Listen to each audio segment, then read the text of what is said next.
Starting with the story a few hundred years ago, the world suddenly changed. Mist covered the whole world. 100 years later, mystery recovered. Gods reappeared in the world. Our main character was sitting on the roof cooling off when an incident occurred. From then on, he changed his destiny, receiving the divine region. 10 years later, with his power, he protected a territory from the attacks of ancient mythological monsters. On the high moon outside Earth, a divine soldier stood silently guarding the human world, and the power of this god is also the power our main character received. With his power, plus his familiar comrades, how will his path to godhood unfold?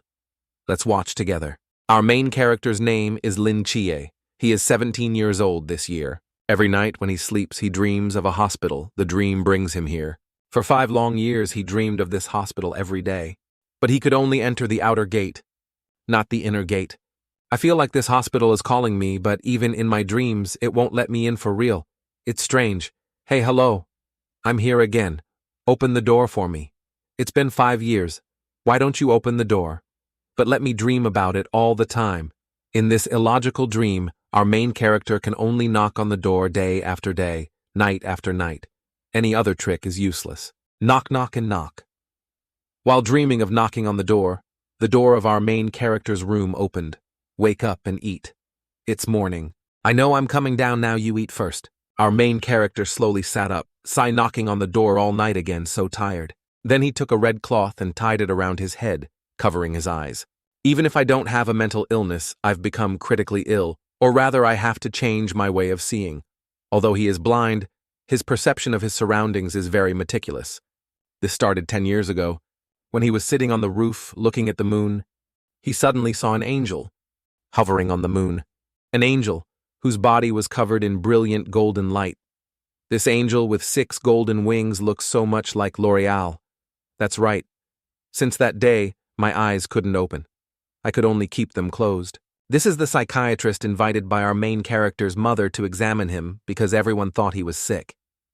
When the doctor was about to write in the medical record, he continued, "Of course, these are all my delusions, self-derived." The doctor was surprised. Were you joking all this time? I just fell from the roof and suffered brain damage. My nerves were damaged, so I became blind. I understand.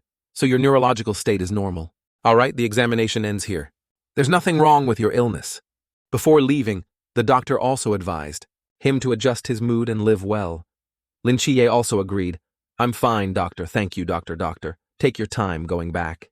During the meal, his younger brother asked, "Your eyes will get better, right?" He blurted out that he could see a little, just couldn't look at overly bright light. "Damn it, I misspoke. My eyes are not good at all. I still can't open my eyes, not even a little." That night he tried to open his eyes, but they didn't move at all. But I wasn't bluffing either. Even with my eyes closed, I can see everything around me. At first, the distance was only a few centimeters, but over time, the range I can perceive has become farther and clearer, now reaching 10 meters. If a person can only see 10 meters around, then that person is seriously ill, but for me, these 10 meters are everything meaningful. As he spoke, he looked up at the moon. "Are you looking at me? Sai, let's go to bed early," and go to the door in my dream to start knocking again. That same night, somewhere in the city, a monster was appearing. A utility pole was instantly cut into 3 pieces by something. 3 people in red were chasing that monster. It wasn't just one, there were quite a few. The woman holding a long spear spoke. "You two surround it from behind." "Hello, Lao Zhao, where is Lao Zhao?" "And this person is Lao Zhao. I've received the order, the 3 markers have been placed." Then with a cigarette in his mouth, and his hands forming seals, a strange aura emanated from his hands. What he was about to perform was called a forbidden coup. He placed 3 fingers on 3 points on the ground. A red circle of power light emanated around his body, slowly expanding. "Open for me." In the city, 3 pillars of light appeared, shining straight into the sky. Those 3 pillars of light spread out and formed a barrier. This was the power of his forbidden coup. Those monsters wanted to escape, but were trapped inside by this forbidden coup, unable to get out. The group in red finally caught up. "Don't look anymore. You can't get out of this formation." Shaoging Act. Let's begin. Scene changes to the next morning at school. Today, Chie was transferred to this school. The girls couldn't help but be mesmerized by his handsome appearance. Wow, look at him, so handsome. This is the first time our main character has attended high school, but he was mentally prepared early on. Class, quiet down. Today, we have a very special new classmate. I hope everyone can help him. Let's welcome our new classmate. Last semester, classes were formed into small groups. It's very difficult for a new transfer student like me to integrate into the collective. A transfer student with a disability like me will inevitably be ostracized by everyone. That's fine. It's convenient for me to focus on my studies, but things didn't go as he thought. Suddenly, a female student came up and took his hand. Classmate Chie, let me take you to your seat. Everyone around also came to offer help. Some pulled out his chair, others offered to carry his school bag very enthusiastically. Hey, which school did you transfer from? What happened to your eyes? An accident. Then everyone started introducing themselves. This girl's name is Jiang Qian. She is the class monitor. This long-haired boy's name is Li Yifei. If you go to eat, call me, I'll take you. And the boy sitting below is named Liu Yuan. Qi didn't know why everyone was so nice to him, not at all like what he had imagined before coming here. The female class monitor spoke up. The teacher told us. Before she could finish, Li Yifei interrupted her. Your aunt came here. That day she stood at the classroom door giving us candy, asking us to take care of you a bit.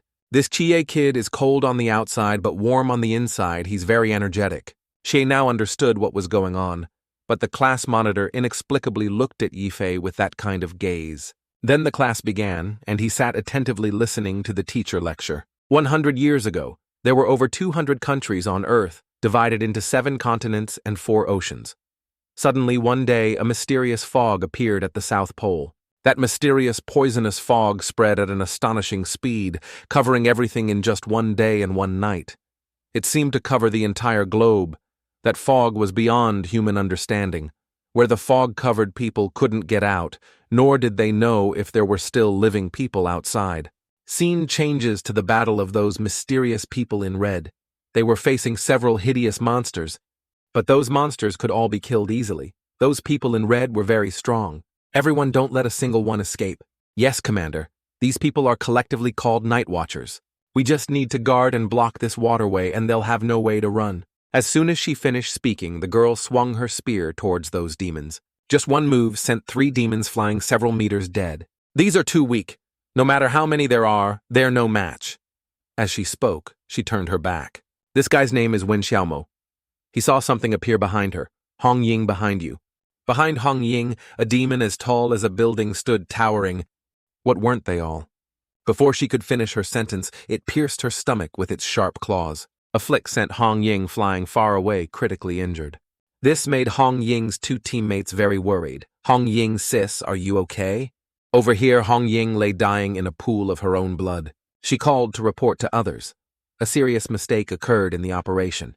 The person on the other end, knowing she was injured, shouted, Hong Ying, answer quickly. Hong Ying, answer now. That afternoon, Chie was walking home from school with his classmates. Hey, the perverted killer, is that real or fake? Of course it's real.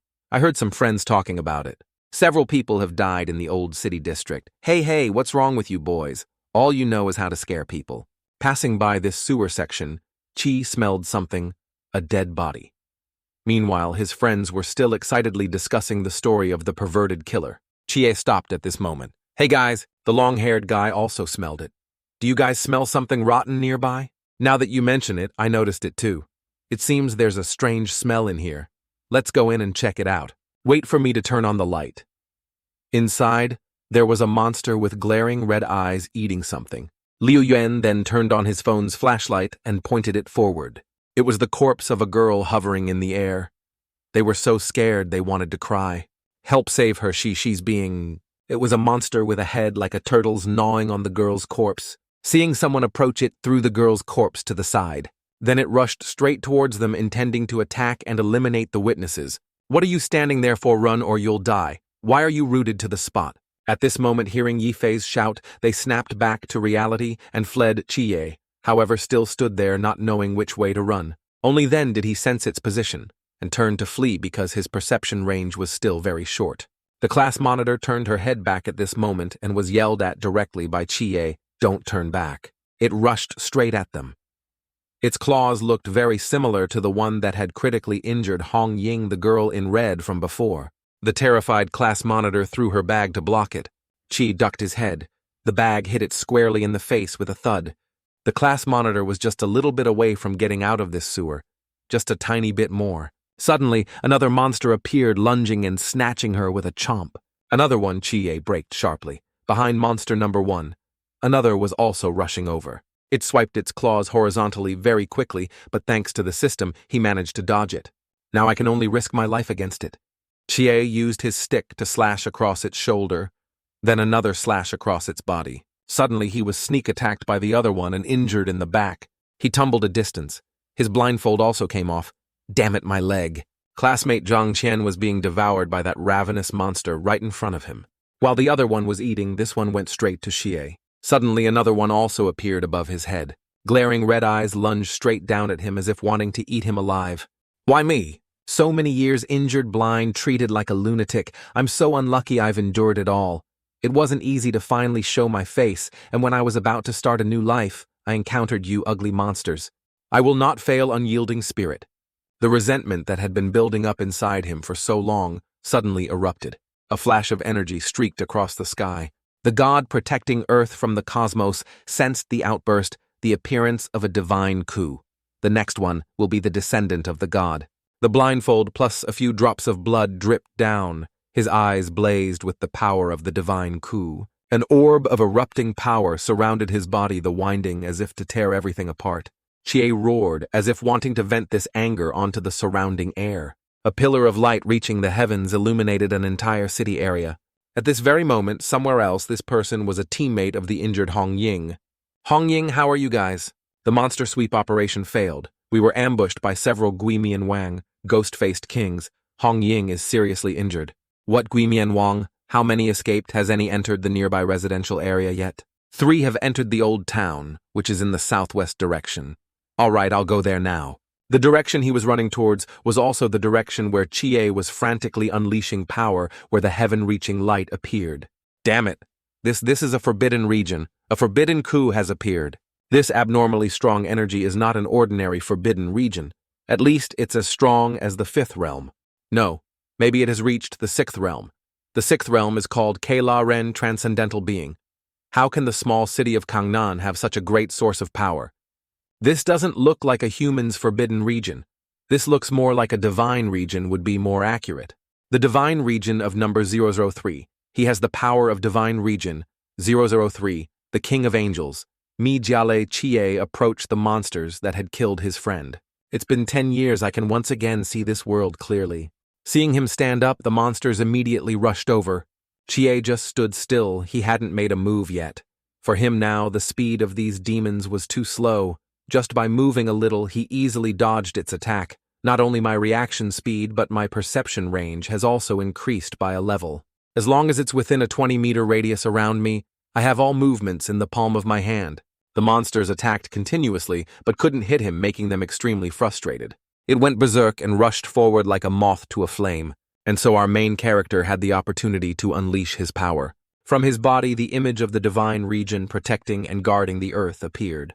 He twirled his stick and with one thrust, easily pierced its brain. Very quickly one was taken down by him in an instant. Suddenly Chie's mind became dizzy, his vision blurred. His body seemed unable to adapt to that power yet, so he suffered a backlash. His body could no longer move at this point. The 2 Guiwang demon kings still didn't know what was happening, but this was a rare opportunity to kill Chie. The short fat Guiwang stuck out its long thorny tongue and lunged. Damn it, can't dodge it. Just as it was a hair's breadth away, the bearded old man arrived in time. He stood in front of Chie and with one slash cut straight through its tongue. Chie was so surprised. He froze for a few seconds. He was incredibly skilled. In an instant, he had dealt with it. One slash split it into 2 pieces. So strong, who on earth is he? Hello, successful purge. Send the logistics team to my location to clear this battlefield. Then he took a drag from his cigarette to catch his breath. What do you think, beautiful, right? This slash of mine was beautiful, wasn't it? Chi was dumbfounded. Beautiful what? It was beautiful, all right? Do you want to follow me? Do you want to be beautiful like me? I don't want to, why not? Chi simply replied, easy way to die. Come on, let's do this. Let's change to another location to talk, shall we? I'm Zhao Kongcheng, and I'm not a bad person. I believe you cough. Cough, let me get my backpack first. My study materials are still in there. All right, go quickly. Strange. Even using all my strength, I couldn't catch this little devil. Chie went to get his backpack and then went straight home instead of meeting him.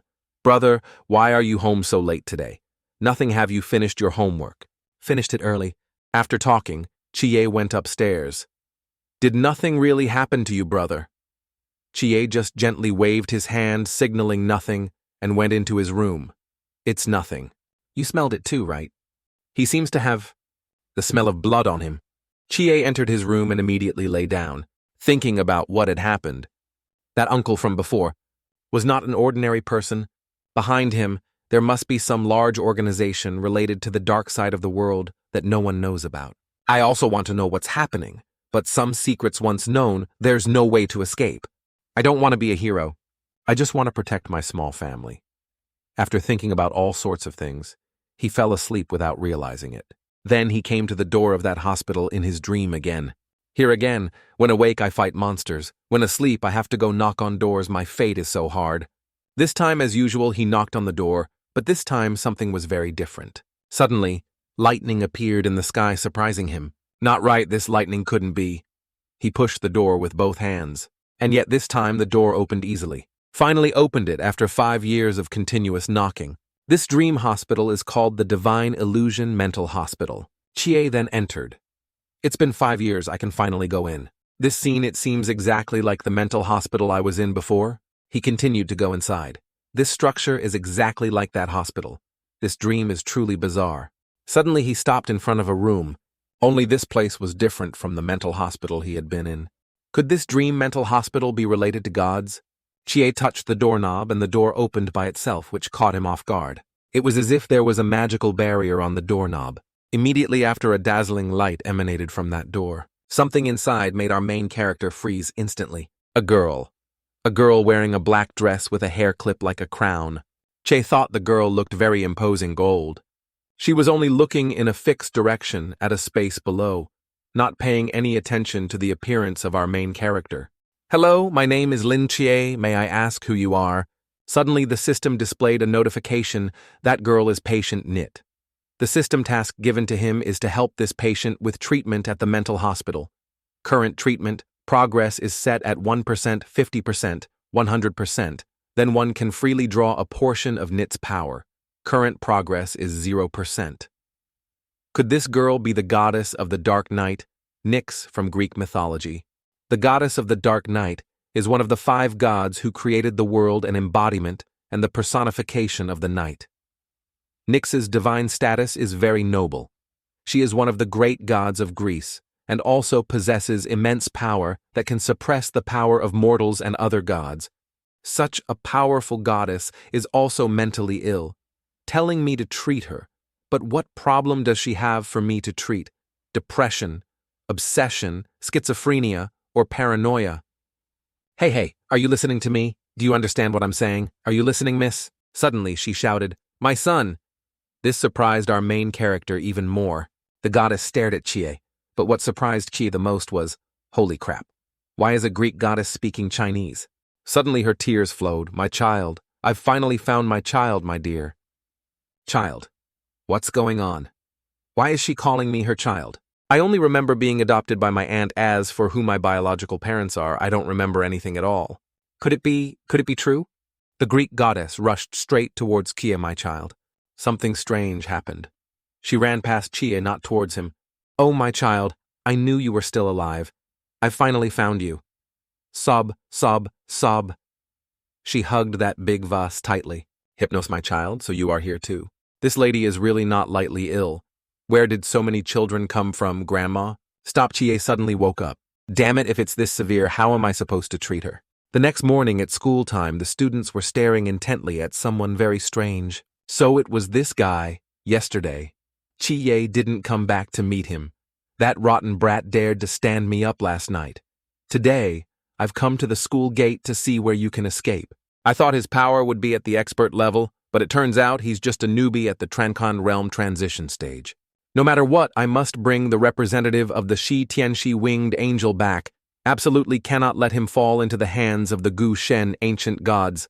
This matter is much more important than eliminating the Gui Mian Wang. Remember that he smoked and pondered. I wonder how the captain is doing. I don't know if their pursuit of the Gui Mian Wang is going smoothly. The school gate was about to close. Oh damn, it's closed. Hey, hasn't that little devil come to school yet? The guard sighed wearily. He probably thought he was a lunatic. Scene changes to the city hospital. Jie didn't go to school because he came here. You said that classmate sees everything as her child. Yes, doctor. And cries for a long time too. Yes, always crying. Likes to sit in the room telling stories to the vase in the chair. Yes. Then how is her sleep? Ah, she doesn't sleep. Heavens, this friend of yours is not lightly ill. She has severe paranoia. I advise you to take her to the hospital for treatment. It would be better. Currently her situation is a bit special, so she doesn't have the conditions to go to the hospital for treatment. The atmosphere in the room suddenly became completely silent. All right then. If she can't go to the hospital, then she can only take medicine. I'll prescribe you a prescription medicine. You take it back for her to drink. If her condition doesn't improve immediately, bring her to the hospital. Our main character now has a new difficulty in question. He doesn't know if current medicine can be brought into a dream. Sigh. But even if it can be brought in, it's not certain it will work on a deity. At this time, two girls were talking on the roadside. Do you know who that uncle is? I don't know either. Probably someone's relative. Suddenly at this moment, Chie heard a familiar voice. He was walking in the opposite direction of Chie, looking down at the ground and talking to himself. Damn it, waited from 6 a.m. to 6 p.m. and still saw that brat. My skin is all burnt from the sun. Our eyes met. Chie immediately turned and ran. Hey, you there, stop! He leapt and was instantly in front of Chie. You stop for me. He grabbed Chie's hands and pinned him against the wall. Still running? I finally caught you, kid. Uncle, what are you doing? If you do this, I'll scream. You're playing dumb with me. Today I absolutely won't let you escape. Go come with me. Today we must talk clearly. All right. Don't pull anymore. Where do you want to go to talk? Why ask so much? Just follow me and you'll know soon enough. Then he took Chie to a love hotel. Follow me inside. Damn, old man. What do you want to do? I have hemorrhoids. Don't you dare mess around. The hotel receptionist was quite surprised to see them. Give me a large bedroom with a lively theme. Passionate love. Thank you, hurry up a bit for me. Damn it, why come to a damn place like this to talk? And this is their room with pink as the main color scheme. When he arrived, he threw Chie onto the bed. Now, young man, let's talk about you. Have you met Michael before? Let's talk a bit about what a god is. In September 1922, an expedition team was on a mission. This expedition team was tasked with exploring the bottom of the Mariana Trench. At this time, they saw a large dragon flying in the sky. It was the dragon Leviathan. That was the first time in human history that a mythological creature was observed. It overturned all human perception. For the stability of humanity and our society, we concealed the existence of mythological creatures. Leviathan was the first mythological creature discovered by humans. Security code 001, and the winged angel. Michael you met was the third mythological creature discovered in 1928, code 003. Chie listened intently as he spoke. That was in March 1928 in the sky. A stream of yellow light emanated from the moon, piercing through all obstacles on Earth, leveling a volcano in North America. Only then did we know there was also a deity on the moon. Due to the influence of the dense fog here, it took more than a year for the expedition team to reach that volcano. They immediately and quickly scouted the entire area, with the fastest speed possible. But unexpectedly, the expedition team discovered a deity with code 004. This deity was sealed deep in a cave from a meteorite impact. This deity's name is the fallen angel Lucifer. At the same time, after the fog appeared, some children born after that day gained special powers. We call this Power Forbidden Region. The power of the Forbidden Region develops based on the strength of the spirit and the maturity of its owner. Last night, that fluctuating light was the fluctuation of Michael's power.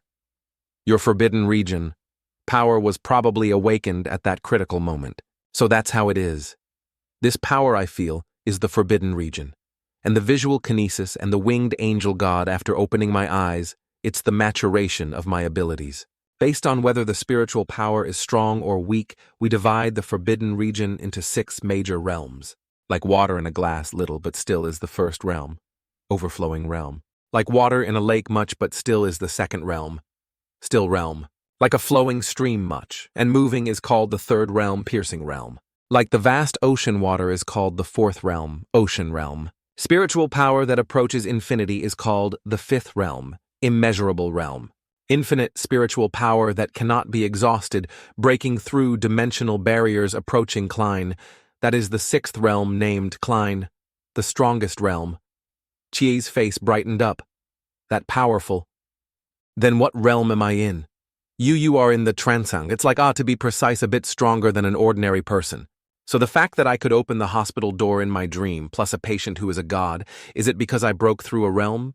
Then if I break through another realm, will I get another patient? What about you? What's your realm? You're so powerful. Hearing Chie ask about his realm, he spat out his water. You're asking me, I don't have a forbidden region like you. Of course I don't have spiritual power either. You don't have a forbidden region. Then how do you kill monsters?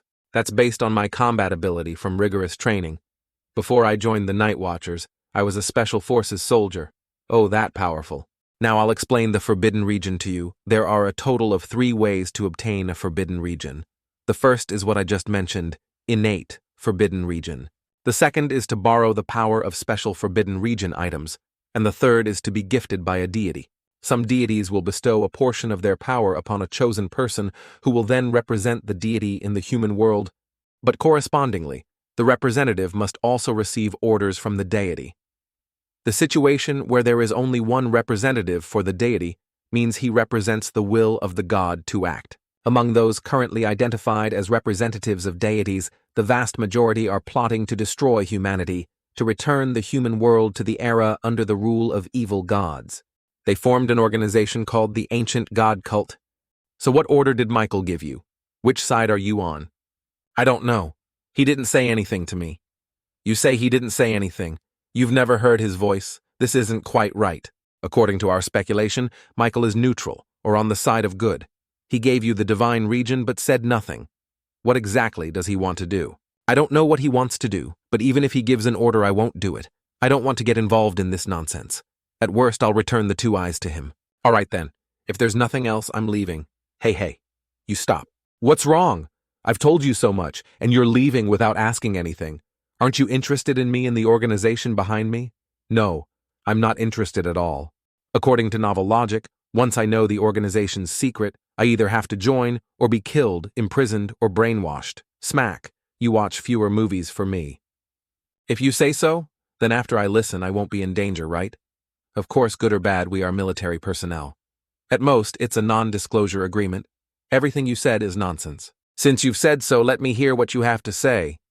At this point, he handed him something. After we discovered Leviathan, the higher-ups of Dazia quickly formed a team to deal with it, preparing to resist the invasion of mythological creatures.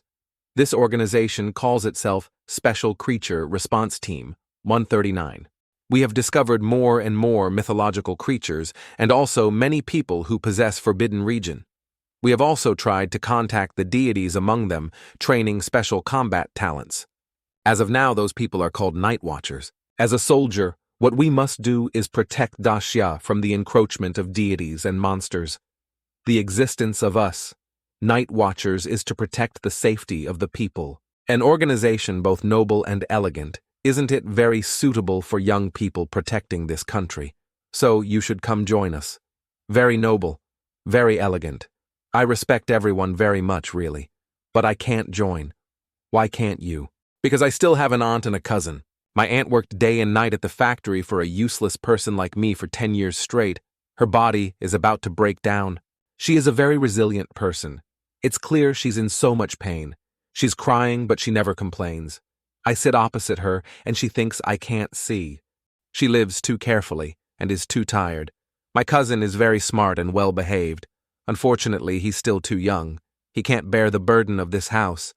Therefore, I must study, earn a lot of money to support my family. I want to buy my aunt and cousin a bigger house. I don't want my aunt to toil hard at the factory anymore. It's been 10 years. For 10 years, they haven't abandoned a blind cripple like me. Now that my eyes can finally see again, how can I abandon them? Right now, I just want to be by their side, protect my family. Hearing Chie's words, he just chuckled. Then you go, I thought you were too simple. Thank you for telling me these things. I will sign the non-disclosure agreement. Back home. This world is so complicated with both gods and monsters. Chatted with that uncle all day, and now I have to go for treatment at night. Chie then discovered something on the table. On this piece, Zhao Kongcheng was written the name of that uncle. Is this his? When night falls, standing before thousands brandishing a sword, blood stains the sky. Such a powerful saying is this, the teaching of the night watchers. Scene changes to the dream hospital. Not here either. All right, let's start the treatment. Chie wore a full doctor's outfit. Even though I've been to the mental hospital and read Greek myths, why are there still no clues? According to ancient mythology, Nyx is indeed one of the most powerful gods in Greek mythology. She has more than 20 children, including the death god, Thanatos, the sleep god, Hypnos, the void god, the goddess of fate, etc., etc. Could it be because she misses her children too much? So that's why she sees everything as her child and hugs it. What exactly happened to her child? What made Nyx so agitated? She was still sitting there talking to herself. He loved to find trouble since he was little. When he comes back, I'll definitely teach him a good lesson. But it's been 3,000 years, and he still hasn't returned. Sigh. I didn't expect the high and mighty goddess of the dark night to be such a pitiful mother. Wait a minute. I know how to treat her now. Nyx's longing has become an illness. She imagines everything around her is her child. If that's the case, go along with this delusion of hers. This way I might be able to discover her inner self. Chi sat down and hugged her. Mother, I'm back. Hearing Chie, she dropped the vase and hugged him tightly. Welcome back, my child. Sob, sob, sob. System notification. Mission progress has reached 3%. Finally some progress. She now treats Chie like her own child.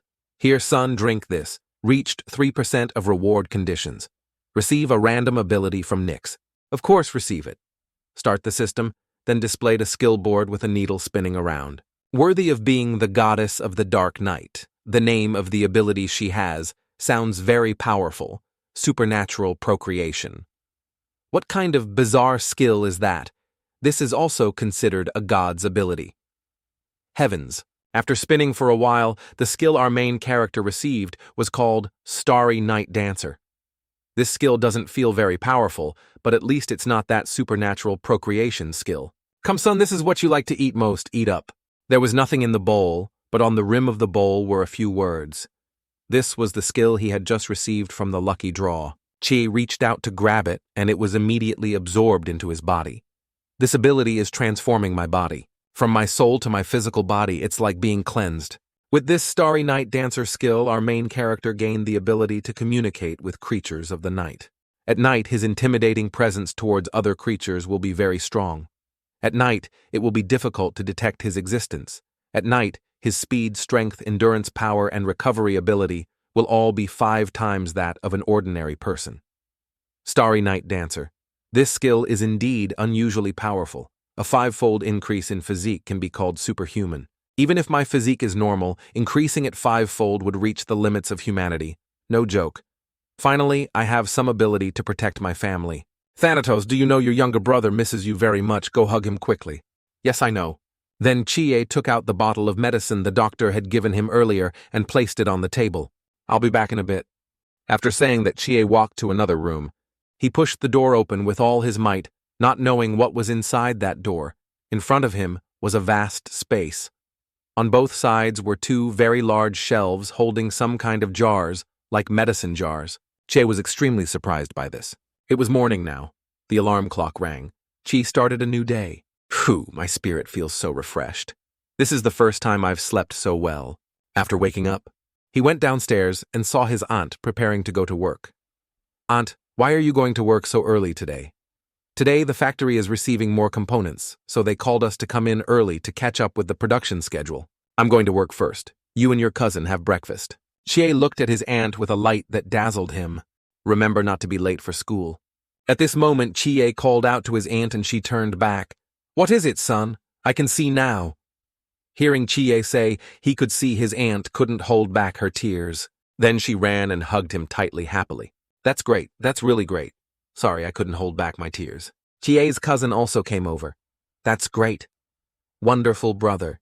You can finally see. Scene changes to the school. Hey, you're Chie, right? You're so handsome. Your eyes can see now. Such beautiful eyes.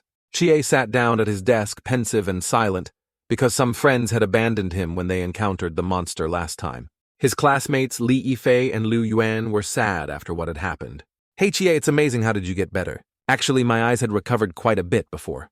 Yesterday, I just went to the hospital for a checkup and was cured. At this time, the other two came to see Chie. They were Li Yifei and Liu Yuan. I'm sorry, classmate Chie.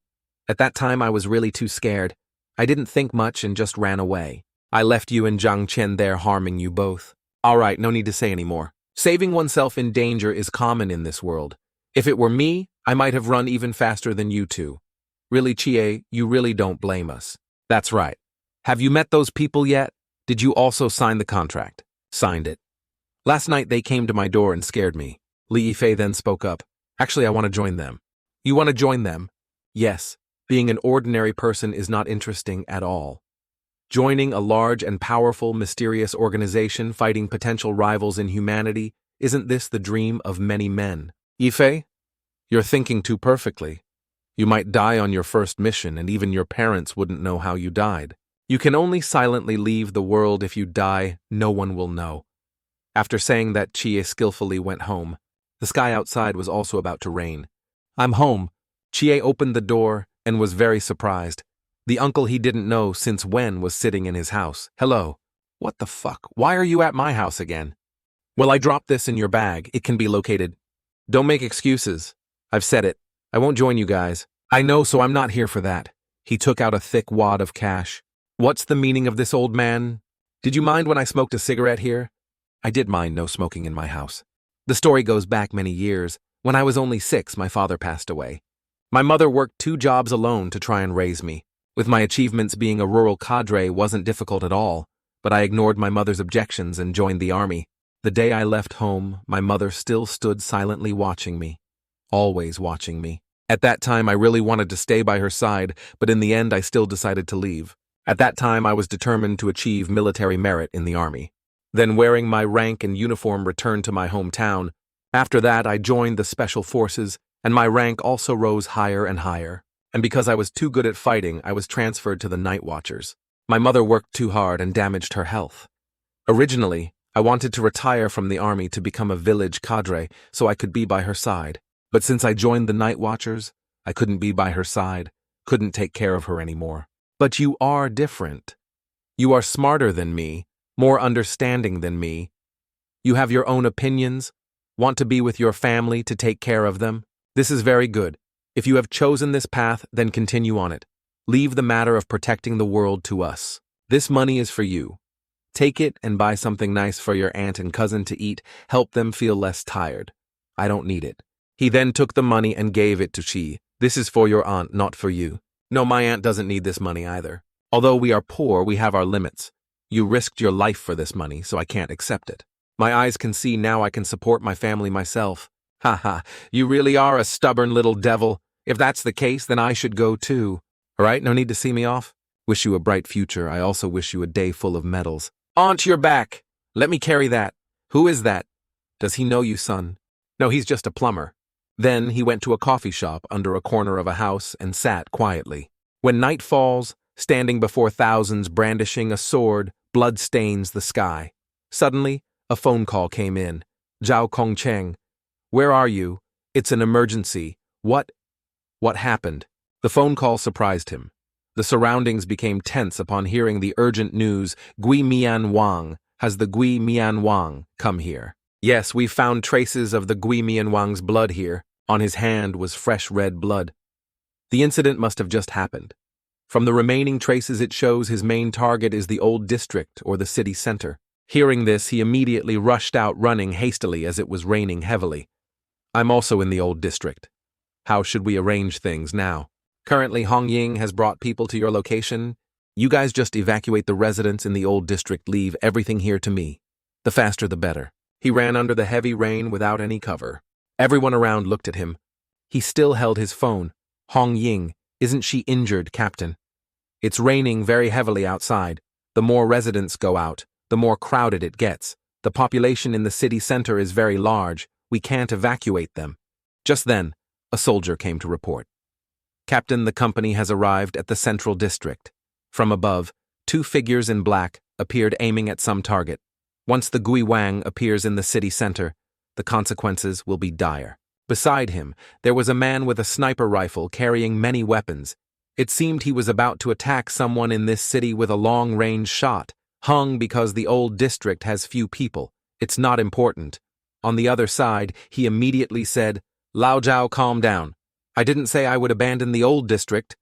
But when the Gui Mian Wang comes to your place, absolutely do not fight it directly. The Gui Mian Wang is not something you can easily deal with. You use the boundless void domain. Try to trap it. I will order the company to quickly go there to support you." When the captain finished speaking, he clearly understood what he had to do in this situation. Sir understood. He opened the door of the pickup truck. Inside was the item he needed, boundless void domain. It can't trap the Gui Mian Wang. Once the Gui Mian Wang appears before the public, it will definitely create a huge crisis. In that situation, we can only providing support to the old district is already lucky. He took the tools from the car and shot off like a rocket. I have to do it. I have to seize the opportunity to evacuate the residents of the old district, running at top speed even though it was raining heavily. At this time, he accidentally passed by Chi's house. Looking up at the window frame, he guessed immediately, "Brat back here again. That brat is probably starting to eat now." He smelled something on his nose. It wasn't ordinary rainwater. Indeed, not wrong, it's a corpse. He immediately turned and looked behind him. There was something moving under the manhole cover. Suddenly, the manhole cover spewed black water from both sides. He immediately prepared to fight. It's a G-ghoul and a first-rank Jai too.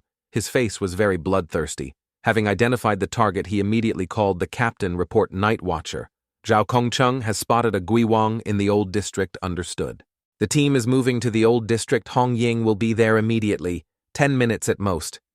The captain didn't forget to remind Lao Zhao, don't face it alone. With the Gui Mian Wang, use the boundless void domain, trap it. He didn't answer, but remained silent, unafraid of danger. Holding the boundless void domain in his hand, he thought, I have to fight it. The boundless void domain cannot trap it if there is no one inside. It cannot trap the Gui Mian Wang for even a minute. At that moment, he threw his saber straight ahead. No matter how you use it, you must not directly confront the Gui Wang. Do you understand? The situation is critical. I can't hesitate. There's no time to evacuate.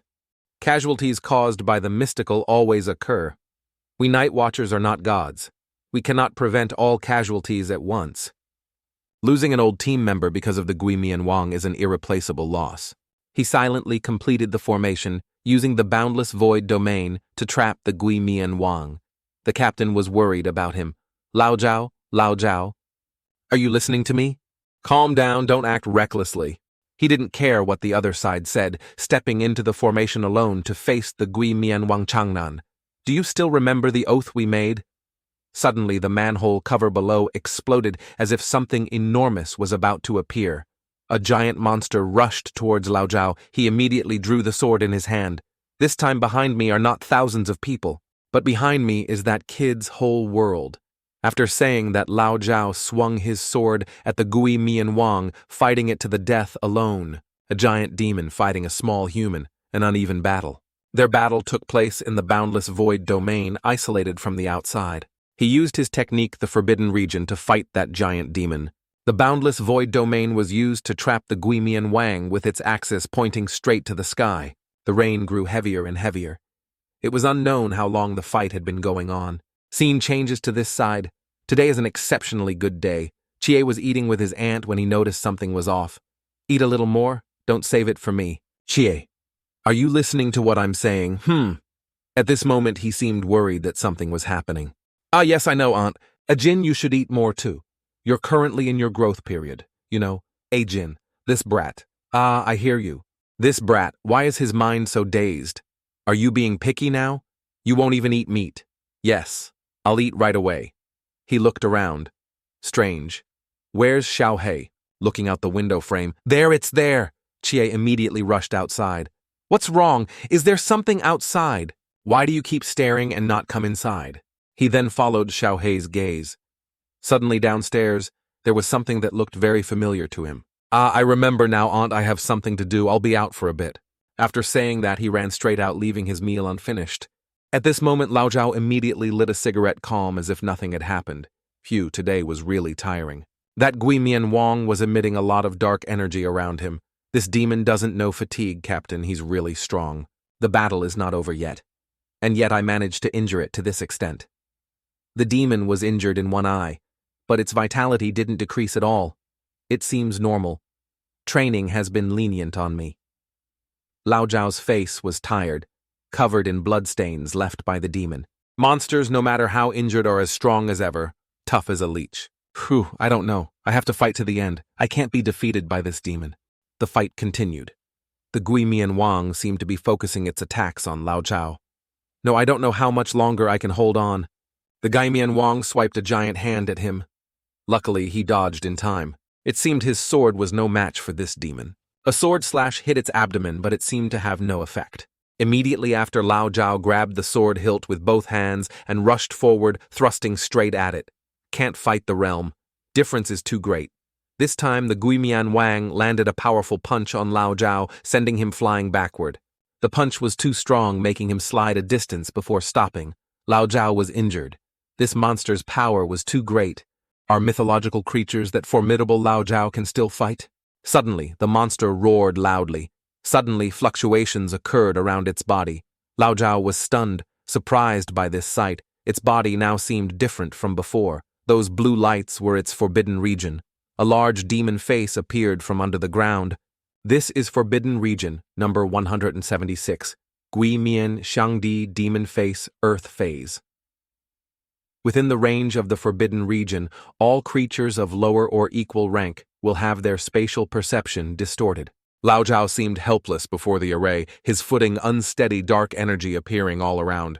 The situation was becoming dangerous. Lao Zhao's life would be ended by the demon in moments. It was approaching, its roars echoing through heaven and earth. It's not good. Continuous slashes hit him repeatedly. Lao Zhao was now seriously injured. Damn it, if this continues, I'm sure to die. I have to think of a new way. Blood gushed from his hand. Though painful, it didn't make him back down or submit to that ferocious demon. Lao Zhao was now completely within its forbidden region zone. His spatial perception began to distort. I must calm down. Now is the most opportune moment for it to attack me, but which direction will it attack from? While Lao Zhao was focusing his six senses to judge that Gui Wang had appeared behind him with sharp iron claws, saw it. Just as the Gui Wang attacked, he suddenly turned and swung his sword. Clang! Lao Zhao blocked its attack. The Gui Wang's power pushed him back hundreds of kilometers. Fun, right? Surprised? Your forbidden region is really perverted. Normally I might have died at your hands, Sukana, for you. It's raining today. You can deceive me, but you can't deceive the rain. Just as he finished speaking, Lao Zhao suddenly slashed its navel. It's not like I'm slashing with human strength. If I had a forbidden region. As he spoke, Lao Zhao spun around, concentrating all his strength into this one sword strike. Damn you, you'd probably have died 800 times already. Lao Zhao's sword strike cut deep into its shoulder. It seemed the sword was stuck, thwack. While Lao Zhao was struggling, he was hit by an attack from it. Spitting blood and phlegm, Lao Zhao lay unconscious. In his mind, he remembered many years ago Zhao Kongcheng. The badge is the symbol of the Night Watchers, and also the final killing move. Gaishen Yin, Ghost God, Lead Guide. The badge can cause all life to dissipate in exchange for a moment of spiritual power increased to its limit. Even without a forbidden region, it can awaken your forbidden region in the final moment. Unless it's a desperate moment, do not use it. After the dream, Lao Zhao woke up at this very moment. Right, it's now. Suddenly a voice came from behind Cheng Kong. Zhao Kongcheng, I know you're inside, open the door and let me in. Outside the forbidden region zone, Chiye tried to call Zhao Kongcheng's name. As he spoke, he knocked loudly on the wall of the forbidden region zone. He immediately replied to Chiye, It's late, not at home eating dinner. What are you doing running here? Scram for me. Are you managing me? I know you're fighting the Gui Mian Wang inside. Let me in. I can fight it with you. Damn it, you rotten scoundrel. You fight, you dried up monkey. This isn't a Gui Mian Ren ghost-faced person. This thing is 2 ranks above you. What can a high school brat like you fight? Besides, aren't you brat very afraid of death? Now you bring your life here, go scram home and eat dinner. Just as he finished speaking, the Gui Mian Wang rushed over, with its long claws attacking Lao Zhao. The Gui Wang's body emitted very terrifying dark energy. I've sworn with Zhao Kongcheng here, this thing can't touch a single hair on your family. Although I don't want to die, I can't owe someone else's favor. You want to be a hero? I don't agree. Chie used all his strength, trying to push himself inside. Thump, thump. He kicked the vortex with his foot. But it was no use. If you want to eat, you have to wait until I kill the Gi. Mian Wang will eat together. He resolutely refused to let Chie in. He tried to hold out alone against the ferocious Gui Wang. Don't waste your effort anymore. Cough, cough. Even the boundless void domain, which you can't break. What's the difference between coming in here and offering your life to the Gui Mian Wang? There's only one possibility for you to come in here, wait for me to die. Hearing this, Chie was angry. His heart wanted even more to go inside to help him. He continuously punching hard at the forbidden region zone. But all his efforts seemed to be fruitless. Chie bit his lip hard, tears mixing with the rain. Seeing no more movement outside, Lao Zhao thought he had left. That's right, obediently. Go home and eat dinner. Leave the rest to us, night watchers. After saying that, he took out his night watcher badge. From within the badge, a sharp needle emerged. He stabbed it straight into his neck, gritting his teeth, enduring the pain. It was like some kind of drug. Do you know how long I've waited for this day? As soon as the drug was injected, his eyes blazed, his strength increased rapidly. There was a round mark on his neck. It was the mark from where he had just stabbed himself with the needle. So surprising, I didn't expect that drug to temporarily give him a forbidden region. With the power radiating out, the demon seemed very frightened. With his new strength, he took out a dazzling red dragon-slaying saber. The battle continued. The demon still fought with all its might. Wherever his dragon-slaying saber slashed, sparks flew, clang, clang, a slash across the demon's leg, severing it in 2. Thud. The Gui. Mian Wang collapsed to the ground, its face contorting in pain. Cough, cough, cough. Ha ha ha ha ha. See that Zhao Kongcheng knew I was a genius. At this moment, the Gui Mian Wang had lost some vitality. Then suddenly he created a magic circle with dazzling red lights surrounding it. He rushed to attack the demon, concentrating all his strength into the sword, causing the heavens and earth to shake, lightning flashing like high voltage. Shards pierced straight into the demon's body, causing it pain, its face screaming in fear. Lao Chao had lost a lot of strength, so his body was gradually exhausting. I can't give up even if there's only one last chance. There's not much time left, I have to win quickly. The Gui Mian Wang then roared loudly, Lao Chao immediately rushed forward, attacking it with a swift victory strategy. He roared loudly. Forbidden region. The demon's eyes also became sharp at this moment, staring straight at his face as if wanting to swallow him whole. Neither was afraid of the other. Both sides rushed straight at each other. The battle reached a tense moment. Clang, clang. All of Lao Zhao's strength began to return. He used Yin Sheng Shan Yue lead life. Flash Moon to destroy this Gui Mian Wang. The battle shook heaven and earth stones flying everywhere. The techniques of both sides could be said to be evenly matched. Both fought fiercely. The Gui Mian Wang continuously launched powerful attacks, also causing him some damage. Suddenly, a fist rushed straight towards Lao Zhao. Oh no! Cough, cough! It made him spit blood and phlegm. His body seemed uncontrollable. The punch was too strong, sending Lao Zhao flying hundreds of kilometers. Ugh! He sprawled on the ground. Then he spun in a dizzying circle as if imagining himself in midair. Thud. Lao Zhao was now exhausted from the Gui Mian Wang's punch. Suddenly, the Gui Mian Wang's punch emitted dazzling red lightning bolts. Its hand was gradually being destroyed by the very power of Yin Sheng Shan Yue. Haha, now it's fairer. We can only use one hand. Ka. Damn it. Why don't I feel pain anymore? I'm not dead yet. The forbidden region is still there. I can still defeat that Gui Wang. Even though he had lost an arm, he still tried to stand up to fight to the end. The Gui. Mian Wang wasn't dead yet. Ah, can't fall, I must kill you. Suddenly a strange light appeared from behind. What's this? Why are you here? How did you get in here? I looked with one eye and it opened. Luckily, at that moment I remembered in time. I have the Starry Night Dancer ability, so I used it. Only then could I use the power of the winged angel's divine might to open the boundless void domain. After using the power of the Starry Night Dancer, the boundless void domain immediately cracked open. Although it wasted a bit of spiritual power, I came here, consider it helping you out, right? Thinking he could easily get Lao Zhao's permission unexpectedly, Lao Zhao immediately threatened Chie with his sword. Don't waste your words. Get aside from me. But I want to help you. Chie's eyes suddenly saw through Lao Zhao's body and discovered, your wounds. All your lungs seem to be cracked. Your bones are not like a normal person's anymore. He didn't care, gritted his teeth. One slash. He tried to dissuade Chie, but it was useless. I will swing one last slash. When I'm done swinging, if you come help me, it won't be too late. Now Chie's face became sad, even more worried. More for Lao Zhao's life, hesitant not knowing what to say, other than watching Lao Zhao deal with the Gui Yewang Night King demon. Brat. This one slash watch carefully. After saying that, he held his sword and advanced straight towards the Gui Wang, using his final move on this demon. This slash will be very majestic. Lao Zhao swung his sword ready to fight the Gui Yewang. With all his remaining strength, the Gui Mianwang thought he would lose. It rushed straight towards him, forbidden region. Yin Sheng Shanyue, watch me. Instantly, the Gui Mianwang's head separated from its neck. Its body was cut apart. This Gui Mianwang you must lose. Lao Zhao now had lost all his strength after using his ultimate move. He fell to the ground, lying helpless. Seeing this, Chie immediately ran to Lao Zhao, hugging his neck. Your body, you'll die. It's okay. I know. This battle seemed to be over.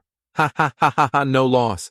At least before I die, I could use the forbidden region. I'm satisfied I did it. Brandishing a sword, blood stains the sky. Even though exhausted, he still had the habit of smoking. Puff, he put a cigarette in his mouth. Ha, I killed the Guy Mian Wang with one slash. Did you see that? Damn it. Even the captain couldn't kill it, but I did. I saw it. I saw everything. Achieving such great merit, if I could live on, I would definitely be a general. Ha, you're right. It's definitely possible. Suddenly he fell silent, his body motionless. Chie, scared, called out to him. Zhao Kongcheng, you can't die. You haven't become a general yet. You have to live until you get promoted. Me, am I majestic right now? Hearing Lao Zhao ask, Chie's eyes, welled up with tears, moved. Majestic. Extremely majestic. More handsome than anyone I've ever met. Extremely powerful. Just as he finished asking, the cigarette fell to the ground. Zhao Kongcheng, to protect the people from the Gui Mianwang, especially to protect Chie's family, sacrificed his life. Not far away, the Gui Mianwang's skull began to move, strange legs appearing. A spider spirit emerged from the skull. On its back were sharp teeth like the mouth of a demon. Chie now blamed Lao Zhao. You were wrong. Death, I'm not scared at all. I remember back then, I was just a blind person. Would a child locked in a mental hospital be afraid of death? I tried many ways to end my own life in the darkness, but light time and time again pulled me back. The ones who brought light to me were my family. Someone like me, what I fear most is owing someone else's favor. You saved my world. Now what can I do for you in return? How can I repay you?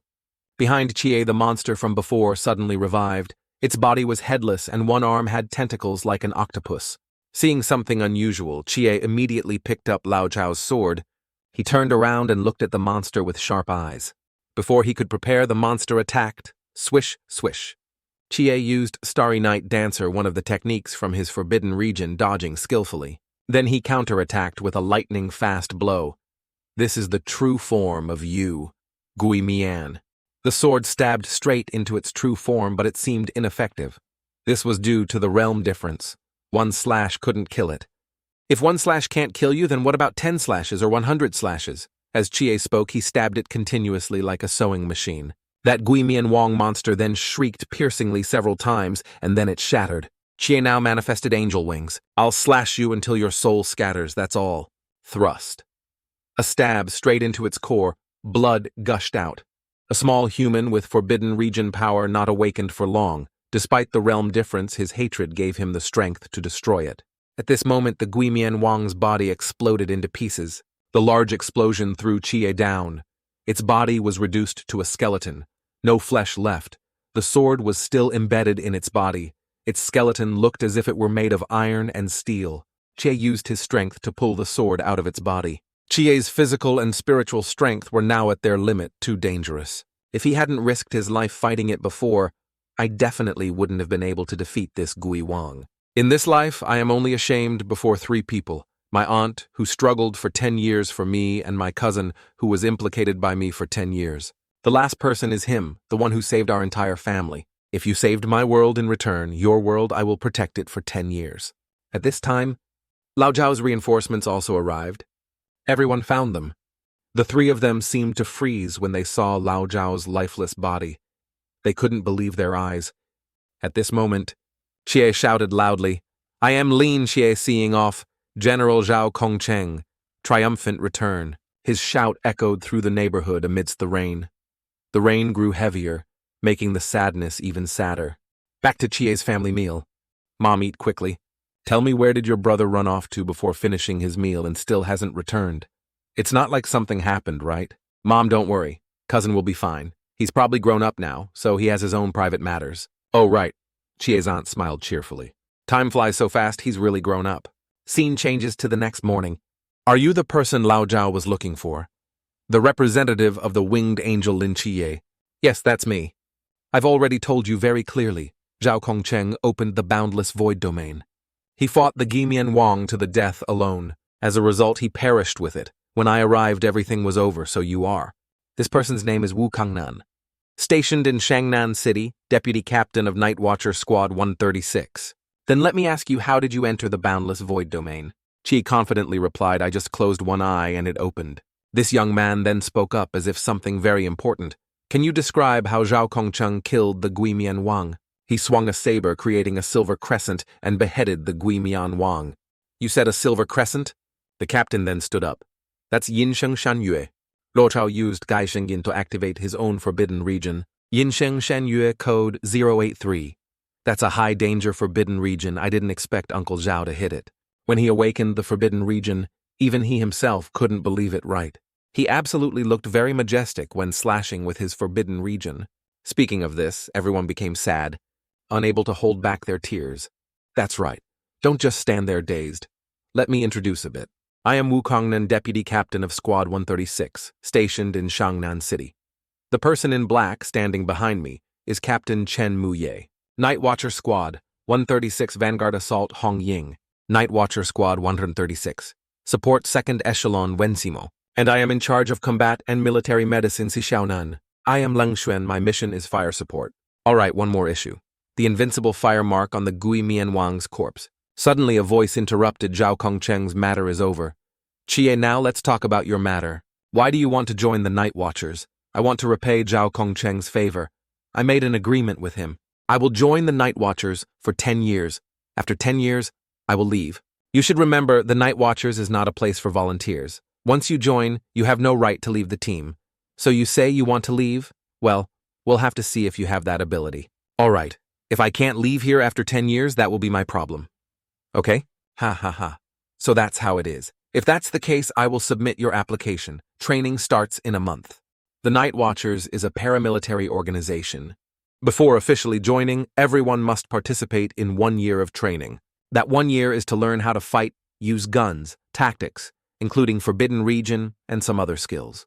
Before the training ends, you are only a temporary member of our squad. Chie spoke up. Then that's exactly what I want. Oh right, I forgot we don't provide food and lodging for temporary members. No food and lodging? Then where will I stay, old man? It's okay, you can come to my house. My house is also very big. Chi, rest assured, if you're already a member of our squad, I'll definitely protect you. Thank you, Hong Ying. Hong Ying, don't bully the new recruit. Come on, I'll take you out to see. Hong Ying was fuming at this. What are you doing? After walking a bit, he spoke up. Chie, I have something, but I don't know if I should tell you. Can I live with you at Hong Ying's house? I've wanted to go there for a long time. Thought it was something big. I didn't expect it to be this. Ha ha ha, just kidding. Don't panic, don't panic. If you have any questions, just ask me. Kidding. I saw that he absolutely wasn't joking just now. His eyes even showed a heart. But to reiterate a bit, why are there only 6 people here? You're sharp, you found the problem so quickly? Before I came here, I thought the Night Watch organization was a big one. The restricted military zone has planes and tanks. The Night Watch doesn't have an army. What you're talking about is centralized military management. It has a fatal weakness, which is very poor mobility. For example, today, a mythical creature appeared in Thwangnam City. After confirmation, that place will send intelligence to the base. Then they have to request new instructions before they can send people to Thwangnam City to investigate. It takes at least 2 days to investigate. Moreover, during these 2 days, many people will definitely die. You're not wrong. So the best solution is to have a night watch team in every city. When traces of mythical creatures appear in the city, the team there will investigate and resolve it themselves. Furthermore, our Squad 136 is stationed in Thwangnam City. So everyone's work is clearly divided. Each person has their own task. That's right, from combat support to commanding the local bureau. Everyone has their specialty and the ability to coordinate with each other. This is the most ideal formation for each team. If there's an emergency, a special support squad will be summoned immediately, except for the squad stationed in the city. There's also a special support squad. When a squad can't handle something, they'll come to support. But there's one more thing above the Night Watch. There are 5 human elites. Human elites. What's that? These 5 human elites are 1 sword, 1 rider, 1 father-son, 1 void, 1 honored. The next day, Chi-Ye held a piece of paper with Hong Ying's address and set off. It seems this is the place. I didn't expect her to be a rich woman. At this moment, Chi-Ye remembered what she had said before, that her house was quite large. The words quite large echoed in Chi-Ye's mind. Arriving. Chi-Ye rang the doorbell and the door automatically opened. He stepped inside. This place couldn't just be called quite large. Hearing the doorbell, Hong Ying in her pajamas rushed downstairs. Come here, come here. Hong Ying immediately grabbed Chi-Ye's hand and pulled him inside. Why are you so late? Chi-Ye was bewildered, not knowing what was happening. Hong Ying hurriedly led Chi-Ye in without hesitation. About this, the house wasn't cleaned today, so it's a bit messy. Don't mind it. Follow me. I'll find you a pair of slippers to change into. Chi-Ye put on the slippers Hong Ying brought. The 2 pairs were identical, the size is just right. At that moment, someone called out from the hallway, Sister Hong Ying. Her name is Tu Xiaonan, nicknamed the Night Watcher. Is Chi-Ye here? He turned to look at her. Yes, are you here too? After saying that, Hong Ying pulled Chi-Ye upstairs. Xiaonan isn't used to the dormitory, so she usually lives at my house. Come, I'll take you to see the room. Chi-Ye's awkward expression showed he didn't dare to take a step. He kept turning to look at Hong Ying. So where are your uncle and aunt? My living here won't bother them. Will it? It's okay, they've gone to join the exploration team. Don't worry, Hong Ying then suddenly recalled memories from 5 years ago. They had disappeared in the fog. She forced herself to recover, her face sad as she remembered the past. Chi-Ye understood and sympathized with her at this moment. We've arrived at your room. She opened the door for Chi-Ye. This is the room where you'll stay. I've already tidied it up. Your towel and toothbrush are blue. Remember not to take the wrong ones. Chi-Ye stepped inside. The room was bigger than he had imagined. I know, Hong Ying instructed Chi-Ye.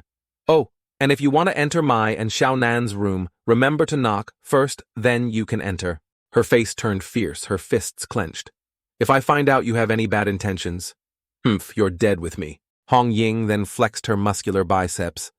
Don't forget, I'm the vanguard of the squad. My gun here has no eyes. Chi-Ye stood frozen, not knowing how to answer. Just stammering, no, Sister Hong Ying, I just wanted to ask, do you have paper and a pen? She answered blankly.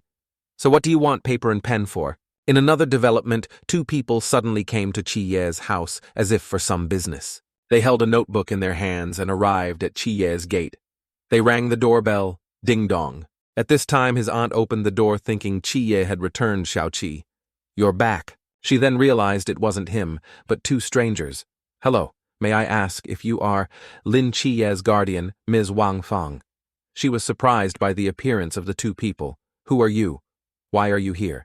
We are the Thwangnam City military here specifically to inform you that is the person in charge of new recruits enlisting. What enlist, are you mistaken? She invited them into the house to discuss the matter. In her hand was a letter requesting Chi-Ye's enlistment. An enlist. How can this be? Why enlist all of a sudden? I've never heard him mention it before. She was shocked by this news. Ma'am, no, he has mentioned it before. He mentioned it before. Next to Miss Wang Fang at this time was Xiao Ze, the boy exclaimed. Yes, he told me privately. His biggest dream is to enlist. It's just that his eyesight wasn't good, so he temporarily gave up his dream. The boy knew this news beforehand, so he wasn't very surprised. Ms. Wang Fang was surprised, moved to tears, and stammered. But this is too sudden. This… Xiao Zi. His eyes just recovered. Why the rush? What if something happens? At this time, she remembered being in the operating room, feeling that Chi Ye's eyes would be healed. Rest assured, we've checked Chi Ye's eyes. There will be no problem. She still felt worried inside. This Xiaozi didn't even tell me a word. After speaking, he handed over an envelope. Inside was Chi Ye's enlistment allowance. Please accept it, Auntie. She was surprised by the large sum of money. This is too much. Don't worry, Auntie. There's a new policy recently. The benefits for military personnel are substantial, and Lin Chi's allowance in the Special Forces is also a bit more. When she heard their explanation, she wasn't very curious anymore. Even more worried for Chi Special Forces, won't he be in danger? She grabbed his hand and asked a series of questions, making him uncomfortable having to answer so many questions continuously. So where is he stationed? Is it nearby? Is it cold? Is it safe? Is it comfortable? How long has he been gone? Can he make phone calls? He was sweating profusely as his aunt kept asking, Auntie, yes, everything is possible. Please let go of my hand. First, Auntie. After informing the family, the two left Chiye's house. Phew, I'm dead tired, more tired than accepting a mission. At this time, Chiye was also waiting downstairs. Auntie is good at believing she also accepted the money. It seems this was a plan devised by Chiye himself, so his aunt wouldn't worry. Chiye seemed more at ease now, so that's good. His friend turned away, also wondering, but that's your 1-year salary. Chiye froze, paying little attention to his friend's words. You gave it all to them. What will you do? What about living expenses? Don't worry. I've saved a little enough for the whole year. Hehe. Hearing that his friend comforted him. If there's nothing unusual, you can go to the department office for meals. Chiye was surprised. Aren't meals not included? After saying that, the two turned and left. Chiye, indeed, meals are not included, but you can cook your own meals. Suddenly, Chiye immediately thought about what he needed to do. Suddenly, a strong gust of wind blew past Chiye, causing leaves to fly everywhere. It turned out to be a supercar speeding past. Suddenly, there was a phone call. Ring, ring. Hello, Auntie, it's me. This boy going to be a soldier on his own and didn't even tell me beforehand. You want to go? I won't stop you. Chiye also felt guilty towards his aunt for not saying a word. I'm sorry, Auntie, it's my fault. Scene changed to the hospital in the dream. At this time, the goddess Hakda was sitting alone on a swing in the courtyard. Suddenly someone came and she turned to see who it was. A young man in white appeared. It turns out to be the doctor bringing me medicine. It's you. Have you come to visit me, my son? She was happy to have a visitor. He smiled and handed over the medicine bottle in his hand. Yes, it's time to take your medicine. Then he took out 2 pills and gave them to the goddess. After you finish taking the medicine, I'll take you home, mother. After saying that, she took the medicine and put it in her mouth.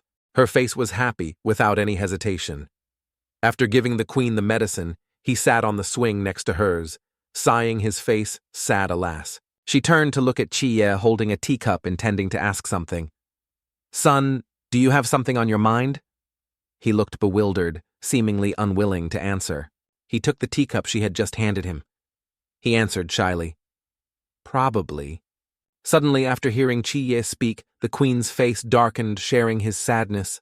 The queen then found a way to make Chiye happy and smiled, and hinted, I'll give you this gift. Hearing this, Chiye was curious. A gift. The queen clenched her fist, trying to keep it a secret, until Chiye found out. Yes, I'm giving you a bracelet. From now on, wear it. It can, Suddenly she remembered the bracelet wasn't there and looked around, searching. My bracelet. Where is my bracelet? Chiye was stunned. Did she forget it somewhere again? At this moment, 2 squirrels suddenly appeared, searching for food, right where the two were talking. The queen suddenly remembered where she had left it. I remember now. The queen then remembered her bracelet had been taken by someone else. Chiye was surprised and thought to himself, could someone have come here? Kiye shouted. Who took it? He then took out a Greek mythology book from his bag to search for the secret behind the queen's lost bracelet. Which god took it? While he was searching, the queen was holding a porcelain vase. Remembering the old story, it wasn't a god. That girl was just like you. Chiye was even more surprised that it wasn't some god, but a human. He turned around looking annoyed at the speaker. Did someone come here before? Suddenly, the two squirrels heard a loud noise and also turned to look at them. They were happily eating chestnuts. Kiye was curious who that person was that could take the queen's bracelet. He recalled his memories in the mental hospital. Could it be that I'm not the sole master of this place? It seems the story is gradually unfolding. Chiye isn't the only one who knows this place. There's a second person who also knows. It's a woman similar to Chiye. Could someone have existed here 5 years ago? He was restless and turned to ask the queen to quickly find out who that person was. Do you remember what she looked like? She then recalled a dream memory, a 12 or 13-year-old girl with long hair, very beautiful. The queen pointed, signaling to Chiye that there was a strange design on the other side. It was still the two squirrels, but now only one macadamia nut remained. They were fighting over food. Neither was willing to yield to the other. Kiye was tense at this moment, constantly asking the queen, and she calmly answered Chiye's questions one by one. It seemed her memory had improved. The girl wanted to compete in creation with me. If I won, she would return you to me, and if I lost, I had to give her the bracelet. After hearing this, Chiye was puzzled. He wondered how a little girl could defeat the goddess Tinda, who created the world. Do you remember her name? While the two were talking, the two squirrels were fighting over food. Finally, one got it, and the two were about to bite each other. The queen spoke, while recalling that the girl's name seemed to be Kai. After hearing that, he immediately returned to the hospital to find traces of that girl. Kiye searched everywhere. He searched from drawers to cabinets, rummaged through papers, searching desperately. If a little girl had ever been here, she would definitely have left a trace. He thought for a moment, turned to the desk. Where could it be? He fumbled around, searching everywhere, looked under the table, and suddenly found a piece of paper lying there. Indeed, this is it. He took the paper from the table, read what was inside. Hey, why is this handwriting so squiggly? He slowly read each word in the letter, addressed to someone. I don't know who you are, but I know you are the true master of this place. By the time you see this letter, a few years might have passed. Don't criticize my bad handwriting. Anyway, I'm still younger than you. Also, I took a few things from your patient's place. Wait until I find them. Then the girl signed her name, Chi. Ye continued to search in the dark room where he was alone, searching to see if there were any traces left by the little girl. Indeed, this mental hospital still hides many secrets that I don't know. He walked in the room and suddenly his feet stepped on something, making a thud sound. It turned out that under this cloth was a basement. Surely there will be many interesting things inside. Chiye then slowly descended the stairs step by step. It was pitch black around him, thud, thud. Stepping down into the large basement, Chiye was surprised to see a prison cell in front of him. He slowly walked deeper inside. He observed each cell. None of the rooms contained anyone. Is no one here? He slowly advanced towards a large basement he had never known. It was just an abandoned prison cell. Suddenly, he discovered something unusual about another room. He approached and stared intently ahead. This was approaching. He realized he had seen this face somewhere before. Indeed, it was the Demon Face King locked in an iron cage, a monster I had once killed. Suddenly, the Demon Face King reached out towards Chiye, causing him to step back a few paces. Why is it here? The mythical creature prisoner Demon Face King killed by your own hands. You have the right to decide its soul and fate. Option 1. Directly eliminate its soul, making it disappear from the world completely. Option 2. Raise its fear value to 60, turning it into a caregiver who also watches over patients. It can be your protector at a certain level. Its current fear value is 1. Kiyo understood the secret hidden within this prison. He then remembered when he killed the Demon Face King, using a sword to stab it directly in the eye, killing it. Come on. He understood that in this mental hospital, besides the 6 sick deities, there was also the ability to possess souls. With his power, any mythical creature he killed would be imprisoned here and could even become a protector for the hospital. Does mythical creature here include deities? He immediately thought, if I could kill a true god, could I also make them work for me? The Demon Face King roared, as if wanting to rush out and attack Chiye. At this moment, a suppressing light flashed in his eyes. The scene in the dark room, two people facing each other. The demon-face king understood the situation and knelt before Chi-Ye, and he was thinking, what should I do with this monster? What should I do?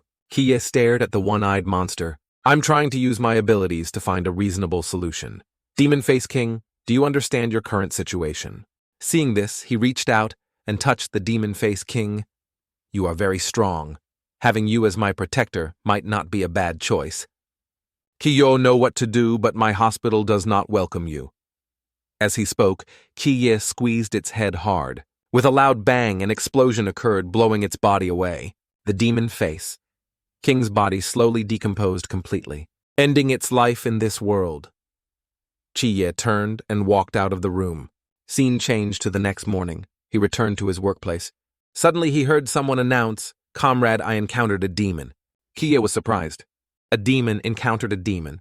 Curious, he turned and headed towards Sister Hong Ying's room to find out who announced this news. Chi-Ye stood right in front of Hong Ying's room.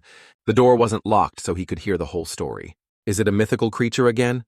That's right, if I tell you this, I'm afraid you won't believe it. Chi-Ye peeked into the room to see what they were saying. I believe, please tell me, ma'am.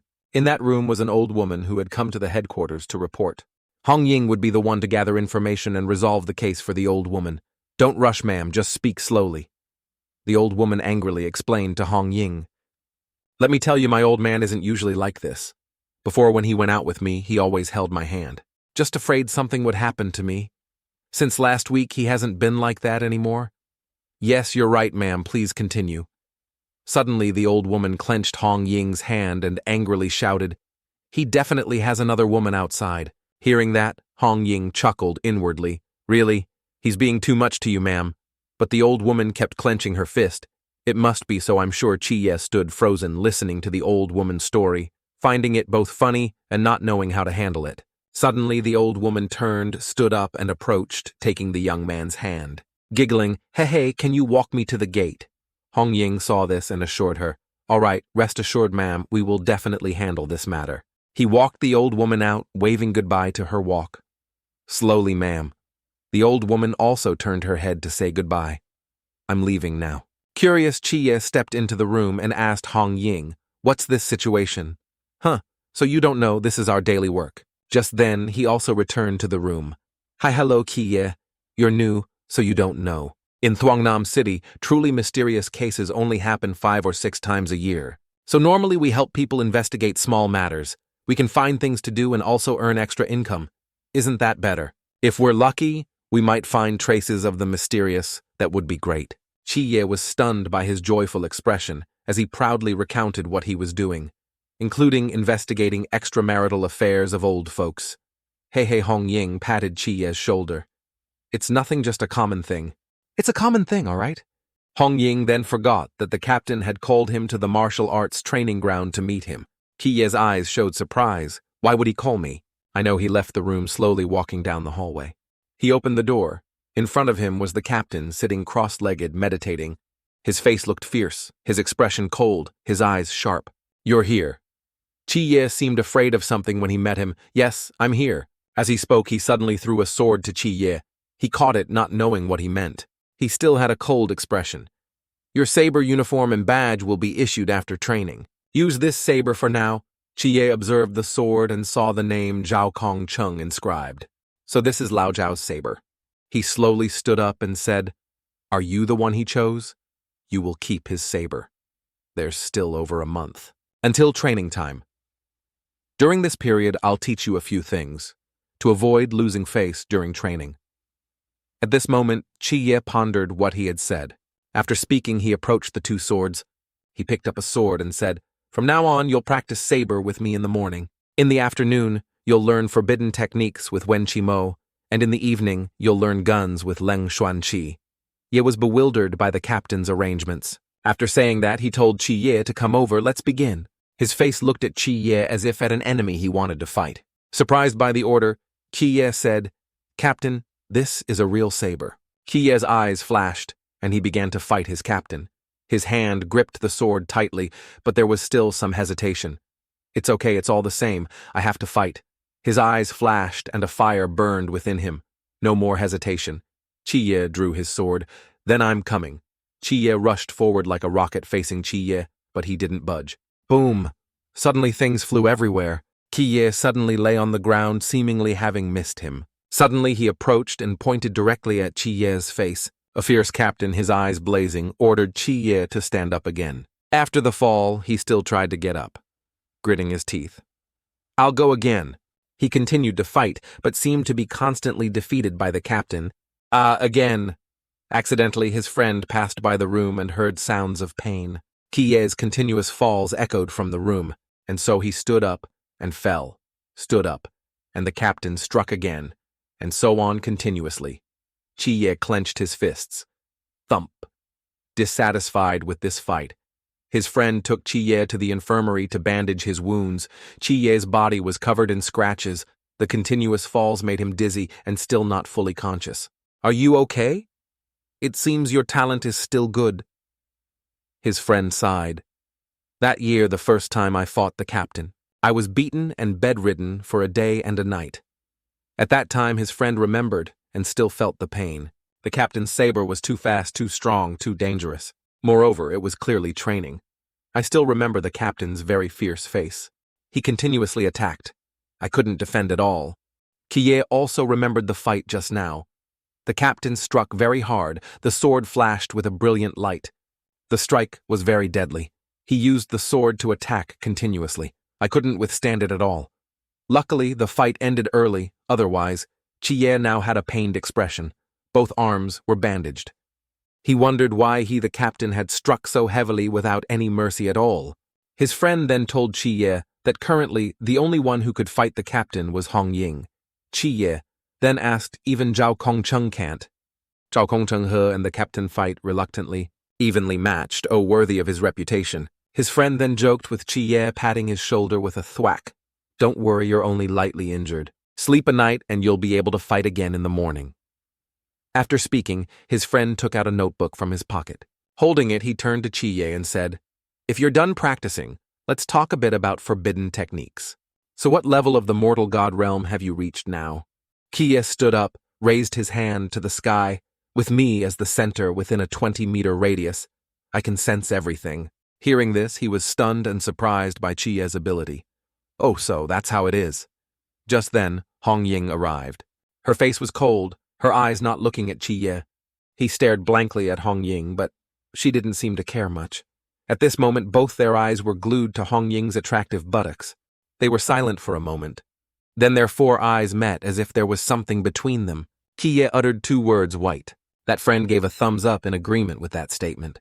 Then they shook hands, happy that they shared the same opinion. The friend holding the notebook continued the conversation. Next, I'll tell you a bit more clearly about the list of forbidden techniques. Chie also listened seriously as his friend explained. The friend coughed. Ahem, that list of forbidden techniques it's the classification of the danger of humanity's forbidden techniques. The smaller the number, the higher the danger level. Forbidden technique number techniques numbered 600 and above are called harmless forbidden techniques. The effect of these techniques is very small. At most, they can only kill insects. Techniques numbered from 400 to 599 are called low-risk forbidden techniques. This type has damaging power but isn't dangerous. Proficient use will have wondrous effects. Techniques numbered from 200 to 399 are called medium-high-risk forbidden techniques. They can pose a risk to humanity and have the ability to fight. The mysterious techniques numbered from 90 to 199 are called high-risk forbidden techniques. They have strong combat power. Owners of such techniques are 1 in 10,000. The captain is like that. Chie listened attentively as his friend thoroughly explained all the numbers related to forbidden techniques. The remaining techniques, numbered 89 and below, are called super-risk forbidden techniques. Not only do they possess immense destructive power, but they also have transcendent special abilities. This type of forbidden technique surpasses human capabilities. Just a small mistake can destroy an entire city. Suddenly, Chie remembered the fight between Zhao Kongcheng and the Demon Face King. The friend holding the book suddenly remembered Zhao Kongcheng. He felt regret for him. If Zhao Kongcheng could have awakened forbidden technique number 083 life-guiding flash moon, he would have become a general long ago. At this moment, hearing his friend speak, Chi began to think. His friend flipped through the notebook searching for Chi's ability section. Then his friend turned to look at Chi. And your forbidden technique is number 003, Mortal God Realm. Chi thought Mortal God Realm, don't get happy too soon. Number 003 is the forbidden technique of the Seraphim. It's not Lin Chi's in the hands of a new recruit like you. At most, it's only considered high risk, so my current ability isn't complete yet. Currently, your ability leans towards perception and prediction.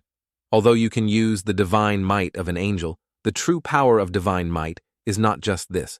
In this situation, either the Seraphim only granted you a small part of its power, or other powers still exist within you. You just haven't awakened them yet. After understanding everything, Chi looked at his hands and pondered for a moment. After speaking, his friend led Chi to another room for this training session. It's to help your body gradually adapt to this ability. Opening the door, Chi was surprised to see 39,000 mini air guns in this room. He slowly examined each gun. Each second, 39,000 bullets will be fired. What you need to do is use perception and visual reflexes to avoid these bullets. After speaking, he pressed the control button to activate the mini guns. Beep. At your current level, I'll set it to 50 bullets per second. Chi was horrified looking at each gun pointing directly at him. Suddenly, Chi's senses detected something ominous. Wait. He lifted one leg, sensing danger.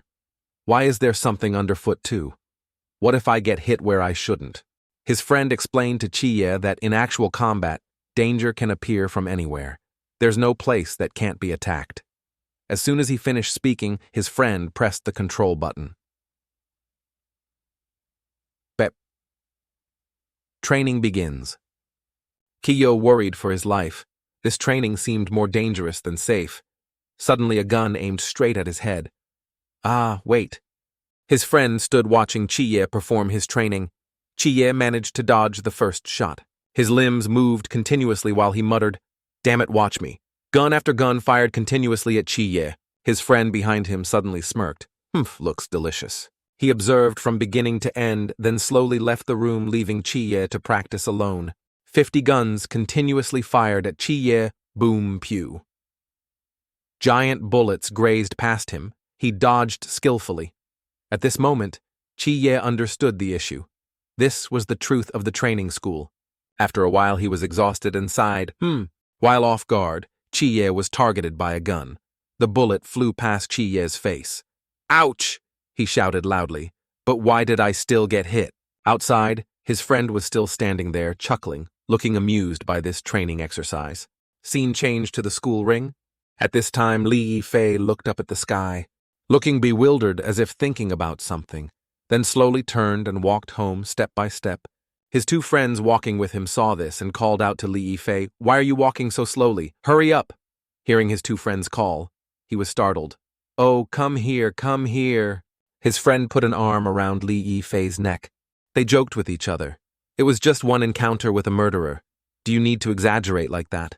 Look at you all day long being overly suspicious and cautious. Such a coward. At this time, Li Yifei's eyes showed a hint of suspicion. He was thinking about something, not paying attention to his friend's words. Why do you keep nagging? Li Yifei was annoyed. Talking to you is useless. After speaking, he pushed his friend's hand away but accidentally injured him. His friend pointed at Li Yifei's face. What do you mean by this? He didn't want to argue with his friend at all. All right, let's not talk about this anymore, let's go home. Suddenly, Li Yifei realized he had forgotten something in the classroom. He stopped abruptly, halting his steps. Seeing this, his friend asked, "What's wrong now?" Li Yifei turned back to the classroom, waving to his two friends. "I forgot my keys. You guys go ahead." His two friends were annoyed. Really, this guy is so troublesome. Then the two slowly walked home. A breeze blew past, rustling. He stood in front of the school, slowly entering. Suddenly, he heard a strange sound. He slowly listened to where the sound was coming from. He approached each room one by one. He opened the door of a room and looked inside to see if there was anything. Looking in, there was nothing but desks and chairs with a poetic twilight scene outside. Then as Li Yifei was about to leave, there was another strange sound. He detected someone approaching and quickly hid under a table, concealing himself. Then he slowly approached the door and looked out. He saw a man and a woman walking together. He tried to spy on who they were. What were they doing sneaking around together at this hour? After spying for a while, he discovered it was the head teacher and the literature class representative. They were talking intimately, unaware that Li Yifei was nearby. Suddenly, she grabbed the head teacher's hand, acting intimately. Staring at the head teacher, "Come here with me," he showed displeasure with her behavior and turned to refuse. Li Yifei spied furtively, but suddenly they approached the room where he was hiding. Why are they entering the classroom? Could it be? He turned to find another hiding spot. They slowly opened the door. They looked around the room, saw no one, and thought it was completely safe. The head teacher then turned to ask her with a displeased face, "What's wrong?" In contrast to the head teacher, she acted friendly, smiling intimately.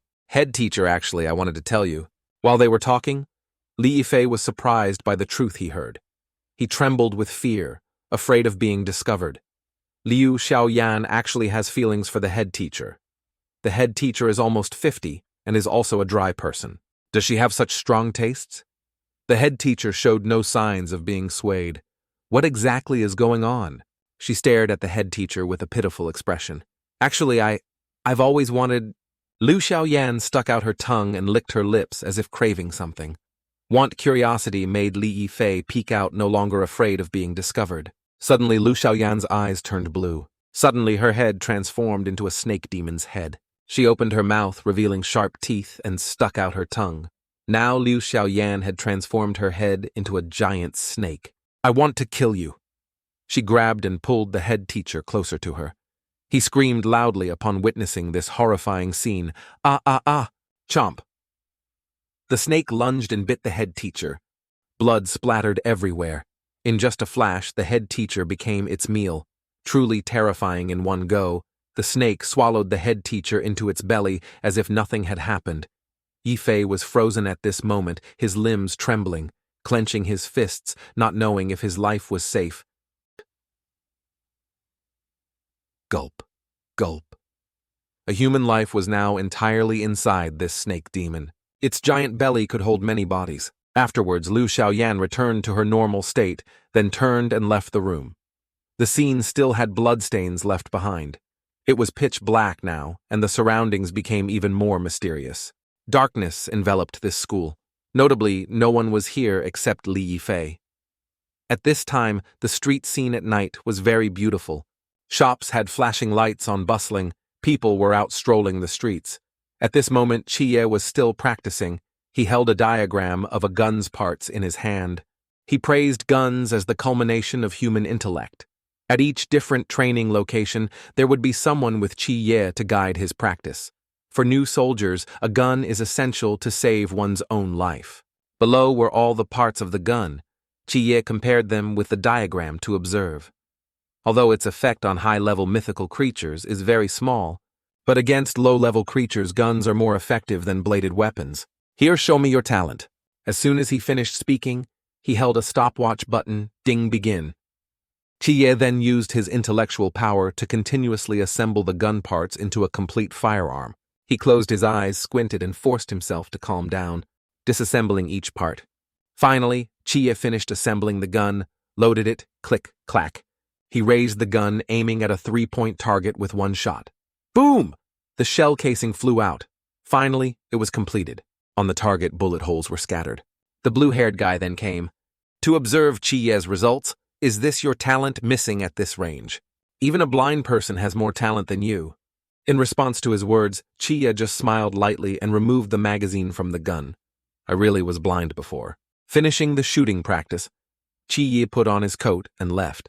This morning he was beaten by the captain and, moreover, beaten black and blue.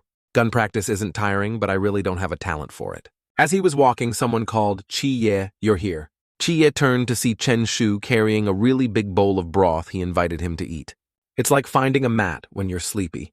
When you're hungry, someone brings food right to your mouth. How could Chie refuse? During the meal, the deputy captain and Hong Ying fought over a piece of meat. Chen Shu said, "Chie, if it's not to your taste, I'll cook something else for you." The whole squad ate happily. The deputy captain and Hong Ying were now fighting fiercely over the piece of meat, as if they wanted to pounce on each other. Seeing them arguing loudly over the piece of meat, Leng Xuan drew his gun. Seeing this, Chen Shu spoke up. Leng Xuan, next time, don't draw your gun at the dinner table. After that, the atmosphere in the room suddenly quieted down and the meal continued. In another scene, Chi Ye had returned to Hong Ying's house to rest. After a clean bath, he lay on the bed, sighing. It seemed he was quite tired from this training session. Kia thought today really was full of all sorts of things. He closed his eyes and dreamed of himself, training with the captain. He advised me, don't cling to the saber for dear life, otherwise you fundamentally won't have a chance to turn defeat into victory. Suddenly, Chi Ye picked up the sword beside him. Looking at the sword, he thought, don't cling to the saber for dear life. Suddenly, he jumped up and slashed, creating a hazy circle. He looked out the window, still holding the sword. A stream of air appeared around him. Chi Ye's determined fighting eyes lit up. All right, let's try again. The next morning, Chi Ye continued to the training school. Dark circles appeared under his eyes. It seemed that last night he had trained a bit too hard. It looked like Chi Ye didn't get a good night's sleep last night. Chi Ye was now standing in front of the agency. Then suddenly Hong Ying called Chi Ye from above. You're finally here. Something's happened. As soon as she finished speaking, Chi Ye looked up, bewildered, not knowing what had happened. He hurriedly entered the agency. Hong Ying also came down to meet Chi Ye. Seeing Hong Ying approach, Chi Ye asked, what's wrong? Has the mysterious appeared? Hong Ying replied. That's right. Hong Ying's eyes showed us that the incident was very serious, moreover, extremely difficult. Then they both went inside. Hong Ying slowly explained the incident to Chi Ye. We just received information another mythical creature has appeared. The location is Thuangnam City High School hearing. This Chi Ye turned and said, is it the high school again? Then they approached the evidence collection room. Hong Ying opened the door and saw inside the captain was working with the person reporting the incident. Suddenly Chi Ye saw the person and exclaimed, it's Li Yifei. Hearing someone enter, Li Yifei turned and seeing a familiar face said, Lin Chi, why are you here? Chi Ye smiled. Heh. I'm currently just a temporary member of the night watch. After hearing that suddenly, Li Yifei left his seat, stood up, turned around and cursed. Damn it, and they all said, you went to enlist, I didn't expect you to be here. Wu Yangnan was also surprised and turned to look at Li Yifei. At this time Chen Muye coughed. Let's talk about your matters later. First, let's discuss the case. Hearing this, Li Yifei sat back down and continued reporting the incident to the captain, but forgot where he had left off. Seeing this, Wu Yangnan reminded him, you were talking about going back to school to get your keys, and encountered it while it was eating your head teacher. At this he remembered eating but not eating. Last night I originally wanted to go back and get the English homework I forgot in class. I discovered something strange, so I hid on one side to observe. I found out she turned into a snake and swallowed the head teacher whole. Then she immediately spat out a white egg. Then the egg suddenly moved. A human hand from inside broke the eggshell and reached out. It's the head teacher. He stepped out from the egg. His aura was immediately different. After a while, that girl returned to normal. By the time they left, I still didn't dare to move. I just stayed there. Only after a while did I return home. After waking up, I immediately ran here to report. At this moment, after listening, Wenqi Mo looked surprised and said, "Ate it," and then spat it out. After collecting enough information, the captain said, "You did very well, student Chi Ye. This mythical creature definitely has the ability to disguise and assimilate. It's highly probable." Chen Muye continued, "It's highly probable it's spreading throughout Thuangnam City High School. Among mythical creatures, assimilation is the most difficult power. Just a little carelessness, and the number of victims will increase exponentially. The risk also increases manifold. Moreover, its camouflage is shown in that this mythical creature has inferior intellect to humans. This power is even more terrifying.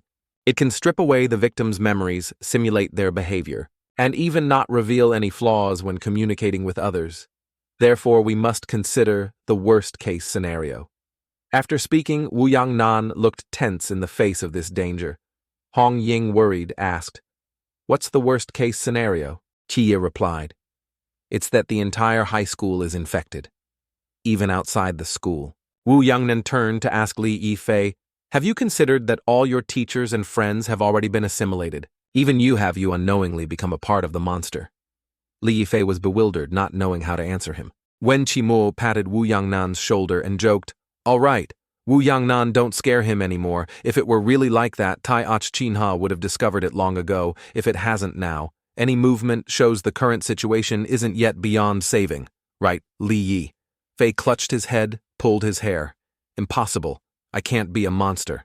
Qiye turned to ask Hong Ying, what is Tai Ach Chinha? Hong Ying said, it's a crow, also a forbidden object. When disaster strikes Thuongnam City, it will call a warning. The captain then asked Wu Yangnan, if the mysterious has appeared, do you have a plan? Wu Yangnan said, the current necessary task is to find the true form of the mythical creature. At the same time, investigate how many people it has assimilated. So I suggest this time we will act in 2 teams.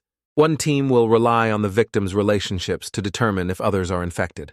Another team will enter the school and quickly find their true forms. As soon as he finished speaking, Wen Shimo took out uniforms for his teammates and said, all right, you 2 change clothes first. If you want to infiltrate the school, you have to look like a high school student. All 3 of them left. At this time, Hong Ying, Tu Xiaonan, and Qiye were all holding their uniforms. Hong Ying then turned to look at Qiye and said, Qiye, why is your school uniform so ugly? And Tu Xiaonan's didn't fit because her chest was too large. Qiye said, the girl's uniform isn't bad like that. The boy's uniform is the ugly one. Suddenly someone handed him a gun. It was Leng Xuan. Take this, it's fully loaded, Qiye said.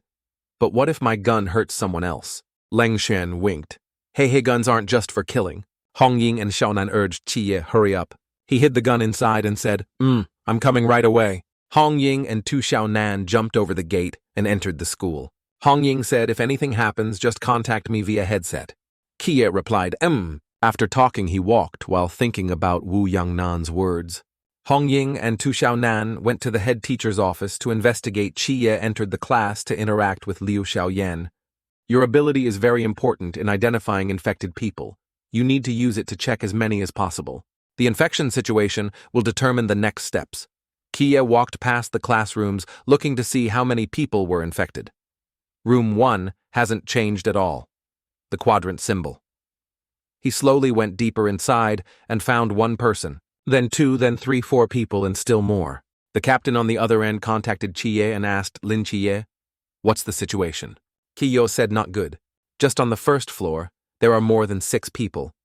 The captain and Wu Yangnan were surprised that there were 6 people just on the first floor. Wu Yangnan said if these mythical creatures go berserk and attack, all the students won't be their match. Qiye continued to search for more victims in other classes, running while thinking just the first floor alone had 6 victims. If I look at the whole school, I don't know how many will die. Chen Muye said, stick to the plan. Continue observing, don't alert the enemy. Lin Chi, Ye just ran swiftly past the classrooms. Suddenly, he stopped in front of a classroom door. He opened the door, stepped into the class and said, reporting. At this moment, the teacher saw Qiye and shouted loudly, Lin Qiye, why are you so late? Where have you been these past few days? Qiye replied, Sir, I had some eye problems, so I had to stay in the hospital for 2 weeks. After he finished, the teacher told Qiye to quickly return to his seat. Continue the lesson. As Qiye walked down, he accidentally passed Li Yifei and suddenly remembered. He said to the captain, I've seen that monster before. I can lead everyone. I want to go too. Actually, I've wanted to join for a long time. I also want to be an unsung hero protecting the people of Thuongnam City. The captain said, if this operation goes smoothly, I can give you a chance. Qiye continued down to his seat. That girl's eyes were very strange, just staring at Qiye. Then the class continued to listen to the teacher's lecture. Meanwhile, Li Yifei passed a note to a female classmate. Qiye's eyes looked at their actions. Why was the girl smiling? Ring school's out. Li Yifei went to Lin Chi's seat and said, so what's up? Qiye replied, I need a chance. A chance to see all the students in the school. Hearing that, Li Yifei asked, what do you mean? Qiye said, next is the flag-raising ceremony. At that time, I can clearly see the entire school's situation. Back to Hong Ying and Tu Xiaonan. They were breaking into the head teacher's room. Xiaonan couldn't open the door and said, the door is locked. It seems no one is here. Hong Ying took out 2 sharp chopsticks and joked with Xiaonan. The next thing to do will get suspended, huh? Then Hong Ying used tools to pick the lock from the outside. After a while, the door was opened. Hong Ying, taking advantage of no one being there, said, good, this is much more convenient. Seize the time and finish before the department head returns. They entered the room. Seeing a glass of water, Xiaonan said, "This cup is still warm. Perhaps he just left." Hong Ying hurriedly hugged a pile of documents and said, "In short, turn this whole place upside down once to see if there are any clues." Suddenly, Hong Ying smelled something strange. She put the documents on the table, turned to look at the ground, and detected a foul odor. Hong Ying discovered something stinking under the table. She used a knife to open the lid. Suddenly, Hong Ying screamed, "Ha! Is this human skin?" A layer of human skin was hidden under a brick. Suddenly, the school announced for all students to gather in the yard for the flag-raising ceremony. One by one, they went down. At this time, Chi Ye and Li Yifei were standing by the red flag supervising the students. This was a chance for Chi Ye to see the number of infected people. Li Yifei turned to ask Chi Ye, "Tell me the truth. How many people in our class?" Chi Ye said 2 people, Liu Xiaoyan and Han Ruoruo. "So what about now? How many people in this group?" "There are 5 people in front. That female student is also one of them." Li Yifei said, "She's Tianli from the class next door, same dormitory as Liu Xiaoyan and Han Ruoruo." After hearing this, Chi Ye thought most of the infected are female students. Could they have been infected from the girls' dormitory? After hearing Chi Ye, Hong Ying and Tu Xiaonan also guessed that the source of transmission might be the girls' dormitory. Hong Ying replied to Chi Ye, "Roger. We'll go to the girls' dormitory to investigate now." At this time, Lin Chi and Li Yifei went to the flagpole. 2 young men were standing there. Suddenly, Li Yifei grabbed Chi Ye's hand, pulled him back, and asked, "The music is about to end. We'll be discovered." Chi Ye calmly replied, "Not yet, I have my own way." "What are you planning to do?" Chi Ye approached his friend, holding the flag with one hand. With the other hand, he pushed his friend away and said, "You're dismissed." His friend was bewildered, not understanding what Chi Ye said. The school leadership urgently announced for the student representative to raise the flag and give a speech. "So temporarily change the flag bearer. I am the second-year student representative Li Yifei. Just give me the flag. If you have any questions after the flag raising, you can find the teachers to ask." After speaking, Chi Ye took the flagpole, while his friend stammered, not knowing what to do, but. Then the flag-raising ceremony began. Chi Ye and Li Yifei stepped forward towards the flagpole. Below, everyone was surprised by Chi Ye's appearance. Someone said, Everyone look at the flag bearer. A female student praised Chi Ye, "So handsome. He looks like Lin Chi Ye, doesn't he?" Her friend next to her, looking annoyed, said, "Stop being noisy. The teachers on duty are nearby." At this time, Li Yifei looked at Chi Ye thinking, "Damn it, what does he want to do?" Chi Ye then closed his eyes and began to sense the aura of everyone below. At this moment, he had a bad feeling. The glowing aura on them proved they were infected. The number was not small. He had reached the flagpole, but Chi Ye still didn't stop but continued straight ahead. Li Yifei found it a bit strange. What exactly does he want to do? He's gone too far. "Quiet, everyone. Quiet. That student, you're going the wrong way. Where does he want to go? I don't know. Maybe it's his first time raising the flag." Chi Ye ran from the flagpole. As he ran, he informed the captain, "You need to be mentally prepared." The captain asked, "Speak slowly." "Chi Ye, report your situation." Chi Ye said, "I've sensed all the teachers and students. In the school, at least 60 people are infected. To solve all of this is harder than reaching the sky. Their numbers are too large. If any slip through the net, once we threaten their true forms, the infected might attack teachers and students. It will be a disaster for the entire city." At this moment, the captain's side was engaged in a battle with the infected. "Kiyo, calm down. We've already infiltrated outside. We investigated the residences of Liu Xiaoyan and head teacher Li.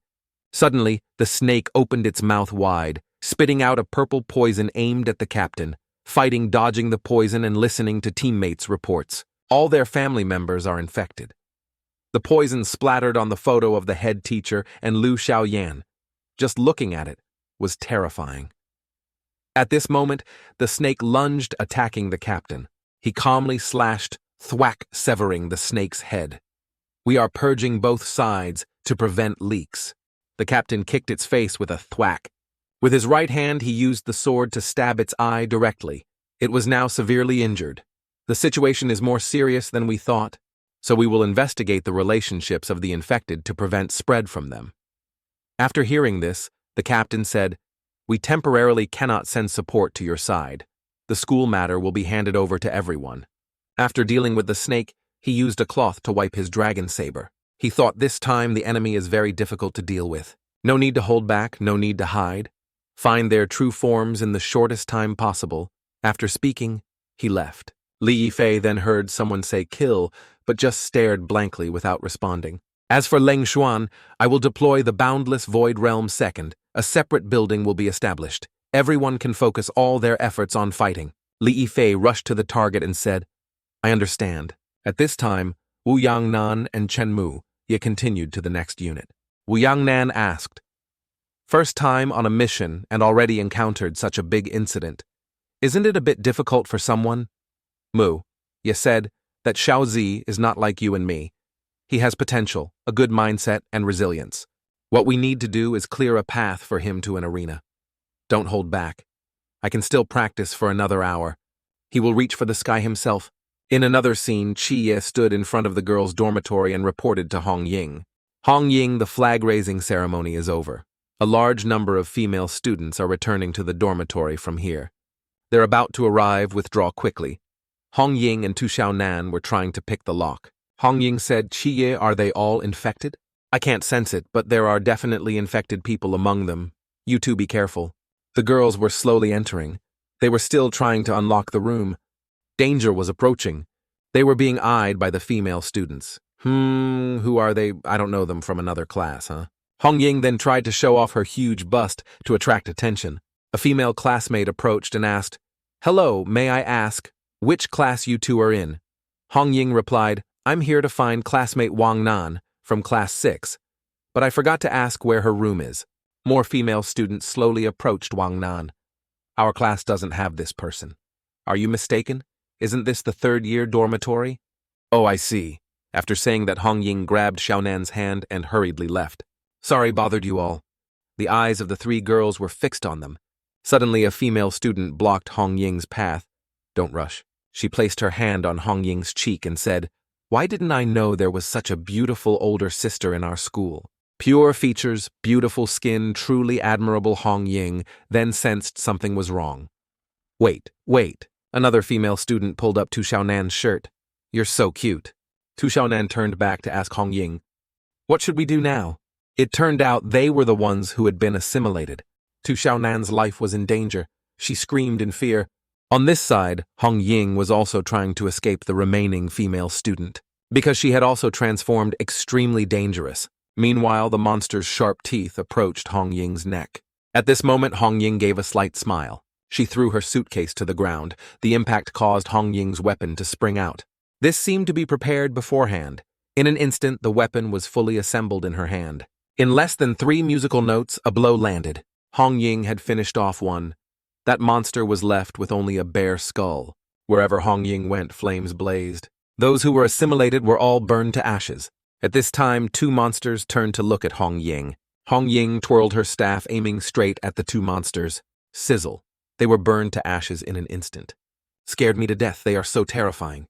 Indeed a bit scary, but not very strong. Suddenly another female student appeared. Over there, sister, look. Hong Ying turned. Another assimilated person. All right, come here.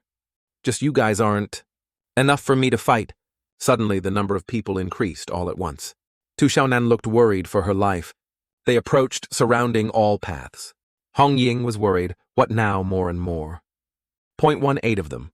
This number is a bit troublesome, but it's just a small trouble. They rushed to attack. The battle began. The battle created a large explosion. Boom. The room caught fire. On the school side, Liu Wen was washing his face. He tidied his hair to meet some girl. Qiye sat silently in the classroom. Then suddenly Liu Yuan entered, shouting "Ruo Ruo," causing several female students in the class to look at Liu Yuan. He held a water bottle, approached Ruo Ruo, and said, Yesterday you said you wanted to drink milk. I brought a bottle for you. Ruo Ruo's cheeks flushed red shy. Thank you, Liu Yuan, you treat me so well. Hearing that, Liu Yuan said, Don't worry, Ruo Ruo, from now on, if you want a drink, just tell me, I'll buy it for you. Suddenly, Ruo Ruo approached and whispered in Liu Yuan's ear, After school, can you wait for me at the bicycle shed? Liu Yuan was delighted. Okay, after school tonight, I'll definitely come. Suddenly, Thut Hiye stood up. Liu Yuan was startled and shouted, "Oh my God, Lin Chi, what's wrong with you?" Kiyo said, "Classmate Han Ruo, actually I've liked you for a long time." Liu Yuan was angry, this bastard. Everyone in the class was surprised by Chiye's words. Ruo was stunned, a question mark in her mind. She screamed, I can't believe it. Chiye said, Han Ruo, I've liked you for a long time, be my girlfriend, okay? Everyone in the class cheered and clapped in celebration. As for Ruo, her heart pounded. She couldn't believe her eyes. Liu Yuan, shocked, said, Wait, why is it like this? You guys aren't joking, are you? Ruo smiled and said, All right then, I agree to be your girlfriend. Liu Yuan angrily turned and shouted, What? Why did you say that? Kiye stood at the classroom door, turned and said, So let's meet at the bicycle shed after school. Ruo agreed, not caring about Liu Yuan's feelings. He cried his eyes out. Hey, why did you do that? Kiye left. And then there was a call. Li Yifei asked, Why did you save him? He treated you like that before. Kiye said, I didn't want to save him either. This is the responsibility of the Night Watch. I saved him once. If he seeks death again, it has nothing to do with me. After hearing this, Li Yifei still didn't understand Chiye's meaning. So what you mean is, let's go, something happened on Hong Ying's side. After speaking, Chiye and Li Yifei went to Hong Ying's location. The building was on fire, smoke billowing, causing everyone around the dormitory to panic and shout, Did you hear that explosion just now? So scary, classmates, don't panic. First leave the dormitory. The environment became chaotic. They were panicking and running to find shelter. Suddenly, they couldn't use their phones. Why does my phone suddenly have no signal? Mine doesn't either. What's going on, At this time, Leng Xuan was on the building to disconnect the antenna. He said, How could I let you make phone calls? Then Leng Xuan held the boundless void realm and muttered, Lao Zhao, before seemed to... Then he slammed the boundless void realm onto the ground. Then suddenly the boundless void realm emitted a blue light, shining straight up to the sky. Leng Xuan, surprised, asked, Why is it blue? Looking out from the classroom, the male students saw the strange phenomenon and asked each other, Damn it, look, why has the sky turned blue? Really, so strange. Everyone below, mouths agape, eyes wide. What is that? So strange, isn't it? So scary. At this time, Chiye and Li Yifei, puzzled, turned to ask, Chiye, what's this situation? Chiye said, I don't know. Maybe the boundless void realm has a problem. At this time, people around the school were blockading the girls' dormitory. It's not easy to get in. Kiye said, Help me create a diversion. Distract them to another place. Li Yifei didn't understand Chiye's meaning. Me diversion how? Kiye turned and shouted, If you want to join the Night Watch, it means sacrificing all preparations, including chastity. Do you understand? Chiye pushed Li Yifei towards the female students and said, Go on, counting on you. You're the best. Li Yifei looked at Chiye with annoyance and said, This guy, why is he making me go? Chiye shouted, Hey beauties, this handsome guy has something to ask you. Suddenly all the female students turned to look at Li Yifei. Unfamiliar gazes. Who is that? Don't know him. Hey, who are you calling? Does anyone know him? Come out and claim him. Li Yifei maintained his composure, abandoning his male pride, coughed and shouted loudly, Mushuje. The girl in front, frightened, replied, Why are you calling me? I don't know you. What do you want? Don't come over here. Li Yifei ignored the gazes of everyone around and shouted again, I like you. Please go on a date with me. Suddenly the girl fainted and fell sideways. Seeing this, her female friend next to her supported Shujie. What's wrong with you? Everyone around focused on Shujie. This was a chance for Chiye to act. After opening the door, Chiye went inside. But he thought of Li Yifei. This Xiaozi is skilled, huh? Does he have a talent in this area? But never mind. First I need to find Sister Hong Ying. As for Li Yifei, he was enduring the curses of the female students. His heart felt like it was being torn into 100 pieces. At this time, Hong Ying and Tu Xiaonan were still fighting against the assimilated people. Hong Ying asked Xiaonan, What's happening outside? What's the commotion? Xiaonan replied, It seems the boundless void realm has a problem. Many people are gathered outside. Hearing this, Hong Ying immediately thought, Then I definitely can't let you escape. Hong Ying then used a technique, forbidden technique, Great Rain Dance. Flames radiated around Hong Ying, blazing brightly. Sizzle, one slash made them burn to ashes. The slash created a beautiful vortex. The aura within flashed. One fatal blow annihilated all these assimilated people. Then, Hong Ying used a technique to retract her weapon. Click, everything returned to normal. Suddenly someone was approaching from behind. It seemed someone was there. The teacher asked, "Which class are you students from? Why are you here?" Hong Ying said, "Ma'am, we were putting out the fire." Suddenly the teacher grabbed Xiaonan's hand and said, "Forget it first. Follow me outside. This place isn't safe." The three of them used the emergency exit. The teacher kept urging them, "Quickly, quickly follow me." Suddenly Chi Ye came up from below. He shot the teacher with a gun. Boom! The bullet hit her right in the chest. Unexpectedly, she was the mythical creature. Being shot made her reveal her true form. At this point, she stopped acting. She turned to attack Xiaonan, and Xiaonan drew her sword. Chi Ye then rushed up from below. She raised her sharp claws to pounce on Xiaonan. Xiaonan screamed, "Get away, don't come here, stay away from me." Kiyo rushed forward and shot its abdomen, had another shot to the head, and it was gone. At this moment, Chi Ye turned, extended his hand to Tu Xiaonan and asked, "Are you okay?" Just then, Hong Ying came down. They looked at each other, bewildered, and asked, "Chi Ye, why are you here? I heard you two were fighting, so I rushed here," Chi Ye asked. "But where's the other monster?" Hong Ying proudly replied, "I've killed them all." "Ha ha. Where's the true form? I eliminated that too." About this, Chi Ye thought. Logically, this place is its lair. Could it have released bait and then escaped? Hong Ying replied, "Is it that smart?" This mythical creature can perfectly simulate human behavior and personality. It definitely possesses intelligence no less than humans. The way it infects shows its intelligence. It chose the girls' dormitory as the infection site, then lured male students to a secret location, causing the infection to spread. If Li Yifei hadn't discovered it, perhaps even after a few years, its existence might not have been found. A creature with such high intelligence, this is the first time I've encountered one. Suddenly Tu Xiaonan saw something and pointed, saying, "Hey, what's that?" That figure again was a mythical creature appearing. Seeing this, they chased after it. But it ran too fast. It wanted to go to the rooftop. It ran so fast that the three of them couldn't keep up. "Why does this guy run so fast? I'm dead tired." Hong Ying and Chi Ye watched, not knowing what it was doing. Suddenly it tensed up, its muscles bulging. Its body began to transform. It roared and a strange sound began to emerge, causing the earth and sky to tremble. Everyone covered their heads, unable to bear the sound. At this moment, the sky was entirely blue. The scene became eerie. "What's that sound? Do you hear it? Hiss, hiss." Suddenly the friend next to him transformed into a monster, bearing its fangs.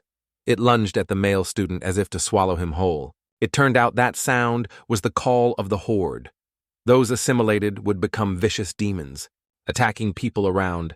The atmosphere became chaotic. At this time, Chi Ye aimed his gun straight at it. It jumped down. The shot missed and hit the wall. It ran. "What should we do?" "Not good. All the infected are exposed. I'll go protect the students. You chase after it." After saying that, Hong Ying jumped down and chased it. Everyone was in chaos, not knowing which way to run. Chi Ye then shouted loudly, "Don't run. Follow me. You can't leave the school now. Quiet, quiet. Listen to me." No one paid attention to Chi Ye's words. Everyone continued to move chaotically, according to their instincts. Chi Ye tried to shout loudly but failed. At this rate, they would die. The students were still screaming in despair. In the crowd, there was a very strange and suspicious person. Perhaps he was the one who triggered the appearance of the mythical creature.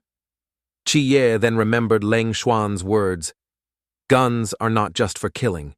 Chi Ye gritted his teeth, raised his gun to the sky, and fired. Boom, boom. Quiet, everyone. People started to stop quietly looking at Chi Ye. Perhaps it worked. They looked at Chi Ye with fearful eyes. The students turned and asked, "Who are you? Why do you have a gun?" "Police."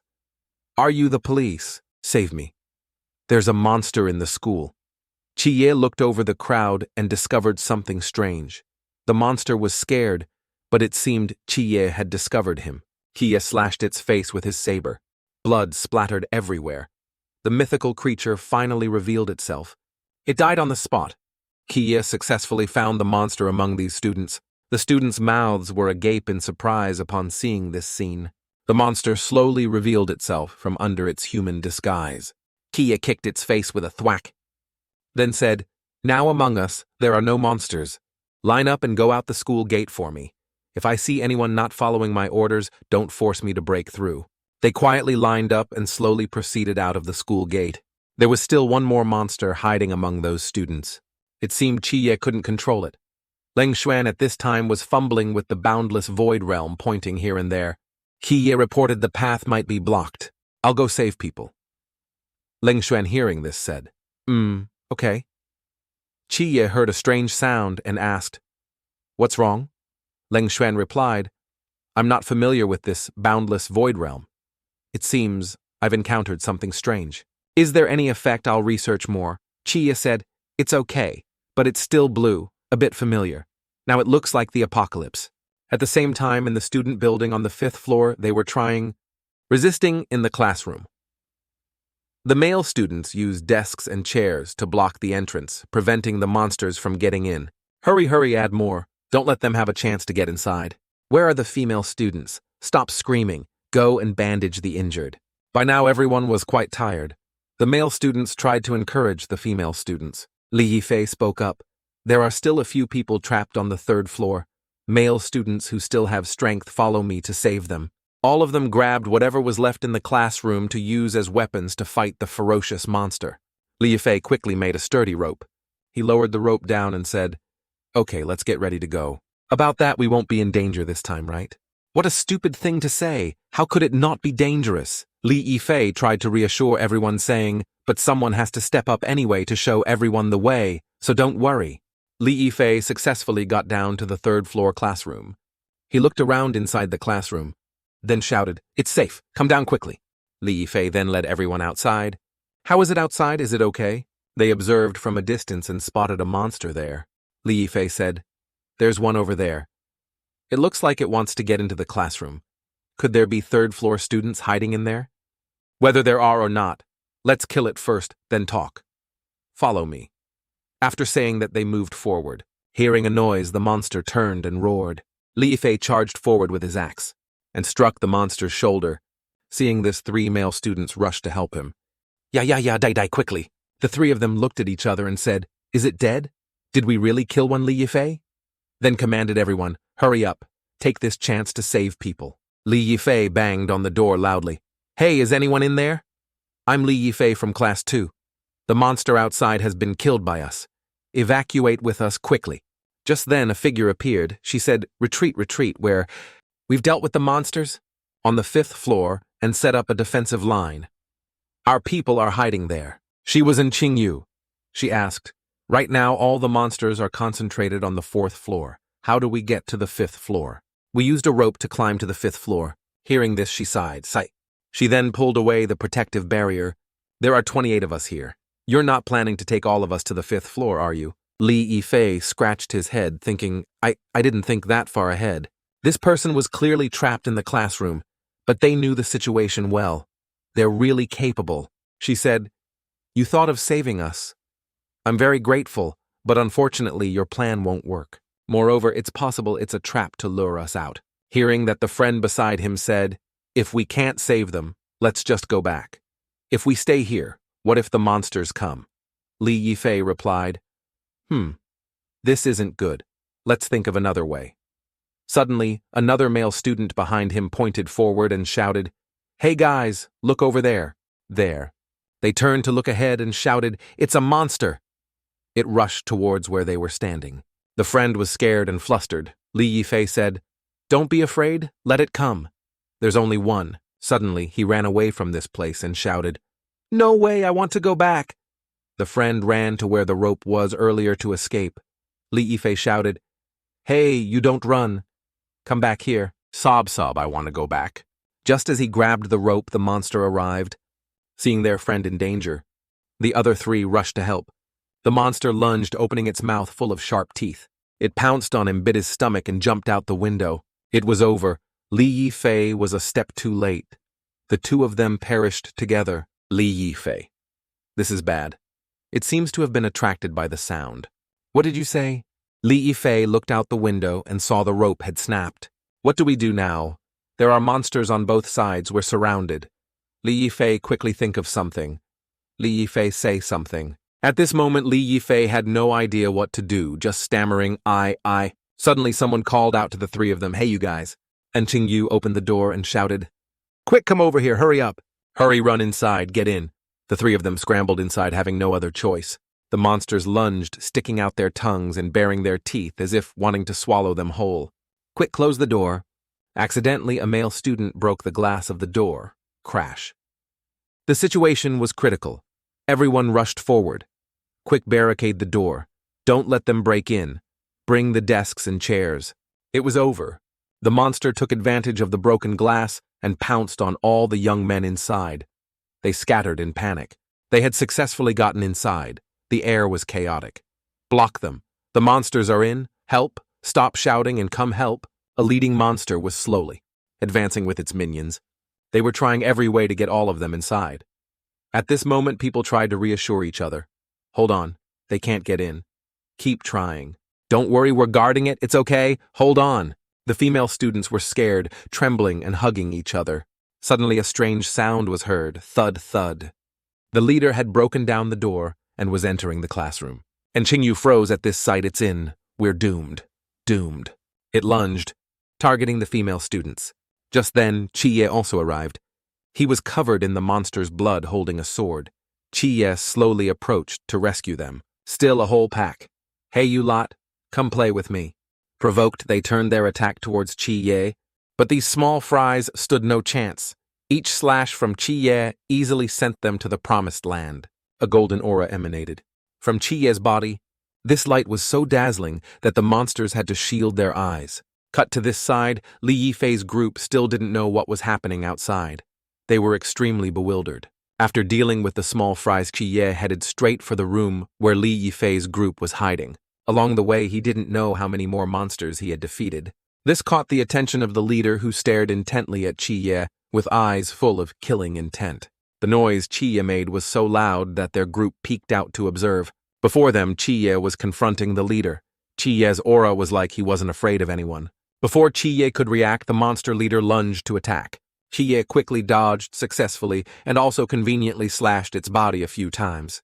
But these slashes weren't very effective, only scratching its skin. Its skin was really tough. Chi-Ye continuously slashed at it multiple times. Many consecutive slashes left the monster heavily injured. With a growl, the monster collapsed at Chi-Ye's hands. Thud.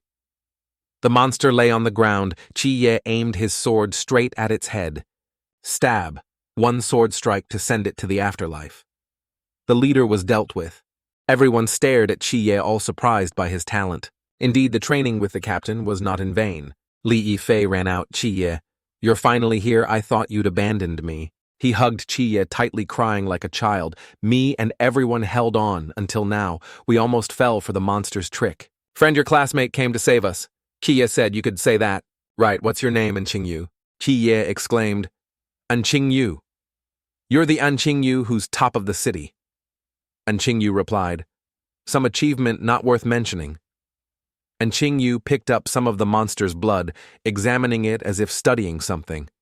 "This world is more interesting than I thought." Suddenly he stood up, shook hands with Chi-Ye, and introduced himself. "Hello, I'm Qingyu, and I'm Lin Chi." Li Yifei put his arm around Chi-Ye's shoulder, showing off to Qingyu. "This is my brother Lin Chi, who specializes in exterminating demons and monsters." Qingyu just hummed in acknowledgement, repeatedly. "Those people might not be monsters. How do you plan to handle them?" Li Yifei said. "I'm talking about Han Ruoruo and Liu Xiaoyan. I don't know why those two haven't gone crazy. Moreover, they're still mixed in the crowd.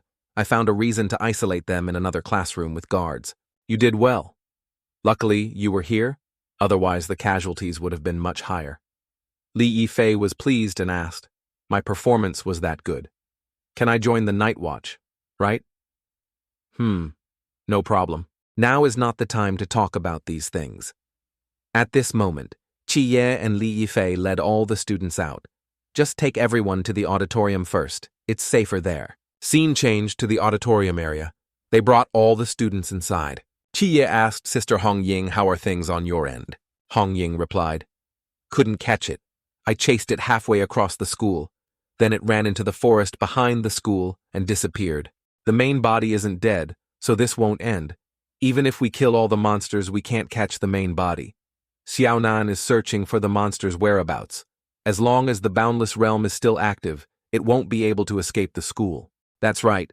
The vice captain has found out the monster's origin. Oh, really? It's called Nanye Yaoshi Wilderness, Demon Snake. The vice captain searched through all the mythology books and only found a few lines in an ancient text. This demon snake has incredibly strong camouflage abilities and extremely high intelligence.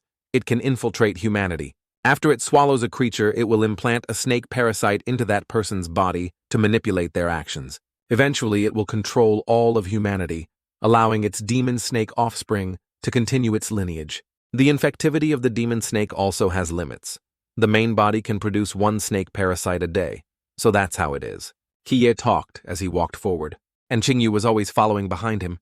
At this moment, he called Qiye back. Is something wrong? I want to ask you something. If you're asking if I'm a Superman or a cultivator, then definitely not, and Qingyu replied. No, what I want to ask is these monsters have always existed, right before our eyes. In our lives, have they always existed? Qiye said yes. But anyway, memories will be erased after this. And Qingyu was dejected. Then why do we live without knowing anything? Because someone watches over you every night in your stead. So that's how it is. Qiye turned and asked, aren't you scared? He gritted his teeth but said, scared? Why should I be scared? I just find it interesting. So besides science, humanity also has such magical creatures. I recently finished my master's in biology. Next year I'll definitely start studying for a doctorate, mainly researching genetics and the origin of mutations in organisms, and I've also studied medicine. Just let me take some samples for analysis. Qiye refused, waved goodbye to him and said, sorry to bother you, goodbye. I have to go. The 5th floor isn't resolved yet. Suddenly, from behind a group of people called out, Qiye. Li Yifei said, you want to go save people? We'll go with you. Don't worry. We absolutely won't be a burden to them. Qiye thought to himself, using divine power continuously has brought my spiritual energy close to its limit. With them coordinating, it might be easier to deal with the enemy. Okay, let's go together. I'll go too. And Qingyu said I can help you strategize and I can also analyze the monster's habits. Let me go with you. Li Yifei turned to Qiye and whispered, this kid is very smart. I think we can let him come along. All right then. But I can't guarantee your safety. And Qingyu was excited. Great. It's okay. I'm not afraid of dying. A voice echoed, calling Liu Yuan's name. Is anyone there? Here. It turned out to be Liu Yuan trying to unlock the door to save Ruoro. I'm here. I'll save you right away. Inside, Ruoro looked scared, tears welling up in her eyes, and said, Liu Yuan, I'm scared. I'm so scared. Liu Yuan replied, don't be afraid, I'm here. It's okay. While he was struggling to unlock it, her true face became clear. She thought, Liu Yuan, you're so good, not like Lin Chi. He doesn't even pay attention to me at all. As for Liu Yuan, she thought about Lin Chi. Haha, he's just a scumbag. It's open. It's open. He opened the door. Overjoyed, looked at Ruoro. Great, I finally saved you. Ruoro, I like you. Be my girlfriend. Okay? I'll definitely treat you 100 times better than that. Lin Chi. Ruoro replied, I agree. Liu Yuan said, really, that's great. Suddenly she sensed danger nearby. Their group was approaching them. The male students were killing all the monsters along the way. She pretended to be dizzy. Ugh. Seeing this, Liu Yuan asked, Ruoro, what's wrong? Are you okay? She hugged Liu Yuan and whispered, Liu Yuan, I don't want to be here anymore. I'm scared. Liu Yuan replied, okay, I'll take you away now. He took Ruoro's hand and fled elsewhere. Definitely, I'll get you out of here. Haha, you've fallen for my trick. You will die. He led Ruoro to the door, angrily throwing every desk and chair in the classroom, muttering, definitely that damned Yifei gang. Doing such useless things, he tried to throw all the desks and chairs out. Suddenly someone called his name, Liu Yuan. What are you doing? Why let her go? He tried to protect Ruoro, not letting them touch her. What if I don't let go? On what grounds are you locking her up? This is illegal detention.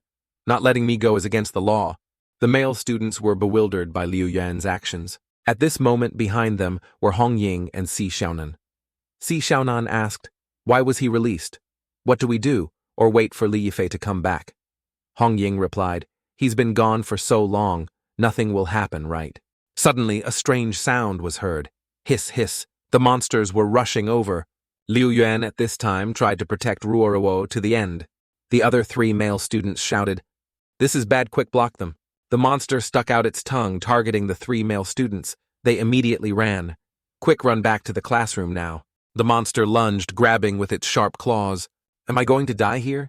The male student cried his eyes out, running for his life to find a way to survive. Just then, Chi-Ye arrived in time to rescue him.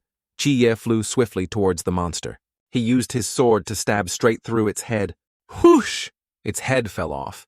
Chi-Ye's beautiful slash made the friend unable to believe his eyes. "I've been saved." Thump. The monster pinned the male student to the ground, a breathless fall. Chi-Ye said, "Get up, friend." He was dazed, still muttering, "After I die, remember to burn my favorite comic book for me. Send it to me, okay?" Just as he finished speaking, Li Yifei also arrived and said, "Chi-Ye, the infected on this floor have all been dealt with." Chi-Ye said, "Right." He was about to pull out his sword, but he turned to see Liu Yuan still attentively protecting Ruoro. Chi-Ye sheathed his sword and said, "You want to take her away, right?" Liu Yuan, angry, looked at Chi-Ye with jealous eyes.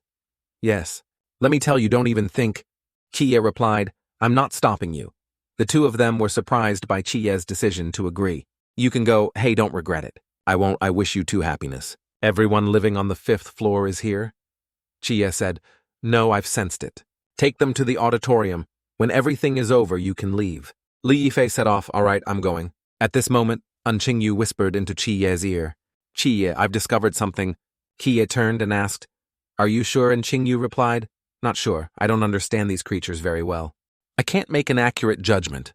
So I need this." He pointed to the gun Chi-Ye was carrying. He took the gun from Chi-Ye's pocket. He asked, "Only 3 bullets left. Do you know how to use it?" And Qingyu drew the gun, click, clack, loaded it. "I've seen it on TV. That's enough then.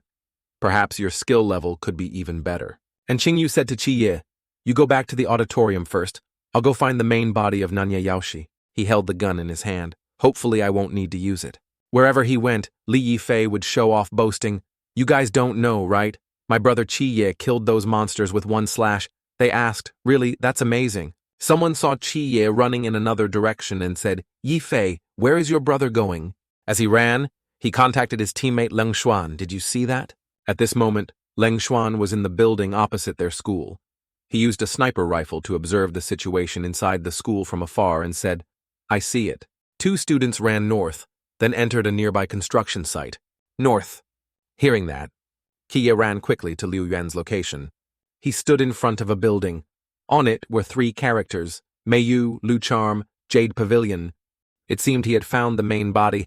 Scene changed to Liu Yuan. He was led by Roro to a room full of musical instruments. Liu Yuan turned and asked, "Roro, aren't we running away from here?"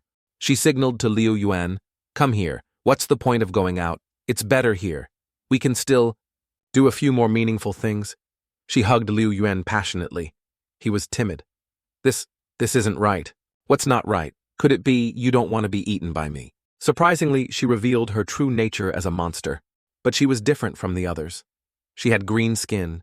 Chi-Ye at this moment was standing outside observing the situation when he heard sounds coming from inside the room. Thud, thud. He approached that room. "Is it over?" Suddenly, Liu Yuan had been assimilated by that monster. He rushed out, accidentally startling Chi-Ye, who hadn't had time to regain his composure. Chi-Ye then stabbed him multiple times in the stomach. "Tisk scared me. Go die." He kicked the bucket, went to heaven. Inside, the monster was hiding, keeping quiet, so Chi-Ye wouldn't discover it. He slowly entered, saying as he walked, "If I'm not mistaken, you're the strongest demon snake descendant in this school, right? Come down quickly. Let's talk." Nanye Yaoshe. "I know you're seeing me through the demon snake. Why don't you retract that form and let's talk?"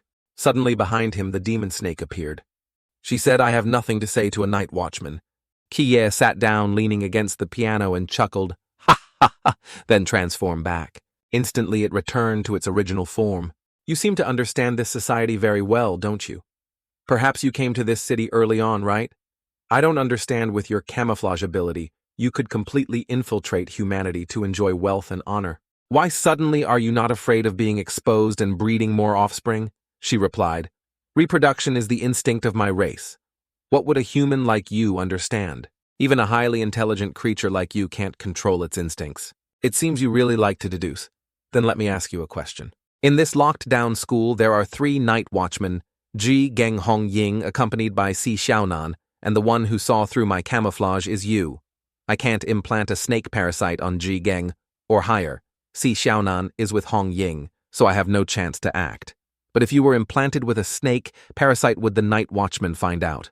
Kiyo pondered her question. So, this is a trap, aimed at me. Turns out, I was seeking death. Good indeed. Intelligent. After speaking without letting Chi-Ye act, it transformed back into a monster and lunged to attack him. Ki-Ye dodged a dangerous blow. He flew up, using his sword to fight Nanya Yaoshi. The monster had a bizarre form. It used its tail to attack. When its tail opened its mouth, many sharp teeth fanned out, looking like a man-eating flower. It lunged straight at Chi-Ye.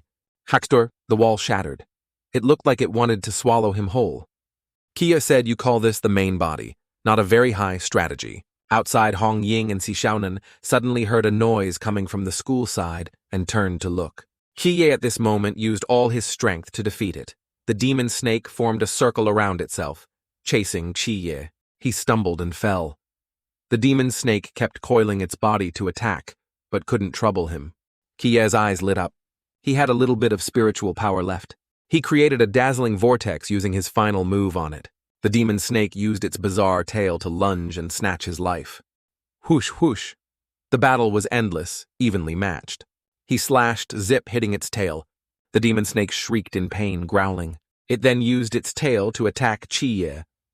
At this moment, he was at a disadvantage. Something wasn't right. Boom. He flew out of the wall. A strong collision occurred. The demon snake flew out to continue taking him down. Kiye shouted, "It's ruined. Surely I'm not about to die gloriously, am I?" The demon snake spat out poison, roaring, "Go die!" His life was hanging by a thread. Would Chiye be saved? It's not good. It's getting close to his body. Suddenly, Hong Ying's blade appeared. The blade pierced through the poison, foiling the demon snake's attempt to kill him. He looked down. It was Sister Hong Ying. Hong Ying used her special ability to control the blade. The blade then split into 3 blades. Kiye at this moment said, "Catch me." Hong Ying caught the blade in her hand, successfully rescuing Chiye. Chiye fell from a height, landing right in a bush, shouting, "Oh, I'm dead!" Thud. He fell flat on his face. His eyes were bruised black. His mind dazed when Hong Ying asked, "Hey, are you okay?" He replied, "I'm fine. Not even a scratch. You sisters should still focus on dealing with the demon snake. Nanya Yaoshi, right? A minor character." In front of them, the demon snake was staring at them with eyes full of killing intent. Suddenly, it returned to its previous spot and disappeared. Hong Ying turned to ask, "Chiye, where is it?" Chiye replied, "The classroom at the far left of the 2nd floor. It's about to flee." "Very good. I hate runaway pests. The most. Runaway pests all deserve to be killed." Whoosh, whoosh! After speaking, Hong Ying flew up, creating a dazzling golden whirlwind. Hong Ying at this time aimed for the 2nd floor using her blade to kill the demon snake. "Goodbye, Nanya Yaoshi." Just as she finished speaking, she threw the blade straight into the room. Wherever the blade went, it created a dazzling golden line of light. Boom, boom! The room exploded. Kiye was sweating profusely at this moment, seeing how incredibly skilled his sister was. No wonder it didn't seem to have high combat power in your eyes. Seeing Chiye sweating, Xiaonan asked, "You're breaking out in a cold sweat. Do you really not need to go to the hospital?" Chiye said, I'm fine. No need." Nanya Yaoshi was finally killed. The blade slashed horizontally, severing its body in 2. Hong Ying said, "I'm dead tired. Today I always had to use my brain. If I could just go fight bosses, finish work after that, how great would that be?" Chiye looked at Hong Ying thinking, "Where did you use your brain, sister?" "Work's done. Little brother Chiye, let's go. I'll treat you to a meal. Congratulations on completing your first mission." Hong Ying turned to look at Xiaonan and noticed, "What are you taking pictures of with your phone?" Xiaonan replied, "Oh, nothing at all." Back towards the auditorium, everyone was still safe here. And Qingyu turned to ask Li Yifei, "Right, what's the name of Lin Chi's organization?" He replied, "The Night Watch. It doesn't matter if I tell you, your memory will be wiped later anyway." And Qingyu wondered, Wipe memory. What's that? Yes, they have something that can wipe memories.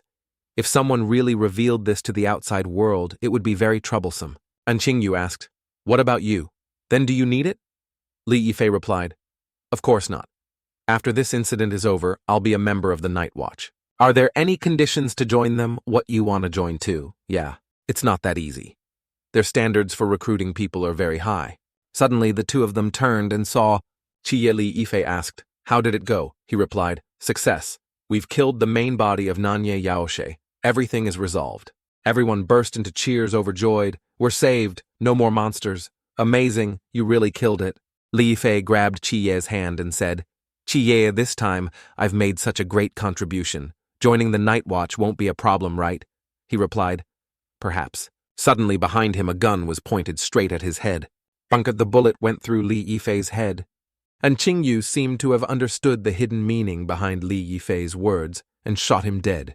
He screamed, "Ah, I'm dead." Li Yifei turned to see An Qingyu. "Why did you shoot me?" "That's not right, I've been shot. Why am I not dead yet?" He turned to look at Chiye and said, "Chiye, why am I not dead? Have I awakened an ability?" "No, you didn't awaken an ability. You are Nanye Yaoshe.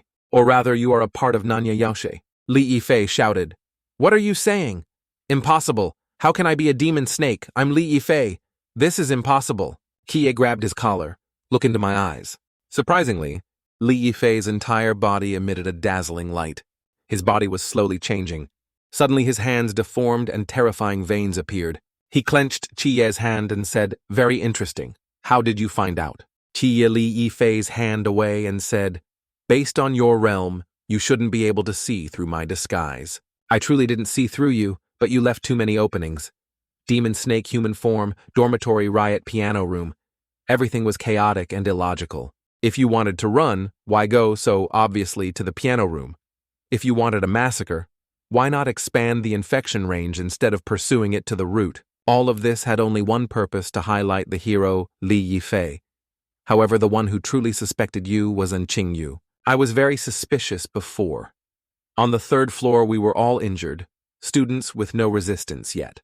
The infected didn't attack us. Only when you led a group of divine soldiers to save us did they rush out. What really made me suspicious was the rope. At that time, an infected person unhesitatingly rushed towards a classmate climbing the rope, and they both perished. It seemed reasonable, but thinking carefully, the infected's unhesitating action was because the main body controlled its behavior. The main body's real purpose was to cut the rope. With no way back, you could wait for Lin Chi to gather. At that time, Lin Chi would see your ability, let you become his teammate, and the distance between you and the Night Watch would close another step. We made a bold judgment, linking everything together. Nanye Yaoshe, because it had perfect camouflage, would develop a second personality. This personality is named Li Yifei. Nanye Yaoshe is not like ordinary mythological creatures. It relies on super high intelligence, having long mastered the operating rules of human society, to integrate into it. Then it realized the existence of strong individuals in humanity. Its inherent vigilance made it start preparing, after a long transition, because of its perfect camouflage. A second personality, Li Yifei, was born living in this city as an ordinary high school student. If nothing unexpected happened, you could rely on your lifespan and talent to get everything from human society. But the legend of the Demon King half a month ago made you feel danger. You started to fear panic, worrying you'd be hunted by the Night Watch. Based on combat strength, you couldn't beat the Night Watch, so you orchestrated this big drama just to join the Night Watch. A clever move to escape this quagmire. He clapped his hands. "Excellent, truly excellent. I never would have imagined I'd fall into the hands of you two." After speaking, he revealed his true form as Nanye Yaoshe. "You ruined my plan. How do you think I should repay you?" His true form was enormous. Chiye faced him, their four eyes meeting. Smoke billowed around. It was clear Li Yifei's strength was not ordinary. Suddenly Li Yifei attacked with his large hand. "Go die." Attacked. Chiye swung his sword to block. The collision made the nearby wall almost collapse. The ground under Chiye's feet also cracked from the pressure of the punch. "Haha, sorry. It seems you don't know that for me, when night falls, strength and weakness reverse." As soon as he finished speaking, Chiye was like a different person. His strength increased, slashing continuously at Li Yifei. This greatly surprised Li Yifei. Continuous slashes hit their mark, making him writhe in pain and scream. Not giving Li Yifei a chance to counterattack, Chi Ye jumped up, swung a slash, and took his head. Thus, Chi Ye successfully killed the main body of Nanya Yaoshe. The power difference was too great. Goodbye, Li Yifei. Outside at this moment, Wu Yangnan and Chen Muda were discussing. Muda said, "What do you think it's his first time completing a mission? Should we show some gesture? Hang a banner or something, or make a cake?" Yang Nan chuckled. Hey, you're like a parent during a college entrance exam. Haha, really, I think it's pretty good, don't you? Leng Zhen had also just arrived. He welcomed the three of them back home. Hong Ying was excited and happy for completing the mission with her teammates. Chen Muda came and put his arm on Chi Ye's shoulder, saying, "Are you injured? How do you feel?" Chi Ye replied, "Not as simple as I thought." "Okay, get in the car quickly, we should go back." Hong Ying was jealous and shouted, "Hey, Captain, why didn't you ask me?" Yang Nan said, "It's good enough, you didn't smash the school. What's there to ask you?" Hong Ying was even more annoyed. "Hey, why are you asking me? You're not the captain either." Suddenly someone ran up to report, "Wait, Captain Chen Muda, something happened." He was flustered, his report unclear. Stammering, "That thing I don't know anymore." "What happened? Just speak slowly." "When we were cleaning up the scene, we found that Nanya Yaoshi's head was missing. I searched everyone who came out but found nothing. It's possible someone took its head and hid it. You've broadcast the dream whisper throughout the school campus, erasing his memories. Once he loses his memories, he'll fall into the net himself." Then they got in the car to go home. At this moment, Chia immediately thought of one person. Could it be him and Qingyu? Suddenly, he refused to line up to go out. It seemed he was hiding something in his backpack. He observed everyone looking at the surrounding situation. The music kept echoing on the school campus. He ran away, trying to tell himself, I can't sleep. He found a hiding place for himself, opened a manhole cover, and struggled through every last minute. After getting down, he also avoided the sound of the dream whisper, so he wouldn't forget his memories. He hurriedly took out something from his backpack. Suddenly, Nanya Yaoshi's head emitted a dazzling green light that shone straight into his eyes. After contact with that light, he could actually see through his skin, even the bones in his palm. At this moment, he seemed to understand something and couldn't help but laugh out loud. And Qingyu frantically used a paper cutter, continuously cutting Nanya Yaoshi's head. His purpose was still unknown. He held Nanya Yaoshi's head high, starting to study it. So this is how it works. Truly interesting. Truly interesting. Scene change to Jushin. All Gods Mental Hospital. This is a room in the dungeon. The person locked up is Li Yifei. He recalled that just a moment ago, he was still in the school's main hall. Suddenly, he remembered the scene where An Qingyu shot him in the head. He looked at his trembling hands. Unable to believe he was Nanya Yaoshe. I killed them. He was haunted by the screaming souls. No, impossible. Suddenly someone came and said, we meet again. How do you feel? Li Yifei remembered Chie's contemptuous words calling him a weak waste. Suddenly his body began to change, fangs appearing. He screamed in hatred and bitterness, his eyes turning green. The monster reverted to its true instincts. Kia said, I think you already know your own destiny. Sinner Nanye Yaoshe. You chose to be a mythological creature killed by your own hand. You have the right to decide the fate of its soul. Option 1, directly destroy its soul, making it disappear completely from the world. Option 2, let its loyalty value with you reach 60. You can turn it into a hospital caregiver. While caring for patients, it can also protect you to a certain extent. Loyalty value is 0.85. Kia thought, 2 loyalty values. Does that mean dual personalities? You know your situation now, right? The monster said, if you kill me, Li Yifei will also die. Kia turned and smirked. Do you think I care if he lives or dies? I think you've misunderstood something. Kia angrily slammed his hand on the iron bars and shouted, now you should show me your value. Otherwise, don't blame me. Why not give you a chance? The monster was terrified by his threat. Sharp eyes stared at the monster. It immediately surrendered, no longer fierce or arrogant as before, obediently listening to Chi Ye. I'm good at camouflage, can implant snake parasites. Hiding and infiltrating are the skills of our clan. I haven't seen enough. Continue. He showed his attitude, gritting his teeth and frowning. I'm good at planning. I can devise strategies for you. Chi-Ye remained calm. Not enough. My combat power isn't strong now, but after I mature. He hadn't finished speaking when Chi-Ye interrupted. Not enough. He roared. I can shed my skin. Very hard to kill. Still not enough. He fell silent. Is that all? The monster presented all its best abilities, but it still wasn't enough to convince Chi-Ye to spare its life. Chi-Ye sat down and whispered to him, Do you know how to take care of mental patients? Do you know how to make old ladies happy? He was bewildered. What I don't know. As soon as he heard him say he didn't know, Chi-Ye did a 360-degree change, hands clasped in front, smoke fuming from his nostrils, his face showing anger. He was terrified and shouted, Li Yifei. Li Yifei is very good at it. Ah, okay. Finally, an answer for me. He was stunned, sweating all over, thinking he was going to be killed. Chi-Ye opened the cell door. All right, you can stay, but on one condition, at critical moments, let Li Yifei control this body. He said, Okay, I agree with you. At this time, Chi-Ye used his power and then transferred it into Li Yifei. From inside the cell, wisps of blue, red, and purple smoke appeared. His body emitted a white light. Li Yifei appeared in a doctor's uniform with the number 001. Chi-Ye congratulated Li Yifei.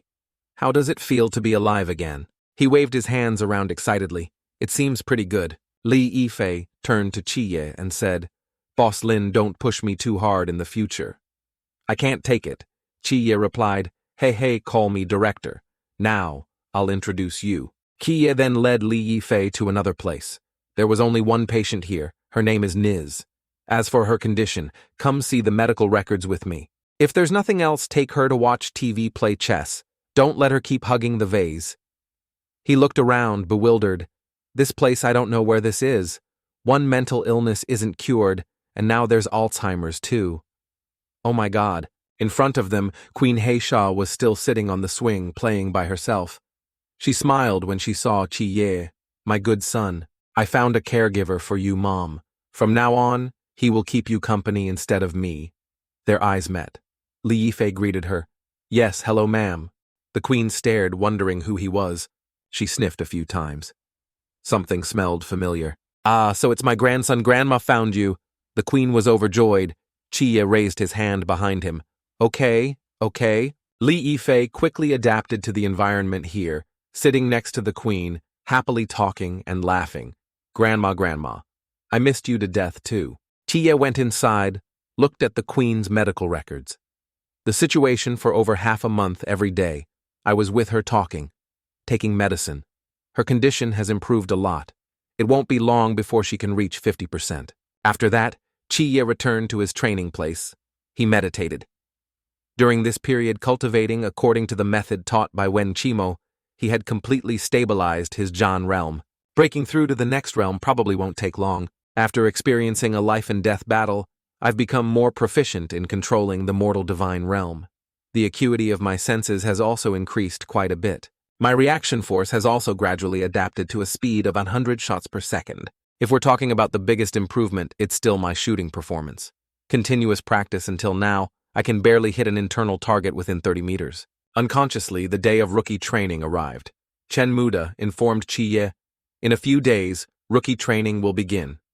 As usual in previous years, we have to gather in Shangjing City. Hong Ying later asked Hong Ying to take you to buy some daily necessities. I'll cover the costs. Hong Ying immediately obeyed the captain. Scene changed to a massage parlor. Several long-legged women in revealing clothes were massaging a fat man. He was holding a piece of paper discussing with his servant, Kangnan. Where is Kangnan? The servant replied, Young master. Kangnan is a small city in the southeast. The young master asked, Wasn't it in Shangjing before? Yes, sir, it seems the policy has changed. He sat up abruptly. No more massage. Book a flight for today. I'm leaving today. The servant obeyed. I'll go adjust the itinerary right away. The young master put on his coat and left the massage parlor. A few men followed behind as guards. In another development, the scene of a temple on a mountaintop. In the temple, a person was meditating, chanting scriptures, and striking a wooden fish every day. The surrounding air was serene, the fragrance of incense smoke wafting around this person. Suddenly, while meditating, he was haunted by some event. He thought of blood, his hand still continuously striking the wooden fish. Then a monk came and called him Patron Cao Yuan. Suddenly he woke up from his terrible dream. The monk handed him a letter. "Your letter has arrived, sir." He held the letter, then mentioned Kangnan, Great Master. "Do you think I should go or not?" The Great Master replied, "Patron, you have been meditating in the Buddhist temple for 5 years. The demonic nature in your heart has been suppressed. This old monk thinks you should go." He turned and said, "But the sins on my body. Killing is karma. Saving the world is merit. When merit and sin are balanced, you will surely attain freedom." After listening to the Great Master's guidance, he took his bag and said, "Thank you, Great Master, for your advice." The monk then said, "Patron Chao Yuan, before you leave, this old monk has something to remind you. This trip to Kangnan, perhaps you will meet a benefactor. If you seize the opportunity, not only can you cleanse your sins, but you can also cultivate to achieve true fruition." He was surprised. A benefactor. Is this benefactor special in any way? The Great Master just smiled and didn't reveal any more about the benefactor's identity. After speaking, he left Jingxin Temple, setting off for Kangnan. In his mind, he thought, Shuangmu Lithan Bashen, Kui Ruya Shizai, Duo Shiren Amitabha Twin Woods, establish the body. 8 gods remove 1. Enter the night for 10 years, save me, people of the world. Amitabha Buddha. Scene changed to a supermarket. Hong Ying, Si Xiaonan, and Chi Ye. The 3 of them were heading to the shopping center. Hong Ying excitedly led Chi Ye around, making him pant. They were choosing items for him. Hong Ying, holding a pink suitcase, turned and asked, "A pink suitcase, shall we buy one for Chi Ye?" Xiaonan replied, Okay, that's good. Wow, a snow-white princess backpack. Shall we buy one for Chi Ye?" Xiaonan said, Okay, sister. Wow, look at this dress, it's so beautiful. Buy one for Chi Ye. Chi Ye covered Xiaonan's mouth, not letting her speak. Stop it. He turned and said, "Sister Hong Ying, this doesn't suit me. Let's go somewhere else to buy things. Then let's buy this one, okay?" Chi Ye was stunned, looking at the tight-fitting dress. He didn't know who the 2 of them were buying clothes for anymore. At this moment, Cao Yuan had arrived. Yang Nan turned to ask Chi Ye, "Have you brought enough things?" "Yes, I've brought everything." Hong Ying gave Kiyo more things to carry. "Little brother Chi Ye, sunscreen, hair removal, cream moisturizer I bought for you. You must remember to use them." Chi Ye was flustered. "Yes, I'll use them. Don't worry, sister." Then Chen Muda instructed Chi Ye, "Shangjing is not like our Kangnan. It's too far. When you get to Shangjing City, you can only rely on yourself." Chi Ye replied, "Don't worry, I can take good care of myself." Then I'm off. Then everyone said goodbye to Chi Ye. "Take care, little brother." They watched Chi Ye from behind. He's grown up now. Suddenly a phone call came. "Hello, what?" Surprisingly, Chen Muda shouted, "Damn it, quick, stop him. This training session has been moved to Kangnan." Despite shouting loudly, Chi Ye had already boarded the train and left, unable to hear what they said. Scene changed to Chi Ye. He had now arrived in Shangjing. That evening at the pier where yachts were gathered. This was a luxurious playground for the aristocracy. Suddenly the yacht shook violently. Then came terrified screams. The scene became chaotic. Outside the yacht, the tentacles of a monster were tightly wrapped around it. This sea monster was an incredibly large octopus. It easily lifted the yacht out of the water. Suddenly a beam of light appeared, shooting straight at its tentacle. Someone had taken action. The tentacle was severed, falling and causing the water to churn. The yacht was free falling towards the water at high speed. Everyone on the yacht was now in mortal danger. The sea monster was still there. The danger had not been eliminated. It opened its blazing red eyes, looking towards Shangjing City. A moment later, it swung its tentacle, intending to smash the yacht. In that critical moment, a beam of light appeared again. One strike directly split it in 2. It was unknown who had acted, killing it so easily in an instant. 888 meters away, someone was observing that sea monster from afar. The boss's swordsmanship is getting more ruthless. A mysterious sea realm creature dead in 1 slash. The balance isn't bad either. Such a heavy ship actually stopped completely. Why didn't you say how timely my explosion was earlier? The masked people were named Chang Wei, Rose, and Xuanwo Vortex. All right, enough talk. Finish the job quickly. We still have to go to the barracks for rookie training. He was Captain Wang Jian. Calling us to the barracks is too much of an exaggeration. It's just a group of rookies. Do we need to intervene? It's a direct order from above. This batch of rookies, I'm afraid it's not simple. Scene changed to Chi Ye. He was now approaching his rookie training school. In the school, someone observed from afar and reported, "Someone is approaching the gate requesting instructions. Report his situation." He's a young man, looks like a high school student unarmed. He only has a pink suitcase in his hand. Lin Chi stood in front of the school and said, "There's really a training camp in this desolate place. I almost thought the captain was playing a trick on me because I didn't return the goods." He stood in front observing the gate was sturdy, with a protective fence on top. After a while, the gate opened. A person came out and asked him, "What's your name?" "I'm Lin Chi. You're a rookie." "Yes, that's right." He was surprised to learn his name was Lin Chi. "It's me." "Is there a problem?" "No. You're the first one to arrive this year. Come-in training doesn't start for a few more days. It's a good time to show you around this place." After speaking, he led Chi inside. "My name is Hong Hao. I'm the instructor of this rookie training camp. You can call me Instructor Hong.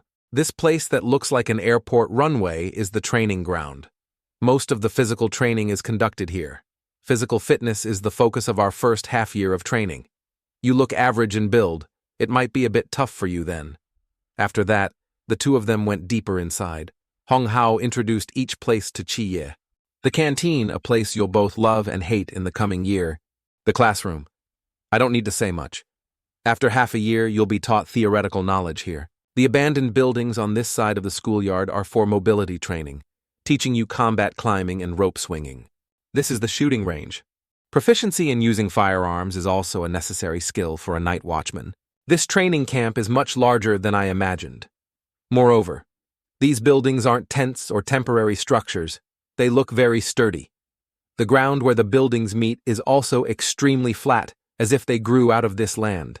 I remember this place was a wasteland, but this training camp looks like it took at least a few years to build. How on earth did they do it?" Chi looked at the two of them. Their eyes kept staring at him. Chi asked, "Why are they looking at me like that? Representatives of the gods are rare. It's normal for them to be curious about you. Haven't there been representatives who participated in rookie training before me? As far as I know, the representative of the gods who came out of the previous training camp is now the captain of the Mask Squad. The Mask Squad is one of the 4 major special operations squads. The strength of these 4 captains is second only to the commander-in-chief among all night watchmen of the Great Xia Nation. This Lin Chi arrived really quickly. I originally thought the representative of the Angel of Death would be arrogant, but he seems like a decent person. I like him. But this year, what kind of demonic team is this? Besides this representative of the gods Lin Chi, there are also 3 people with super high-level forbidden domains, 1 person. Among them is even in the top 50. Luckily, we found the Mask Squad to help. Otherwise, we might not have been able to suppress them. Sir, there's also this one Bailey Dooming. Could it be that name from the Bailey family? Back to the dormitory. Kie was in his room. He was arranging his things when he paused, holding the blanket the captain had bought for him. This blanket is again a cheap one. The captain bought. The stitching on the blanket seems unfinished, revealing the cotton inside. Suddenly, bang! A man in a suit opened the door. He was talking to someone on his headset. Confirmed safe. The young master can come in. Ayo, this Kangnan really can't compare. With our Guangshen, the economy is unstable and the environment is even worse. Chie was still busy smoothing out his blanket, paying no attention to him. 7. Suddenly, 5 or 6 men walked in, carrying brand new suitcases. Hey, young master, look at this room. Ayo, what are all these things on the wall? This layer of skin. And the facilities in this dormitory are all so shabby. How can this be? Look at this bed. Is this something a person can sleep on? Then those 6 burly men stood in 2 rows and bowed. In front of them were a young man and an old man. Young master, why don't we go back? We don't need to endure this hardship. He immediately shouted, Nonsense, your young master came here precisely to endure hardship. I'm not going back. You stop making noise over there. I'm staying here today. The young master looked into the room and saw Chie's pink suitcase. He was annoyed. Ayo, where did this filthy thing come from? Hearing the young master say that, the old man immediately ordered his men. Quick. What are you guys standing there for? Hurry and throw out all these obstructing things. Yes, I'll go right away, Chia thought to himself. Let's see who dares to touch my things. The two soldiers went to the suitcase about to pick it up when Kia said, "Haha, a young master bullying a commoner. What a rotten habit. But this show of pretending to be weak to prey on the strong, I like it the most." The soldiers stood awkwardly, showing their displeasure. Suddenly, the young master grabbed Chiye's hand. He addressed Chiye as brother, with a familiar look and a radiant smile, as if they were family. Chiye looked and said, "Huh, what?" The old man behind him took his glasses, looked at Chiye and said, young master, could this person be the illegitimate child of—" He turned and whispered, "Now this secret is only for you. Absolutely do not spread it out for me." The old man understood. "Yes, I understand. I wouldn't say it even if beaten to death." Then he slapped the old man. The old man flew out. "Get lost. This is my sworn brother roommate. My dormitory brother from another mother for the next year. You wanted to touch my sworn brother's things just now, huh?" Then he called his bodyguards to bring out the gift he had prepared earlier. "Consider this a meeting gift for my brother at our first encounter. Present the meeting gift from the young master. Give it to my dormitory brother here today. I'll definitely let my brother know what love at first sight means." Ouch. We hit it off right away. Friendship is more precious than gold. Kiye stared blankly at each box he brought. After all the gifts were brought in, the young master said, "Hey, what are you still doing here? This is a rookie training camp. Do you think it's your home? Go quickly for me. You're laughing at me. It's my first time leaving home for so long. My family was worried, insisted on them following me here. Oh, right. I forgot to introduce myself. My name is Bailey Dooming the Bag. Can just call me Pang Fatty. My parents all call me that. These are all specialties from my home, nothing valuable. Just take them. Please don't refuse." Chiye looked at the dazzling watchbox, coughed a few times, and said, "My name is Lin Chi. Bailey, classmate Pang, does your family sell watches? Our family does a little business. But don't misunderstand, I'm just from an ordinary family. Really. Not some young master from a noble house. I'm very approachable. No. I'm very down to earth." Kiye turned away. I appreciate the thought, but I don't like receiving gifts. In his mind, Chiye thought differently. Is this rich young master an idiot? Bailey Dooming hugged Chiye's leg, begging, "Chiye, please accept it. I'm begging you. If you don't accept, I won't feel at ease." Kiye pulled him off. "Hey, let go. Don't wipe your snot on my pants. Wiping it on the ground is also not okay." Time flew by. After 2 days of living together, this young master not only didn't bully anyone with his status, but on the contrary, always tried to hide his family background. Although his acting skills were a bit poor, how to put it, his nature wasn't bad, just a bit unintelligent. Chiye came out of the bathroom still brushing his teeth and noticed something outside. "Comrades, I brought some specialties from my hometown for everyone. I hope you don't mind. In the next year, I hope, everyone will take more care of each other." Chiye looked out and guessed that this young master was doing something foolish again. Kiye thought to himself, what's the background of this fatty? Why is he so insistent on gifts? He shouted, Hey, brother over here, don't push, everyone gets some." Suddenly a gunshot rang out. Boom. "What are you all gathered here for?" At this time, Instructor Hong appeared. He shouted loudly, "Is this a market? Huh.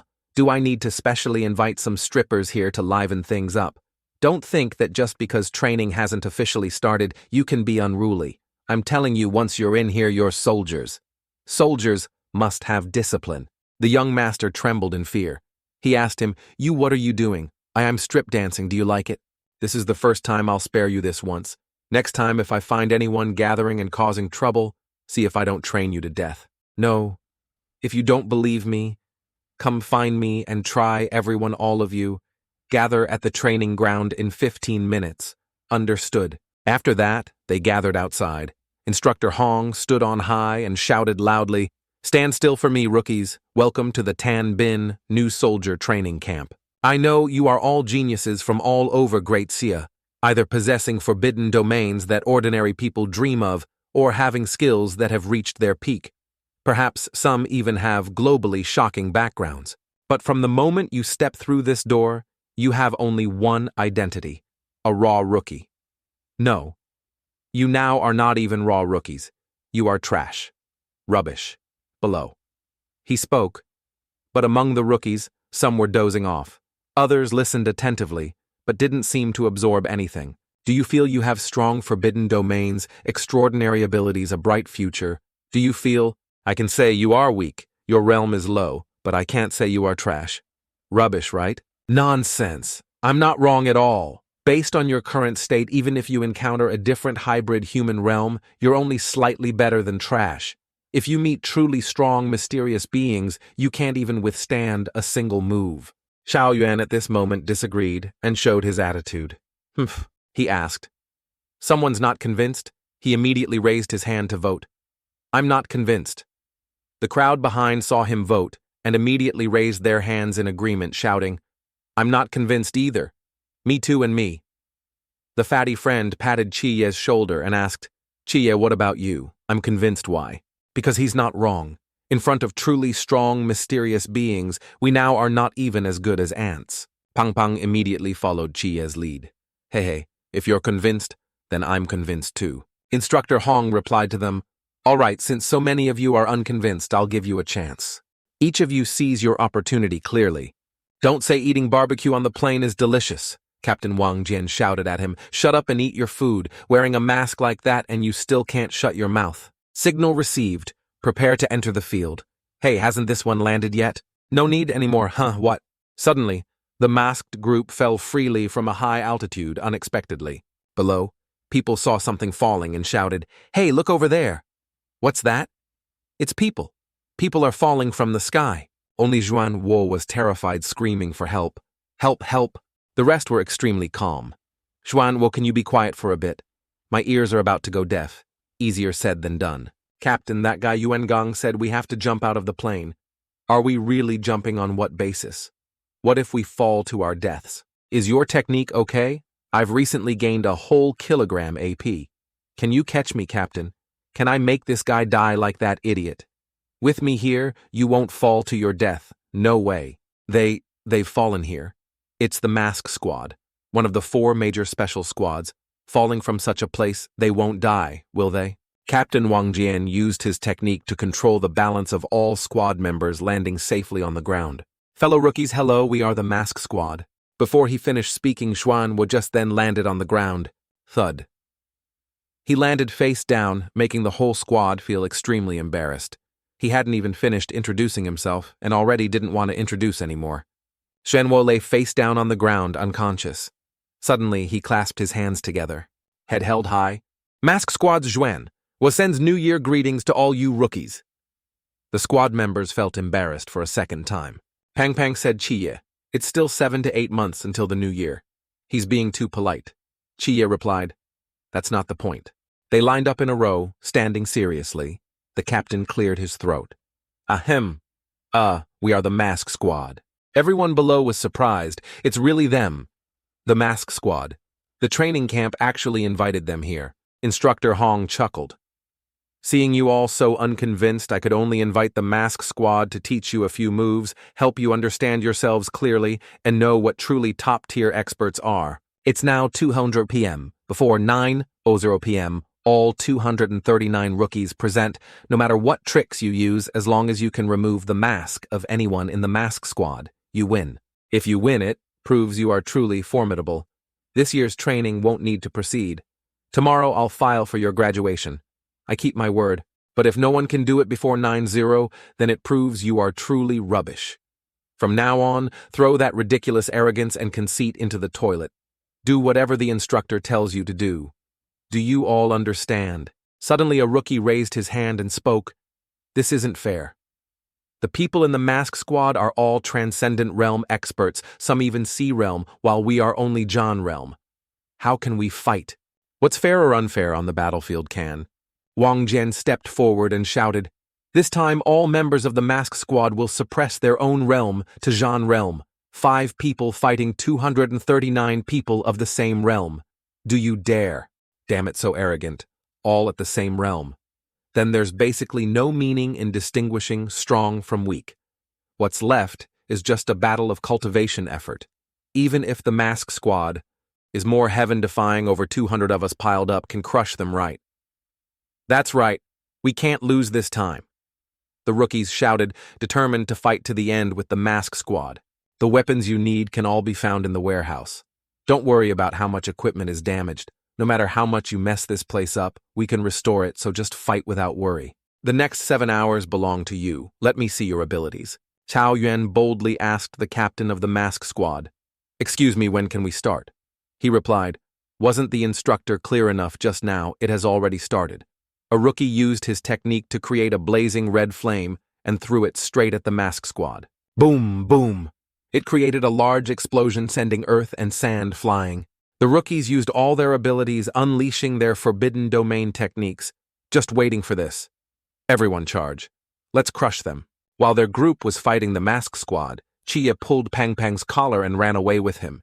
He asked Chia, what are you doing? They're fighting, we should join too. He turned and cursed him. Join my ass. How can a special squad be defeated so easily? We don't even know their strategy completely yet.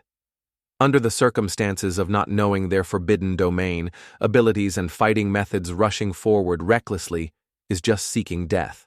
The stubborn Pang Pang still refused to go and looked back saying, but look, the mask squad is probably done for. The rookies caused a massive explosion, filling the entire training ground with smoke. They panted heavily, thinking they had blown up the mask squad. What mask squad? They really lowered their realm to our level. Against us, they still can't withstand our numbers. Do you think the mask squad will be destroyed by us like this? Then wouldn't it be better to just admit defeat and lift the realm limit? After all, facing so many of us losing isn't shameful. Suddenly the friend saw something, huh? At this time, the mask squad began to act against the rookies. Xuan used his technique to create a shocking vortex. Are all the rookies in this batch so reckless? If I hadn't reacted quickly, I would have really been hit by them. Chiang Wei, it's your turn. After Xuan finished speaking, she also attacked. Suddenly, a giant hammer flew past the rookies' heads. They gasped, screaming, "Oh my God!" The hammer slammed down in the middle of them. Boom! The rookies were sent flying hundreds of meters. Chiang Wei looked at them and said, Tian Ping, Libra, come pick them up. These rookies are all unconscious. They're really in the way. Oh, right. The captain said earlier to finish the fight in half an hour. Otherwise, the barbecue will get cold and won't be good. The three in the squad heard the signal and replied to their teammate, received. At this time, the captains were inside observing the situation. He said, this is more like a knockout meeting. It seems we've overestimated this batch of rookies. It's still the mask squad that's too strong. To have a top-tier squad that has killed countless mysterious realm beings come to pressure the field. For rookies, it's a complete crushing blow. That's right. Even though the mask squad suppressed their realm to Zhan realm like them in terms of combat experience and teamwork, they still completely suppressed these rookies. Instructor Hong stepped forward, interrupting the two of them. Not necessarily they turned, sir, Instructor Hong said. The rookies seem to have suffered serious losses, but some people truly have hope of resisting. Those who could fight the mask squad have all escaped. Now that the teammates disrupting the rhythm have been eliminated, it might be a good thing for them. But it's truly a pity. No matter what method they use, as long as Wang Jian is here, they can't win. The captain of the mask squad. Wang Jian was standing above, looking down at the rookies. A signal came from his teammate, Captain. Just as you said, those rookies have all run towards the armory. There are still smart ones. Yuegui Moon Ghost, you go block the door. We'll attack from behind. Roger received. Yekui used his technique, creating beautiful blue light beams to block the doors, then counterattacked. As for Chi Ye and the young master, they ran away, not fighting the mask squad members. Pang Pang ran until he was out of breath and said, Chi Ye, slow down. I can't keep up. Finally made it. Otherwise I, your young master, would definitely have collapsed here today. We're here. The two of them stood in front of the armory, but Pang Pang couldn't open the door and turned to ask Chi. Yeah, wait. Why is this door closed? No, should we say what weapons are we using? Chi replied. It was said we could use whatever we want. It didn't say they'd open the door directly for us to take them. Chi stood thinking of a plan while Pang Pang knocked on the inside to see what was there. What material is this? It seems quite sturdy. How do we break it? Suddenly, he turned to stare at Pang Pang. There must be something for Pang Pang to do again. Chi, why are you looking at me? Kie pointed at the door. My forbidden domain doesn't have large-scale destructive power. I can't open this door.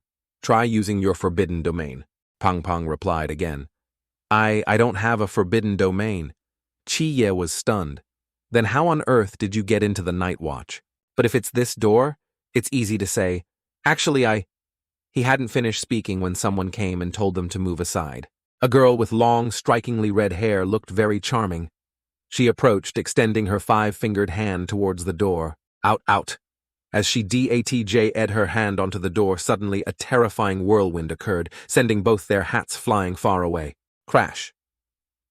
The door was now just a pile of scrap metal in front of her. The door had been successfully destroyed. Now the three of them could go inside to get weapons. The girl led the way. At this moment, Chi observed her and thought such strong, destructive power. She used her hand to touch the door just now. Is this a large-scale, destructive, forbidden domain of the contact type? Pang Pang turned and whispered, Chi, do you think her voice is particularly pleasant to listen to? Chi was helpless with Pang Pang thinking, your ability to grasp the main point is also very formidable. While she was choosing a sword for herself, Chi approached and asked, the thing you used just now was a super high-risk forbidden domain, right? She turned and said, why should I tell you? Chi replied, don't you want to win? She showed her dislike for Chi's way of speaking and said, telling you means I can win, who do you think you are? Chi's eyes changed color, angry. Chi drew his sword and slashed across. The tip of the blade came close to her neck, making her unable to react in time. She angrily intended to draw the sword on her back to attack Chi. How dare you? Clang, clang. Something wasn't right. Pang Pang, standing behind, saw another sword appear but no person. What's going on? An automatic sword. Chi used his forbidden domain to guess. Probably not. This guy seems to be able to hide his body. Yekwe, seeing he had guessed his ability, asked, you can see me. Luckily I can. You're the representative of the Angel of Death, right? No wonder the aura on you is similar to the captain's. She drew her sword, used her forbidden domain, and said, stop wasting words. I hate people who stab others in the back with a knife the most. If you have the guts, fight me. Head on, zip, zip. A purple beam of light appeared.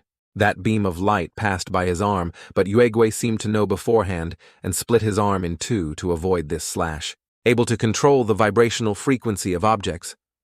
Another dangerous forbidden domain. Pang Pang was happy for her. Succeeded. Chi observed and understood the problem. It's not that simple. Then Yuegwe used his forbidden domain to restore his arm. In an instant, it quickly returned to normal as if nothing had happened. She was surprised by Yuegwe's ability. How is this possible high-speed regeneration? Kiye explained to his friend, it's not that when your sealing ring touched his body, he disintegrated his arm into moonlight, avoiding your attack. Representative of the Angel of Death.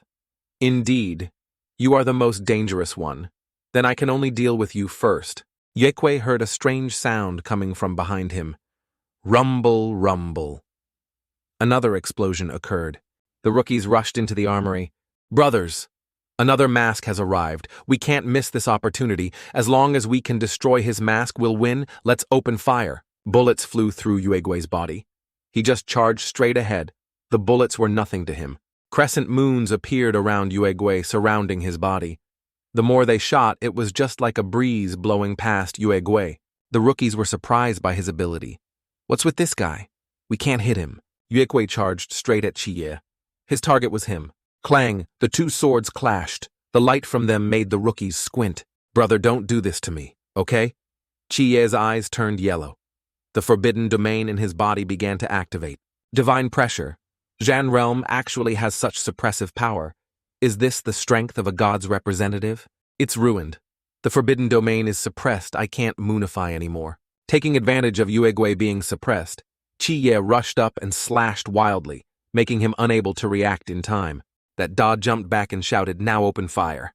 The new recruits understood, but they still hesitated due to fear. But before they could fire, their guns were all controlled. It turned out this was caused by someone from the mask squad.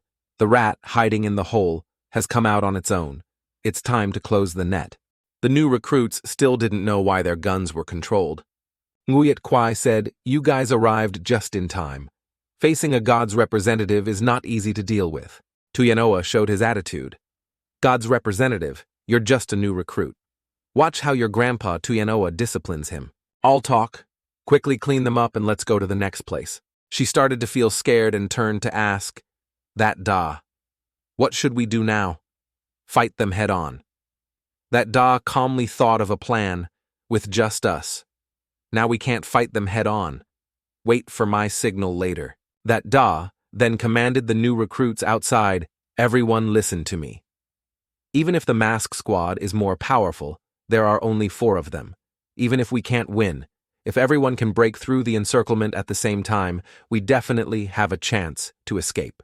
He makes sense. If we can't win, can't we run? You bunch of rookies still want to run. Wouldn't it be better to obediently go into the cage and get it over with? How can we let you escape so easily?" That Da turned to Mo Li. "Later you directly break this wall for me, I know." After speaking, that Da stood up, weapon in hand, and said to everyone, "We attack first. Everyone aim for the right moment." On the mask squad's side, Tuong Vi started to act. Red flames erupted around her. The new recruit stared blankly, not understanding what technique she was using. That Da ordered Mo Li now. Mo Li used her forbidden art to slash the wall. A light flashed, and the power she generated was terrifying. Boom, the wall shattered. That Da ordered the new recruits so. They rushed towards the collapsed wall. "Run. If you're slow and get caught, you deserve it. Mask squad, farewell." Tsk, a bunch of rats. Tuyen Oa also took action against the new recruits. Many swords appeared around him. He ordered, "Go." Those swords rushed straight towards them. Tuyen Oa gave them no chance to leave. "Tuong Vi is being toyed with by these chickens. Be careful, they might escape. Or should I help?" She then used her giant pink hammer. She lifted one hand and said, "Shut up, you a bunch of rats running wild. I only need one hand to finish them." After speaking, she threw the hammer towards the wall, preventing the new recruits from escaping. Bang So Tuong Vi successfully blocked their exit. "What, keep running, why don't you?" Map was stunned. The mask squad is so cruel, or maybe I should still use it. Before he finished, that Day grabbed his neck. "What are you standing there for? Let's go." Map still didn't know what was happening. "Huh? Aren't we breaking through the encirclement from that side? Why you?" That to curse this idiot. "Are you crazy? Come on straight to the main gate." "There's no one there either." Mo Li watched them, understood. That Da's plan, and also ran. "So you used these people to attract the mask squad's attention. You're a beast." That Day turned and said, "Shut up, run fast. They're about to catch up." Map's body is too big. Whenever there's danger, he can't run fast. "Hey guys, slow down, I can't keep up. That fat guy runs so slowly. Give up on him, I agree. Hey, how can you be so heartless?" A teammate signaled the captain. "There are 3 new recruits running towards the main gate. Thien Bin, you guys focus your attention. Get the new recruits in front of you, out of the situation. First, Tuyen Oa, you go over there. Roger. Leave those 3 to me." Tuyen Oa noticed something unusual. That Da at this moment seemed to have some hidden meaning, waving his hand to signal him. "Hey, buddy." In that Da's hand was a key. Was it used to open something? The explosives are timed. Tuyen Oa is in trouble. He froze. "I've fallen for these new recruits' trick." Boom, boom! A huge explosion. Everything was now engulfed in smoke and fire. Captain Vuong Dien still didn't understand what was happening. Everything around was burning. The battle was truly fierce. The mask squad all wondered. The armory is gone. It seems to have exploded from the front door, then spread to the ammunition in the armory, causing it to explode too. Tuyen Oa also didn't expect that Da's plan. Damn it, this kid's heart is really dark. If I hadn't reacted quickly and opened the devouring vortex in time, I would have been done for. He then touched his face. Phew, the mask is still here, not torn off yet. The captains praised that Da's ingenuity. This guy is good. He could break through the encirclement like that, and he almost blew up Tuyen Oa's mask. Right? Without some skill, how could he be a god's representative? But why hasn't Lam that Da used Su Tien Su's divine might yet? That's worldly. Divine might, ranked 003. If he had used it earlier, he could have easily rushed out without needing explosives, right? He's waiting for an opportunity. That Da informed Mo Li and Map. "Map, it's safe. They're not chasing us anymore." Map didn't look happy, but was dejectedly worried about Tuyen Oa. That Da, you were so ruthless he wouldn't have been directly blown to death, right?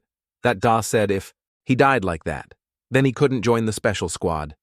It's just a pity that this time we couldn't blow up his mask. Otherwise, we would have won. She understood that Da's talent and introduced herself. Mo Li, forbidden art, myriad phenomena, frequency, fluctuation, rank 076. I can control the vibrational frequency of all objects directly or indirectly in contact with me within the forbidden arts range. That Da turned to shake her hand. Lam. That Da, representative of Su Tien Su, and he is Bach Li Do Min. His forbidden art is, he doesn't have a forbidden art. Lam that. Da. I want to seriously ask you a question. Why did you trick them into breaking through the encirclement towards that wall earlier and then abandon them to run by yourselves? They basically couldn't escape. We could break through the encirclement because there were only 3 of us. Once the number of people breaking through our encirclement increases a bit, the mass squad will definitely shift their main force to stop us. At that time, none of us will be able to leave. In the end, we just used ourselves and our low numbers to force the mask squad to make a choice. If we had insisted on breaking through with the others, no one would have been able to escape. According to what you said, the mask squad is too strong. They have no weaknesses. We're sure to lose. No, as long as we're not eliminated, there's still a chance they have a fatal weakness. Moreover, I already know where they want to go next. Scene changed to the dormitory. Tuyen Oa turned to ask the captain, "Why do we have to go there first?" "I want to go to the cafeteria to eat something first." By now, most of the new recruits have been eliminated. The remaining ones are harder to deal with.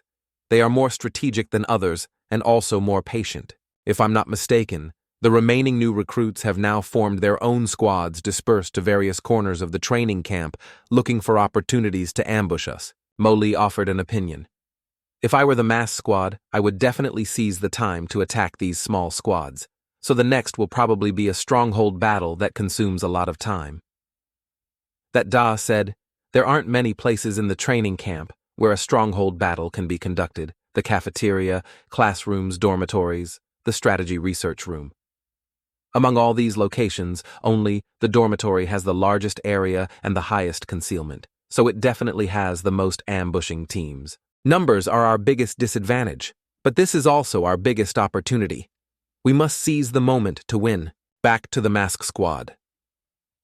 Tuong Vi had an opinion. Numbers are our biggest disadvantage.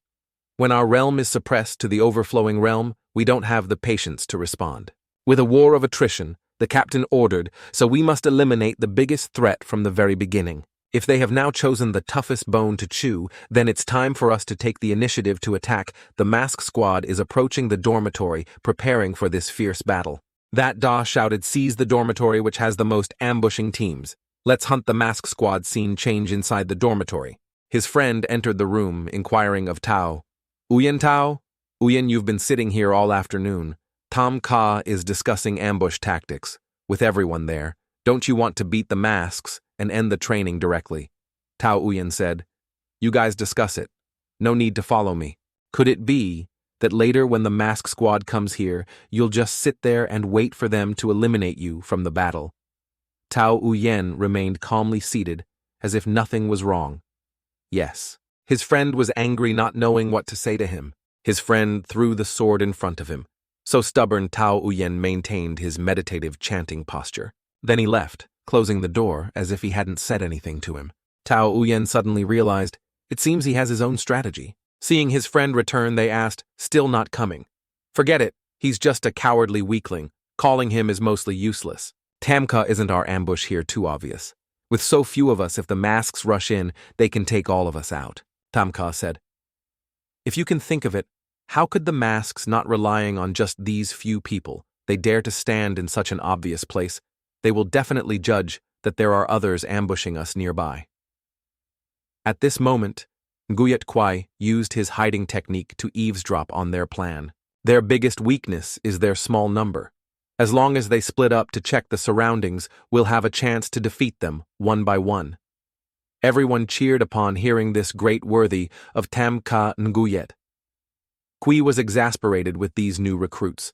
"I'm standing right here and you don't even know. Truly foolish." Unable to endure these new recruits' farce, he appeared among them and said, "Sorry, after listening to you for so long, I still can't help but tease a bit.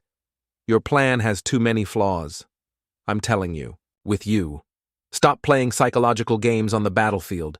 The enemy won't necessarily play their cards according to your wishes. It's easy to mess things up. They were surprised after hearing this, their eyes wide as they looked at him. It's a mask dealing with him. When did he sneak in? He's alone. Everyone don't be afraid. Attack Nguyet Kwai remained motionless, letting them attack. Then he quickly counterattacked fiercely, delivering many consecutive slashes to these new recruits. The arrogant ones seeking death were taken down by Nguyet Kwai in an instant. He turned to look at the remaining ones. Tam Ka had seen Nguyet Kwai's power. If he didn't act, he might be next. Tam Ka snapped his fingers. A strange aura appeared around his body, growing larger over time. At this point, Nguyet Kwai was also within the range of Tam Ka's technique. Nguyet Kwai could feel the influence in this area. The air seemed to be draining away. Tam Ka approached Nguyet Kwai's mask. I know you can't hear my voice, but I'm sure you can read my lips. Now all the nearby gas has been drawn away by me. In a vacuum environment, humans don't die instantly. After the air pressure in the outside world disappears, the gas in the human body will be expelled from the nose and anus bit by bit being forced out. At the same time, air bubbles in the blood vessels will expand, producing blood foam that blocks blood vessels, leading to internal bleeding.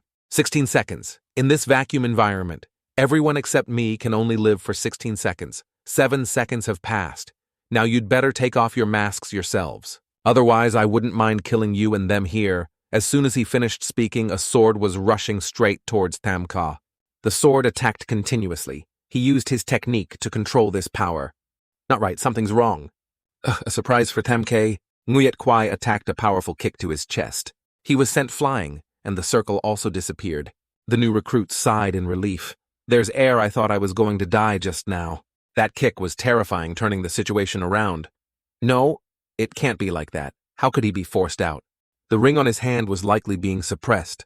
Crazy A competition, and you act so ruthlessly. Just as he finished, boom boom, another explosion occurred. From afar, that Da observed the situation. This chaotic commotion is about to catch up to you. That Da. Just as I thought, the mask squad dispersed in the dormitory area to search widely first. After one person approaches the enemy, everyone will quickly close in on him. It's the person. His name is Tam Than Truck, right? Although the commotion this guy caused is big, his mask still hasn't exploded, but now the mask squad has started to focus in his direction. That Da, didn't you say earlier? We should actively hunt the mask squad, so why are we still standing here with our arms crossed? Mo Lee turned. This idiot. He's waiting for the mask squad's captain to make a move. Until now, only his abilities are still unknown. Before hunting, one must clearly understand the intel of the prey. This is basic knowledge.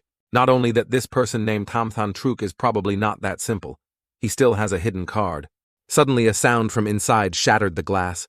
A sword flew through grazing Nguyet Kwai's body. Tam Ka returned, rushing straight towards Nguyet Kwai to fight him again. Many consecutive slashes attacking him from behind Nguyet Kwai was no less skilled, dodging continuously. Tam Ka flicked his fingers. Faint lightning bolts appeared around. Nguyet Kwai observed and noticed something was wrong. Boom, boom. A series of explosions occurred. Nguyet Kwai didn't expect Tam Ka's counterattack. Damn it, why does this group of new recruits like to play with explosions so much? Are they all art graduates? When the nitrogen and oxygen content in the air is compressed to a certain ratio, it will meet the conditions for combustion. Just a few small sparks can create an explosion. Tam Ca continued to signal with his fingers. My indiscriminate large area damage ability is your nemesis. But you can only manipulate the air within a 10-meter radius, right?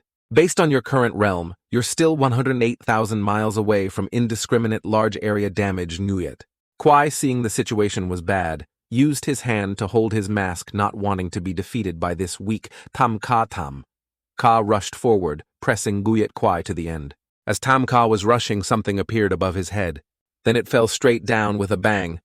He used all his strength to block the impact. It turned out that object was Tuong V's hammer. She said the forbidden art Tam Ka was using was forbidden art rank 068.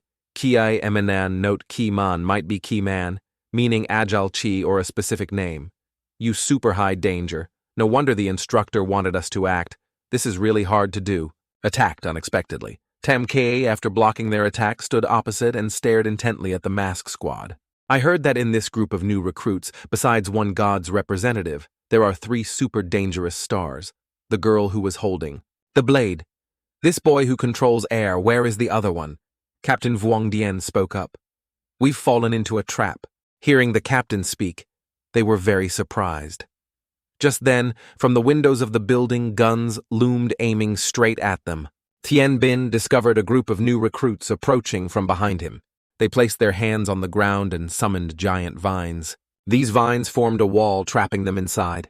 Tuyen Oa scratched his head, still not understanding what was happening. Temka's teammates had all arrived. Checkmate mask. Surely you don't think that the intel about someone hiding in the mask we've been fighting until now and still don't know? The battle deployment was actually completed long ago. The plan just now was to tell the hidden assassin the moonlight mask. It's normal, though.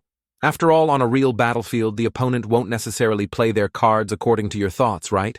Nguyet Kwai thought. This kid is indeed not ordinary. Tien Bin spoke up. This deployment is very smart. They know they can't win in a direct fight, so they set up a net here. Circular firepower in a closed formation, fully utilizing the numerical advantage. This is to crush us. It's a bit difficult. Tuyen Oa turned to ask the captain. This time you should also make a move, right? We have to go back early for BBQ. You said so. Without hesitation, they began to counterattack with firepower, all aimed straight at the 5 members of the mask squad. Tuyen Oa quickly created a purple vortex that absorbed all the bullets aimed at them. Tam Se quickly reassured everyone, then said, "This trick again. All attacks are absorbed. It's ineffective. Continue attacking. Only the overflowing realm's spiritual power. This purple vortex won't last much longer. Captain, I can't hold on much longer." The captain ordered Tuyen Oa stop. Receiving the order, Tuyen Oa immediately removed the protective barrier. Seeing the protective barrier disappear, the new recruits thought they had succeeded. When the barrier disappeared, Captain Vuong Dien started to act. He created a circle that slowed down time. The speed of the bullets decreased visibly. At this point, Tam K also felt it. Movements were slowing down. Bullets were also affected. Time has slowed down. Captain Vuong Dien had just used his ultimate move to slow time and drew his sword to counterattack. Tam Ka, seeing he was being attacked, used his forbidden art to block. Looking at his attitude, it was clear he wouldn't succeed. Beams of sword light continuously slashed towards the new recruits. The new recruits were horrified by this power. Is this the power of the overflowing realm? Both buildings shook violently, seemingly about to collapse. This scene made Mo Li freeze for 5 seconds. This captain's power is too terrifying. Scene changed to that Da. He was very surprised at this moment. He was actually still maintaining realm suppression on himself. Just now, he was still in the overflowing state, realm.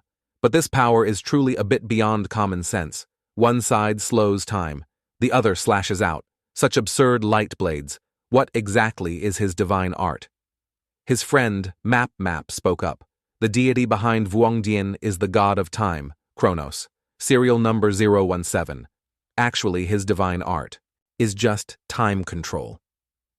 As for those unusually strong light blades, we can understand it as him cheating. The black blade in his hand is a forbidden item that can deploy the forbidden art, Jiak Uyen, rank 301. Its effect is to condense one's own speed into a blade aura. The faster the speed, the stronger the blade aura. Although this forbidden item itself is not of high danger, level in Vuong Dien's hands, it has a damage power comparable to high-level danger. Just using the speed of the overflowing realm, he can unleash a blade aura comparable to the transcendent realm. Listening to Map's presentation, that Da and Mo Li couldn't help but be surprised by his abilities. "Hey, why are you looking at me like that?" That Da asked curiously, "Not right. How do you understand the weapon in Vuong Dien's hand so well?" Map looked nonchalant. The Jiak Uyen blade in his hand was originally because my family wanted to recruit him. They specially gifted it to him. When I was young, I often used that DAP blade to swat mosquitoes. Mo Li was surprised, saying, "Your family, wait. Didn't you say your name was Bach Li? Something is the Bach." Lai family called the Museum of Forbidden Items. Map looked embarrassed modestly. "I'm just the child of an ordinary family. I hate rich young masters the most. The richer the more I hate." Map heard it like a bolt from the blue. He buried his head in that Da's clothes, crying pitifully. That Da, she said she hates me. That Da helplessly let him sob. "Hey, don't wipe your snot." Forget it, suit yourself. Remember to wash my clothes when you get back. Mo Li didn't seem to care much about these words. Captain Vuong Dien created piles of stones stacked on top of each other. Tuong Vai turned and asked, Captain, did you go a bit too hard this time? Can this group of new recruits handle it? The captain replied, I avoided every new recruit. Now they're just buried, nothing serious. This time at least 50 new recruits were eliminated, plus one super high danger. Calculated like that. The rest are probably just the gods' representatives team.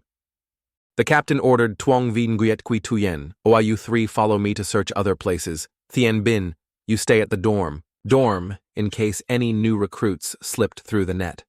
The final battle is when we have to face that constantly fleeing god's representative. Tien Bin understood. Yes, Captain Tien Bin hummed leisurely. He controlled the floating debris, ready to fight at any time. It's already like this, are there still fish slipping through the net? The captain is too cautious. From within the rubble there was a sound. Tao Uyen was not buried by stones, and his body was still intact. Tien Bin was surprised. Someone still got out of that rubble. Oh my God, for real. Tao Uyen slowly walked out of the pile of stones with a blade in his hand. Tien Bin praised him. Interesting. It's okay like this. As a new recruit, your adaptability is quite good. Tao Uyen replied. I didn't adapt. I was just resting in my room. Then the house collapsed. This floating debris, is this your forbidden art? Not bad. Hurry up and eliminate me. What did you say? Eliminate me. You don't want to resist a bit. Tao Uyen switched to a meditative posture, chanted, then said, That's not my intention. Besides, I'm afraid you won't be able to handle it after I resist. Thien Bin got goosebumps. No way, are you looking down on me? A new recruit like you, your tone is quite big. Can you even kill me? Tao Uyen calmly replied, Maybe it's possible. He coughed. Okay, then this time you have to try. Without hesitation, Tien Bin attacked, slashing at Tao Uyen with his blade. He controlled the stone fragments to move towards him. Just then Mo Li appeared, adapting to save Tao Uyen's life. That Da pulled his shirt. Tao Uyen turned and asked, Hey, why did you save me? I want to be eliminated. Behind them, Map. Map was trying to save Tam Ka. He tried to shout loudly for that Da to help, but it seemed that Da couldn't hear. That Da, this Tam Than Truk. I can't pull him out myself. Ouch, why is this guy so heavy? That Da looked at Tao Uyen and gave him some advice. Up to you, but we're about to fight. With the mask squad here. If you don't intend to join the fight, I advise you to stay away. Otherwise, you'll hinder our actions. Tao Uyen's expression changed. You, what's your surname? I am Lam Lam with 2 wood radicals. Goodbye to you. He recalled what the abbot had told him before he left the temple benefactor on this trip to Thuong Nam. You will meet a noble person. If you seize the opportunity, not only can you cleanse your sins, but you can also achieve true enlightenment. I can only give you these 16 words. Song Mok Lap, then Bat, then Kun Hat. Nhap Dathap Tai Do Nga, then Han, Amitabha Buddha. Note, these are cryptic phrases, roughly, 2 woods, stand tall. 8 gods, 1 departs, enter night. 10 years, save me, worldly people. Tao Uyen shouted, Song Mok Lap Tan Bat Tan Kun Hat Nhap Dathap Tai. So it's you. As he was speaking, someone behind him called out. Thien Bin said, Hey, I had a hard time escaping that swordswoman. It was precisely to find you. Hurry up and make your move. I'm really curious. Don't worry, you can't kill me. Tao Uyen thought, it seems he also considers me a deserter now. This bad impression, I have to turn it around, he muttered to himself. Thien Bin was bewildered, not knowing what he was saying. Tao Uyen drew his sword and a dark purple aura appeared. His expression changed. I want to confirm one last time you are.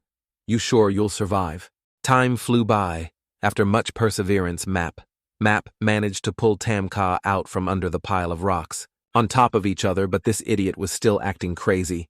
When Tam Ka woke up, he thought he had died and come back to life. Tam Ka looked around thinking he had died at the hands of the mask captain. Have I been saved? Where's the mask?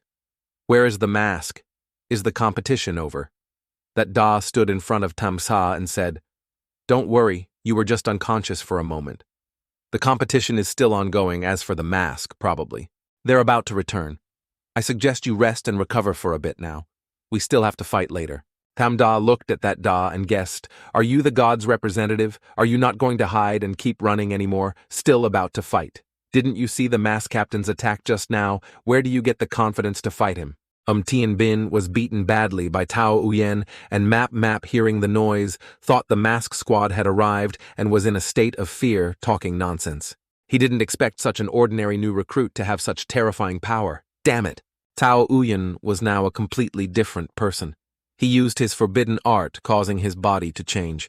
His eyes were bright red, and a purple aura radiated around him. He looked like a giant monster. After observing for a while, Tam Ka noticed he was wearing a Buddhist prayer bead bracelet and remembered the guy who meditated all afternoon in the dormitory. "What's with him?" Tao Uyen suddenly rushed forward, slashing straight at Thien Bin. Seeing he was being attacked, Thien Bin used both hands to block. The clash of power between the two caused the surrounding earth and stones to explode and fly in all directions. Facing Tao Uyen, Thien Bin had no advantage. He was in danger. In a critical moment, literally 1,000 caddies hanging by an armpit, Herr Captain Vuong Dien rushed in to block the blow, saving Thien Bin's life. Tao Uyen was knocked back by the captain. The impact on the ground caused the surrounding earth and stones to crack. Thud, thud. Tao Uyen was once again buried under the rubble created by Vuong Dien's own hands. Thien Bin awkwardly propped himself up. "Captain, why are you here?" He turned and said, "The others are all here. Of course we had to come back." "Thien Bin, you underestimated the enemy too much. You still don't know what power Tao Uyen has inside him. That is the Forbidden Art rank, 031 Black King Annihilation / Forbidden Arts ranked below 30 are called Divine Realms places. Humans cannot set foot in. And this Black King Annihilation / rank 031 is truly below gods above mortals. This power is too monstrous, and he is too weak, leading to a complete loss of consciousness after using the Forbidden Art relying on instinct. Fighting by controlling the body, this is truly indiscriminate attack, so crazy that he even slashes his own teammates." Hearing the captain explain his abilities, Thien Bin realized he had truly underestimated the enemy earlier. "Now I will fight with all my strength. Slowly understand this madman first." Just then, Tao Uyen also jumped up from the rubble. Thien Bin, seeing Tao Uyen escape the rubble, immediately flew to attack. Tao Uyen was no pushover either. His eyes flashed with a deadly light, a demonic smile accompanied by the murderous aura of a demon king. Thien Bin's forbidden art is really good. He can fly if he wants to. Tuong Vi, standing there, gave him a slap. "Idiot. The captain told you to stay. This isn't for watching Thien Bin fight. He told you to find the god's representative we saw when we first arrived. Don't make a fuss. The mask must be dropped by you." Tuyen Oa noticed something unusual. Moli was rushing to attack them from behind. Tuyen Oa stood up and used his forbidden art to create a retracting vortex, hindering the impact force of Moli's sword. Tuong Vi reacted, dodging her sneak attack from behind. Tam Than Truk, go help Moli and hold back the two who play with vortexes and hammers. Tam Ka angrily turned and shouted, "On what basis do you order me, and why don't you go yourself?" That Da's eyes began to change to a dazzling yellow. He looked at Tam Ka and said, "Didn't you ask me how to beat that mask, Captain? Now I'll tell you. With you, I'll fight him, so I need you to help me hold back the other members of the mask squad. Damn it, if you don't win, you just wait for me." After speaking, that Da left. They began the final step of their action. Map was lying on the rubble, hiding from the mask squad, not daring to peek out while cheering for his teammates from afar. Moli, go for it. Kill them. He used binoculars to observe the battle situation from afar. Why is Tam Than Truk so slow? Reinforcements are too slow. Behind him, Nguyet Kwai was secretly watching what Map was doing. He held a blade intending to slash, but seemed to hesitate. Was something wrong? Just as Nguyet Kwai slashed down, a shield appeared. Hearing the sound, the fat guy turned around. The two of them stared at each other.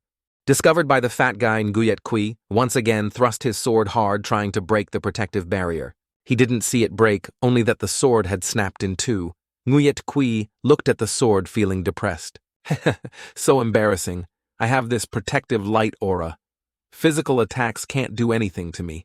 Conveniently reminding you, it can also be used to attack rank 171, belongs to the high danger forbidden art category. Just as he finished speaking, boom, an explosion occurred. Tuyen Oa tried to resist Moli's power. Both fought fiercely. Just then, Tam Than Truk arrived to help Moli. She suggested switching with Tam Kai, but Tam Ka refused switch. What? Don't you see I'm just a little bit short of the end? Nguyet Kwai called out to Tuong Vi for help. Can your hammer see people? I'm still down here. Map took the opportunity to show off all the forbidden arts he had. Hey, don't run. I still have one more. Treasure wants to try. He scared Nguyet Kwai into running away. Don't come over here. Is this batch of new recruits all so strange? Captain Vuong Dien turned around and saw that Da approaching. I've been waiting for you for a long time. That Da asked the captain, Are you just going to stand here and watch? He coldly replied, Not as you think. Suddenly, an earthquake occurred beneath the base room. Everyone suggested, Should we move to another place? They wouldn't collapse. This place would they? Probably not. This place is 10 meters underground.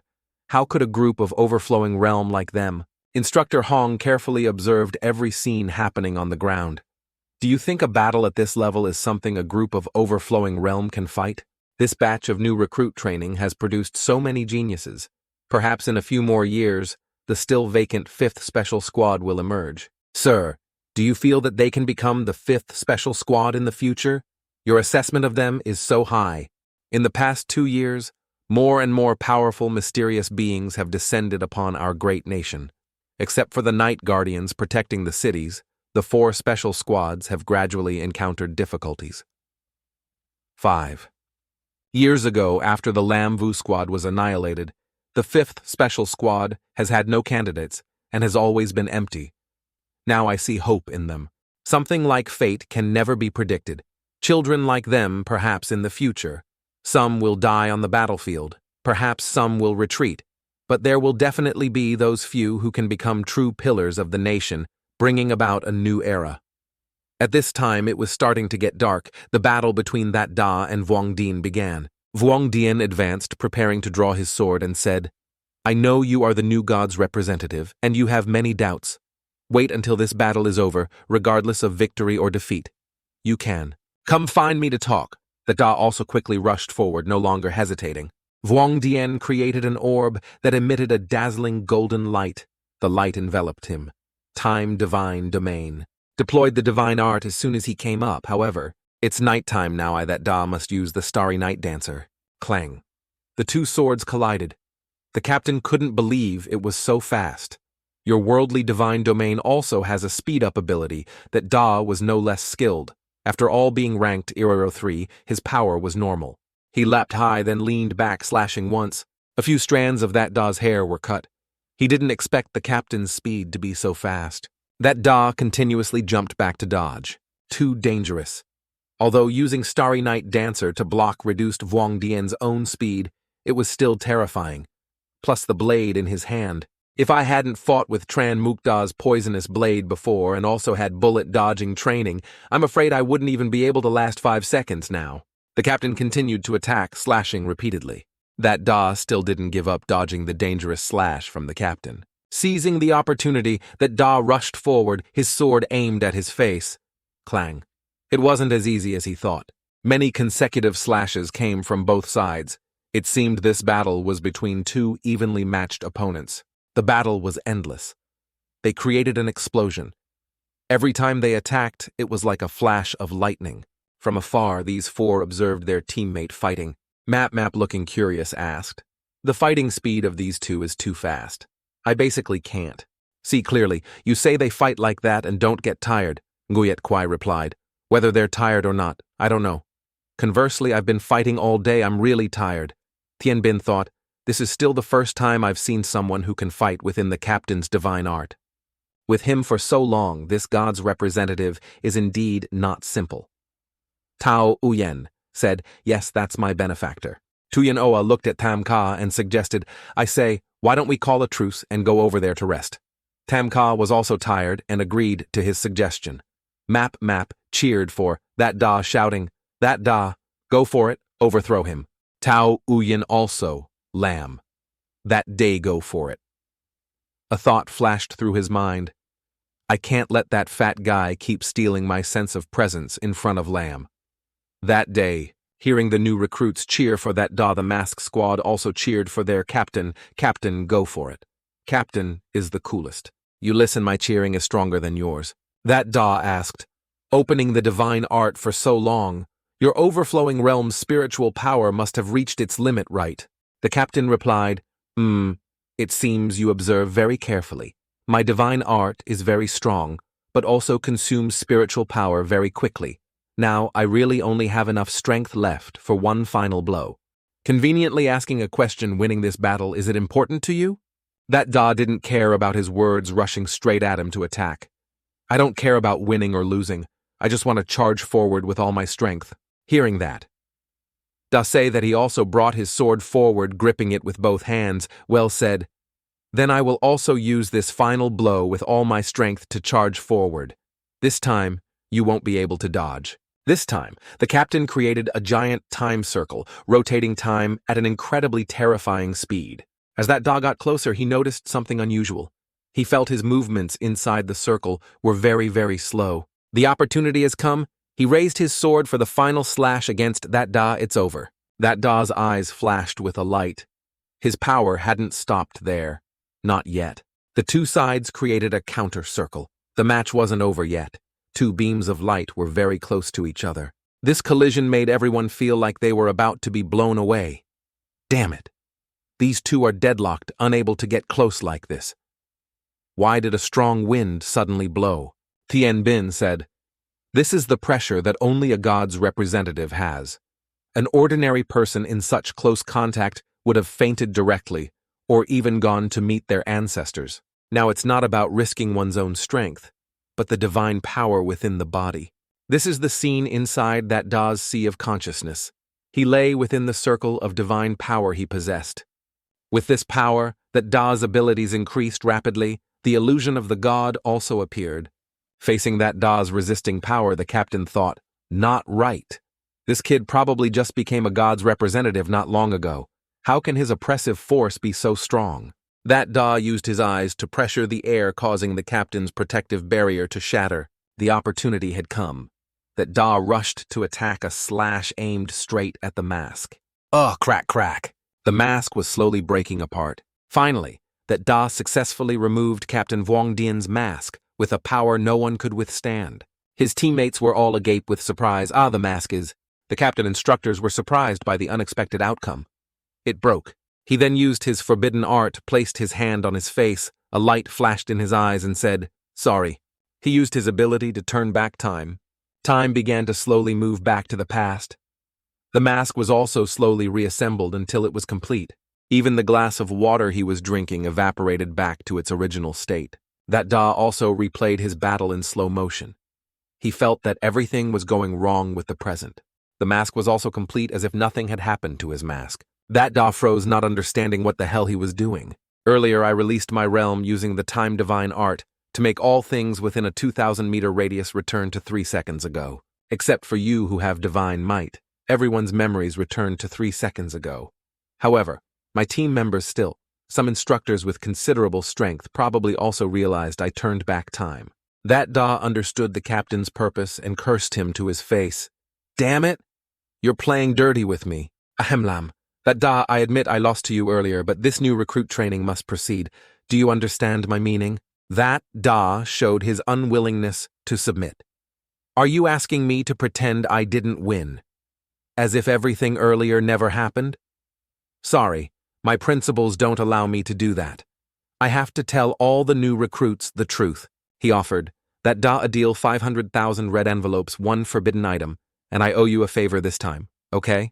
That Da turned his back thinking about the conditions he offered. He was hesitant. He originally wanted to scold him loudly, but surprisingly, that Da agreed deal. He shook hands with the captain, giving a friendly smile. Sir, was that earlier? I felt it. He definitely used that move. This is unavoidable. The training must proceed not for our face, but for the future of these children. He looked at his watch. It was currently 9:00 p.m. The scene in the training school became a ruined battlefield. At this moment, Instructor Hong appeared, shouting loudly, "The battle is over. The mask squad wins." He stood before all the new recruits. "I am very disappointed in you all." Everyone was seriously injured. The battle left the new recruits with a memorable lesson. A battle of 239 people against 5, excluding a few scattered individuals. The vast majority of others didn't even touch the hem of the mask squad's clothes. Slow actions, chaotic thoughts, no strategy at all. I wasn't wrong before. You are all trash. Like this, you will only get your teammates killed in the future.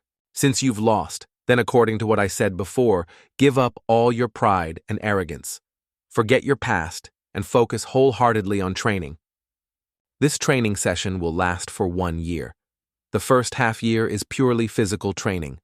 During this half year, we will use a forbidden item. To suppress the forbidden art in your bodies, you will lose the special power you've always been proud of and become completely ordinary people. During this time, we will use various methods to torture you, exhausting you mentally and physically, keeping you always on the edge of collapse.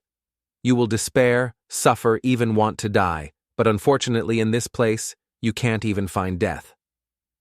As for the second part, we'll talk after you can get through this half year. Map, foolishly shouted. That's right, that Da Vuongdian used a divine art to turn back time. You clearly broke his mask. Why didn't you say so? That Da quickly covered his mouth. Shh, keep your voice down. That Da put his arm around Map's shoulder and asked, how did you know Map took out his powerful weapon? This forbidden item of mine can see everything that truly happened and record it. Baklai Map, then let me ask you, what do you think of these new recruits? In my opinion, except for you and the others including me, are all quite weak.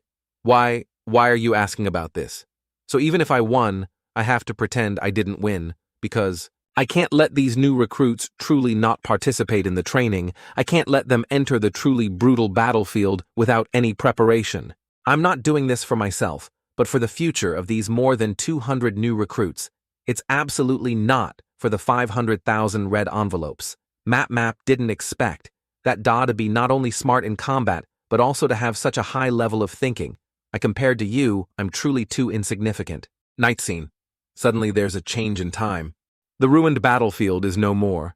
The dormitory has also returned to its original form. Everyone marveled looking up. The dormitory perfectly flawless. Tam Ca shared the same thought as everyone. It's only been a little over half an hour since the competition ended, yet it can be completely restored. How is that possible? That Da immediately thought of Captain Vuongdian. Perhaps that guy acted again. Map, standing behind, asked, who that Da? Why have you also become a riddle player? Back to the mask squad. At this time, Thien Bin and Tuyen Oa were helping the captain home to rest. He was panting heavily. Thien Bin, puzzled, asked, Captain, why did you have to do that?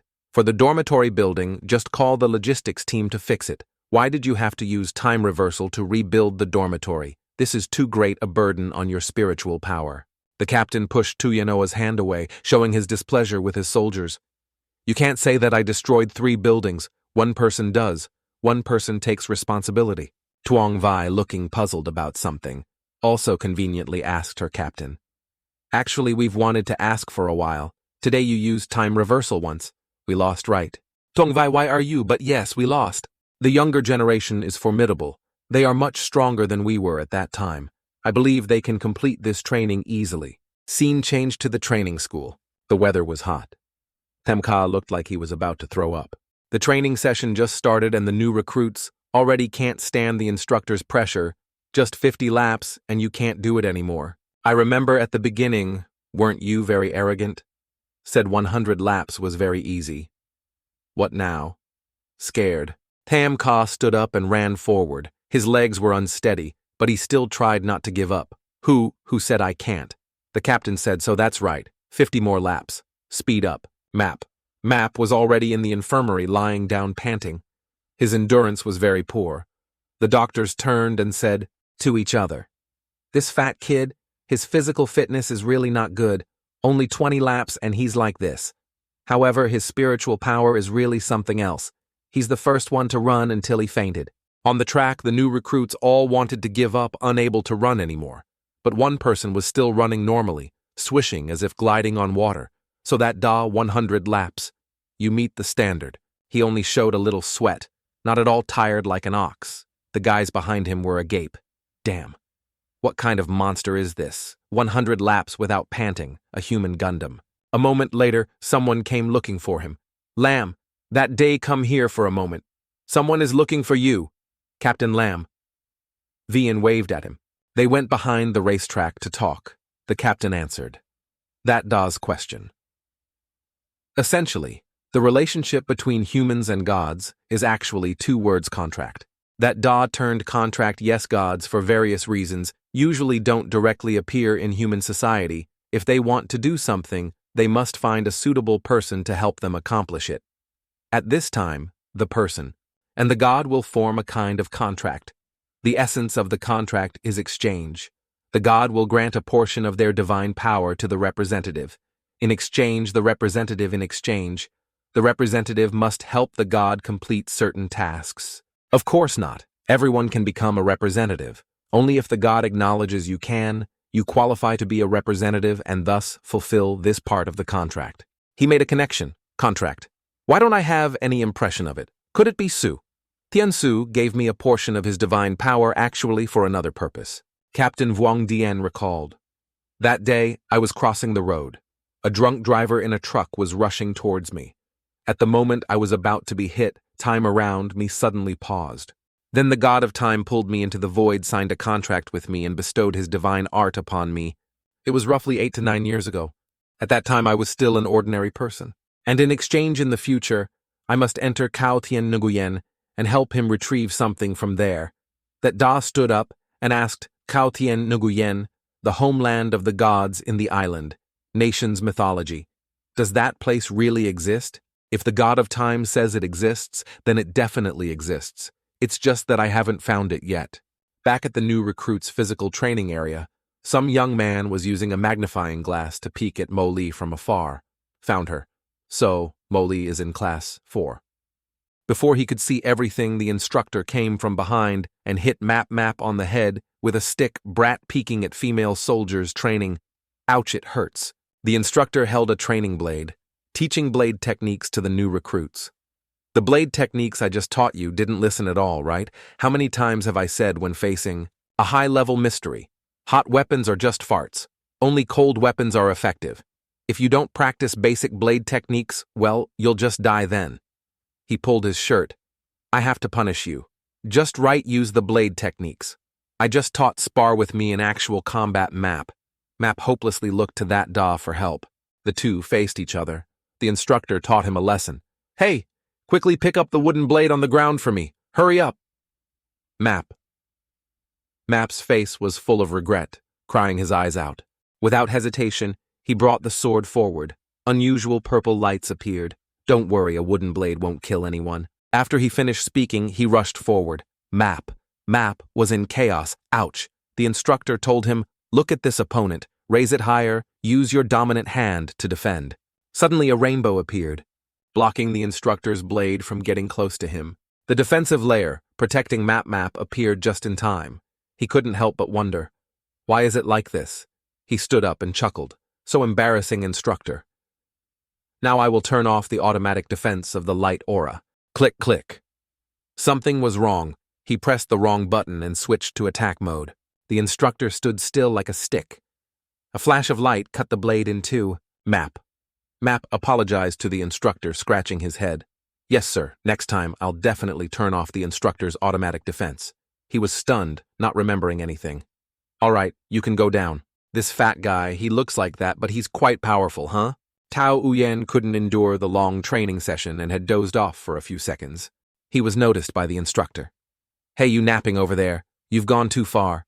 Come here and spar with me in actual combat. He immediately woke up, his eyes still hazy. Sir, he scolded. I've led so many batches of new recruits like this, and you guys are the most abnormal. In class, peeking at female soldiers training, and some even nap. Today I must cure this ailment of yours. He threw a wooden blade to Tao Uyen. Hey, take it. Tao Uyen refused. Sorry, instructor. I can't use a blade. A wooden blade is also not okay. I'm afraid you won't be able to control me. The instructor showed his irritation. Pick it up. This is an order I'm giving you. Tao Uyen hesitated but couldn't refuse the instructor's words. He knelt, took the blade with his hand, and a dark purple aura slowly began to emanate. That aura had now spread throughout his body. The instructor still didn't understand what ability he was using. His eyes were no longer the same. Two dazzling red lights emanated from them. He rushed straight forward, attacking immediately without hesitation, a slash across his body. Luckily, he dodged in time or he would have been split in two. The speed was truly fast. Clang, clang. Both fought using the power of their forbidden arts. Swish! He attacked with lightning speed, causing the instructor's blade to break in two, leaving him no time to react. The battle created a huge gust of wind blowing away earth and stones. The instructor immediately ordered all new recruits retreat immediately. This is not a drill. This is a real battle. He took out the sword beside him, his eyes full of killing intent, looking towards Tao Uyen. Just as the instructor finished speaking, Tao Uyen rushed over with great speed, a sword slash accompanied by purple lightning. Blocking this blow sent the instructor flying backward. Tao Uyen's aura was incredibly terrifying. He lay on the ground, still not understanding what was happening. He didn't expect this new recruit to be so strong. The surrounding new recruits also couldn't believe this could happen. One blow could defeat the instructor. Tao Uyen had lost control of himself earlier. He advanced. Turning towards the new recruits behind the instructor could no longer hold on. He took out two blades forming the number 10. Grabbing it, preparing to attack innocent people, his killing intent had reached its peak.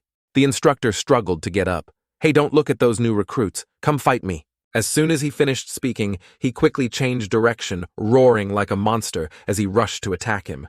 Seeing the instructor in danger, Map used his forbidden art to create a defensive rainbow, saving the instructor from a terrifying situation. "Instructor, we're here to help you," he reprimanded the fat guy. "Didn't I tell you all to retreat? Why are you still here? Not good." Map's defensive layer can't hold on, and is showing signs of shattering, because Tao Uyen's sword is too strong. That Da rushed over in time, kicking him hard in the side. That Da asked for Map's help. "Give me a blade. Otherwise, I can't fight back." Map stared blankly. "What do you think we should do?" The instructor crossed his arms, hindering the two of them. Map hurriedly rummaged through his bag. "Got it. We can use this wind thorn." Before Map could mention the sword's weakness, that Da grabbed it and rushed towards Tao Uyen, not letting him run rampant anymore. The battle between the two was fierce. Tao Uyen still maintained the spirit of a monster, determined to kill any opponents who hindered him. The sword suddenly glowed. The Da hesitated for a moment, then, boom, an explosion occurred. Map scratched his head, looked at them, and said, "That's precisely what you need to pay attention to. This blade will store the impact force it endures, so it releases it in the form of an explosion." The instructor was bewildered, asking where he got so many miscellaneous forbidden items. That Da was caught off guard. Damn it, the explosion was too sudden. No time to defend, probably broke a few bones. In the thick smoke, Tao Uyen rushed to attack. That Da's eyes lit up. He thought of a way to deal with this crazy Tao Uyen. That Da's entire body emitted a dazzling golden light. That Da's power was now fully engaged in fighting this madman. The light emitted, creating a circle that hindered Tao Uyen from getting closer. He could now also feel the power of that Da's forbidden art controlling his own power. That Da hurriedly signaled, Map, quick. Get me something that can seal a forbidden art." He fumbled through his bag. "But wait a minute. I'm not sure I have this. Let me look. It seems my divine might is surprisingly effective. Got it. Sealing scroll. It's a forbidden item. It can temporarily seal forbidden arts generated by a human body or a forbidden item." That Da grabbed it and ran straight towards Tao Uyen, seizing the opportunity. Rip. He wrapped Tao Uyen's head completely with tape. Tao Uyen still didn't know what was happening. The evil aura in Tao Uyen also subsided. He knelt, his complexion gradually returning to normal. The three of them finally managed to stop this madman's rampage. The chief arrived at the scene and started scolding. "How did it turn out like this? Is this group of new recruits a demolition team or what? Quick, 2 more people over here. The underground water pipe is broken." The blade technique instructor was being carried away by new recruits. Unable to walk, he apologized to the chief. "You told me 1,000 times not to underestimate this batch of new recruits. I didn't take it seriously. Now, as a result, I almost caused a teaching accident. The chief held his hand and encouraged old Han. This isn't your fault. Today, you came to teach them as soon as you got off the plane. You didn't see how absurdly this batch of new recruits fought against the mask squad. Normal training methods are probably not enough to satisfy this batch of new recruits. We need to give them higher intensity, like the difficult life of our crazy era. The soldier behind said, Chief, could it be you want to use that indeed not wrong? It is precisely the sighing traveler. It's time to make the new recruits feel real pain. At lunch, the new recruits started eating together. Map took the food and showed his attitude. Why is it these things he didn't want to eat and neither did that Da? He cried his eyes out. My standards aren't high.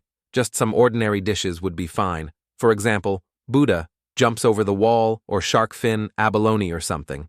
That Da looked at Map and thought, your definition of ordinary food is truly special. That Da ignored Map. Map picked up a piece of meat and tore at it. I don't care anymore. This time I have to eat no matter what. Otherwise, with such heavy training, just eating steamed buns, the body basically won't digest it. All efforts were not as desired. That Da turned around vomiting Map. Map worried about. That Da, don't force yourself. Eating steamed buns is fine. Someone took a steamed bun and brought it to that Da. Tao Uyen smiled affectionately. This is mine for you to eat. Map was surprised. How could you bear to give your only steamed bun to someone else? That Da held the steamed bun, not understanding what he was doing anymore. He was still happy, even though he gave his best piece of food to someone else. If it's because of what happened yesterday when I stopped you, actually, it's not necessary. It wasn't your fault. I wasn't injured either. He refuted that Da's opinion. No, it's not that I just purely want you to.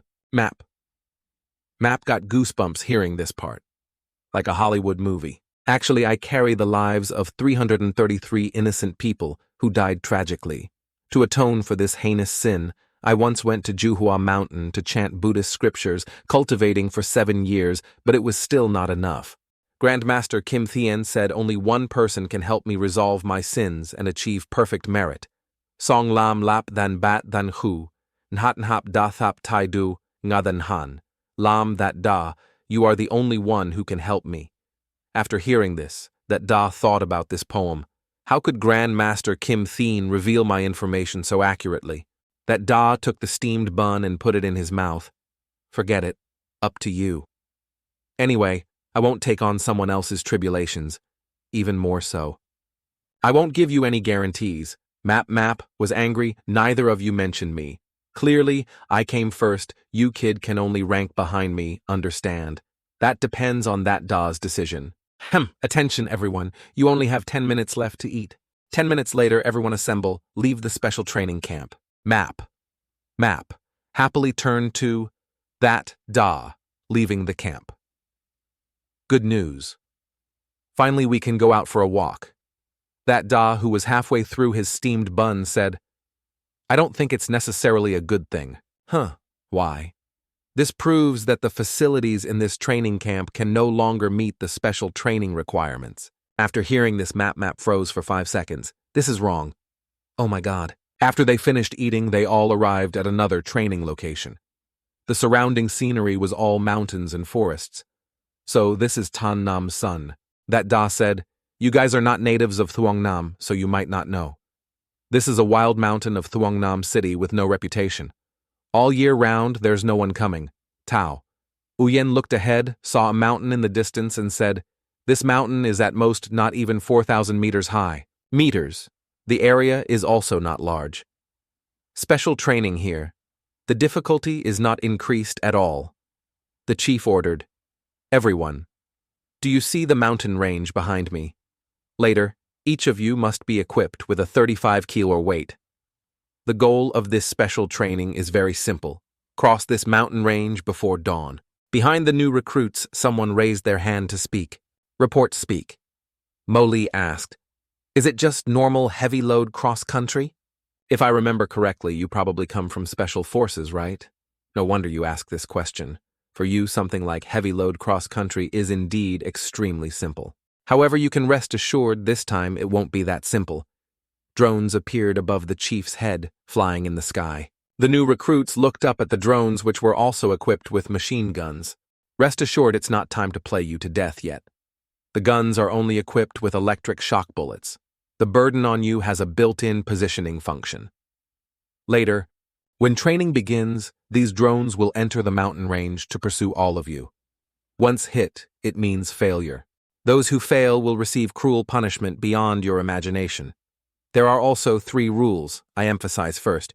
You cannot secretly remove the weights. Second, you cannot use any method to touch the drones. Third, you cannot attack each other. Violating any of these rules will be considered an immediate failure. Now, special training begins into the mountains. The mountain ahead is quite rugged. It will probably be a not-so-great day for these new recruits. There was a person on the mountain. He was using his umbrella. It's unknown what its effect was. Who was he?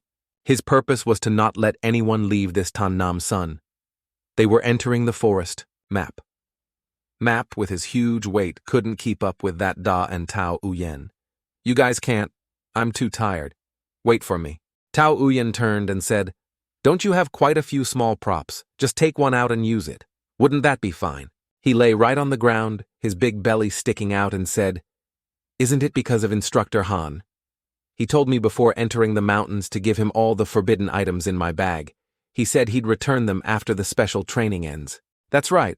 Whether at the training camp or here, the instructors always open some forbidden item that can suppress forbidden arts. But yesterday, why were you Tao Uyen still suppressed by a forbidden art? That Da guessed that forbidden item probably can only suppress ordinary forbidden arts. Tao Uyen's Black King Annihilation / and my worldly divine domain seemed to still be able to be released. Tao Uyen heard this and said that Da, you've always been able to use forbidden arts, map, understood. Damn. No wonder I saw you training effortlessly, so you opened your forbidden art to cheat, that Da chuckled. Don't mind these minor details, ease. Tao Uyen heard a sound and signaled everyone to be quiet. Looking up, they saw a drone. They carefully whispered, Discovered. That Da observed and said, This one isn't targeting us. This new recruit was walking when he was spotted by the drone. He panicked and ran. It immediately shot an electric beam at him, so one person was eliminated. The electricity paralyzed him, leaving him motionless. Suddenly, the drone dropped a rope with a grabber. It lifted this new recruit into the sky. The 3 of them observed everything. Map was curious, but the power of this drone is too strong. It can lift a person. That Da looked at him. Sai, you're only good at that. After the drone left Map froze, because I'm too tired.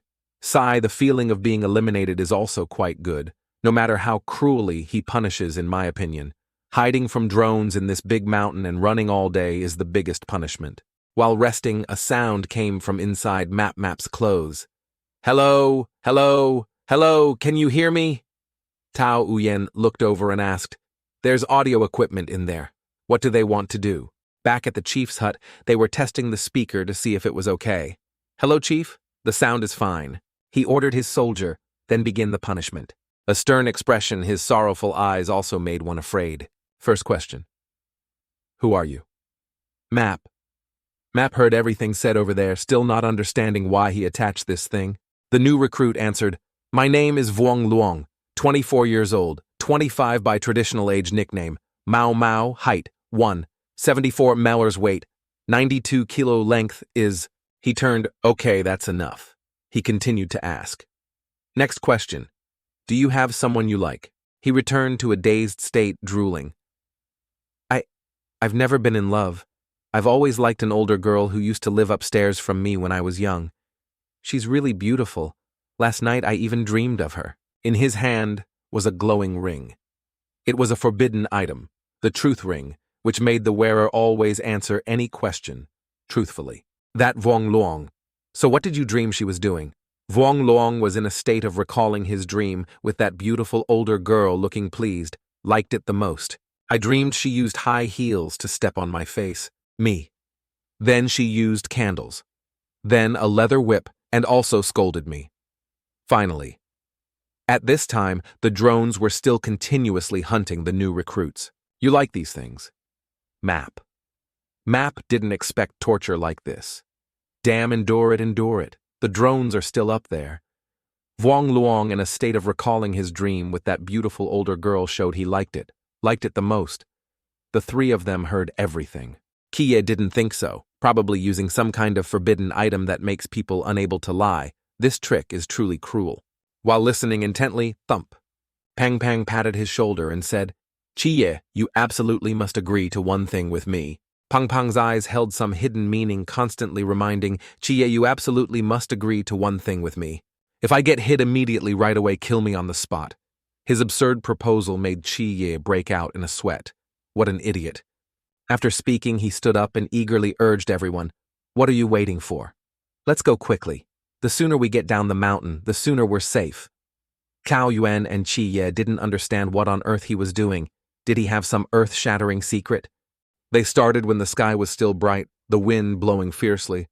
Now it was dark, night began to fall. Pang Pang encouraged himself.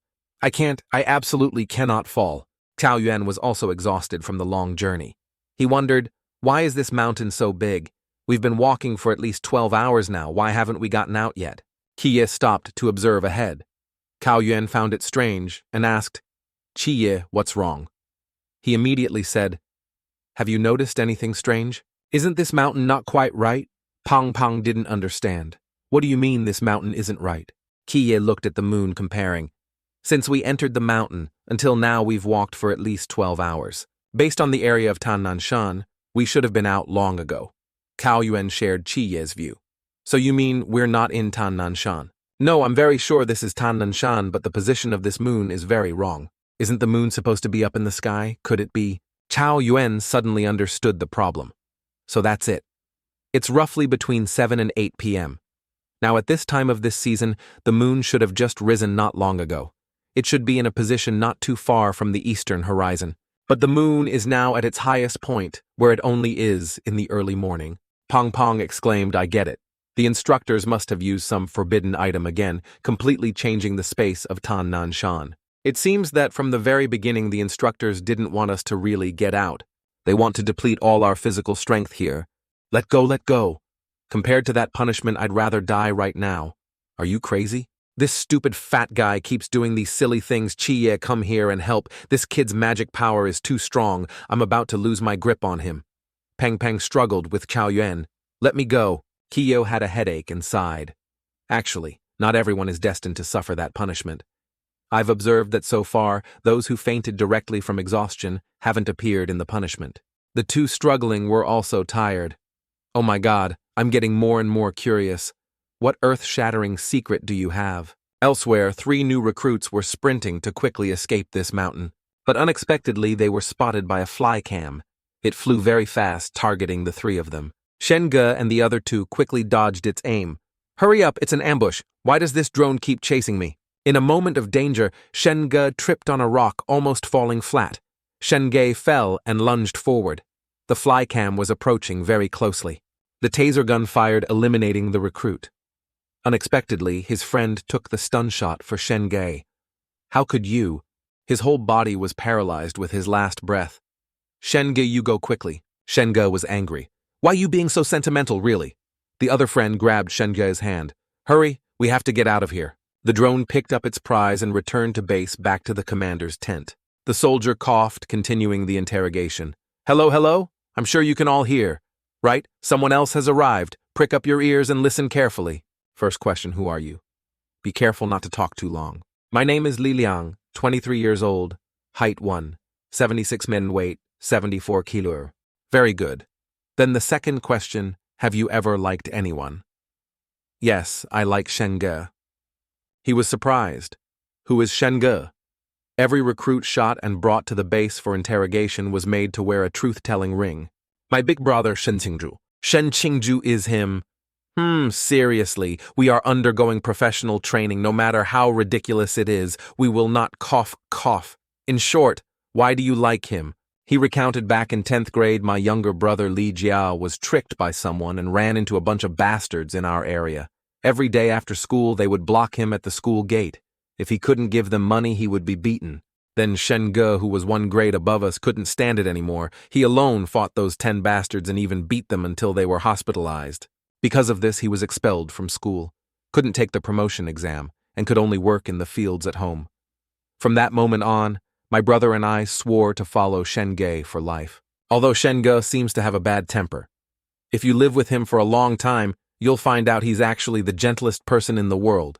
Sometimes I even hope Ge can be stricter with me, for example, whipping me, and also, in another scene, Chie Kao Wen and Pang Pang, the three of them hiding in the bushes, couldn't help but laugh after hearing the whole story. Ge rushed over from somewhere, heard them laughing at him, and angrily shouted, "Hey, that's enough from you three! You've been laughing non-stop since the beginning, haven't stopped once. Damn it, it's clearly that kid who's being punished. Why am I the one being embarrassed?" That commotion caused the drone to spot them. Pang Pang looked up and saw, "Oh no, it's the drone is coming." Ge didn't expect them to be discovered. It immediately fired its taser at them. Chie quickly kicked him. He flew out, the taser shot missed, Ge was safe. "No thanks." Ge turned to scold Chie. "Why, how dare you?" Chie pointed at the taser beam and said, "If it weren't for this kick of mine, you'd have been eliminated already." Pang Pang worried about everyone's situation. Spoke up. "Chie, let's scram. This drone recharges quickly, very quickly." Chie looked at Ge and suggested, "Shen Qingju. Let's split up. That way, the chance of us being chased will be halved. Be good to your friends. They are all sincere to you." After speaking, Ge and his friend left. "Do I need you to care? Let's go." "Yes, Ge." Ge walked a bit, then thought angrily about Chie. "When I fought with the mask, I already found this guy displeasing. Isn't he just a representative of a deity arrogant? What the hell, just you wait this time, I'll definitely get first place to let him know who is ultimately the strongest." His friend behind him accidentally tripped on a rock. Thud. He fell to his knees. Ge turned and saw. He had a pained expression. "Ge, I really can't go on. You go on your own." Ge slowly knelt down to ask his friend, "What happened?" He recounted. "I sprained my ankle at the small stream earlier. It's getting worse and worse now. I can't move it anymore." At this moment, high above, 2 drones had spotted the 2 recruits below. "Ge, don't worry about me. You are the one who has to do great things. This time you must get first place for us to see." His eyes hesitated, unwilling to leave. But he tried not to look back, gathered his motivation to move on. Leaving his friend behind, "Ge, hang in there. You can definitely do it." Ge continued, step by step, calming his spirit, thinking, "That's right, Shen Qingju, you are the one who must become strong. A strong person must be ruthless enough. You must get first place. Let everyone know how strong you are." He lay flat on the ground, ready for the drone to eliminate him. "Come on, eliminate me. Just don't ask me weird questions later. Otherwise, if Ge hears, he'll be very embarrassed." It then fired a shockwave directly at him. Suddenly, Ge returned, using his jacket to block the drone's taser beam. He was surprised, not expecting Ge to come back and save him. "You Ge, the rules say you can't put down heavy objects. Why are you?" He replied casually. "Rules my ass. A truly strong person will not be bound by any rules." As soon as he finished speaking, Ge threw a rock at the drone. Boom! The drone exploded. He smirked, looking like I told you so. "Do the rules also say you can't hit a drone? I just wanted to hit it." Shengu extended his hand to help him up. "Useless, can't even stand up. I, Shengu, am here to save you." After discovering a recruit had broken the second rule, the commander ordered his soldiers, "Prepare for an abnormal target to appear. Drill using charged missiles into position." The vehicle aimed at the position, its missile-laden barrels ready to attack target locked. The commander ordered fire all missiles. Boom, whoosh, whoosh, the missiles launched and were approaching the target. It flew past where Chie was standing. Everyone wondered why there were so many missiles, what was happening. Shenga saw it approaching him. Missiles. These instructors really know how to work. But I'm afraid they've forgotten. Missiles need oxygen in the air for propulsion. I just need to use my QI to suck out all the surrounding air, and these missiles will just be scrap metal. He looked eager to win without a hint of fear. His friend behind him said, "Shenge, have you forgotten you can't use forbidden techniques?" Now Shenge was stunned. "Oh crap, I forgot." Boom, boom.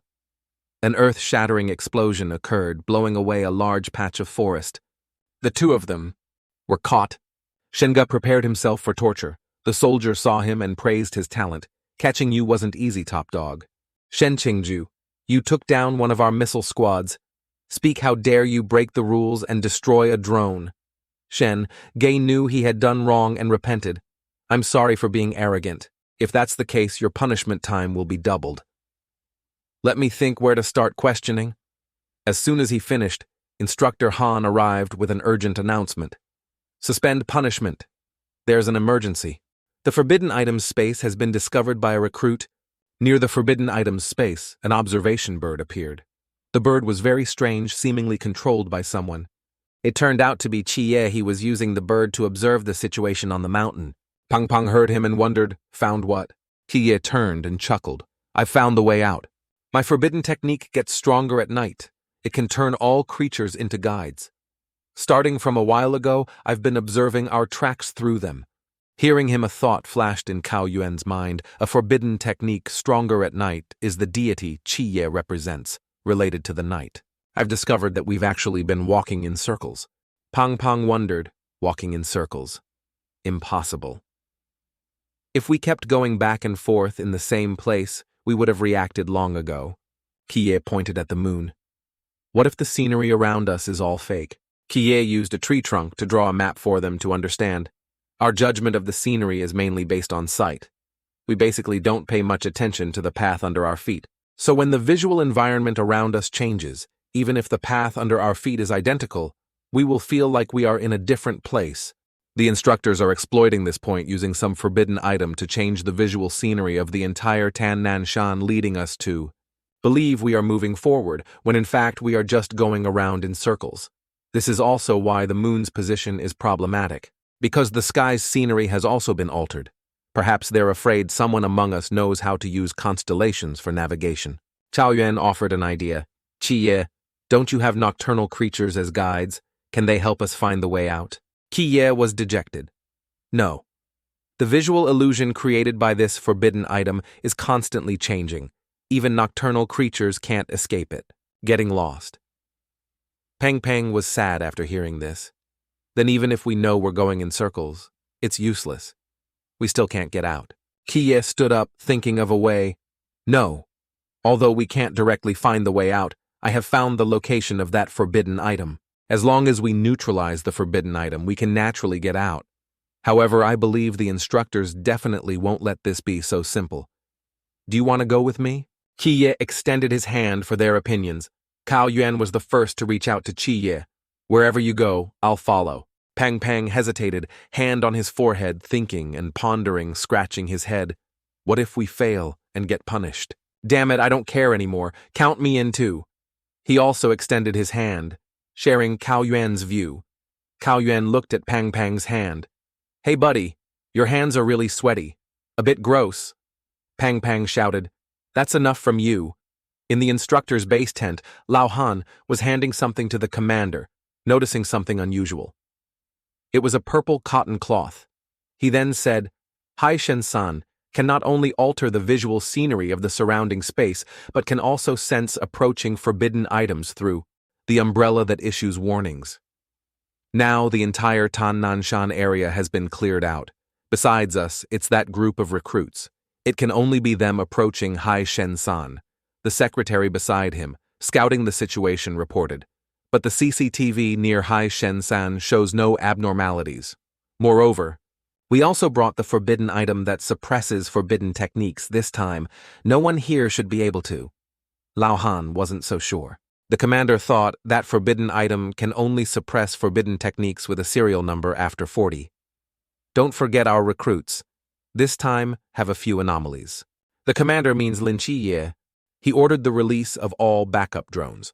All electro-missile groups aim precisely at Hai Shen-san. The journey of size has existed since we started as recruits in training.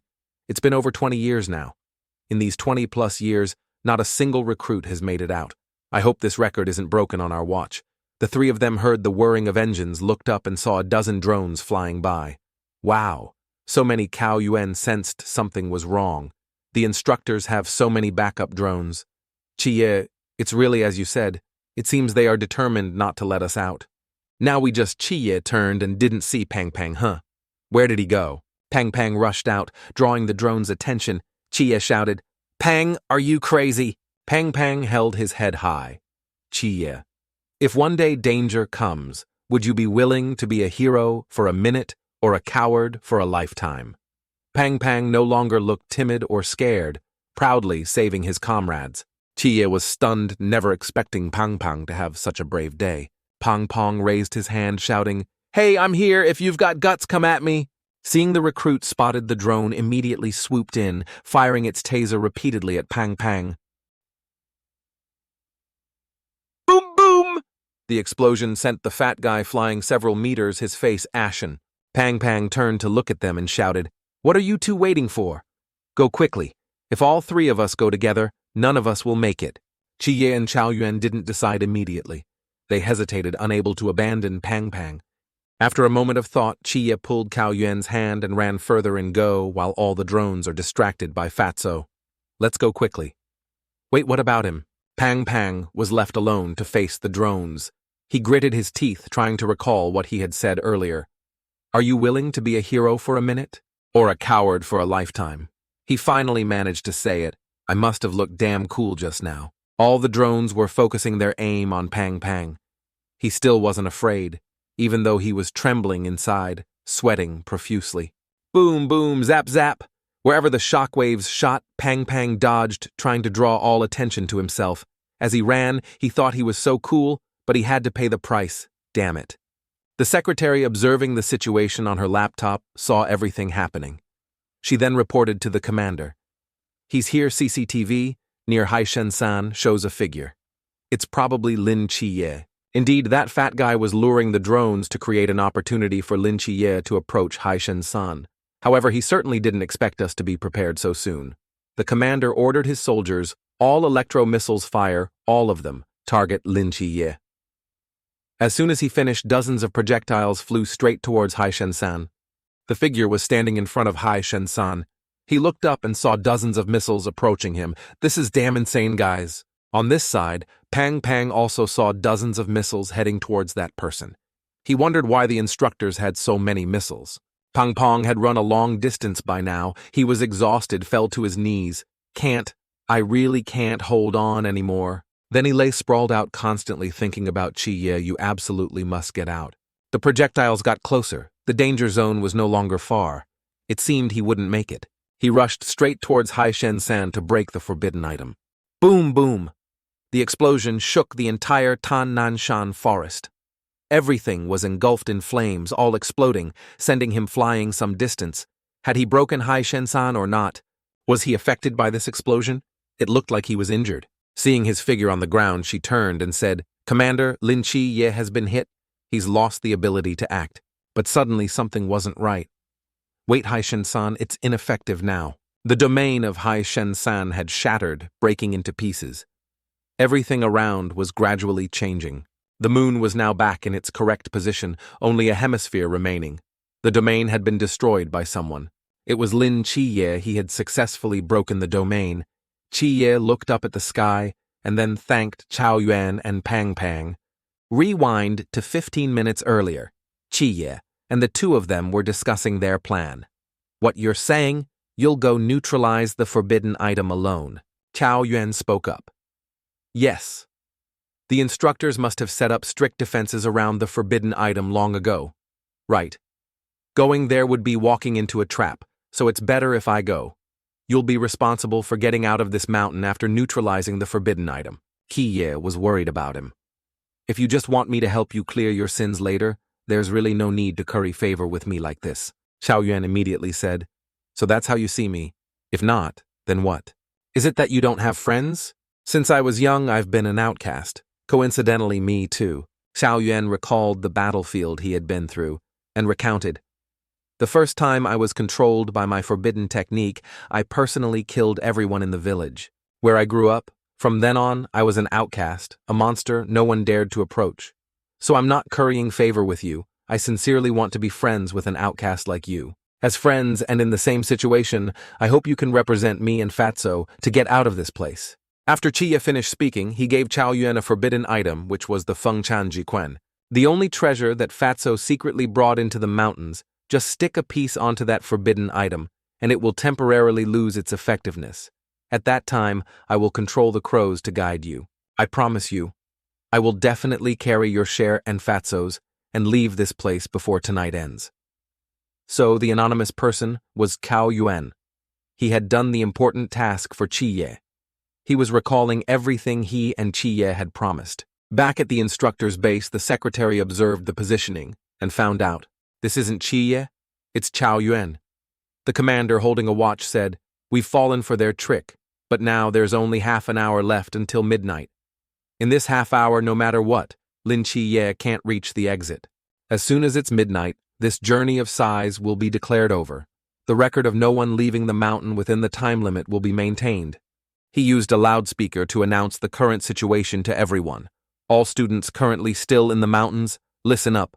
There's half an hour left until the end of this training module.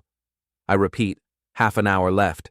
Chi-Ye, after successfully breaking the forbidden zone, was standing opposite a cliff. In his mind, he was visualizing the terrain of Tannanshan, figuring out a way to escape this place.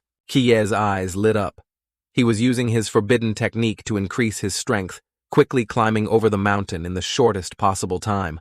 Chi-Ye slowly climbed up, clinging to every nook and cranny of the mountain. Suddenly, he grabbed a loose rock on the cliff face. The rock moved. He fell into the void. Would Chi-Ye succeed or not? Scene changed to the training base. The three of them were waiting for midnight to see who could complete this training session. The commander looked at his watch. It was almost time. He hoped everything would go as he wished. From afar, a figure was approaching them. Chi-Ye was now battered and bruised, trying to approach the commander step by step. The three of them had different expressions. The commander was indifferent. He had completed the mission within the time he had set. Chi-Ye stood at attention, saluting Instructor Hong. He laughed heartily. Welcome to the finish line. Lin Chi, you've created a miracle. After completing the mission, they returned to the training school. When they went to the cafeteria to eat on the table, wow, a huge pot of buns. Damn, damn, damn, damn. Pang Pang cried, moved. The instructors finally have a conscience. The new recruits started eating together. Behind them, people were whispering, looking at Chi-Ye. That person seems to be the only one who got out of the mountain, worthy of being a representative of a deity, truly a monster. Shengo was also sitting nearby. Hearing them whisper, he felt resentful and uncomfortable, just stuffing food into his mouth, eyes closed, not listening to them. His friend next to him comforted Shen. Gay. In my heart, you've already gotten out of that damn mountain several times. Shen Gay immediately said, the glory has been stolen by that kid again. Chao Yuan congratulated Chi-Ye. You're the first person to complete this module in decades. Chi-Ye, you've really won face for us outcasts. Pang Pang was greedily eating a bun and said, wait, you said us outcasts. Besides you two, who else is there? Chi-Ye and Cao Yuan turned to look at the bewildered Pang Pang. What on earth is he talking about? I'm just a normal person. Shut up, Scene changed to inside the commander's room. He ordered his soldier to talk and exchange information. With Chi-Ye, Wang Mian already told us. At that time, he agreed to give you benefits, and you really didn't reveal the matter of breaking the mask. This is a bank card on the left with $500,000. The password is 6/8. In the box on the right, there's a forbidden item. Speaking of which, you kid are quite something. There really aren't many people who can get benefits from the commander. Chi-Ye still didn't understand the issue and asked, did the instructor give these things himself? Yes, calling the mask squad was the commander's idea. I didn't expect you kid could actually take off the mask, so he himself, the commander, took responsibility, giving you these conditions. We wanted to help him, but he didn't agree. After hearing this, Chi-Ye raised his hand hesitantly, unsure whether to take both or leave them. He placed his hand on the bank card and said, forget this one. The soldier frowned. Actually, you don't need to be like this. The commander is the deputy leader of the night watchman squad in Shangjing City and also holds a high-ranking position. Do you think he lacks this? 500,000. It's not a matter of lacking or not. I won't accept money from a military man. He stood up, laughed heartily, and extended his hand to shake. Chi-Ye is excellent. I wasn't mistaken about you. Chi-Ye also shook hands, chuckling. The two looked at each other with forced smiles. Didn't you say you didn't need it? Give it back to the commander then. It turned out the two were trying to get the forbidden item box. I don't need the money, but this thing is very useful to me. Your strength is quite considerable. Hey, it's all right, it's all right. Then Chi-Ye opened the box, holding a diamond-shaped jade forbidden item in his hand. This is. He explained the forbidden item to Chi-Ye. It was salvaged from the East Sea over 20 years ago. Within a 1-meter radius around it, It immediately activates forbidden zone number 278, Weilan Shouhu, which can resist most mental-type attacks. Chi clenched the jade, looking interested. A thought flashed in his mind. Both my divine techniques are not inclined towards mental abilities. In a fair fight, I might be okay, but if someone uses mental attacks on me unless I directly use the divine power of Shitian Shi to counter, there's no other way. This divine power consumes a lot of mental energy and is specialized in attack, not defense. With this, it can just make up for my shortcomings in mental defense. Chi thanked the commander, leaving the bank card. Good stuff. Thank the instructor for me. Hey, things from the commander's hands, how could they not be good? Stop with the pleasantries. Hurry back. The commander found out Chi refused the money, not taking money from a military man. Indeed, I wasn't mistaken about him. The soldier reported, Commander, even so, isn't giving him Weilan Zhe Xin a bit much. That's a rare mental defense forbidden item. The commander replied, Actually, even if Wang Mian didn't reach an agreement with him, I would have found a way to give Weilan Zhe Xin to him. Why is that? He showed an angry attitude. Lao Hong, you don't understand. A storm is brewing, and it's the eye of the storm. Scene changed to the mental hospital. The goddess was eating. Li Yifei was taking care of her and said, Grandma, we can't eat with our hands. We have to use chopsticks. The goddess felt wronged. I didn't do anything wrong. I don't know. Then picked up a rice ball with her hand. Li Yifei said kindly, Sai, didn't I teach you last night? Forget it. I'll teach you again later. Wait for me to clean this place up first. The goddess stood up, held Li Yifei's hand, looking at him affectionately. Grandson, you said you've eaten. When will your father return? Thanatos, child. Hey, how long has it been since you came home? Did you cause trouble outside again? Li Yifei replied awkwardly, Lin, your father might just be too busy outside. Behind Lin Chi, you waved at everyone, speak of the devil and he shall appear. I'm back. Mother. The goddess turned, she missed Chi every day. Thanatos, my son, you're finally home for a meal. Li Yifei was crying his eyes out, overjoyed that Chi had returned. So you know how to come back. Do you know how hard it's been for me alone? The goddess turned and pulled Yifei's ear, scolding, Is that how you talk to your father? Ouch, ouch, ouch. Chi saw that the goddess's condition was gradually improving, reaching 48%. Chi recalled, That's not right, I remember. Nikkei's treatment progress last time just reached 20%. Why is it now? Straight up to 48%. Kiyo met Li Yi to get to the bottom of it. During this time, what did you do with her? Li Yifei whispered in Chiye's ear. Nothing. I just talked with her, taught her to play chess and cards, sunbathed, acted like a puppy to coax her. That's all. What's wrong? So that's it. For Nikkei, having family living beside her is the best therapy. Li Yifei, you're truly a genius at caring for patients. What? After talking, the three went to the table to eat together. Chiye was surprised by the menu Li Yi had cooked for the goddess. How can you cook so many dishes? Where do the ingredients come from? Right. I grow quite a few vegetables in the empty plot behind the yard, so I picked some. What about the fish in the small pond next to the hospital? That didn't you raise them? Oh, so this rice, I found that in the director's office cabinet. What's wrong? Is it expired? Chiye didn't ask anymore, diligently eating his rice, thinking, bringing Li Yifei back to life to be a nurse at the hospital was indeed the right choice.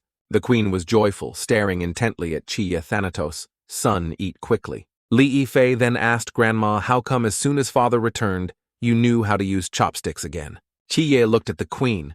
She was attentively caring for Chiye. What's wrong? Thanatos, is it delicious? Chiye was bewildered, so this can increase the progress. Yes, it's very, very delicious. The queen looked at Chiye, constantly smiling. Quick, my child, you're hungry, right? Eat more. To the point where Chiye's rice bowl was piled high like a mountain. Li Yifei silently and diligently ate, pretending he saw nothing. Kiyo had a delicious meal, his stomach full and bloated. Sigh. No, I can't eat anymore. Why isn't the treatment progress changing anymore? Chiye looked at Li Yifei, who seemed to want him to do something, pondering. Kiye shouted Li Yifei quickly, perform your talent for Grandma to see. He was bewildered. What me? Li Yi scratched his head, thinking, well, since Grandma is here, then I'll go big. As soon as he finished speaking, he did a few somersaults. This somersault didn't seem quite right. The goddess looked delighted, giggling. Ha ha ha ha, sprained his waist. Our house hasn't been this lively in a long time, has it? Yifei, seeing things weren't right, pleaded for help. Lin Chi, ye come over and save me. You children, after growing up, one goes further than the other. I clearly have so many children, but in the end, I'm still left all alone. The goddess was sad at this moment, remembering her children. Qiye helped Yifei up, turned to the goddess and said, "At least now you have us right. Yes, we won't leave." Qiye saw that the goddess's treatment progress had significantly increased, now reaching 51%. Qiye's mind raced. Nikkei's treatment progress of 51% had met the condition to obtain a reward. He could randomly draw Nikkei's divine power. Qiye was standing in a domain. In front of him was the box containing the reward. It flashed, revealing 7 rewards. 至安亲是安野，将临行空运罗，黑夜捐树超范生，雨夜空山，说列行书. Qiye stopped and looked right at the Chao Fan Shengyu panel. Qiye was hesitant, his hand still reluctant to press the button. He pressed the button thinking, "Don't let it be. Chao Fan Shengyu. Don't let it be. Chao Fan Shengyu." The wheel started spinning. Qiye focused, watching the wheel to see where it might stop. The wheel stopped at Zhian Qinshi. Suddenly light flashed across the entire sky. Qiye reached out to take his prize. Jian Qinshi is Jian Shenshu, relying on the most primitive darkness to corrode everything around oneself, including physical objects or creatures covered by Jian, are all under your control. The range and intensity of Jian, Shenshu's control, increase as your own mental power increases. Qiye held his reward firmly. Jian Shenshu, he'd drawn a big prize. This must be the core divine power of the goddess of darkness. Nikkei's treatment progress had surpassed 50%. She could leave the mental hospital. The gods operate for a short time. Back in the room, Qiye was still sleeping. He suddenly woke up, awakening from a long dream. He realized he had left the hospital operating for a short time. This meant Nikkei could leave this place and go out into the world for some fresh air. Pang Pang also suddenly woke up and turned to ask, "Qiye, it's so late, where are you going?" Qiye turned and said, "You sleep, I can't sleep, going out for some air." Qiye stood on the rooftop. He confirmed there was no CCTV here, so he started testing Jian Shenshu. Soon after, a dark sphere created by Qiye gradually grew larger. It enveloped everything in a wide area. Not far from where Qiye was standing, someone had sensed his aura. He said, "Finally, awakened." Back at the dormitory, Qiye had completed his dark sphere. He used his power to control his body to touch a corner of the wall, causing it to crumble. Then he lifted it and controlled it towards himself. In Qiye's hand was a fragment. "Indeed, my current realm is too low. My control over objects in the void is still limited. I can only perform simple cuts and movements. I wonder after my realm increases if I can tear apart atomic nuclei." Qiye punched the stone, shattering it. He looked up at the space. "With this divine void in the future, whether day or night, I can activate Xingye Wuja. Unfortunately, my mental power is still too weak now. I can only maintain the divine void for 2 minutes. That's right. There's something I'm very curious about. How about I try it now?" Qiye returned to the mental hospital. He immediately met the goddess, who was drinking tea. She saw Qiye and asked Thanatos, "Why are you back so quickly?" Qiye chuckled. "Mother, would you like to go out for a trip?" The goddess was surprised. "Go out where to?" "Out of the hospital to the real world with me." Suddenly, Qiye returned to the beginning. "Didn't you say you could leave the hospital? Why?" Suddenly, the goddess appeared behind him. "Thanatos, is this your divine kingdom?" Qiye was delighted when the goddess suddenly appeared. He said, "This isn't a divine kingdom, this is the real world." The goddess observed the scenery, having many questions about the outside world. She asked, "But this is clearly a divine kingdom." Qiye immediately replied, "That's light, that humans use science and technology to illuminate. The world now and the world in Mother's memories are probably completely different. Unfortunately, I still can't leave this training camp. Otherwise, I could take you everywhere. In this modern world, there are still many interesting things, Queen." Nika smiled and said, "Thanatos, although I don't understand what you're saying. As long as we are under this night sky, I can take you anywhere." Qiye was surprised by what the goddess said. "Fly away. No, the training camp is surrounded by radar and CCTV. We'll be discovered very quickly." The goddess immediately said no. The goddess held Chi Ye's hand. Think of where you want to go. I'll use Ye Kongshan, sure to take you there. In the sky at this moment, many military aircraft appeared operating in the air. They were reporting the situation to each other. Level 1, impact, warning, check position, 118 degrees, 24 minutes, east longitude, 35 degrees or 7 minutes, north, latitude divine energy wave detected. On the plane, a man in a cloak appeared. He was the captain of the Shouye, Ren squad stationed in Shangjing. Deputy commander of Shouye, Ren Xiaoping. Ge, he asked his soldier. A deity. Directly manifesting, and in that city, he heard the order, check reported coordinates, divine power fluctuation, 4, 7, confirmed to be the deity itself. Appearance location is in Kangnan City. He immediately ordered an announcement, raise the alert for the entire area. Immediately contact military command, deploy 2 aircraft carrier formations from nearby coastal areas, all to Kangnan. Yes, understood. That's right. Report to the commander-in-chief, see if a peak human expert can be dispatched there. Yes, understood. Scene change to Lin Chi's aunt's house. While washing dishes, clang the bowl shattered. Chi's aunt was old and frail, so she thought it must be due to age. How can I not even wash dishes properly like this? At this moment, the young boy ran over, worried about his mother's health. Mom, don't touch it. Let me sweep, I'll wash the remaining dishes. You go rest first. He sat down picking up each fragment and said if brother were here, he would have scolded me. Mom, you come home so late from work, don't do housework anymore. Resting early is more important than anything. Mentioning Lin Chi. The aunt looked out the window, missing her son. I don't know how your brother is doing now. Mom, don't worry. Don't you know your son? He's very quick-witted. He's definitely doing great in the squad like a kite in the wind. Sigh, this child just talking nonsense. What's the use of just using your brain in the squad? It turned out the place Chi-Ye wanted to go was his own home. He stood opposite the building looking at his aunt from afar. The queen observed intently, and then asked, Thanatos, are those 2 mortals opposite you your friends? Why do you have to stand here looking from afar? Why not go to the door and greet them? Chi-Ye replied sadly, they are not friends, they are family. Actually, sometimes not meeting family is the best way to keep them from worrying. Chi-Ye turned to look at the goddess. Let's go back. Being away from the training camp for too long isn't good either. This time was too rushed. Next time I have time, I'll take you to other places. The goddess wondered why it was family. The dog in the house sensed that the boy's older brother was nearby. It woke up, pricking up its ears. Then it looked at the opposite building, barking non-stop. Woof, woof, woof. The boy had finished helping his mother, went to where she was sitting and said, Mom, I've finished washing the dishes. Oh, are you asleep, Mom? He ran to the dog, patting its head. Hey, Xiaohei, stop barking or you'll wake Mom up. He looked out the window and discovered a Western deity in the opposite building. Why is older brother next to her? Scene change to the dormitory rooftop. The instructor was now standing opposite the world of the goddess Nike, holding a sword, waiting for something to happen. Whoosh, whoosh! The figure of a woman appeared, emitting a radiant light. The goddess revealed herself standing opposite him. The instructor introduced himself as the deputy captain of Squad 006, stationed in Shangjing City, belonging to Shouye Ren Da Xia. Yuangang asks, what is the esteemed name of your excellency, the deity? The goddess appeared surrounded by a mystical light, wearing a magnificent dress, her hair long. She introduced herself as Nike.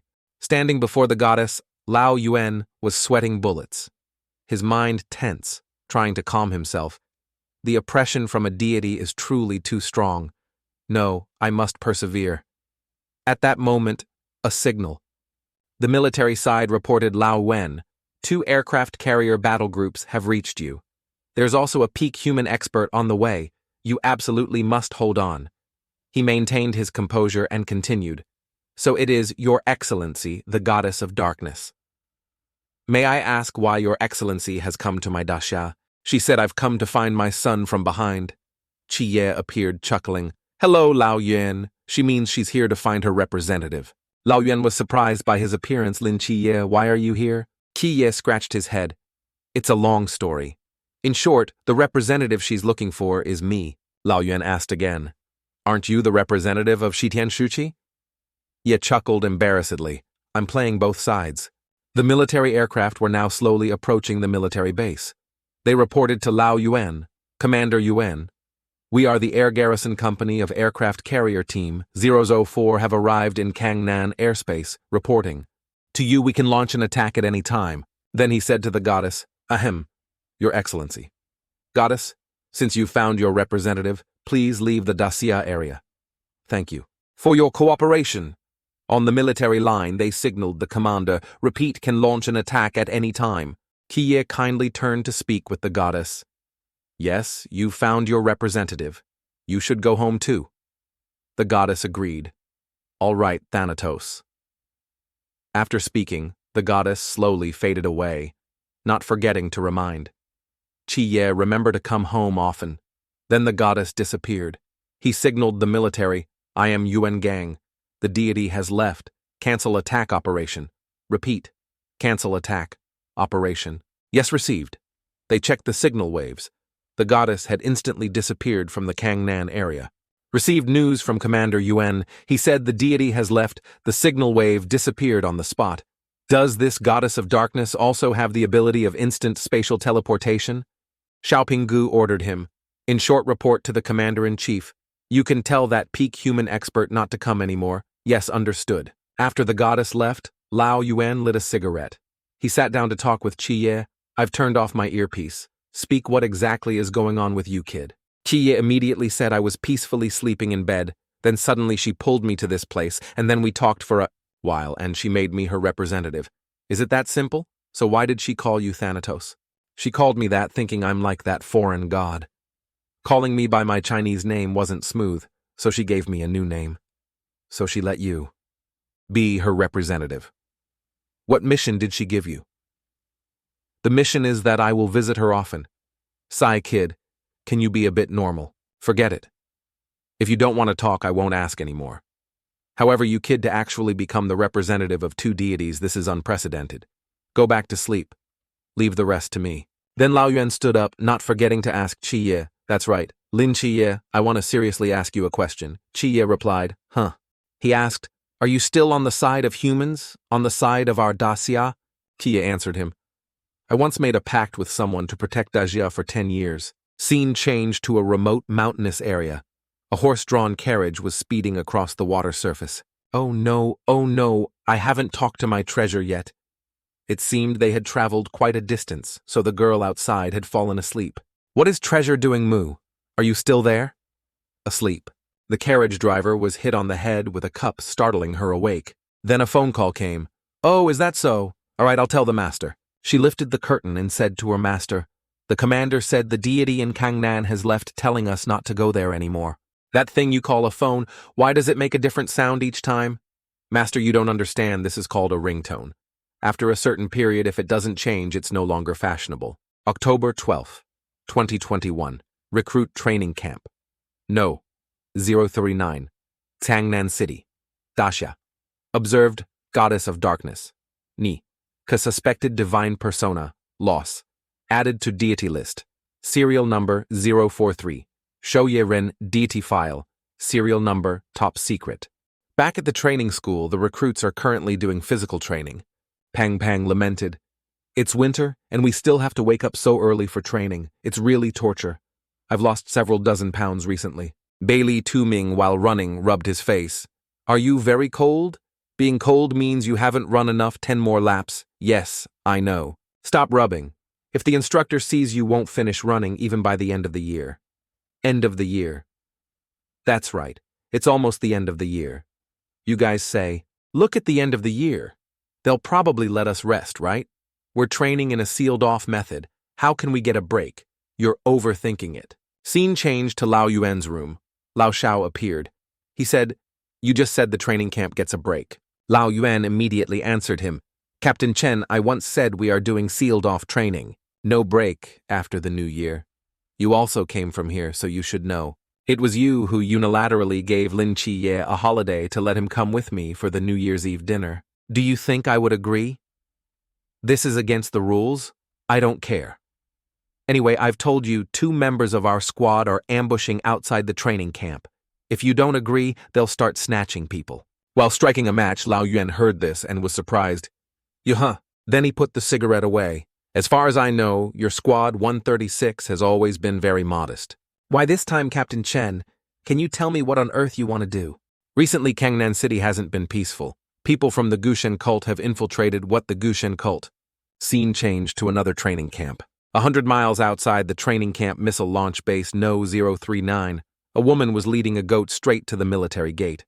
2 guards at the gate aimed their guns at her and asked, "Hey, what are you doing? Stop me. I'm herding goats, don't you know?" The female soldier beside him reminded him, "What are you doing? Lower your weapon." The alert is lifted. She's a civilian. Maybe she was herding goats in a nearby village and got lost. He heard that and lowered his gun. Then said kindly to her, "Are you a civilian? You can't go that way. If you want to go down the mountain, you have to go back this way. Turn right at the fork at the foot of the mountain, and you can return to the village." She bowed her head. Okay. Then she asked him again, "That's right. Do I look beautiful to you? Huh?" Suddenly her eyes turned blue, revealing 2 fearsome fangs. As soon as he looked at her, he felt something was wrong with his body. He turned back to his comrade. "Something's wrong! Quick, run!" As soon as he finished speaking, his body turned to stone, falling to the ground with a thud. She took off her veil, revealing her face. So unromantic, truly a dull man. Gushen cult want to attack Lin Chi. Are they crazy? As long as I'm here, no one can harm any recruit in the training camp. You are the deputy captain of the squad stationed in Shangjing City, a hygiene expert. With you in charge, it's naturally safe, but can you guarantee there are no traitors among the instructors? Captain Chen Muye finished speaking. Instructor Hong slammed his hand on the table with a bang. The table shattered. According to what you said, our training camp is now facing internal and external threats surrounded on all sides. If even our training camp can't stop the Gushen cult, what makes you think your squad 136 can fully protect Lin Chi? Because there are only 6 of us in total, and we understand each other completely, so at least we have no internal enemies. As for external enemies, our squad 136 has never feared them. Lao Yuan stood up praising Lao Shao. "I truly admire you guys." He threw the cigarette on the ground and crushed it with his foot.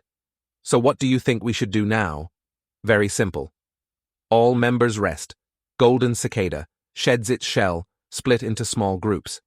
After talking, Lao Yuan gathered all his recruits for a meeting amidst the falling snow, feeling a bit chilly. Pang Pang whispered to Chi, "A break? Is this real?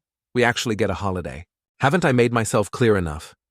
You brats, the physical training for the past half year is over. Yes. Starting today, until the 2nd of the new year, a total of 4 days off. After returning, we will begin training in forbidden techniques and weapon tactics for the next half year." Everyone below was joyful. "Kiye, did you hear? We really get a break. Praying to the holiday god every day really worked." Cao Yuan turned, praying to the holiday god. "Could you be any more shameless? Kiye, pack your things later. When we get back, I'll take you to Guangshen to play.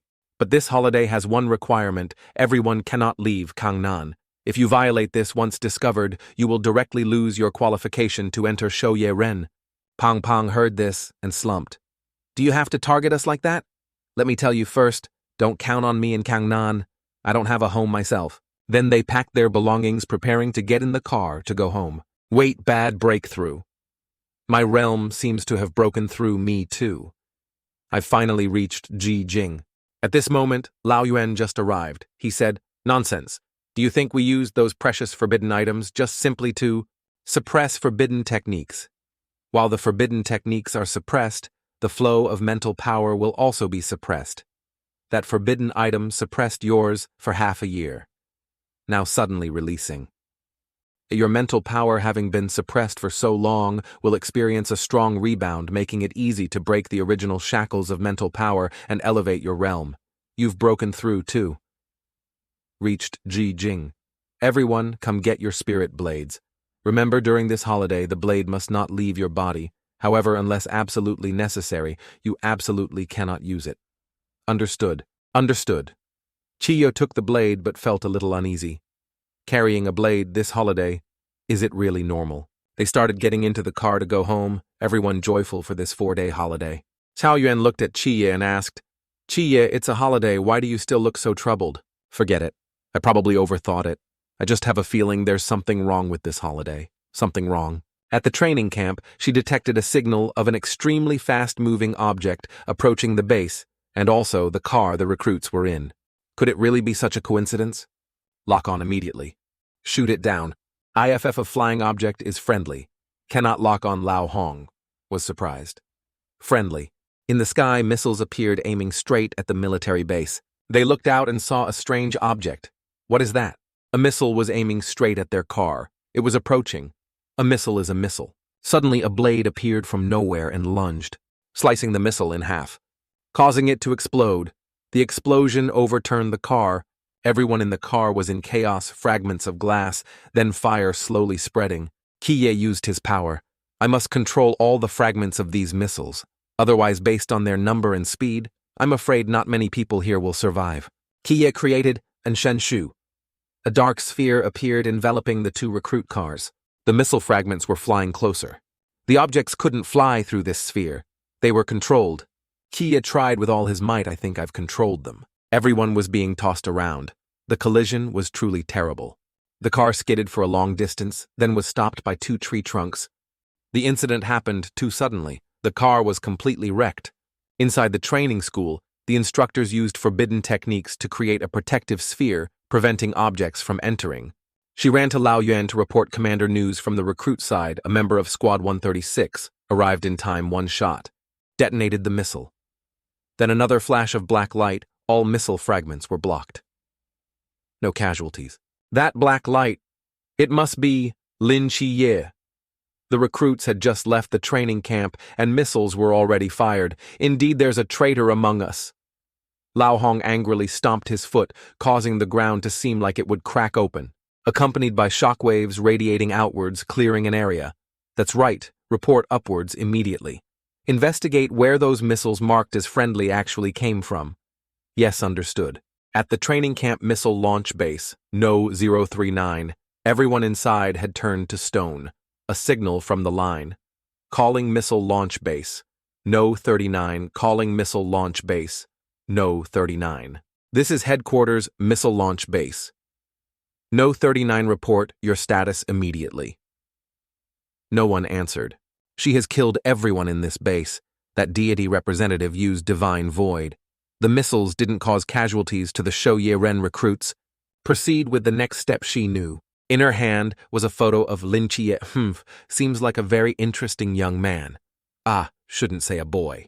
We'll be able to meet soon. Lin Chi. Back to Hong Ying's house. Chi was lying in bed. He woke up to find himself in Hong Ying's room. Suddenly someone shouted, Chi, you're finally awake. You are. Everyone was there. Hong Ying immediately slapped Kangnan. What are you doing? You scared Chi. It wasn't me. Isn't it because I haven't seen him in so long, so I got excited. Okay. Chi was drowsy, still not understanding what was happening. Everyone was worried about Chi's health. Xiaonan immediately asked, Chi, are you feeling better? No problem anymore. Why am I here? Captain Mu, you said. You overexerted your mental power in a short time, leading to fainting.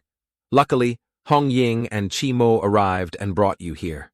Don't worry, the recruits are fine. That instructor Hong of yours told me, reported your merit of blocking missile fragments upwards. You can get a medal for that. Chi slowly stood up. I didn't expect Instructor Hong to even guess it was me.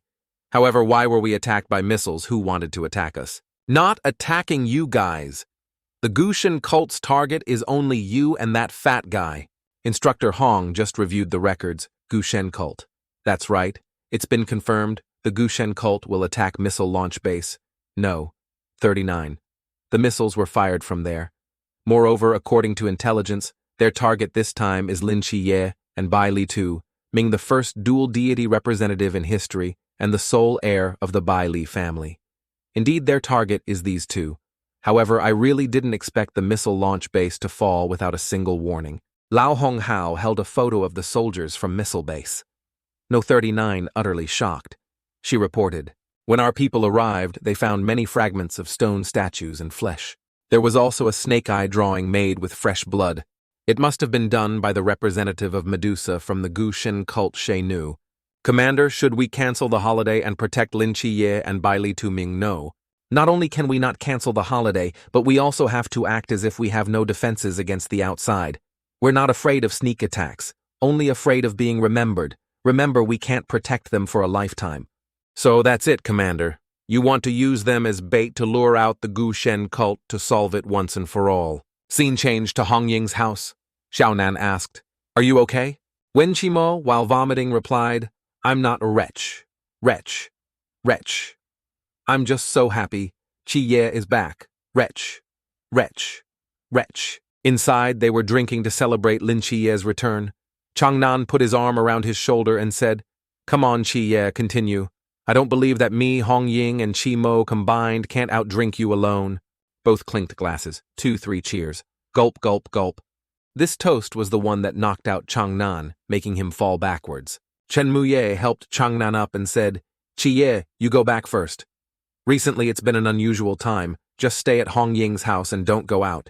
If anything happens, contact me immediately. Captain, I kind of want to go visit those 2 friends of mine. Besides, I'm quite good at fighting now. No problem. Whether you fight well or not, I don't know. More confident that's true." The captain recalled his conversation with Instructor Hong. "I'm very grateful you agreed to the holiday, but to let Qi Ye be bait, it's too dangerous." "I don't agree. People still have to grow up, Captain Chen. You can't protect Lin Chi forever. There will come a day when he leaves this place and becomes a strong person handling one side on his own.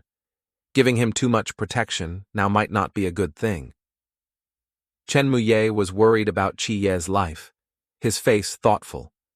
He threw the blade and a bank card to Qi Ye and said, "That fat friend of yours is at a 5-star hotel in the city. He asked me to tell you.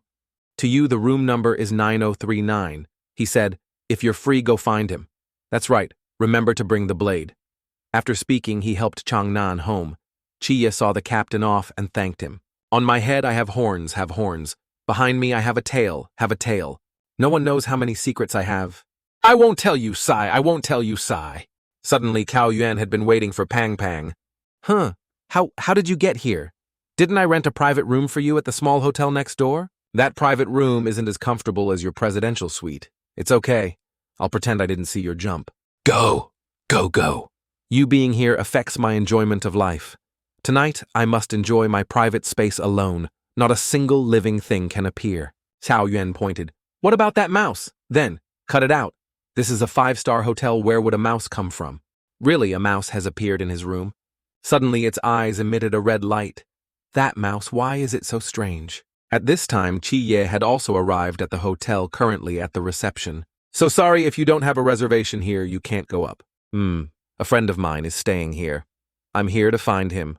Room number is 9039. Here's the room card. Presidential suite."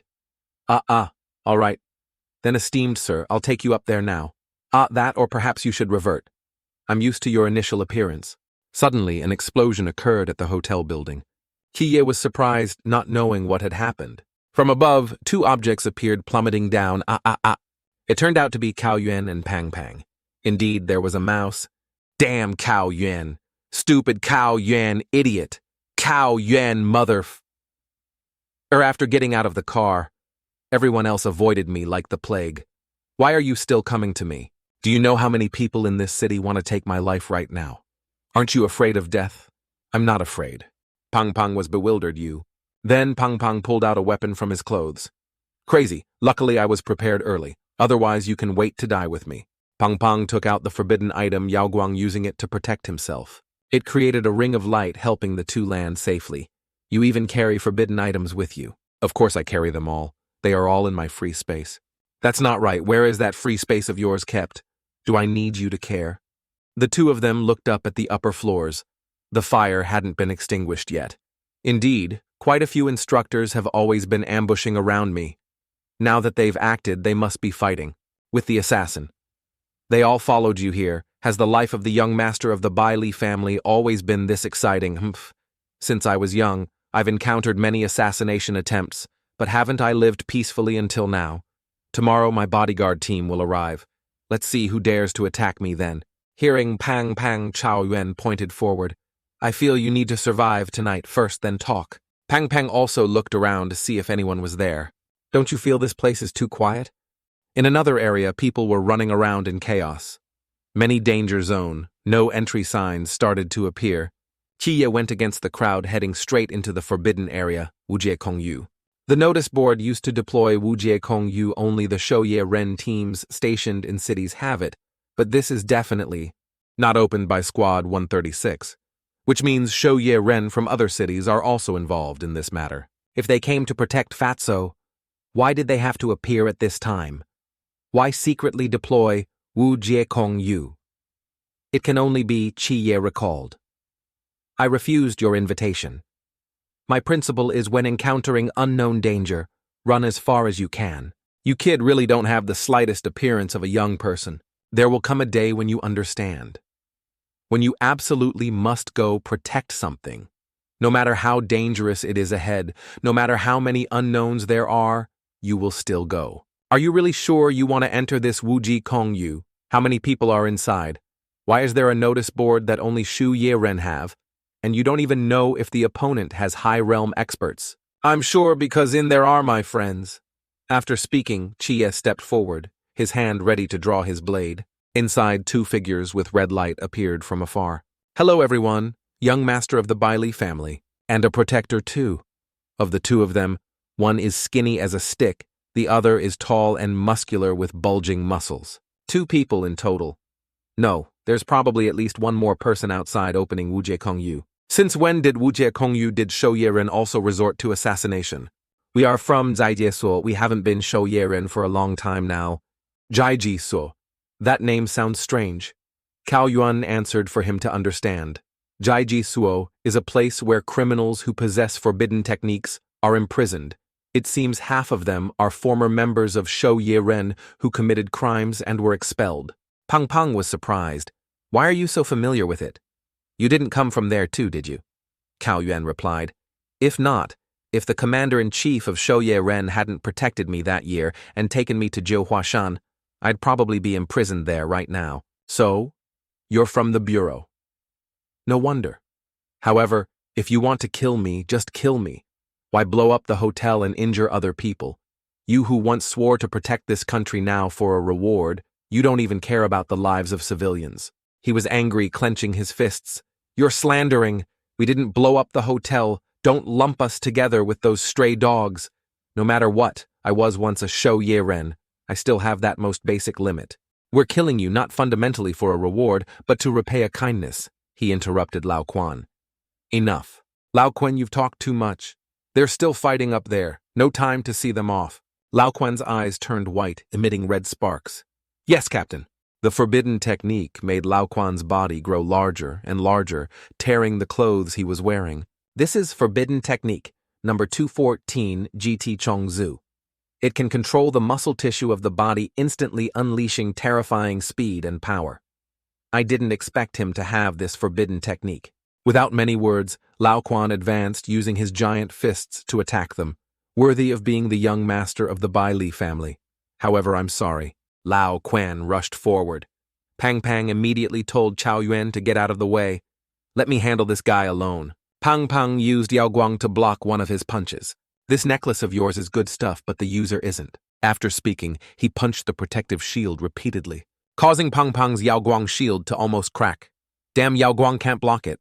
He shouted, Pang Pang, save me! Cao Yuan was busy ignoring him. That guy rushed over with many blades attacking Cao Yuan. His punch shattered Pang Pang's Yao Guang. The punch grazed past Pang Pang. He didn't expect Pang Pang to dodge this blow. Do you really think I only know how to use forbidden items? My physical training for the past half year wasn't wasted. As soon as Pang Pang finished speaking, he took a punch from him. This punch sent Pang Pang flying straight into the wall, making a hole in it. Damn it. Luckily there's automatic defense. Otherwise I really would have died here this time. Automatic ultra-high temperature defense. This necklace really has many functions. Pang Pang immediately stood up, pulling some treasure out of his pocket. You wait, I'll definitely teach you a lesson. Suddenly a beam of light shot out from Pang Pang's pocket straight into the sky. I forgot to turn it off after using it last time, almost caused trouble. The beam of light then split into many rays. Then they all attacked Lao Quan directly. Hit by the attack, Lao Quan seemed to be quite seriously injured, he said angrily. Damn it, I underestimated this guy. It didn't stop there. Suddenly, behind Lao Quan, a huge flaming rock lunged straight at him. Lao Quan jumped up to dodge the dangerous attack from behind. He turned to look, not knowing what this was. Cao Yuan's killing intent billowed, his eyes blazing red, holding his sword advancing straight to Lao Quan. His opponent had been defeated. He said to Lao Quan with a dazed expression, "He's a demon, not a human." Suddenly, at this moment, an arrow shot straight at Cao Yuan's head, but he had already detected it. In an instant, he used his sword to strike it. The collision caused an explosion. Cao Yuan flew into the wall. High above, the figure of a woman appeared who had shot Cao Yuan with an arrow. She was angry. "Dare to block my arrow. This is seeking death." As she spoke, she drew an arrow. Then she aimed straight at him and shot. Whoosh, whoosh! They flew straight towards him at great speed. Rumble, rumble. Successive explosions occurred. Cao Yuan managed to dodge successfully this time as well. Before he could compose himself, another arrow shot straight at him. Would he be able to dodge it this time? This time he didn't dodge, but directly used his blade to cut the arrow into two pieces. Cao Yuan, after dealing with it, continued to advance his momentum, undiminished. She was very surprised at this. That works too. Forget it, attack the main target first. Suddenly Chie appeared behind her, asking who her main target was. Without many words, she drew an arrow and shot at Chie. Chie used his forbidden technique, gently blocking the arrow with his hand. He held the arrow and said, "The arrow is nothing special. So is the problem with your forbidden technique." She was surprised by Chie's ability. "You blocked my arrow in midair. How is this possible?" As soon as she finished speaking, she drew her bow again, aimed an arrow straight at Chie and said, How did you get into the boundless void realm? Where is Han Lao Tu? What did you do to my arrow just now?" Chie jumped down, approached her and said, "You have too many problems? If you're asking about that old Mediterranean-haired man, I can only regretfully tell you I've already dealt with him." Knowing her teammate had been taken down by him, she was extremely surprised. Immediately after, she took out a dagger from her sleeve. Then she attacked Chie unexpectedly. But how could her level succeed? In an instant, Chie grabbed her hand. She tried to resist and said, I know now you are the representative of the twin gods." Finally revealed, Chi heard her and couldn't help but be curious. "The representative of the twin gods. How do you know? Is there someone from your side in the training camp? Do you think I'll tell you?" Suddenly her eyes changed. This was caused by Chie. She collapsed in pain, screaming. Chie said, "It seems you're not willing to answer my question. If that's the case, then be my experiment." Her screams were heard by her teammates. They looked up at the upper floor, wondering, it's Xiaoliang's voice. What happened to her? Do they have other people? "What are you talking about? Both of us are here." "Oh right, there are more upstairs." Hearing Pang Pang talk about upstairs, they remembered Cao Yuan. At this moment, Cao Yuan with one sword appeared above them. Cut to Chie, she was kneeling. What did you do to me?" It seems this mind erosion is very ineffective against intelligent creatures. Moreover, the higher the intelligence, the harder it is to erode. Based on my current realm, I might not even be able to control cats and dogs. Xiaoliang now began to resist Chie's mind erosion. Just as she was about to resist, the image of the Nymphian Haye appeared in her mind, suppressing her. Is this the power of the gods' representative? No, the mission isn't complete yet. She stabbed herself in the thigh with the knife, blood splattering everywhere. Though in great pain, she suppressed herself. I must stay sober. Chi felt the difference in realms. He didn't expect the opponent could not only use mental power to struggle free from mind erosion, but also create a backlash against him. The higher the realm, the stronger the backlash. Luckily, she was only at the Chi realm of mental power. Otherwise, she might have knocked him out. He'd have to be careful using mind erosion on humans in the future. After waking up, Xiaoliang aimed her bow and arrow straight at Chie. "Don't think you're invincible just because you're the representative of a god." She shot 3 arrows straight at Chie. With a wave of his hand, he destroyed the arrows in an instant. She was extremely surprised, but the surprise didn't end there. A figure flashed past her at great speed. In an instant, she was killed by Chie. If he couldn't subdue her, he could only send her to the afterlife. Not far away, someone was using a sniper rifle to observe their every move. It turned out to be Leng Xuan.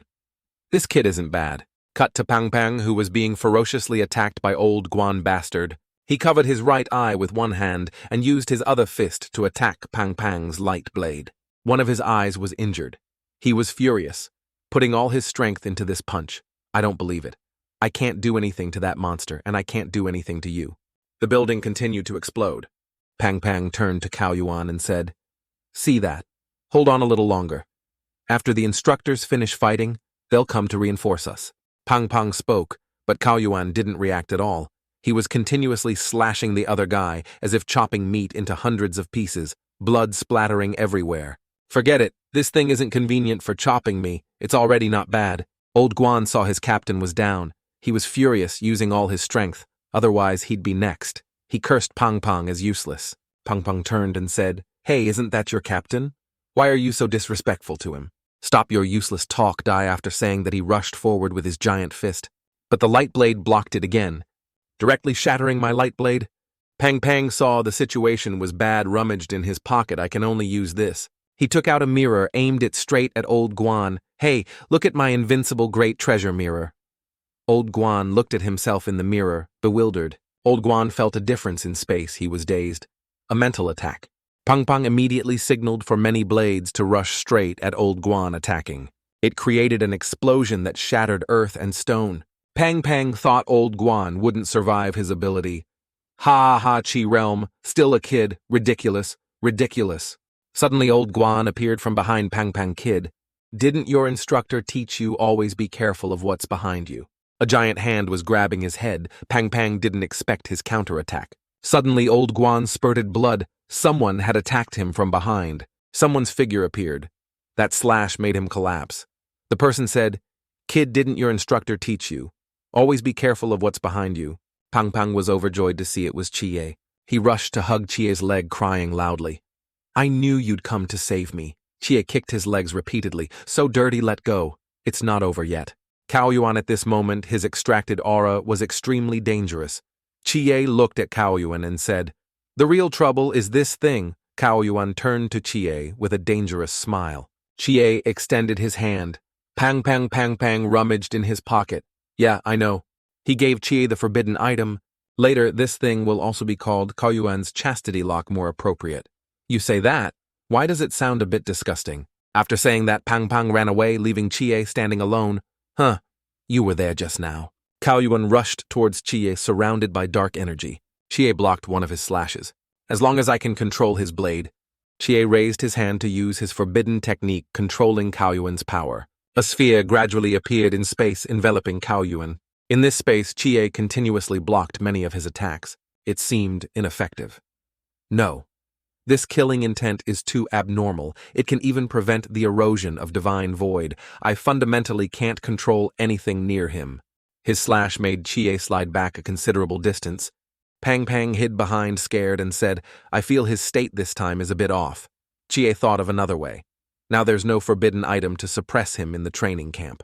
This is the true power of the Dark King Annihilation slash. As he finished, Chie rushed straight at Cao Yuan. Suddenly layers of earth and stone slowly cracked, then converged towards Cao Yuan. That layer of earth and stone formed a large rock, burying him in an instant. Suddenly, a green light appeared in the layer of earth and stone. Cao Yuan had broken through them, his power extremely formidable. Then he continued to target Chie. He looked around, searching for his opponent. Unexpectedly, he saw Pang Pang cowering behind a trash can. He smirked, his face full of danger. Hey, found the target. Suddenly, someone's figure appeared behind him. Cao Yuan turned around to see Chie right in front of him. Their eyes met. At this moment, standing opposite, staring intently at Cao Yuan, Chie's eyes glowed. He used the Starry Night martial art to suppress Cao Yuan's ability. Movement in space stopped. Cao Yuan also felt the change in time. Chie seized the opportunity, took out the forbidden item scroll, and countered Cao Yuan's forbidden technique. He froze, not knowing what happened, and was wrapped in bandages all over his body. Chie put all his strength into the punch. A punch straight to the head. Cao Yuan was now unable to resist. The punch sent him flying, creating a large hole. The battle between the two seemed to be over. Pang Pang was bewildered. Is it over already? From the rubble, Cao Yuan's figure appeared.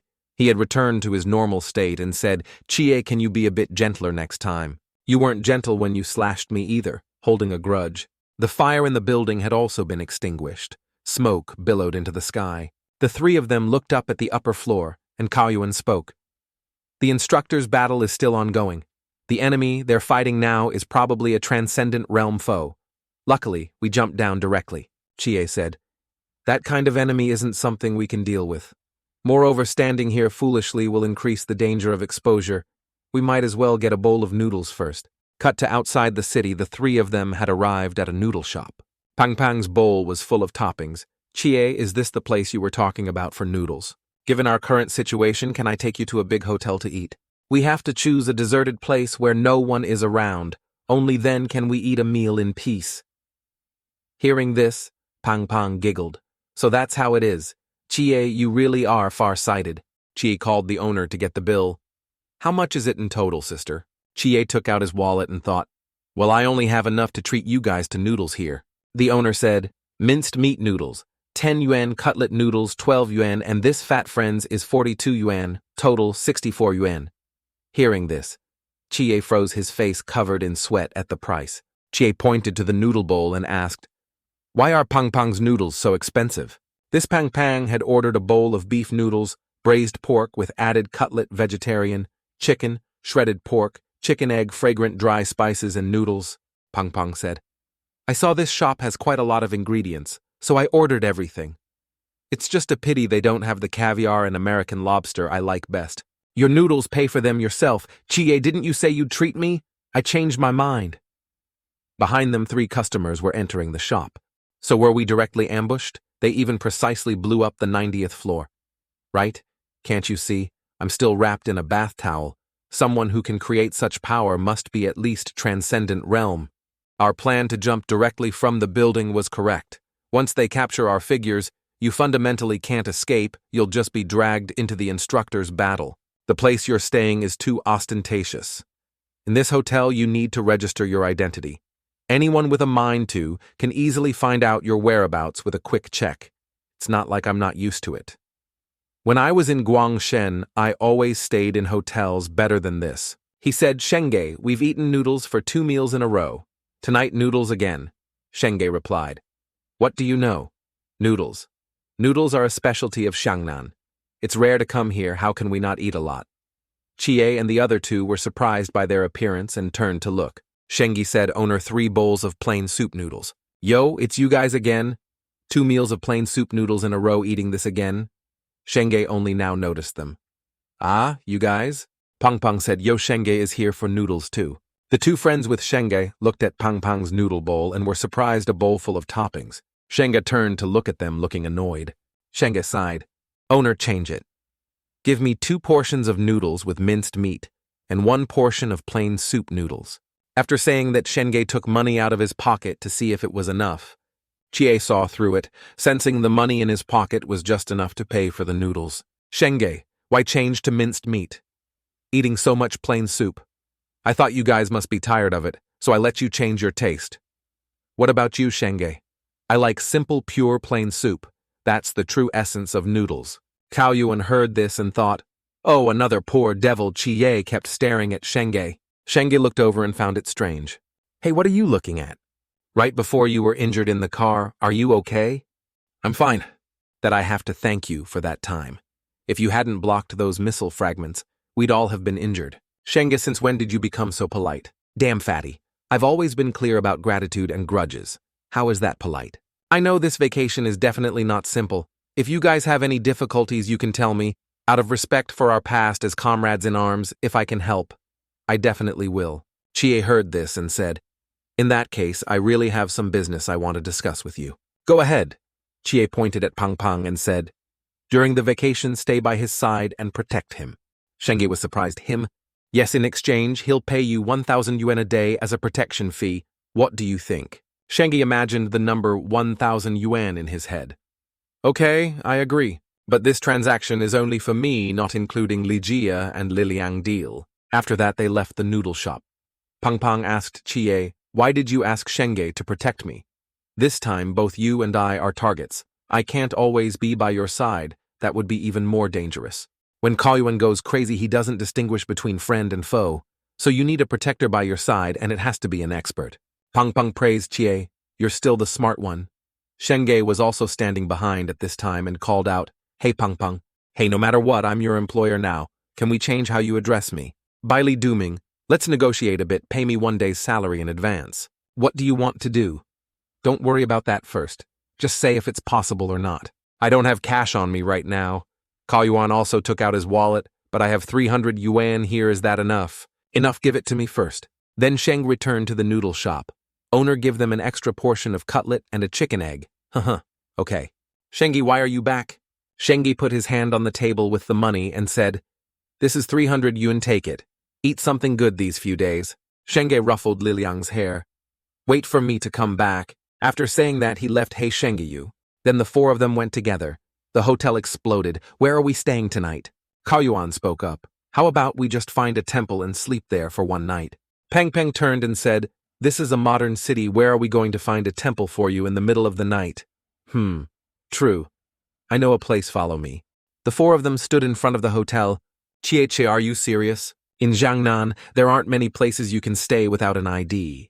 This place is considered to have pretty good conditions. If you don't agree to stay, you can only sleep under a bridge. They entered the hotel. Chie went to the reception. Hello, give us 3 rooms. I'll share a room with you. What? Shenge suggested. If we're talking about protecting by staying close, separating is very dangerous. You sleep on the bed. I can sleep on the floor. Kao Yuan then said, if that's the case, I'll also stay with the 3 of you. It's just enough for a game of dodiju, fight the landlord. Chie finalized. Then it's decided. I'll go back first. You guys, be careful. Contact me if anything happens. Hearing this, Pang Pang froze. The 3 of them entered a room full of pink. It looked like a disco. Pang Pang's eyes darted around while Kao Yuan kept chanting scriptures. Wait, what about my opinion? Didn't you guys consider whether I agree or not? Aren't you all ridiculous? I was 7 when. Shenge went to observe the situation outside, looked through the window and said, the bed here is quite big. If we squeeze, we can probably sleep on it. It's not impossible, Kao Yuan. What do you think? Where did he go? Kao Yuan went down to the reception and asked her, excuse me, do you have something that 3 people can play together? Very exciting, very interesting. It's not like we don't have it. What kind specifically do you want? Kao Yuan whispered in her ear, poker. Back at Hong Ying's house, Chie was talking to Hong Ying. Chie, why were you out for so long? If you hadn't come back, I was about to go out and look for you. Chie scratched his head. Hey, I went out for dinner. When Kumo was also there, I can testify in the last half hour she called you at least 200 times. Chie clasped his hands and apologized. I'm sorry. Sister Hong Ying. Hong Ying had worried too much about Chie. She said, forget it. Go to bed early. Wen Kimo, you have to be careful tonight. Protect Chie. I know. I'll be in the living room. No one will sneak in. After talking, Chie also returned to his room and slept soundly. But it seemed he was worried about something, tossing and turning, thinking, it's been a long time since I visited the mental hospital. Cut to the mental hospital. Chie was inside the hospital standing thoughtfully when Li Fei walked by and saw him. Hey Chie, what are you doing here? Weren't all the doors there unable to be opened? Chi said. That was before. Now I've broken through the mental realm. Maybe I can open this door? What's behind the door? This hospital building might very well welcome a second patient. Hearing this, Li Fei extended his hand and said, oh, director, another patient. So we can increase. Hey, Chie refused. Impossible. After saying that, he turned and placed his hand on the door using the forbidden void mind erosion to sense inside. This ability made the door create a magical vortex. It seems my guess wasn't wrong. The 6 doors here correspond to the 6 realms, Zhanqi Chuan Hai, Wuliang He Aran. Every time I advance a realm, I can open another door. After using his forbidden void ability for a while, the door began to slowly open. Inside was a man. He said, you're here. You knew I would come. He stood up and looked at Chie. I know he is patient. Number 2. Maylene mission, help, Maylene, treat his mental illness. After the treatment, progress reaches certain values. 1%, 50%, 100%. You can randomly draw a part of Maylene's abilities. Current treatment progress is 0%. An image appeared in Chie's mind.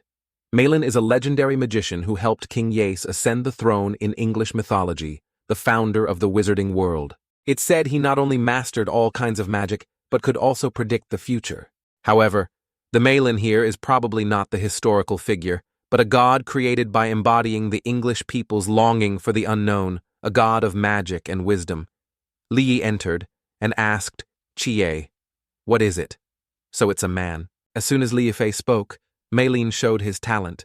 Green firefly-like particles appeared on his hand, looking very interesting. Suddenly, those firefly particles slowly spread over Meilin's body. Chie didn't know what he was doing. Suddenly, he transformed into a girl with seductive lips and said, "Gender, for me, has no meaning." Before their eyes, he was no longer a young man, but a beautiful girl with a hot bust, very sexy. Chie said, "He is Meilin, the legendary magician skilled in shape-shifting. Don't just say turning into a woman. Even if you ask him to turn into your father, it's possible, Your Excellency." "Meilin, why don't you change back? Let's talk slowly." Lia Fei was surprised by his magic, just babbling nonsense, unable to form a sentence. As soon as he finished speaking, he changed back to his original form. "You are Lin Chi, right? I predicted it 10 years ago. You would open this door." Chi then said, "So can you help me see what my future will be like in 10 years? Prophecy is not omnipotent. When you just opened this door, I tried to see your fate, but I don't know why your past and future are very vague. I can only see a little. You are now in a dangerous vortex. One wrong step, and you'll be torn to pieces.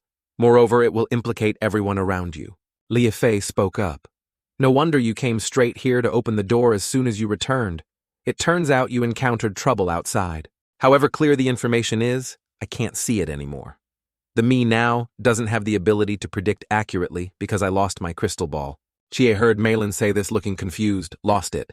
That was 10 years ago. A little girl came to this room wanting to compete in prediction with me. She said if I won, she would let me go.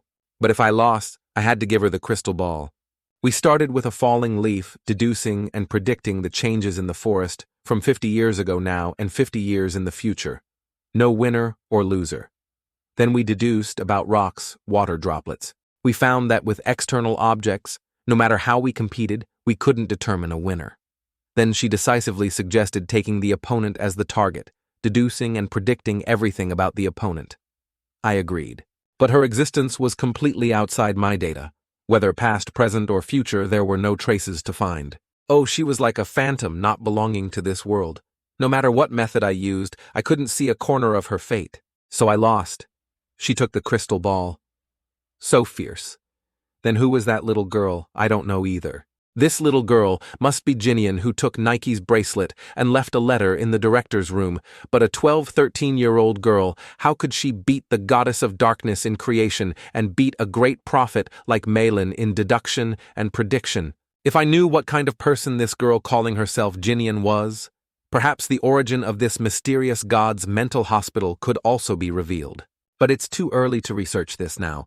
The important thing at hand is, Chie approached Meilin, put his hand on his shoulder and said, "What illness do you have?"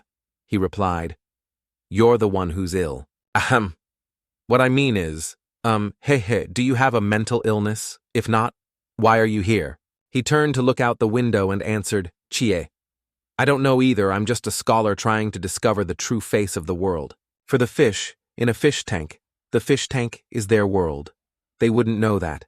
Outside the fish tank, there are existences like continents and oceans.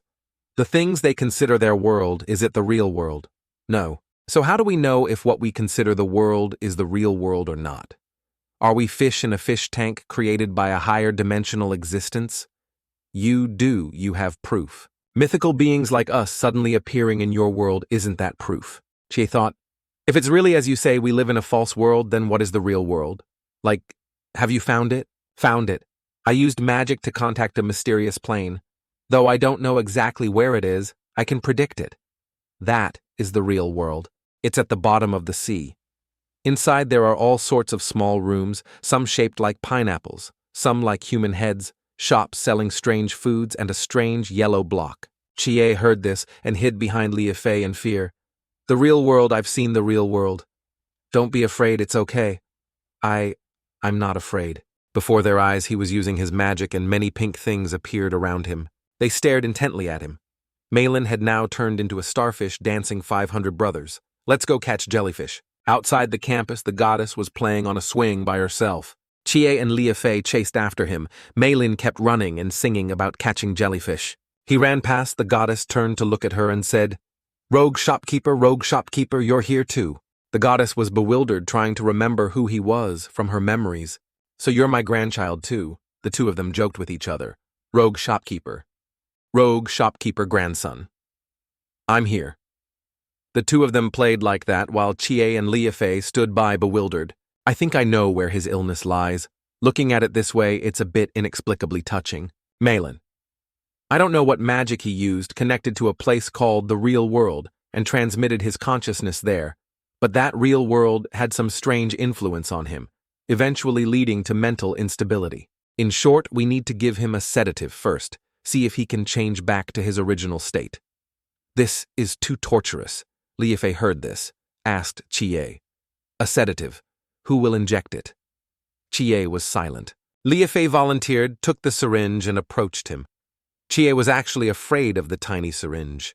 Liafei pinned him to the ground, using his hand to block his. The goddess was held back by Chie. Seeing her grandchild in danger, she said, Xiaofei, that's your brother. You can't be so cruel. The syringe successfully pierced Malin's butt. The sedative was slowly seeping in. This work was really tiring. The goddess was busy looking for her grandson. Chie approached Malin.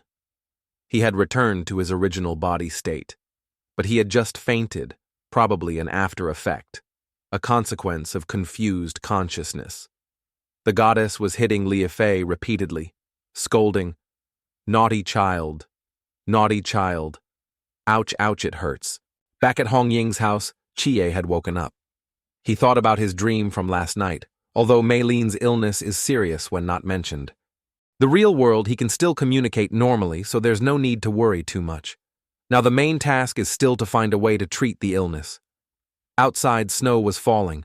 The air was chilly. Hong Ying was practicing with her sword in the freezing weather. Chie looked out from inside the house and said, Sister Hong Ying, do you practice spear so early every day? Hong Ying panted, her body covered in sweat. She said, Martial arts, if not practiced for a day, will regress by 100 days of cultivation. For 20 years, I've always practiced spear at this time. 20 years. So, Sister Hong Ying, how old are you? Hong Ying closed her eyes. Not caring. A woman's age? How can you ask so casually? Go. I'll cook breakfast for you. Outside in the distance, a rat was watching them talk. This rat's eyes were very strange, glowing red. It listened to every word they said. After eating, go to the street to buy things. Today, the captain is cooking himself. Then they left, and the rat also scurried back to its nest. Under the sewer at this moment, thousands of rats were heading in the same direction. The destination of these rats was someone's secret hideout. All these rats had red eyes. This person was the one controlling those rats. He was listening to the information the rat had gathered. It seemed all these rats obeyed his commands. The rat in his hand suddenly struggled to escape. He placed his finger on its mouth along with his power. This kind of ability comes from the serpent seed of the Nan Ye serpent demon. Someone used the serpent demon neural origin to link the consciousness of these rats, making it possible to control their actions, even share their vision. He released the rat and said, These rats, let's temporarily call them fish seed. This person turned out to be King Yu, who had been hiding under the sewer cover for months. Now he had appeared. He said, With this fish seed, I can completely control the situation in the entire city of Xiangnan. However, the current situation in Xiangnan City is very delicate. First, the Shou Ye Ren, mercenaries, the ancient god cult, and even two deeply hidden high realm experts. The position of these chess pieces is too dangerous. Should I remind Lin Chi? King Yu slowly stood up. He stepped forward with thousands of rats at his feet. After all, we share a common calamity. This time, I'll help you. Cut to the supermarket. Hong Ying Xiaonan Chiye. The two were leading him to buy ingredients for cooking giant fried shrimp, supreme crab pot captain's braised pork, Xiangnan roasted suckling pig. Xiaonan asked Hong Ying, Sister Hong Ying, the way others look at us is kind of strange, isn't it? She turned back and replied, Why bother? It's rare to go out for a trip. Why care about what others think? Besides, what's wrong with being a little happy for the new year? What do you say? Chie Hong Ying said, putting her arm around Chie's shoulder. Chie whispered to her, Hey, these few days I wasn't here. Did anything mysterious come by? Yes, there was a Chi realm lizard. Dealing with it was very simple, but when the logistics team went to collect the body, they found only half of it was left. Someone is collecting the bodies of mysterious beings in the dark. While talking, Chie sensed an object approaching at lightning speed. In an instant, he caught it. It turned out that arrow was shot by King Yu, Hong Ying immediately entered a combat-ready state while Chie calmly watched him. Hong Ying handed things to Chie, then rushed forward. You guys go back first. I really want to see who dares to be insolent in front of this young lady. They stood bewildered. Is this an ambush? What is this? Chie looked at the sharp arrow and found a piece of paper attached. Chie opened the paper to see what was written inside. Suddenly, he threw everything to Six Xiaonan after reading the words, Xiaonan, take these things back. First, I have something very important to do, Xiaonan shouted. What on earth is going on? Why isn't anyone telling me? Cut to Chie's house. Ajin, the position of this good fortune character is too low. He moved the sticker down a bit and said, how about now? Yes, that's right, that's just perfect. Right, stick this one in front of your brother's room door. That child is far from home ordinary. Fu characters don't work. This one Mom specially got from the store. Hehe, Mom. This Fu character doesn't distinguish between near and far. What do you know, this is called better to believe it exists than not. Your brother living outside must be very tough. After having this Fu, I hope those things the gods can take better care of him. Seed 3 reporting target shows no abnormalities, recently report complete. Seed 9. Reporting female target is in the kitchen chopping vegetables, no abnormalities observed, report complete. Seed 8. Reporting male target is active in the living room. No abnormalities observed, yet report complete. Received, continue to stay in place and await orders. Seed 1. We've been guarding here for 2 days. How long do we have to wait? What if he never shows up? Wait for the target to appear. Miss Shinu said if the target doesn't appear tonight, then directly capture the woman and the child and hand them over to Miss Shinu for handling. It's Shinu. Again, our Kwang. Hamad Seeds. Since when did we become a girl's lackeys? Seed 3. Watch your words. If back then in desperation we chose to believe in the ancient god cult, then we cannot break the contract. With the gods, otherwise you won't just harm yourself, but everyone in our Kwang He mercenary group. Seed 1. The target is the representative of the twin gods. If he really appears, can we deal with him? Don't worry, that person is here too. That's the 16th seat believer, just half a step away from being an expert entering the high realm. Seed 1 was striking a match when someone repeated his words. Believer. He was surprised. It turned out to be Lin Chi standing outside his car. Come on, tell me. What is this believer you were talking about? Seed 1 turned to grab his weapon and attack Chie. Chie used his power-controlling space to transmit to the car window, creating a vortex. That circle shattered the car window. He was surprised, unable to counterattack in time. Chie was calm as if nothing had happened. Truly weak. He slowly stepped out of the car, looking at Chie with eyes full of killing intent, holding a sharp blade in his hand. Suddenly, he rushed straight to attack Chie. Chie just leaned aside slightly and easily dodged his attack. Smack! Chie forcefully hit his hand, causing his knife to fall. Not stopping, he pulled out a gun he had hidden earlier. He fired wildly at Chie's face. Bang, bang, bang. Chie dodged bullets like a god, his speed even faster than the bullets. Then he used his ability to bend the gun barrel, which greatly surprised Seed 1. Chie stomped on the ground, causing his knife to fly up and make the gun explode with a bang. Then he grabbed the knife. Immediately, Seed 1 became the prey. Chie spoke. I'll ask you one more time. What is a believer? As Chie spoke, he used mind erosion to control his mind. Seed 1's eyes turned dark purple, his face contorted. He replied, official members of the ancient god cult are all formed by representatives of the gods. However, their individual strength is very strong, but their numbers are too few. Therefore, the ancient god cult will recruit non-god representatives with sufficient strength as peripheral members called believers. Every believer must sign a soul contract with a certain god who has joined the ancient god cult. From then on, they will unconditionally follow the arrangements of that god. So whose believers are you? Medusa, nicknamed Shinu. As soon as he finished speaking, Chi sent him to his final resting place, the Shinu sect. Suddenly, Chie was attacked. There was a sniper nearby. Chie quickly ran to the front of the car to dodge bullets. Boom, boom. Bullets exploded continuously. 2 people were aiming at him. This is difficult. The sniper's bullet speed is too fast. Now I can only barely dodge. I can't use Divine Void anymore. Chie discovered a third person had appeared. He sat looking up at the rooftop thinking, No, the direction of this bullet is from our side's sniper. Seed 9 had now been shot in the head. Someone had shot him dead. His teammates called out, Seed 9, if you hear this, answer Seed 9. Not quite right. There's an opponent opposite. Seed 8 was now trembling with fear. Thwack. A bullet from afar shot straight through Seed 8's head, killing him instantly. Indeed, someone was using a sniper rifle, camouflaging themselves with the falling snow. That person was Lin Chi. He was assisting in protecting Chie. The second one. Next, let's see what you do. Seeing the situation was stable, Chie stood up and observed his surroundings. He used his mental power and sensed 4 people nearby.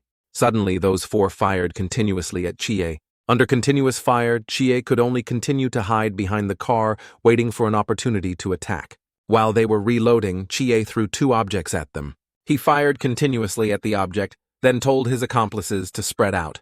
This was the moment. Chie seized the opportunity and rushed forward, then used his technique to advance. From those 2 boxes, Chie controlled 2 swords to fly out and attack them. This guy was no pushover either. He threw up his gun to block one sword. With his other hand, he drew a dagger to block the second sword. Before he could compose himself, Chie rushed at him like a god of war. He used his ability to disarm him. Then, smack. Chie delivered a knee strike straight to his face. This blow sent him flying a considerable distance. He had just sat up when Chie controlled the 2 swords to rush at him. Thwack, thwack. Farewell, old man. At this moment, his teammate also rushed forward holding a dagger, charging straight at Chie. This Kwangha squad probably has 9 people. 4 are already dead. 2 died at Lin Chuan's hands, 2 at mine. They were approaching Chie. Among the remaining 5, one hasn't shown themselves yet, but now just these 4 taking turns to attack can tie me down. In another development, he was striking a match. Someone was watching them fight. He cursed. This bunch is a bunch of idiots. He said, this level is worthy of being a believer of Miss Shi Nu. Truly disgraceful. He was Liang, the 16th seat believer, transcendent realm. Then he threw away his cigarette, walked up the stairs, saying as he went, to subdue these monsters, just capture the girl and the child upstairs. Such a simple matter, yet so many people could die. In this world, being careful is indeed not wrong. Work must rely on brains, not just brute force. Liang saw something. He saw a dog lying in front of the house. This dog is really ugly. Outside, Chie was using his ultimate move to attack these mercenaries. Chie quickly disarmed them of the 2 weapons in their hands. Then Chie continued to the next 2. They chased Chie to the end. Now he used his technique, making his eyes glow. The 2 soldiers seemed to feel they couldn't move, standing still, unmoving. Chie turned back and slashed across them with his sword. That finished off 2 of them. They died on the spot. Their comrades watched as they fell one by one at Chie's hands, all aghast. They informed their teammate Seed 1, why haven't you acted yet, Seed? Before he could finish, he was cut down by Chie. Chie used his ultimate move, controlling 2 guns in the air, aiming straight at the people behind. They gritted their teeth, trembling. Yikes, monster. Boom, boom. And so Chie slowly killed all of them. You are Seed 1, you're late. Standing opposite Chie, the highest-ranking accomplice now revealed himself. He swaggered late. He laughed contemptuously. I just arrived at the right time. As soon as he finished speaking, he removed his attire. Gloves, the clothes he was wearing, slowly taken off. Now he revealed his muscular body. Around his neck was a necklace with a strange pendant. He placed the pendant to his lips and mumbled something. Suddenly it glowed, emitting a dazzling red light. It is the immortal blood vine forbidden technique, number 209. In a short time, it absorbs the blood of all dead creatures around, seizing their power when they were alive and accumulating it. He said, this is a treasure I dug up from Wulin. These fools don't know I have this. I never thought I could defeat the representative of the twin gods by relying on these waste materials. Their only use in coming here is to become my sacrifices. Now my strength has reached the transcendent realm. Just kill you and I can have a place among the believers. As he spoke, Chie simultaneously controlled 2 AK guns to fly into the air and aim at him. Chie began to attack. Guns fired continuously towards Seed 1. Under Chie's attack, he easily dodged successfully. While dodging, he rushed forward at great speed. In an instant, the 2 were face to face. A fierce battle was unavoidable. He ferociously attacked Chie. His speed was very fast. Chie could only manage to raise his sword to block. Chie was extremely surprised by this. He didn't expect him to completely suppress him in speed and strength. This was the first time Chie had encountered an enemy of such a high level able to fight him on equal terms. Their weapons clashed, sparks flying. Suddenly, he swung a slash from below, forcing Chie to jump back. Smack! Chie was kicked right in the chest. He crashed into the nearby wall with a thud. How will he deal with Seed 1 now? Chie stood up after taking that kick. As he was approaching him, Chie's phone rang. It was his aunt. While Chie was looking at his phone, he attacked. Thanks to prior preparation, Chie dodged. Then he counterattacked, kicking his standing leg. But this kick seemed ineffective. His leg was really hard. Then they continuously exchanged blows. The phone was knocked far away. The phone rang again, drawing Seed 1's attention. He said, a family member's phone? Is it that woman or that child? Right, today is New Year's Eve. Probably wants to ask how life is outside if you're preparing for the New Year's Eve dinner. Chie rushed forward. At that moment, he also managed to block one of Chie's blows. Such a warm family. They definitely don't know. You're so close to them, fighting to the death. Chie didn't care about his words continuously attacking. He held on. Then thought, my mental power is almost at its limit. Mind erosion. Divine void can't last much longer. The next blow must end the fight. As he thought this, Chie rushed forward with all his strength at lightning speed. He smirked. At this moment, he also used his forbidden void to its fullest, playing a trick on Chie. Both sides rushed forward at lightning speed. Chie now created a dense vortex of snow around him. He attacked him from behind, but he had already sensed it. Seed 1 easily blocked Chie's slash, truly evenly matched. As he was trying to resist Chie's sword, he thought, no. Where is this kid's other sword? Right at this moment, Chie raised his other hand, using Mind Erosion Divine Void, his final move, against him. The sword appeared from behind, rushing forward at extreme speed, so he couldn't react in time. The sword pierced straight through him. Chie successfully killed this leader. It seemed he was exhausted. Chie approached the ringing phone and picked it up. This child calling for so long and no answer. It's almost New Year. Why don't you proactively call home? Auntie, I was just talking to a comrade, didn't look at my phone. I was originally planning to call you tonight. Originally, how are you doing in the team? Is it good? Auntie tells you this, there's fish stewing in Auntie's pot. The flavor is extremely delicious. It's a pity you're not home. Chie turned around, watching the exploding fireworks. It was New Year's Eve. Then he said, Auntie, Happy New Year. Chie went to the balcony, sat alone watching the scenery of Xiangnan. Everywhere was welcoming a new year. Leng Xuan also came over at this time, saying to Chie, regret it? No regrets. You won't be able to go back for a short while. The more frequently you return, the more people will notice this place. I know. Actually, even if you didn't come today, nothing would have happened to them. He recounted that day, when the captain came to your house to give ingredients, he stuck a forbidden item in front of your door. The forbidden item is called Wei Yang. It looks like just an ordinary transparent piece of paper, but it can open a small forbidden zone. Once someone intends to use a forbidden zone to break Wei Yang's protective range, it will activate, teleporting your aunt and brother to the office basement. The price of this thing is not cheap. However, in our squad 136, every family member has this for protection. Chie asked, how is this possible? Otherwise, why do you think the captain is so poor? Let's go. You can't have New Year's Eve dinner at this house anymore, but there's another house that will always welcome you. Cut to the squad. 136 Agency.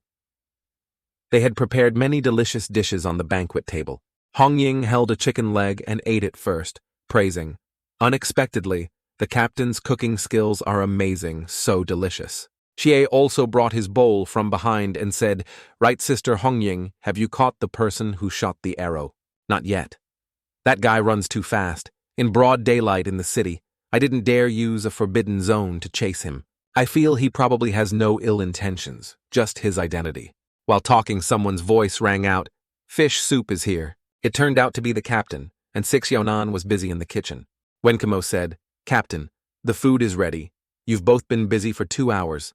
Hurry and sit down to eat. Hey, okay? In this past year, old people left, new people joined, a lot has happened. But we once again successfully protected this city for a whole year.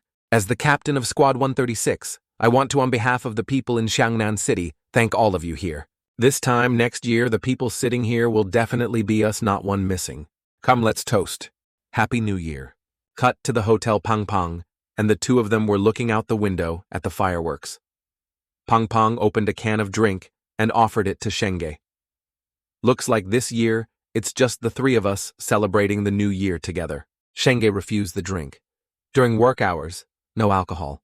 Don't worry, my bodyguards have arrived too. Even if you drink until you pass out, it's fine. But this is the boss's order. Shenge took it, accepted Pang Pang's drink. Okay then, all three of them raised their drinks. Come, let's toast. Tonight, we don't go home until we're drunk. Koyuan spoke up. We don't have a place to go back to anyway. So if we're not drunk, we don't sleep, he. Jie had also woken up by now after a night of heavy drinking with his comrades. Kangnan and Hongying were both dead drunk. They were sleeping at the table. Hongying was still sleep-talking, mumbling Chie continue good tolerance, drink up. Crack crack. The sound of firecrackers celebrating the new year was everywhere. Chie now took out a broom and swept the yard. He thought tomorrow is the second day of the new year, the last day of the holiday. But until now, among the attackers, there hasn't been anyone with a high realm, especially the representative of Medusa, that mysterious she knew. Chie heard the sound of gunfire mixed with fireworks. Chie turned to look. He had a bad feeling. Smoke was rising from that direction. That direction was from the hotel where Chie's three friends were staying. They were jumping out of the window emergency exit. They quickly got out. All three ran forward, escaping this place. Shenge used his technique and turned to look at the window. Immediately, the explosion in that space was extinguished instantly. Pang Pang shouted, "You two run slower, wait for me." Cao Yuan saw Pang Pang running too slowly, picked him up onto his shoulder and ran. Cao Yuan said, "Last night, I told you to drink less. Today the enemy attacked and you're still not sober." While running suddenly in the thick snow, 4 figures appeared in front of them. All 3 stopped, slowly observing who they were and where they came from. Why were they waiting here? Pang Pang panted, then said hi to the 4 strangers. "We are the Earth, Fire, Wind. Water 4 forbidden item envoys," paying respects to the young master. So these were the bodyguards sent by the young master. Pang Pang slowly stepped down, placing his feet on the ground. Then he pointed at the 4 and said, "Let me introduce. These are the 4 great forbidden item envoys of our Bailey family, and also my bodyguard team." Cao Yuan and Shengi scratched their heads. Bewildered forbidden item envoys. High danger level forbidden items. Only a suitable master can bring out their greatest effect. These people are called forbidden item envoys by our Bailey family. These 4 forbidden item envoys have peak transcendent realm combat power. The 4 of them together can fight a high realm expert, so we are very safe. She approached, holding a blood-soaked bag, and said, "Young master, the 3 transcendent realm enemies have all been eliminated. Please rest assured. Also, according to your instructions, we surrounded the LV Inn first, so no one was injured." Well done. Young master, there are still enemies approaching nearby. Please wait here, we will be back shortly. Pang Pang ordered them to go, and so the 4 of them quickly flew off, disappearing in an instant. Cao Yuan asked, "Is this the true power of money?" Shenge spoke up. "So, what do you want me to do?" Pang Pang thought for a moment. "Gather 3 people to play Do Diju." Cut to the training school. The instructors were eating in the cafeteria. Sai don't say anymore. After this group of new recruits left, life feels a bit dull. Speaking of which, it's been a long time since I saw Han Lei. Where did that kid run off to? Don't know. Not just him, several instructors in the camp are also nowhere to be seen. Said they went out on a secret mission. Secret mission. Could it be related to the enemy from the last attack? As they were talking, 2 figures appeared approaching. They stood still. Saluted, "Chief, hello, Chief." He approached with a face hiding anger within. Eyes full of killing intent, stared intently at someone. He looked scared, sweating. I wonder what's wrong. The soldier below spoke up. "Chief, what do you mean by this?" He replied. "When the 3rd batch of new recruits left the camp for extreme training, you disappeared from the camera for 2 hours. Where did you go? The day the training camp was attacked, you used a satellite phone to send encrypted messages twice." Suddenly he screamed, "Stop talking." He was frantic, rebelling, holding his head in his hands because he couldn't bear the pressure. "I didn't want to either. I didn't want to. They captured my parents back home. After saying that, he banged his head on the table in front of everyone. The chief said, "You don't need to say these words to me. Wait until the Shoye Ren in Shangjing City come to consider the decision. Naturally, someone will ask, "And you two, Wangui Wuruotong?" I didn't expect that in the recruit training camp this kid of mine would have underground pillars planted. Wangui was hiding a dagger behind his back. Then he rushed to attack the chief, along with his friend Wurutong. A circle emanated from around the chief, forming a barrier preventing them from getting close. That circle slowly expanded, sending these two flying back a distance. Suddenly their bodies emitted strange lights. Their limbs began to deform as if lumps were growing on their bodies. Wangui said, "Hey, Yuangang, Lord Yeyu told us to bring gifts to you." Suddenly a sphere enveloped both of them. Yeyu, so they were brainwashed. This group from the ancient god cult, when did they finally act? The sphere then slowly diminished. Blood flowed from each gap, looking truly disgusting. Then the sphere gradually disappeared, leaving a round hole below. Those two soldiers also disappeared with this sphere. Old Yuan was angry. He said, "Letting this farce go on for so long, it's time to end it." The outdoor scene now had snow falling, and a girl was dancing on a high-voltage power pole. It turned out that person was Shinu Medusa. What would she do here? A phone call came in. He said, "The people planted in the training camp have been exposed. Yuangang has left the camp. The time left for you is just about enough." "Oh dear, have to pack up so soon. I haven't played enough yet. I feel I need to remind you you came to Shangnan City not to play. You are still new to the ancient god cult. Your realm is not high. This time interacting with Lin Chi is mainly to recruit. If you really can't recruit, then directly ask Han Xiaoyun to act. You must kill him. Based on Han Xiaoyun's combat power in this Xiangnan city, only Yuangang can defeat him head-on. However, someone will hold Yuangang back. Besides Han Xiaoyun and Yuangang, is there another hidden high realm expert in the city?" Then she released the photo in her hand, letting it fly in the vast space. Then she said, "It's time to meet representative of the twin gods." The photo she held was of Lin Chi. Back at the Squad 136 agency, Lin Chi, wearing a warm coat, was about to go out when the captain asked, "Want to go out?" Chi replied, "Yes, consider it going to wish a happy new year." In his mind, Chi was thinking of something else. He was worried about Pang Pang's group and didn't know how they were. Still better to go and see. The captain agreed, letting him go out. He closed the door. Now only 3 people were left in the room. They looked at each other as if they had some understanding. Xiangnan called Wenkimo to wake up. They started to go out preparing to do something. "Let's go work." Che, now outside, slowly observed everything around him. Then under the snow he discovered the shape of eyes imprinted deep in the road. Chie sat observing for a long time, trying to see which sect's symbol it was. He stood up, observing everything around him for anything unusual. Chie closed his eyes and used his technique to sense everything around him. It seemed he had discovered something behind these eyes. Before his eyes now, everything was like an illusion. Hundreds of eyes were looking at him. Is this a forbidden zone? On Shinu's side, she stood before Chie, observed, and said, "It seems the legendary representative of the twin gods is not just famous for nothing, the real person is also very handsome." Chie asked, "Are you Shinu here to kill me?" She said, "Actually, I didn't want to recruit you at first. They found a representative of the twin gods like you unprecedented and rare, but I didn't care. Crushing a genius in the cradle is what truly excites me. However, now I've changed my mind." She approached, brushed Chie's hair with her hand, and said, "Such a handsome face, it would be a pity to destroy it." At this moment, Chie drew the sword from his back and attacked her. He slashed across her body, but she had anticipated it and disappeared in an instant. She was already sitting on a tree branch behind so rude, "Can't you let me finish talking?" Chie replied with a cold expression, not interested. After speaking, she revealed her true nature as a serpent demon. She stuck out her tongue, holding a knife, somersaulted, looked at Chie and said, "The domineering, cold, CEO type, huh? Hey, come be my slave, submit at my feet." As soon as she finished, her head contorted, twisting and bending like a noodle. "I will trample your body and dignity, giving you extreme pleasure. Just thinking about it excites me." Chie heard these sweet words, but wasn't moved at all. She knew became more proactive. "What are you still hesitating for? This is something countless men dream of. Come kneel at my feet, gently, kiss my toes." She used every means to tempt Chie. He looked annoyed, thinking, is this serpent woman a pervert? Not caring much, he drew 2 swords preparing to fight her. Chie threw the sword at where she was sitting. Not so simple. She disappeared in an instant. The serpent woman always wanted Chie's body. you shall become my slave. She appeared from behind holding her weapon and said, Are you still rejecting me? Chie glanced back with half an eye.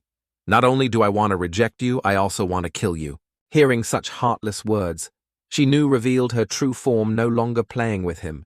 She appeared with 8 snakes writhing on her head.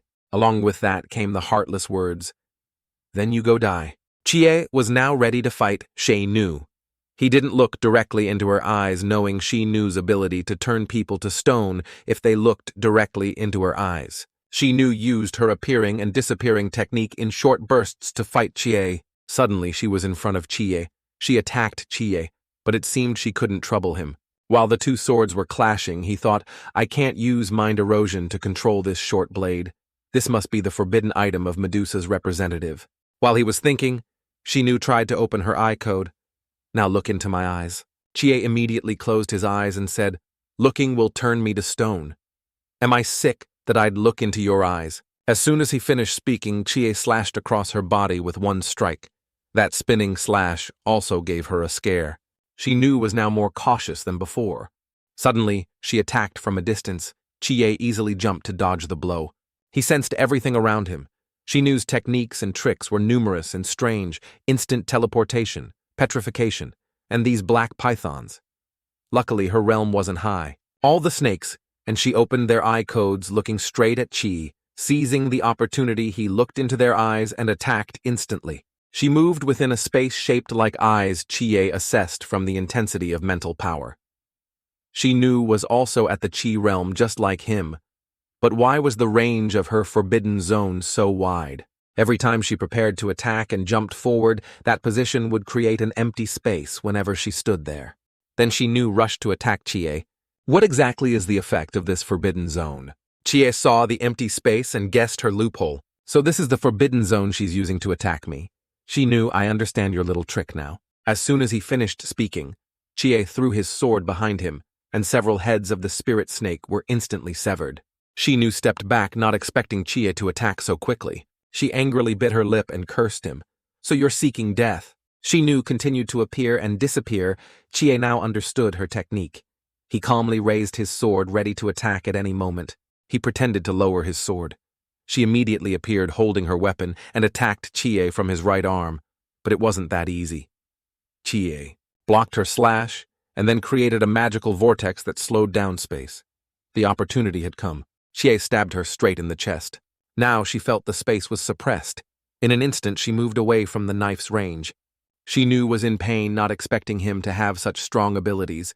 Initially I thought those strange snake eyes on the road were just a trick you used to scare people. Only just now did I react in time. They are your innate ability. Your divine void ability, is to use these snake eye patterns to determine movement positions, creating a false phenomenon of instant teleportation. Without the secret of instant teleportation, relying only on those poor combat skills, you are fundamentally no match for me. As for the petrifying snake eyes, you can try. After we look at each other, will I turn to stone first, or will you die first? Instantly, Chie's eyes showed 2 colors, blue and red, symbolizing darkness and light. Their eyes met. She was unexpectedly controlled by Chie's technique regarding her eyes. She screamed in pain. Her eyes were bleeding. She covered her eyes with her hands, pain searing through her. At this moment, Chie rushed forward like a rocket. The opportunity had come. The sword was in his right hand. 1 slash would kill her. But someone blocked Chie's slash. She wasn't dead yet. This obstacle made Chie slide back a considerable distance. The strong counterattack seriously injured Chie, partially damaging his abilities. Someone had come to save She Nu, holding a sword, looking very scholarly. He introduced himself as Han Xiaoyun, the 13th seat believer of the ancient god cult. Considering what just happened, this person is at least peak transcendent realm, maybe even high realm. He ordered She Nu to retreat. You go. She Nu had a memorable confrontation with Chie. The battle almost sent her to meet her ancestors. She left in defeat. This battle was now only between Han Xiaoyun and Lin Chi.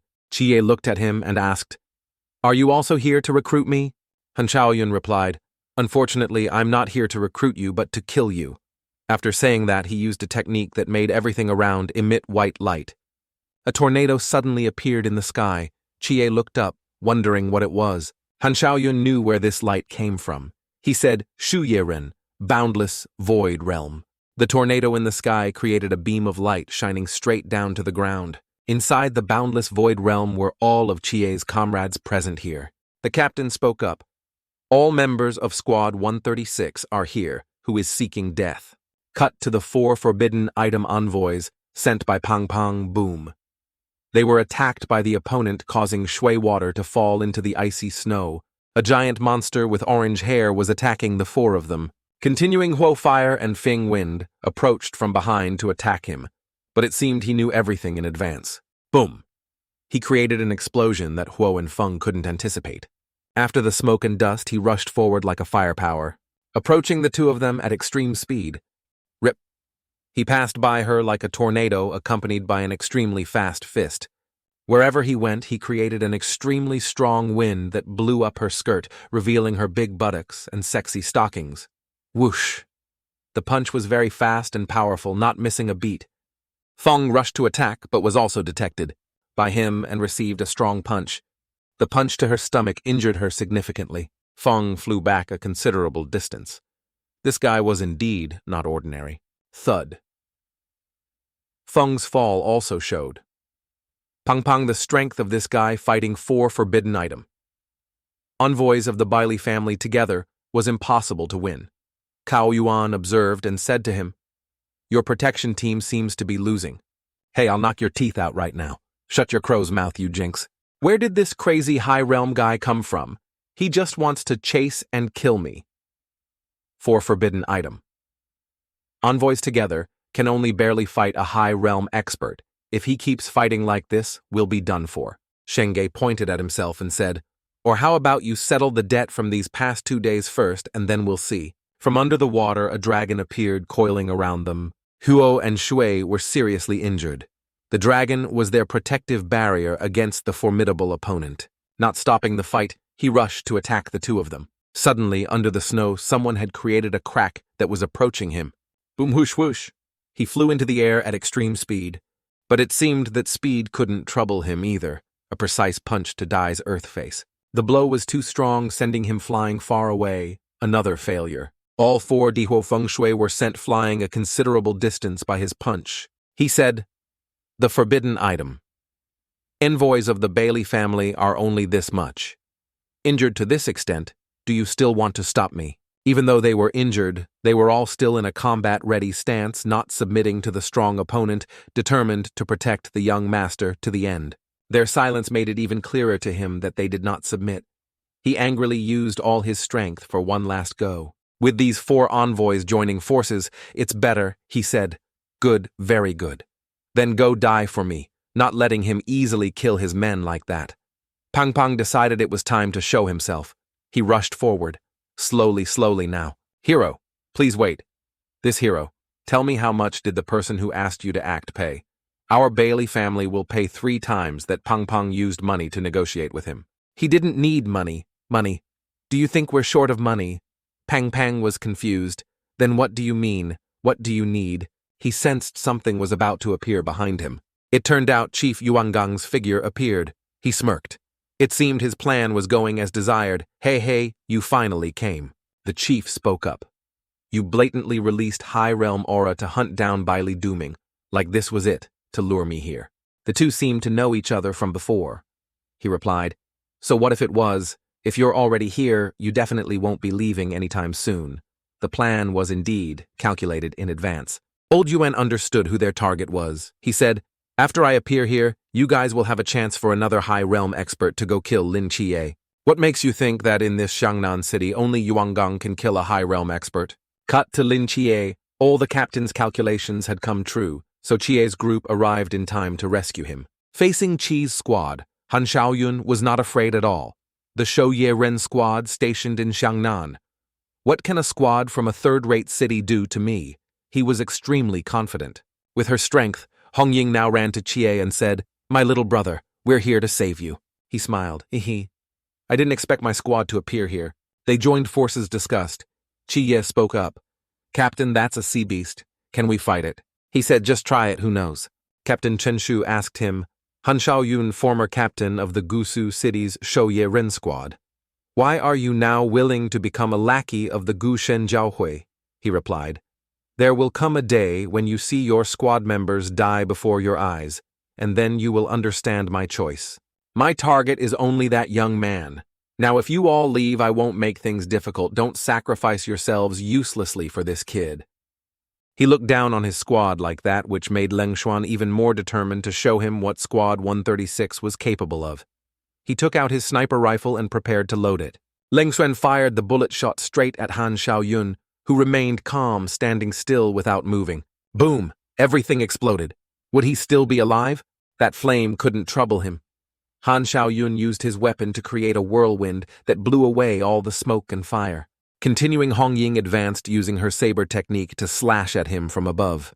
The speed of the saber technique was very strong. He leaned back easily and successfully dodging it.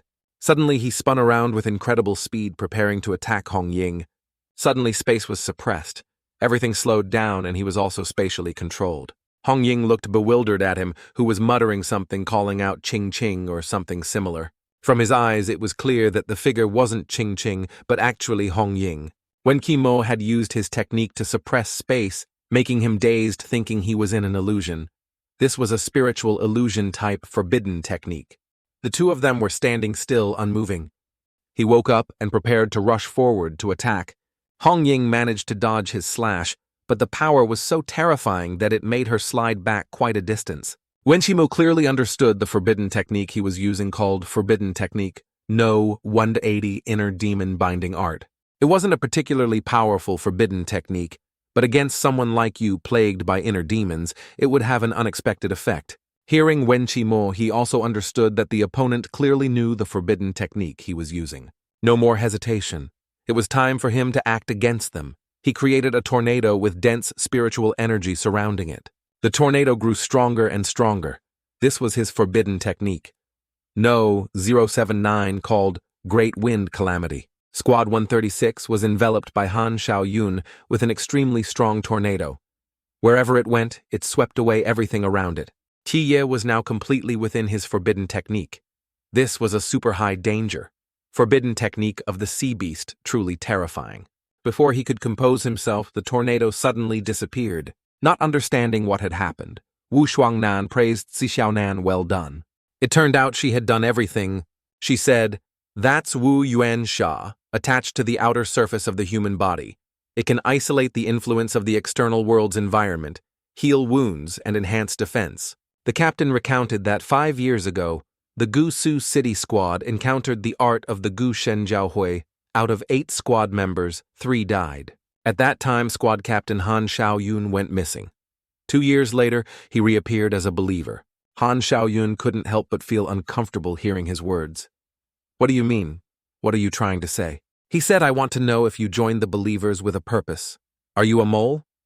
Han Xiaoyun advised him not to overthink it. Their soul contract is much more terrifying than you imagine. No matter what your purpose is after signing the contract, it will all turn to smoke. You will completely become their puppet. If one day you only have 2 choices, either fight to the death, and in the end, you and your squad members all die, or give up all dignity and freedom in exchange for the lives of others, what would you choose? Han Xiaoyun confessed all his thoughts to him. The situation was not as he thought. Lao Chen heard and partly understood his problem. He said, "They used such a method to force you to sign the contract." He continued, "The methods of the Gushen Jiaohui will only be more brutal than you imagine. Now I am only the 16th ranked believer." Han Xiaoyun confessed all the reasons. Then he pointed his saber straight at Squad 136. "I can't go back anymore." The captain somewhat knew that he had no way out. He also confessed, "I know I definitely won't go easy on believers." When both understood the goal, Han Xiaoyun would also to some extent act without mercy. As soon as he finished speaking, Captain Chen Mu drew his sword. The battle began. Everything around them changed color at this moment. The captain's aura was very strong. Qie curiously asked everyone what this was. When Qimo replied to him, "This is the captain's forbidden technique. No, 037, called Hei Wu Chang, Black Impermanence." Qie asked further, "With such a high-ranking forbidden technique, the captain should be in a special squad or the Shouye Ren squad of Shangjing City, right? Why come to Kangnan City and become the captain of Squad 136? Han Xiaoyun also sensed the forbidden technique he possessed. "That's He Wu Chang. You are Chen Mu Ye," he said to him. "Not many young people really know you, but 10 years ago the two prodigies, He Bai, Wu Chang, black and white impermanence in Shangjing City, who didn't know them. 10 years ago, you suddenly disappeared from Shangjing City. I didn't expect you to come to this small Kangnan city to be a captain. Why?" He stared at Han Xiaoyun and replied to him firmly, "I am willing." Han Xiaoyun didn't think things were that simple, with such an answer. "Not right before you disappeared, you were at the Chuanjing realm. Now 10 years have passed, and Bai Wu Chang has become the captain of the Shangjing City, Shou Yiren squad. Why are you still stuck at the Chuanjing realm?" Chen Muye was silent for a moment, then said, "This isn't important. Honestly, for me, knowing these things or not isn't important anymore." After Lao Chen finished speaking, he held his weapon and approached him. When Han Xiaoyun saw him approaching, he also ran and charged straight towards him. The two of them stood facing each other. The fierce battle began. Lao Chen used his half-visible, half-hidden technique, rushing forward at extreme speed. In an instant, Lao Yuan was close to him.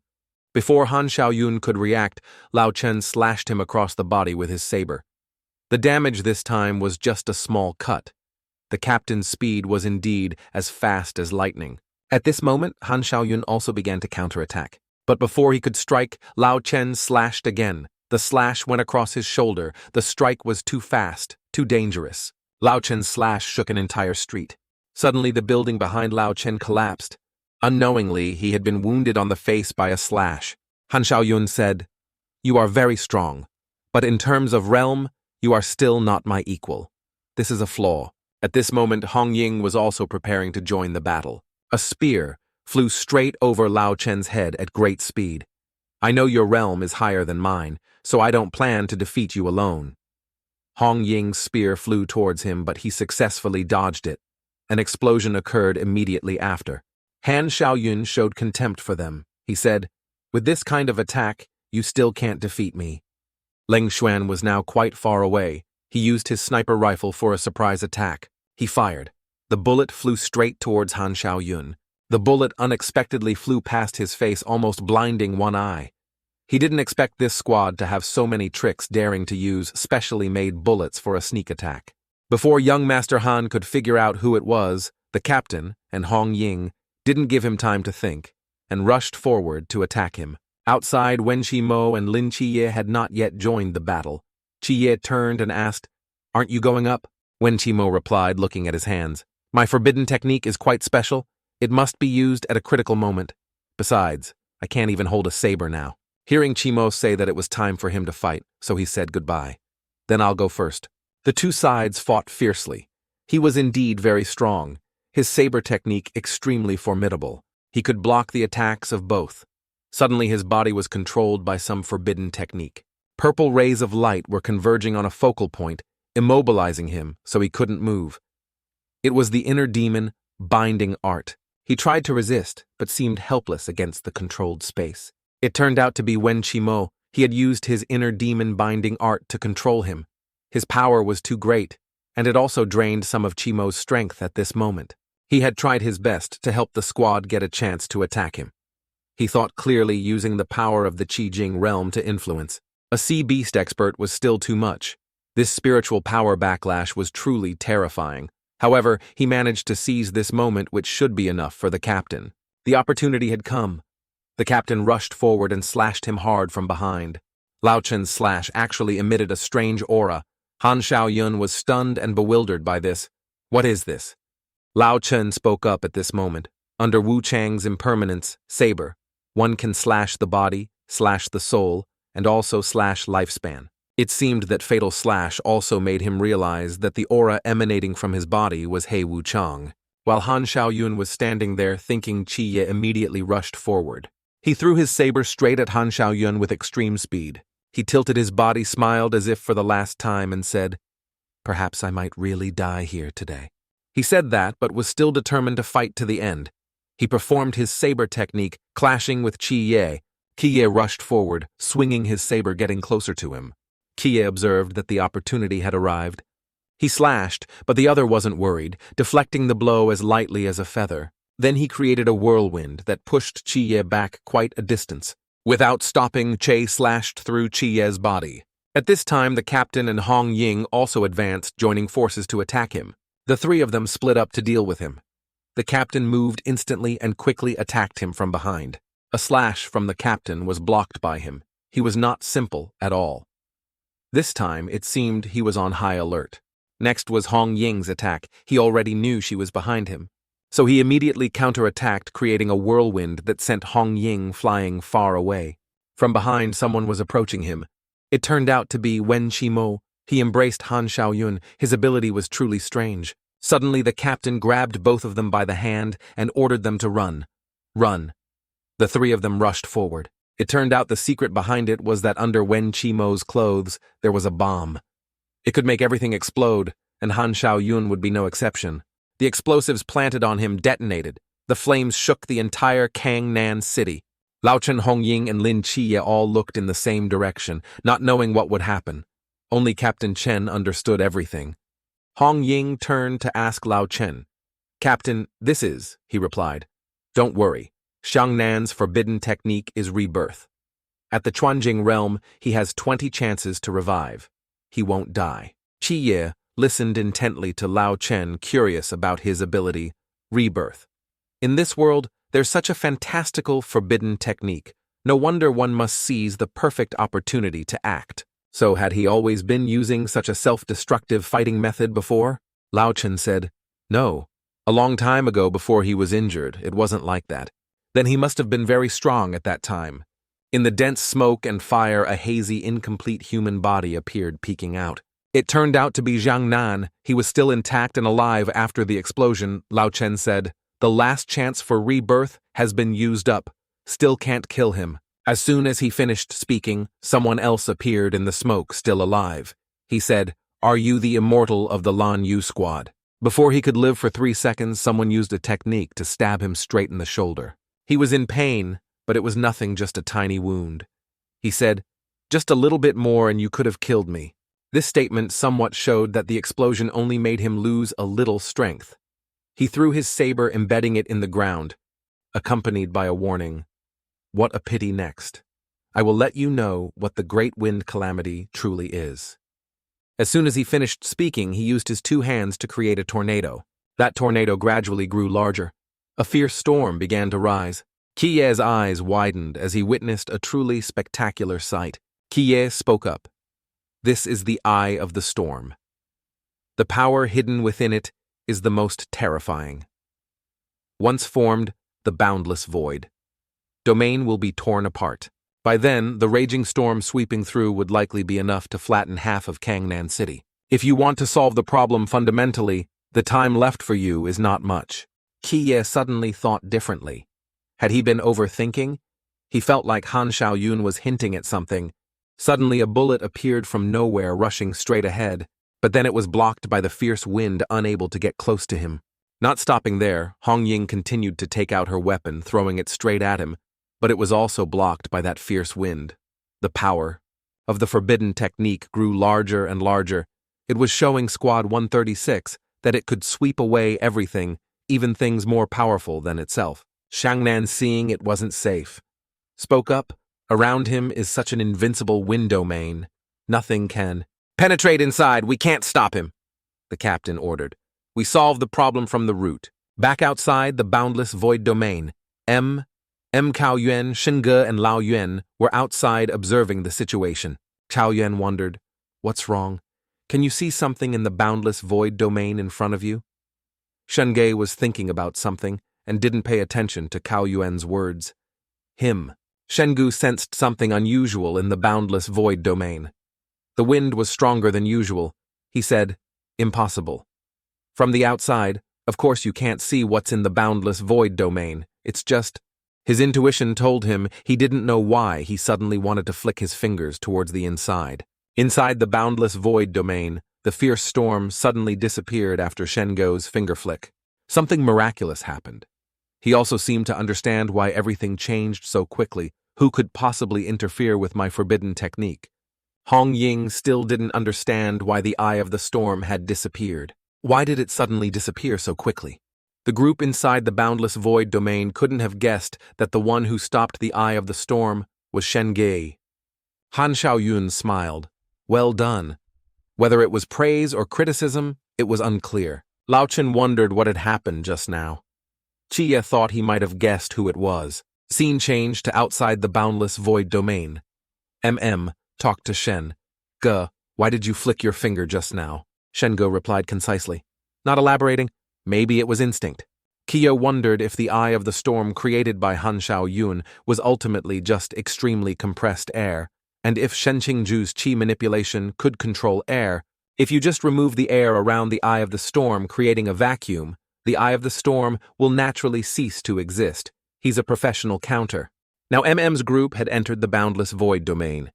Lao Yuan approached Han Xiaoyun, who arrogantly said, Old man, hurry up and come here. Lao Yuan immediately rushed forward with a punch aimed straight at his face. His speed was very fast. With one hit, Lao Yuan landed a punch on him that sent him crashing to the ground with a thud. Hit by a direct blow, Han Xiaoyun lay motionless on the spot. The ground also shattered. Lao Yuan jumped down and stood over him. Then he used his fists like dumbbells to repeatedly punch him in the face. Han Xiaoyun no longer looked arrogant. Now he was a pathetic loser under Lao Yuan's hands. He lay unconscious without a bit of strength left to resist Lao Yuan. Lao Yuan grabbed him by the neck, lifted him up and said, Former captain of the Gusu City, Shouye Ren Squad current 13th ranked believer, Han Xiaoyun. You've fallen into my hands. For the next half of your life, go to the discipline hall to repent. This was perhaps a beautiful end to Han Xiaoyun's life. He already knew he would die here, but still had to fight, because he had signed a contract with the Gushen Jiaohui. Suddenly, a knife pierced through his heart. Who had ended his life like this? Lao Yuan shouted, Captain Chen, what are you trying to do? He pulled the sword out of his body and replied very decisively, killing. Lao Yuan scolded him. He was no longer a threat destined to be imprisoned in the discipline hall. Life and death are for the judge to decide. On what grounds did you kill him?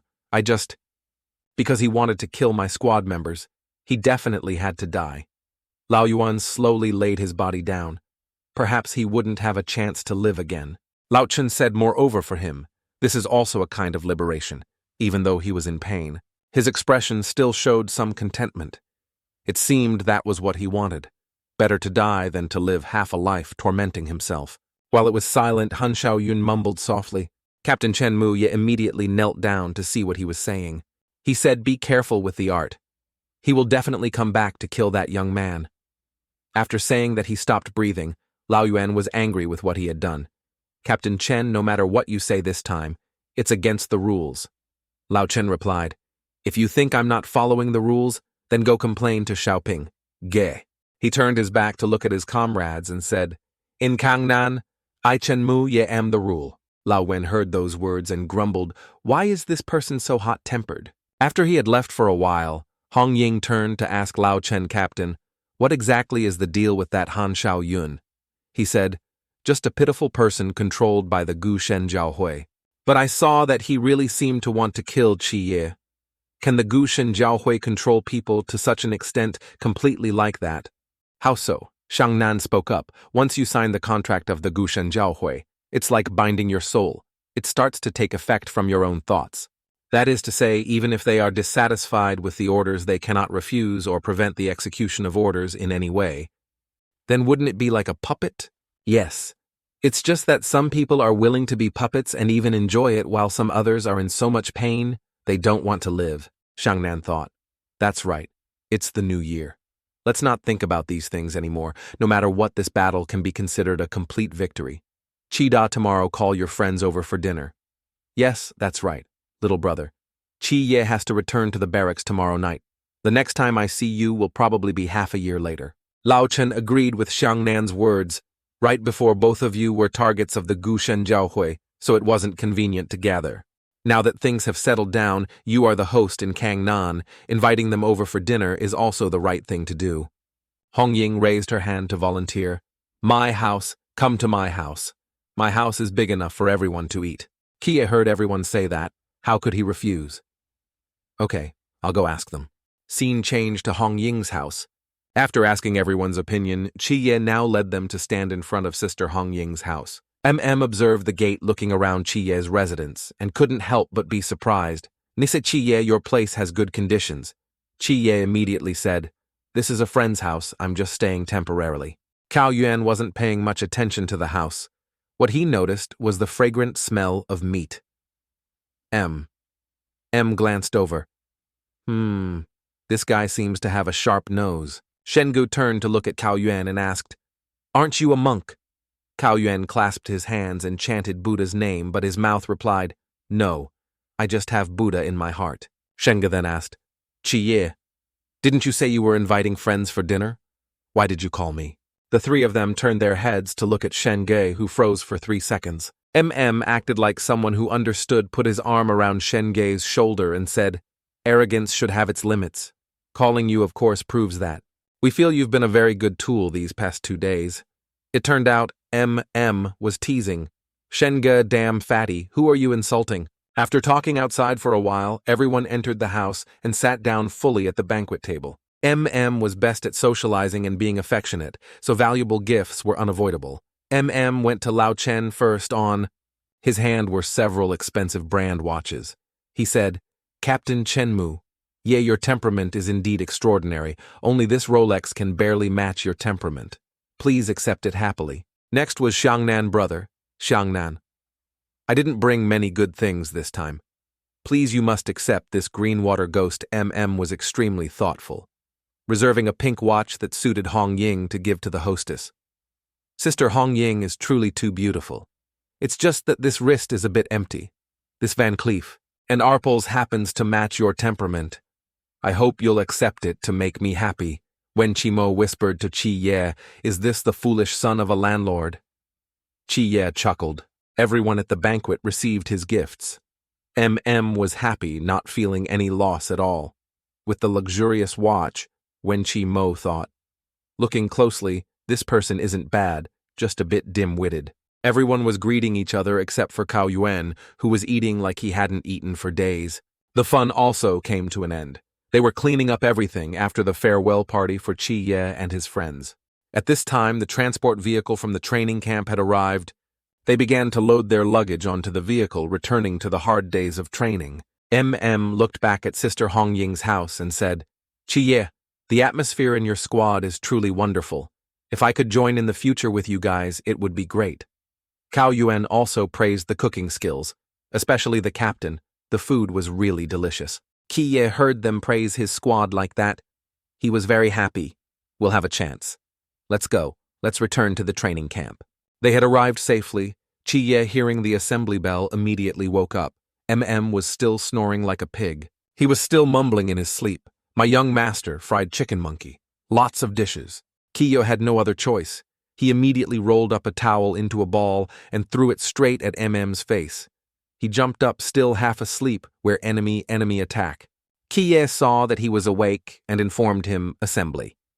You don't want to be late on the very first day, do you?" At this moment on the rostrum, all the instructors dressed in military uniforms looked very solemn. The chief approached and announced to all the new recruits, "Today, you are gathered here for only one matter. That is to award merits to 2 among you." The people below were whispering and discussing, awarding merits. "We haven't even left the training camp, and someone has already received merits." Standing below said to Chiye, "Do you feel like a few instructors are missing?" He said 3 are missing. They must be spies arranged by the Gu Shen Jiaohui. Perhaps it didn't end well for them. Spies make sense. No wonder when we had just left the barracks those missiles coincidentally attacked. He continued, "Considering you all are not yet clear on how the merits of a Shou Ye Ren are divided, I will briefly introduce it to you first. Merits are divided into 4 types, with difficulty ranging from easy to hard: Starfire Medal, Starlight Medal, Spirit Medal, and Starsea Medal." Lao Yuan held up a ready-made medal for everyone to see. "This is the Starfire Medal, the easiest to obtain. After completing an important mission and protecting the people safely, you can get it. Next is another medal. The difficulty of obtaining the Starlight Medal is greater. Only by killing a super high-danger mysterious entity or pacifying a large-scale disaster can one obtain it.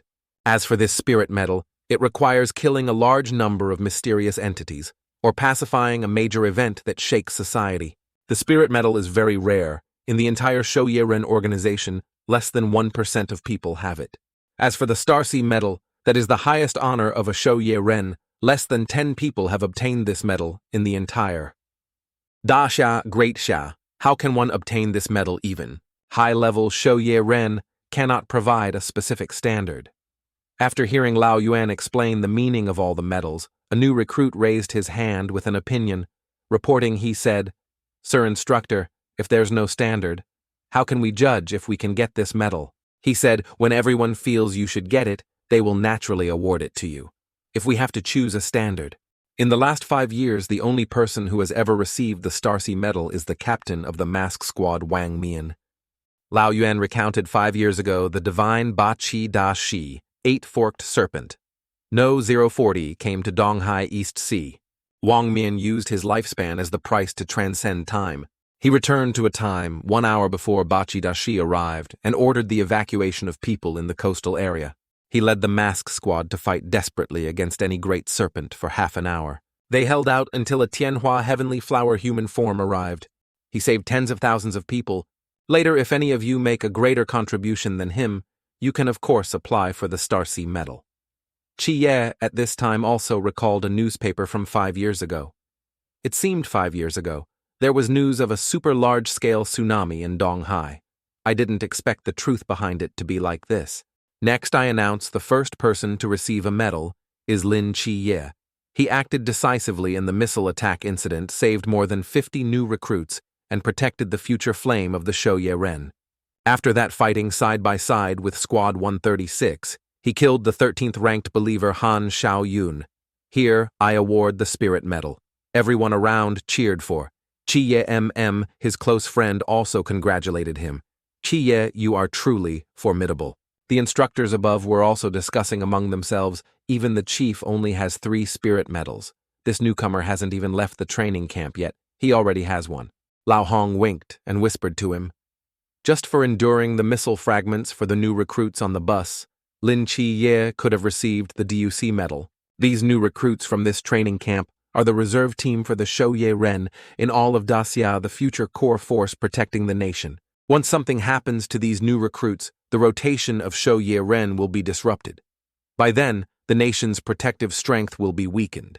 Mysterious entities have been appearing more and more frequently in recent years. If the strength of the Shouye-ren weakens, there will be a major overall crisis. Therefore, Lin Chiye's action of protecting the new recruits this time truly stabilized a major situation, creating a shock to the social fabric. Lao Han said to Lao Hong, "You're right, but there's actually a deeper meaning to it.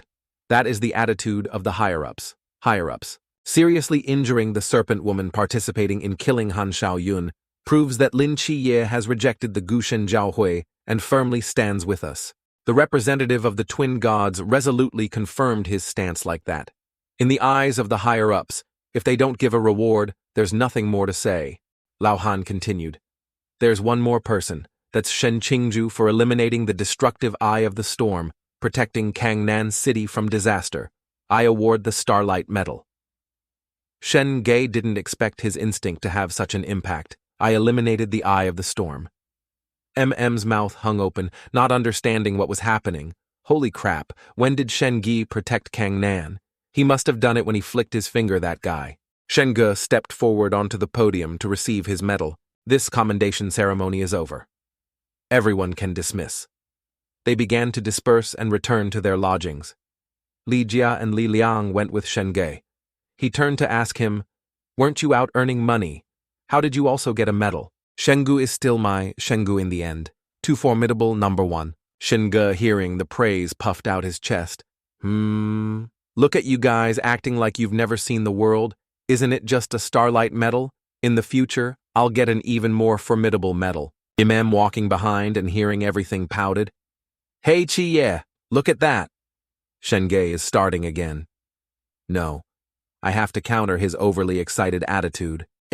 Coughed loudly. Chiye is the strongest. Chiye is the coolest. Chiye is the most formidable. Chiye is embarrassingly countrified. Hey, are you a kid? Let's go eat. They entered the indoctrination classroom. The teacher stepped down from the podium and approached Shengei's seat. He was asleep in class. The instructor asked, "What is physical spiritual power?" "Shen Qingju, did you hear me ask you?" He startled awake. "Answer this question." Shengei stood up and replied bluntly, "I don't know." The instructor punished him with 10 laps, but his expression wasn't sad at all. He even seemed more excited. Yes, it seemed he didn't like sitting in class like this.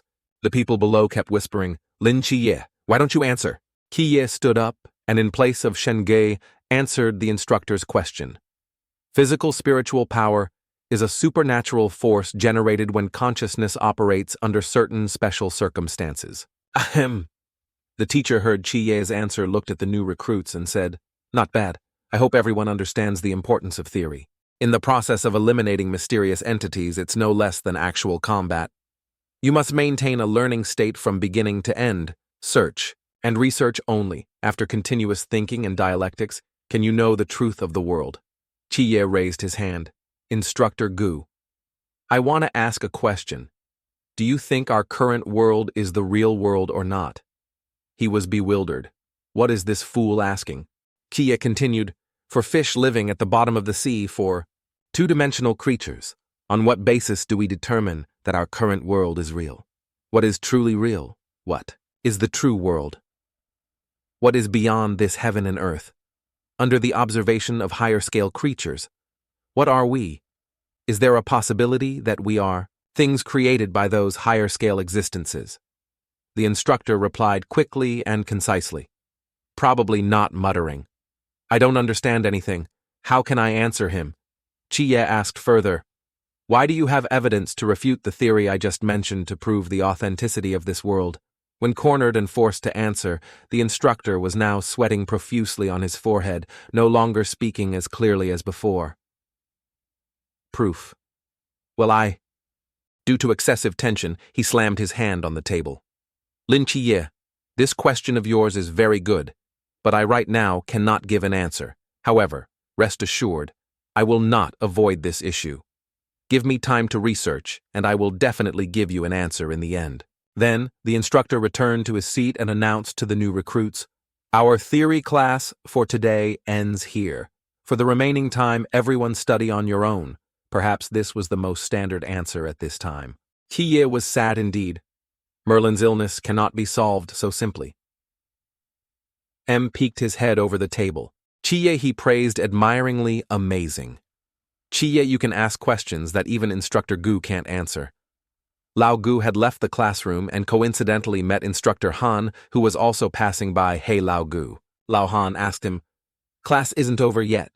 Where are you rushing off to?" He didn't answer, ignoring both of them. "I don't know what happened. What does Lao Gu mean by this?" "I don't know either. Why does it feel like he's possessed?" He doesn't even answer when asked. The new recruits were taking an outdoor training course. Lao Guan was teaching the new recruits. He said, in the process, "We use forbidden techniques. The most important evaluation criteria can be divided into 3 types. The first type is the power and lethality of the forbidden technique. This factor mainly depends on the forbidden technique itself, belonging to a predetermined factor that humans cannot influence. The second type is during the use of the forbidden technique by humans. Whether the forbidden technique can be combined, whether it can unleash its greatest power. This can only rely on oneself, harmonizing with the forbidden technique over a long period. Others cannot help you. The third type is the duration and coverage range of the forbidden technique. To put it bluntly, it's actually the precise control of spiritual power, and this is the goal of our training item. This device is called Brother and Sister. After wearing it on the wrist, a type of spiritual current will be continuously emitted for 24 hours. The spiritual current will not cause injury, but will stimulate your muscles, causing you to make some unimaginable movements. Your mission is for 24 hours not to use spiritual power, but to use your own spiritual power to resist.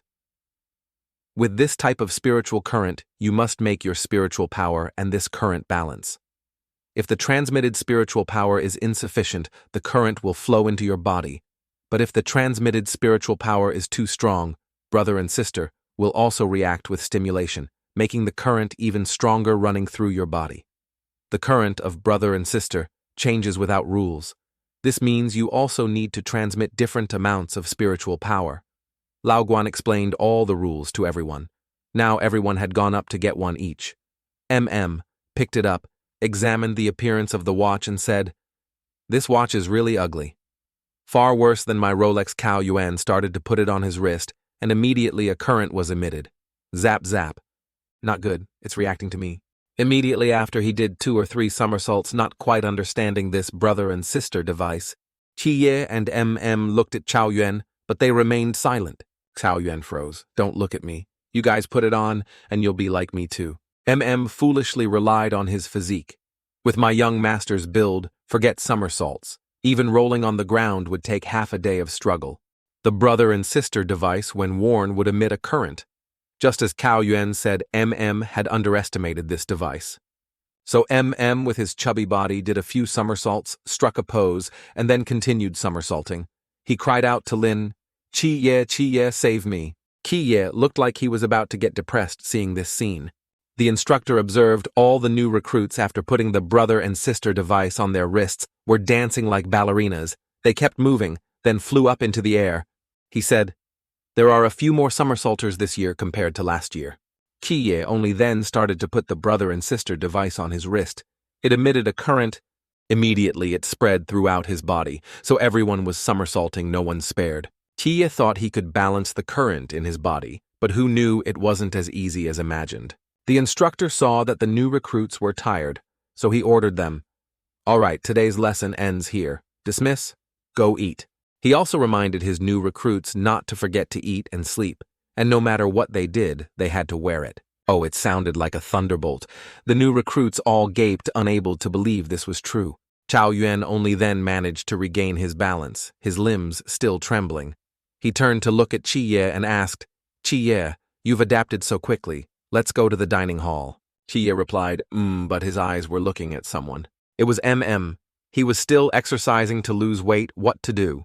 Cao Yuan was speechless, having a headache with this fatty tie him up and take him away. After that, they went to the dining hall to eat.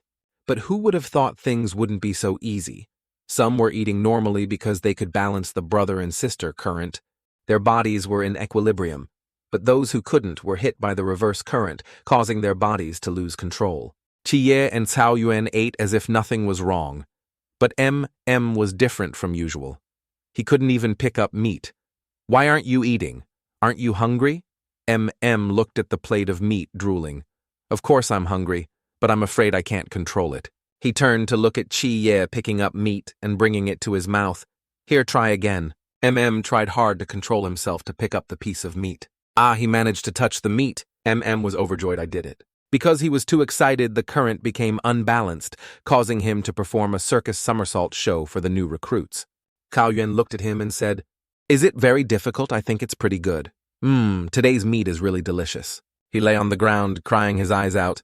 "Qi Ye, feed me." Qi Ye froze, sigh, "It's me again." So pathetic he couldn't even eat. Poor He was moved. "Qi Ye is still good to me."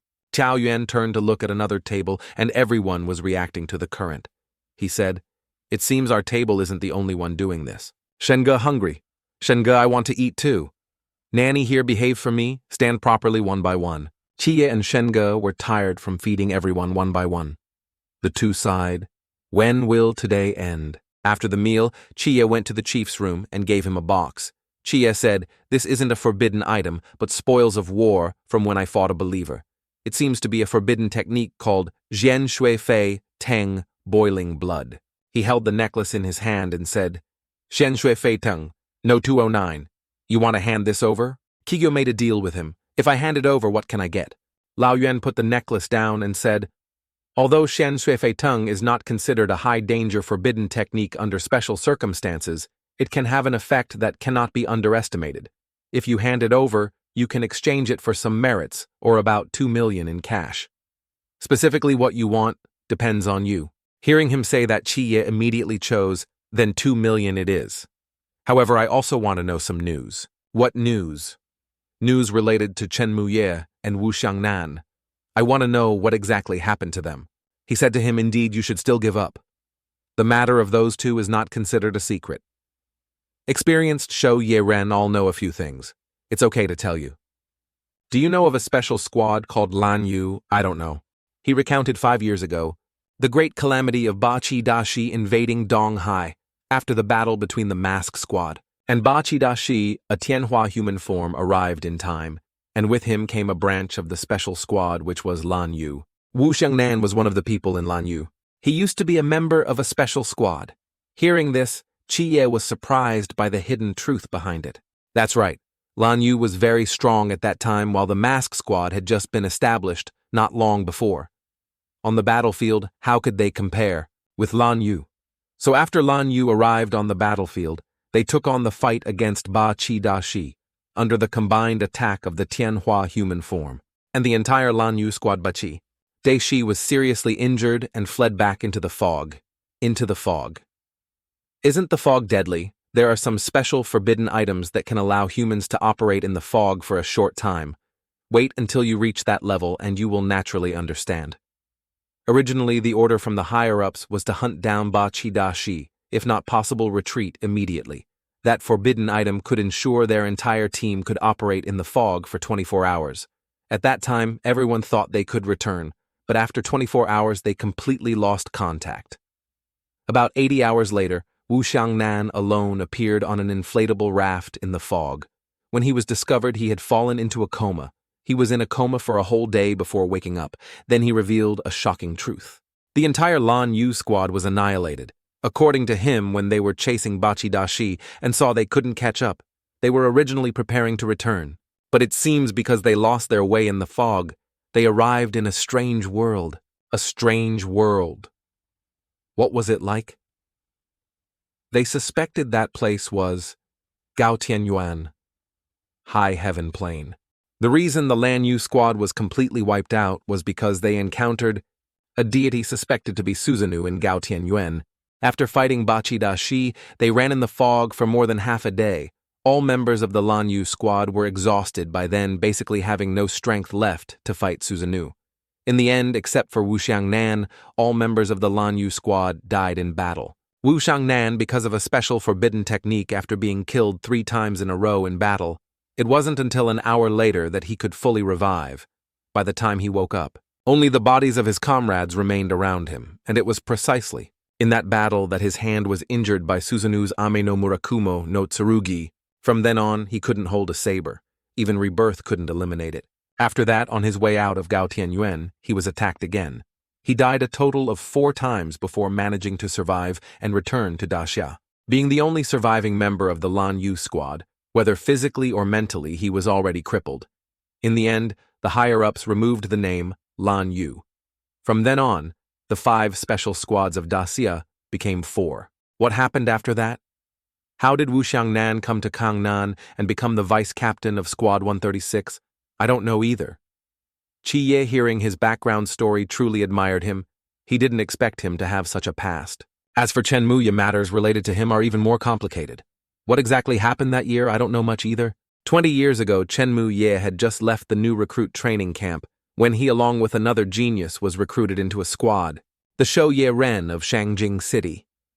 The serial numbers of their forbidden techniques were too rare, and they also complemented each other. Chen Muye's forbidden technique was Hei Wu Chang No 037, and the other person was the captain of the city squad, former Shangjing captain Xiaopingge. Xiaopingge's forbidden technique was Bai Wu Chang No 038. Due to their forbidden techniques at that time, the two of them were also called the Hei Bai Wu Chang of Shangjing City. By us, I've always been very curious who named the forbidden techniques. Is there a connection with Hei Bai Wu Chang in Daxia mythology? The origin of these 2 forbidden techniques is too profound. Moreover, this is a top secret. Based on my authority, I cannot know. I only know that later, suddenly one day Chen Muye seemed to have received some special order. After that, he disappeared from Shangjing City. Even Xiaopingge couldn't find him. Therefore, Xiaopingge even went to the commander-in-chief, but the commander-in-chief only replied with 1 sentence related to top secrets and refused him at the door. At that time, everyone was busy with a world-destroying calamity. A long time later, Xiaopingge took action to investigate Chen Muye's whereabouts and discovered he had actually run off to this Kangnan city to be a captain. Later I heard Xiaoping say he had been to Kangnan several times asking Chen Muya to return, but he was always refused by the other party. In the end, Xiaoping could only completely give up return to Shangjing City and step by step become the captain he is now. What is the world-destroying calamity you mentioned, sir? It's a forbidden item, the most terrifying forbidden item in history. Its name is Shiva's grudge. Shiva, if I remember correctly, is the god of destruction, one of the three main gods in Indian mythology. That's right. The true form of Shiva's grudge is an ancient sheepskin scroll, a terrifying world-destroying void. God no. 08. Just by writing a name on Shiva's grudge, the concept it targets will be directly destroyed. For example, if you write Daja on it, it will directly from this conceptual level destroy all of Dacia, which is to say destroy the nation. How can such a fantastical Canadian forbidden item exist? However, to activate this forbidden item, an extremely large amount of spiritual power must be consumed. You think it's just writing a person's name on it? Killing these ordinary people would directly drain a Chuanjing realm expert? Let alone a fantastical level, like destroying a nation. Chiya thought, if that's the case, its threat is almost not very great. Why is it called a world-destroying calamity? Humans can't do it. Doesn't mean gods can't. If divine power is poured into this forbidden item, it's not certain it can reach the level of destroying a nation. But destroying a city building is still very easy. That year, Shiva's grudge appeared on the border of Dacia, attracting evil gods in the fog to peek and invade to seize it. Therefore, 5 Tianhua human forms gathered and fought a fierce battle with the Norse god of mischief Loki and the Greek earth mother Gaia. Then what continue? After that, I don't know. But from then on, the higher-ups never mentioned Shiva's grudge again. I'm just a vice-captain of the Shangjing squad, not a special high-level figure. This kind of top secret I don't know either. All right, I've told you about the two of them and about Shiva's grudge. Do you have any other questions? Hey, no more? Thank you, Instructor Yuen. The 2 million will arrive in your account in about 2 days. This forbidden item will be handed over. Scene change to a skyscraper instructor. Gu was searching for something in his books. He muttered, "The authenticity of the world, is it real or fake?" He rummaged through the books on the shelf, searching for some truth as Chiye had asked. Not right. This isn't right. Forget it, or should I sleep first? He was acting crazy, but his mind wasn't disordered. Before he could sleep, the alarm clock rang. It was 4:15 a.m. Eyes that hadn't slept all night made the dark circles under his eyes clearly visible on his face. Aya. Damn it. Truly deserving of death. Is this world real or not? What's going on? Is it real or not? Instructor Gu was trying hard to find an answer for Chiye. This showed it was very important to him. Scene changed to the training camp. The group of new recruits was now practicing shooting, aiming at the target's bullseye. Bai Li Tuming aimed straight at the bullseye, 3 shots achieving a perfect score of 30 points. He turned to talk to Cao Yuan. That's right, it seems it's been 2 months since I last saw Instructor Gu. Where did he go? Cao Yuan got 28 points in 3 shots. After finishing his exercise, he told I don't know. Next was Lin Ye. He missed 3 times. It seemed he wasn't good at shooting. Hey, Kiye. Your shooting skills really need diligent practice. Among our more than 200 new recruits, not many can continuously miss 3 times. Listen to me. Just directly take me as your master. I'll teach you a bit of my superb shooting skills, Chiye said. All right. Then later. During close combat training, you be my opponent. After hearing that, immediately recoiled. Sorry, it was my rudeness. However, Instructor Gu's disappearance for 2 months is really strange. I was originally hoping he could give me an answer. While sitting and drinking water, Lao Hong came looking for him. Lin Chi, come here for a moment. He stood at attention. Instructor Hong. What do you need from me? He rubbed his head. What have you done? Aren't you clear about it in your heart? Kia was surprised. Me, what did I do? What kind of demonic topic did you give Instructor Gu? It made him mentally chaotic. Now he is still receiving treatment in a mental hospital. What exactly is his condition?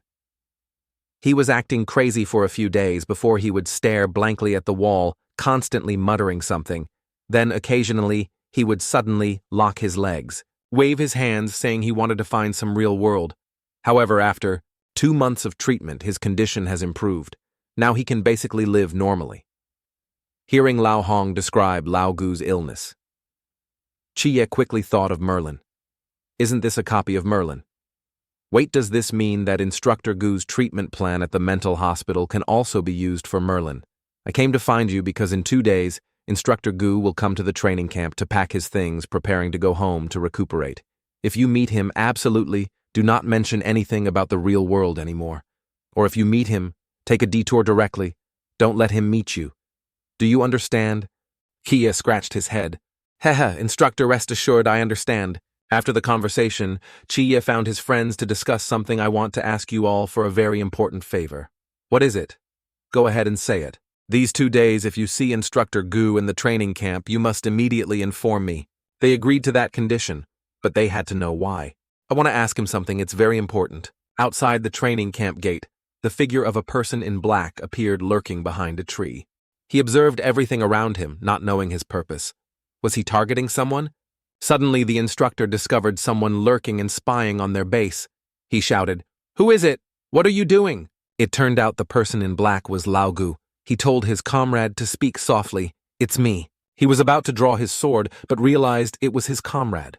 So he asked Lao Gu, "Why are you dressed like this?" He covered his face so no one could see and said, "I came back to get some things, but the doctor advised, it's best not to meet people directly related to my illness.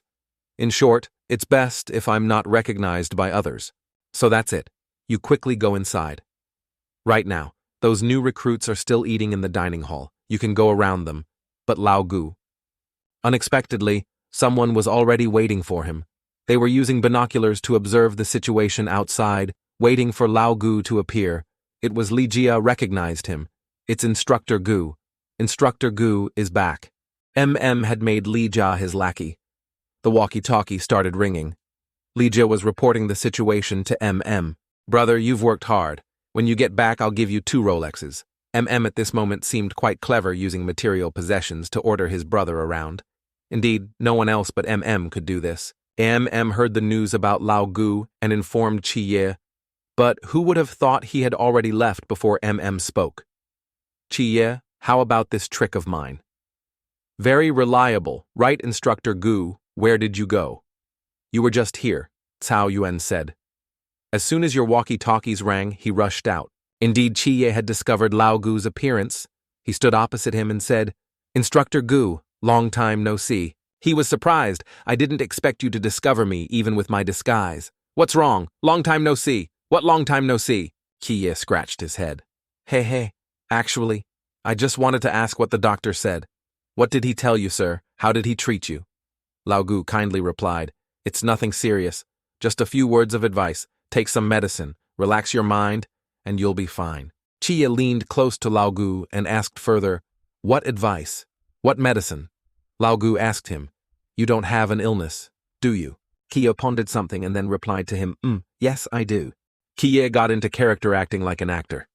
"Actually, regarding that issue, I myself am also suffering, thinking, can't sleep at night, my mental state is getting worse and worse." Lao Gu was surprised by his illness. "You also have an illness. So I want to know how you recovered, sir. Perhaps this will be effective for me." Lao Gu had fallen into the trap. He told Chi to go into the office and said, "So my melancholic actor trick has succeeded." Scene changed to a mental hospital. Merlin was playing outside on the balcony. His illness made his mental state unstable. In his head, always thinking about jellyfish. "The jellyfish is so big. Brother Octopus, let's go catch jellyfish." Li Yifei chased after him. "Catch that damn head, stop running and stand still for me." It was time to inject Merlin with a sedative. Li Yifei at this time had to run track. With him, Goddess Nick sat watching them chase each other.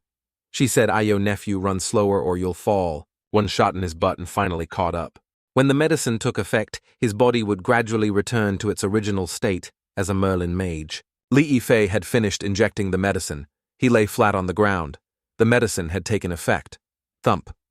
Li Yifei sat panting. Chasing him like this, I'll probably die early, while sitting and panting. Chi suddenly appeared. He hugged Chi's leg, crying and complaining.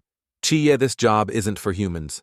Now every day I have to coax Nick and play chase with a perverted starfish. It's too hard for me, boo-hoo." Chi spoke up. "Li Yifei, you have to be strong. After all, you are not human. You are a snake demon. Li Fei, hearing Qiye, looked like his spirit was about to collapse. Then, when are you going to bring another nurse? Qiye laughed loudly. Ha ha ha ha, this might still take some time.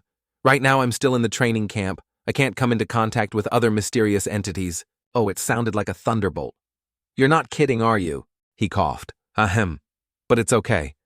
Perhaps I've found a treatment method for Merlin, so I came to talk to him. After injecting the sedative into his body, he had returned to his room to rest. At this time, Merlin had woken up. When he woke up, he saw Qiye sitting there, since who knows when he spoke up. Good evening, Your Excellency Merlin. He also greeted back, good evening, Director Lin. Just waking up, his magic had also partially recovered. Merlin saw something and immediately said to him, It seems the calamity beside you has been lifted. Qiye was surprised and exclaimed, You saw it again. Then can you see what kind of luck I will have in the near future? The future is not easy to say, but at least in the recent few days your luck is not bad. I hope this luck will also include today's conversation, Your Excellency Merlin. This time I want to talk to you about a few things. Regarding the real world you mentioned before, I have some different thoughts. Please go ahead. Qiye took a deep breath, keeping calm to answer Merlin smoothly.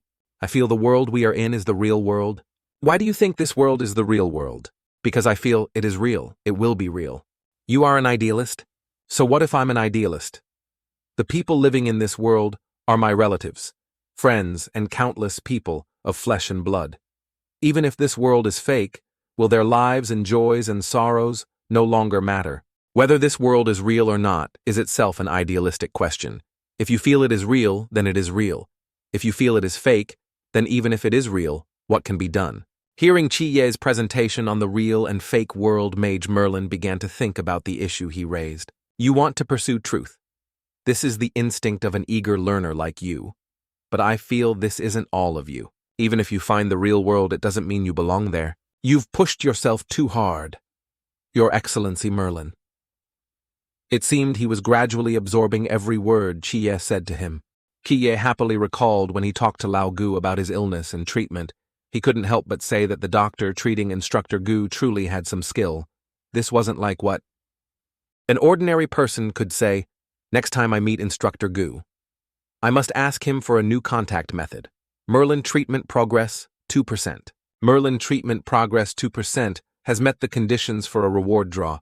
Starting random draw for Merlin's divine abilities. In front of Qiye appeared a lucky wheel from which he could receive one of those skills. The wheel began to spin. Qiye was nervous, not knowing which skill he would receive.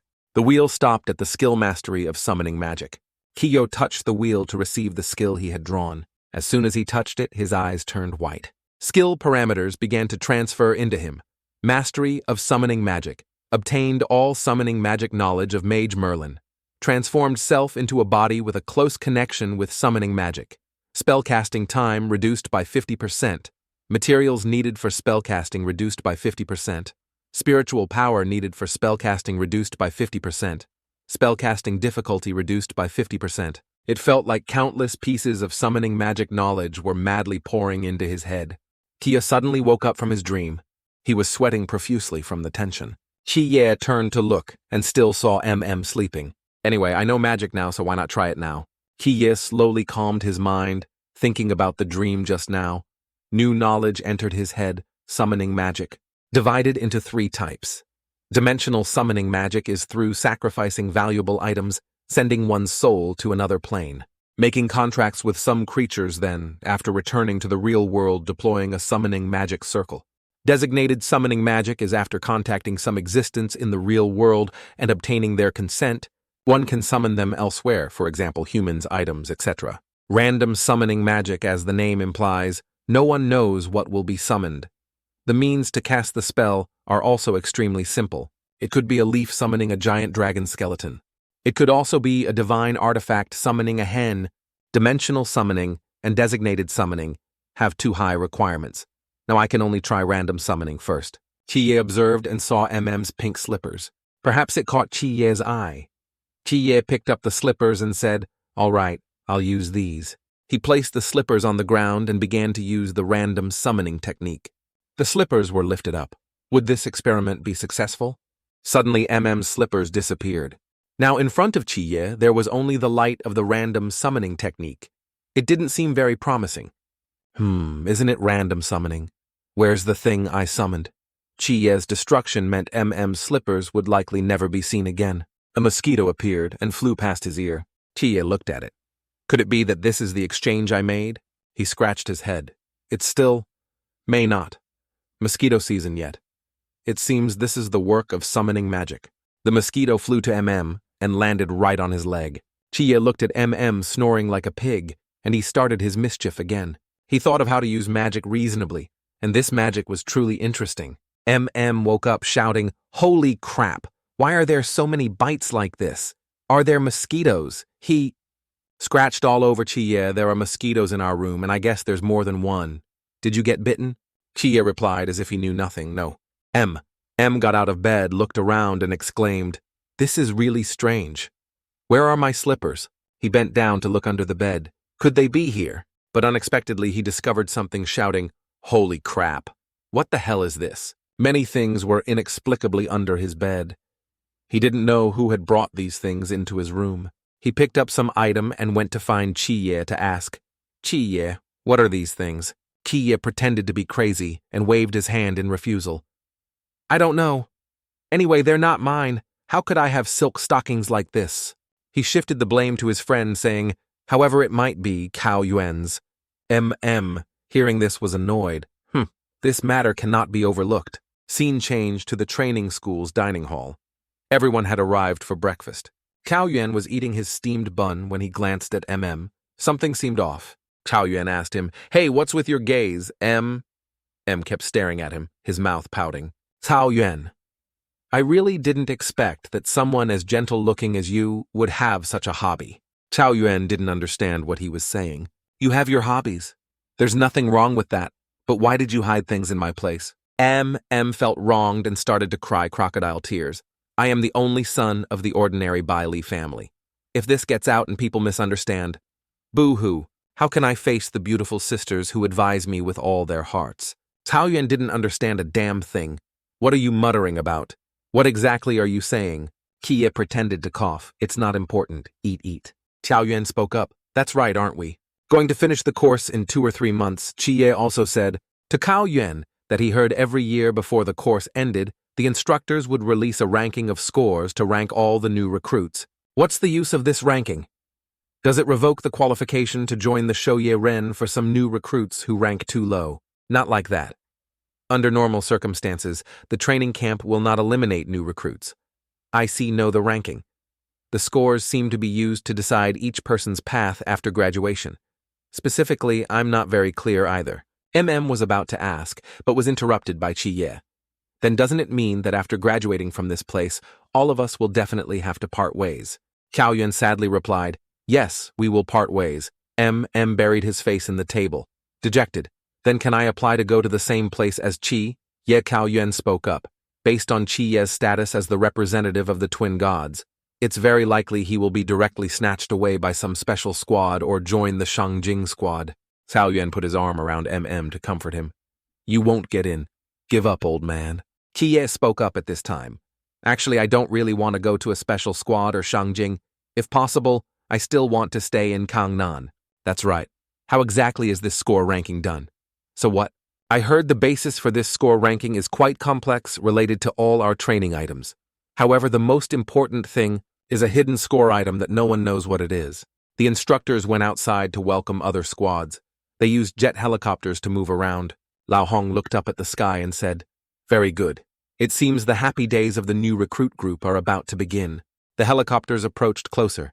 It seemed the instructors were preparing a surprise for their new recruits.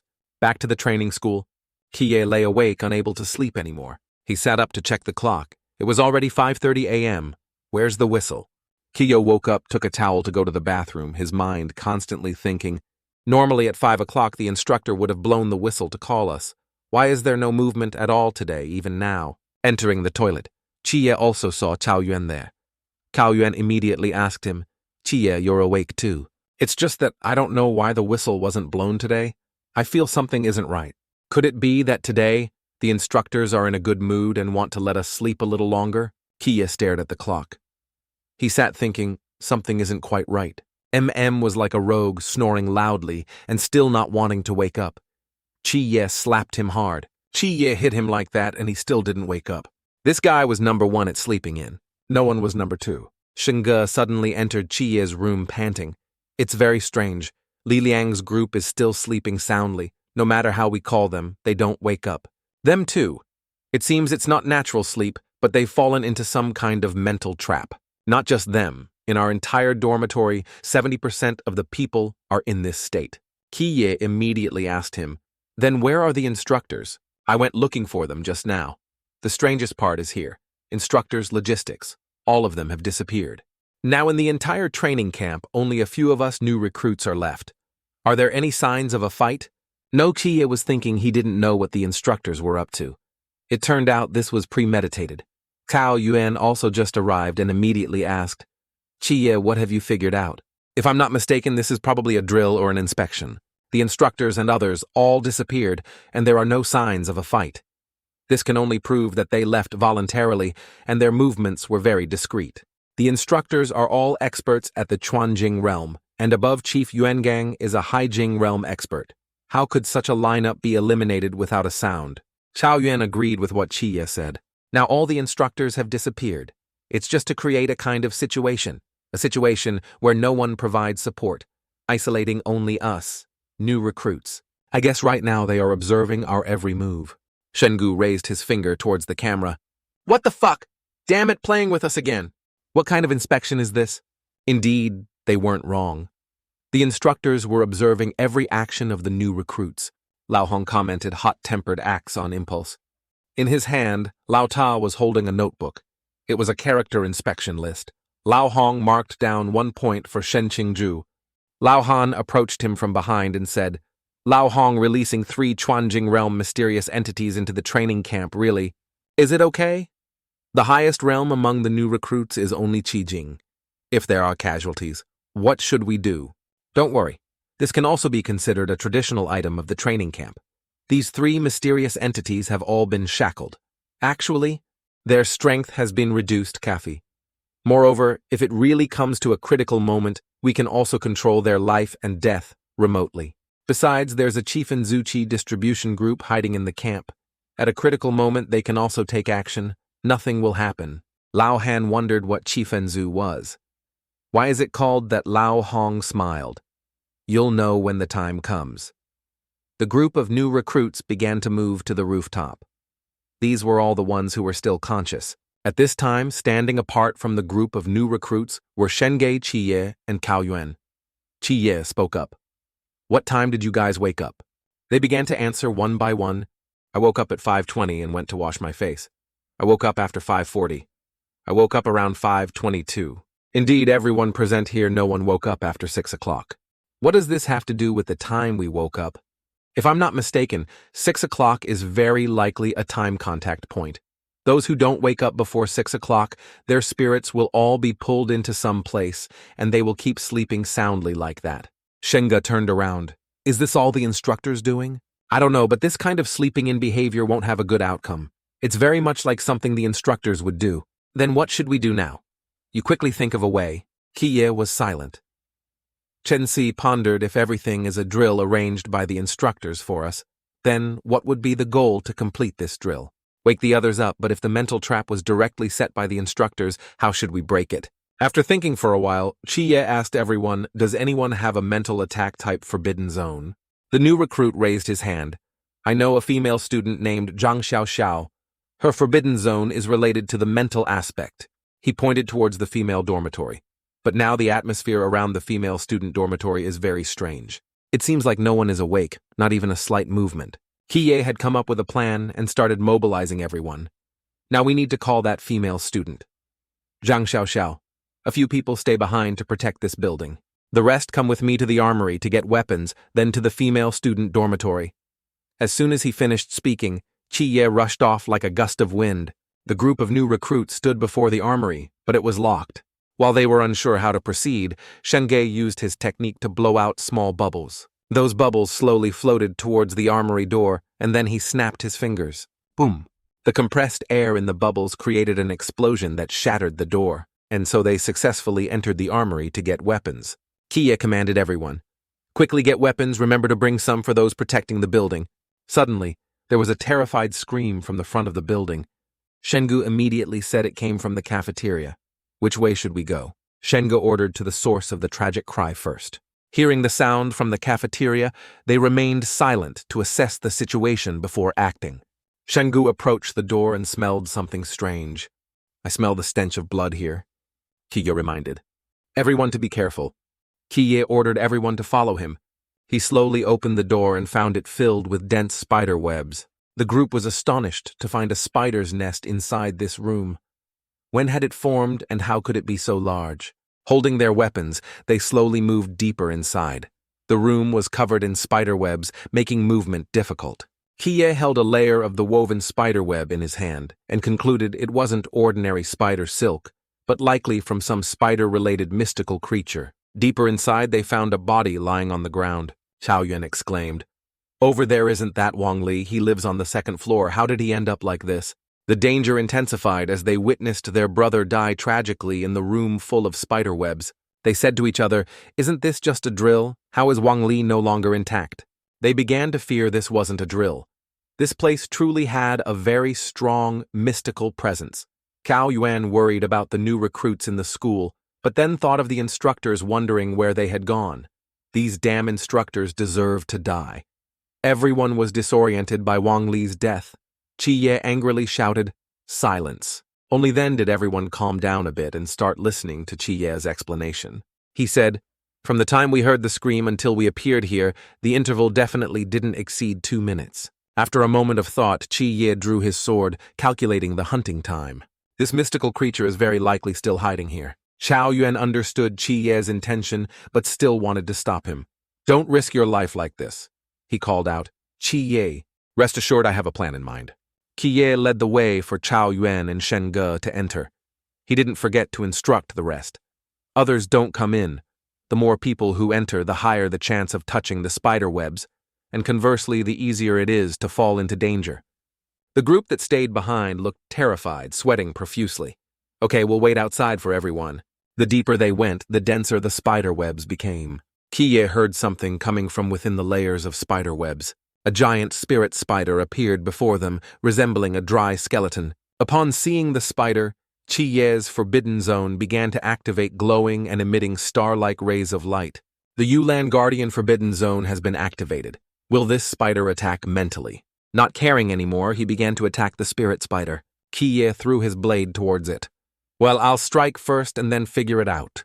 The tip of the blade plunged straight into the wall, causing it to shatter. Something was wrong. Qiye had missed the target. The spider also didn't expect this guy to be so foolish.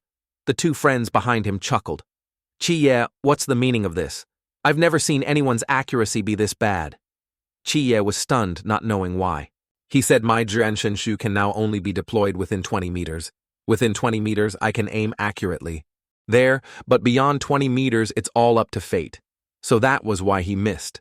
The spider was still alive and bearing its fangs. Shen Ge. Ever. The show-off thought, perhaps this was his moment to display his strength. So, Shen Ge said, "Or let me go." He snapped his fingers and everything exploded. They observed the spider, wondering if it was dead now. Suddenly, from behind the smoke, it loomed and lunged at their group.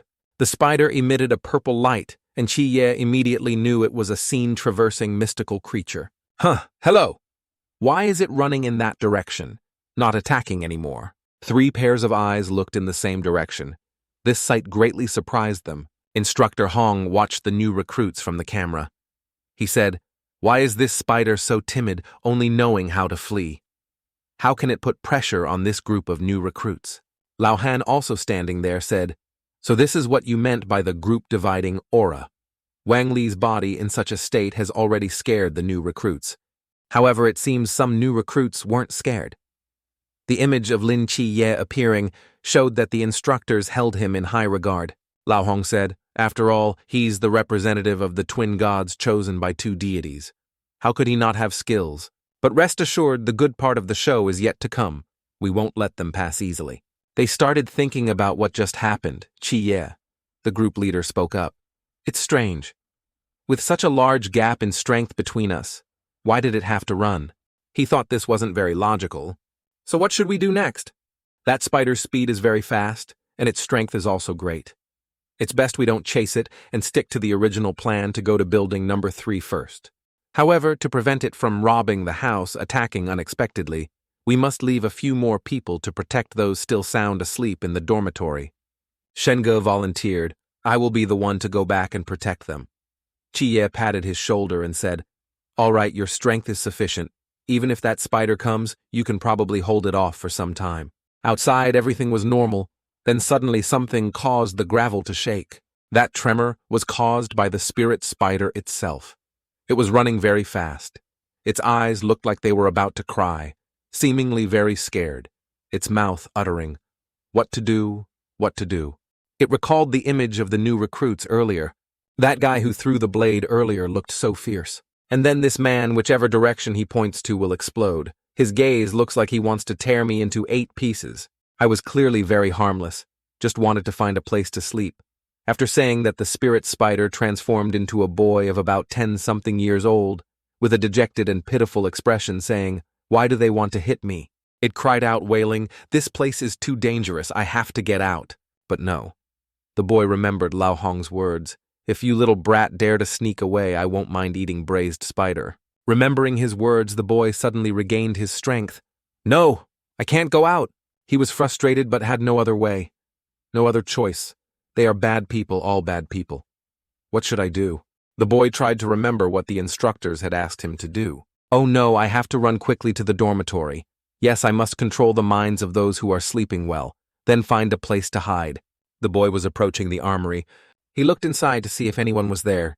Only then did he dare to step in saying, They probably won't find me here, right? Inside, the boy found a new hiding place and began to spin webs everywhere. By now, he had finished his spider's nest. Finally, he could sleep soundly. After completing his shelter, the boy began the next step. He used his technique to observe the soundly sleeping new recruits, first wondering how they were sleeping. Immediately, he controlled a strand of spiderweb to shoot straight out like a ribbon of silk. That spiderweb surrounded the area outside the armory, and then pink silk threads connected to the soundly sleeping new recruits. His spiderweb immediately attached to their foreheads. Inside the armory, now full of spider cocoons, this was the prison for the soundly sleeping new recruits. Everything was done. Unfortunately, he apologized. It was those instructors who told me to weave the net at 6 o'clock, turning those of you who hadn't woken up into soul forms and imprisoning you. If you want to blame someone, blame them. I was just forced to do it. The boy observed another location and saw that the others had already woken up, but they just couldn't return to their bodies. But this guy has been sleeping until now. It turned out the person the boy was talking about was Pang Pang.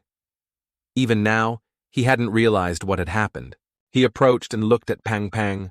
Wow, he sleeps so soundly, I'm so envious.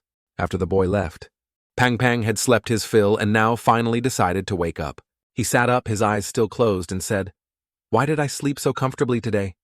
Didn't the instructor blow the whistle? What the heck is this? Before him, all his brothers were trapped in cocoons, unable to move. He still didn't know what was going on. Why am I here? He reached out his hand. His body was no longer flesh and blood, but a soul, thanks to being the only son of Bai Li.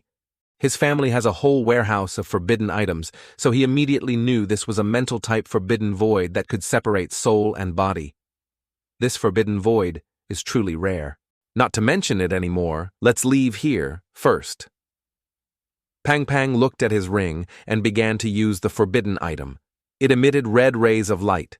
If it's a soul body, then this thing should be effective. Pang Pang immediately had the blade. It was the forbidden item, the soul-severing blade. Pang Pang. Breaking the cocoon made the boy spider feel something unusual. It caused him pain. Ouch, it hurts so much. Who is it? I just want to sleep peacefully.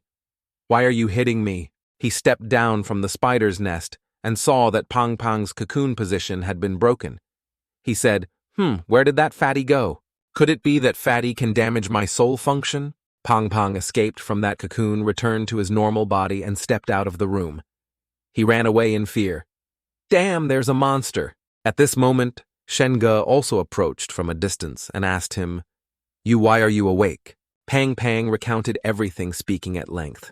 In short, I just woke up and found a monster had stuck my soul body onto a very large spider web. Luckily, my young master's forbidden item was directly bound to mental power otherwise. Shen-ge hurriedly asked about the others. He asked, "So what's the situation with the others?" "It's okay, they're just imprisoned, I can save them." Shen-ge was happy to have more help. "You said you can save them, is it true or false? How?" Pang took out a forbidden item that looked like a magnifying glass. He said, "Could what my young master says be false?" Then Pang observed in front of him with the help of the glass. He saw that the corridor was full of spider webs. Pang took out his sword and started flying forward, so many. Shen-ge cursed silently. "Damn it, it's really good to have money." Pang shot forward like a rocket. He said, "Hey, look closely at this young master's heroic posture." After that, he shot straight ahead, causing the spider webs to disappear completely. At that moment, the other young men also woke up. They looked at each other blankly, not knowing what had happened. They started to move outside, whispering and discussing among themselves. When Li Liang saw Shen-ge, he ran to where he was standing and exclaimed, "Shen-ge, what happened?" "Earlier, I think I had a nightmare.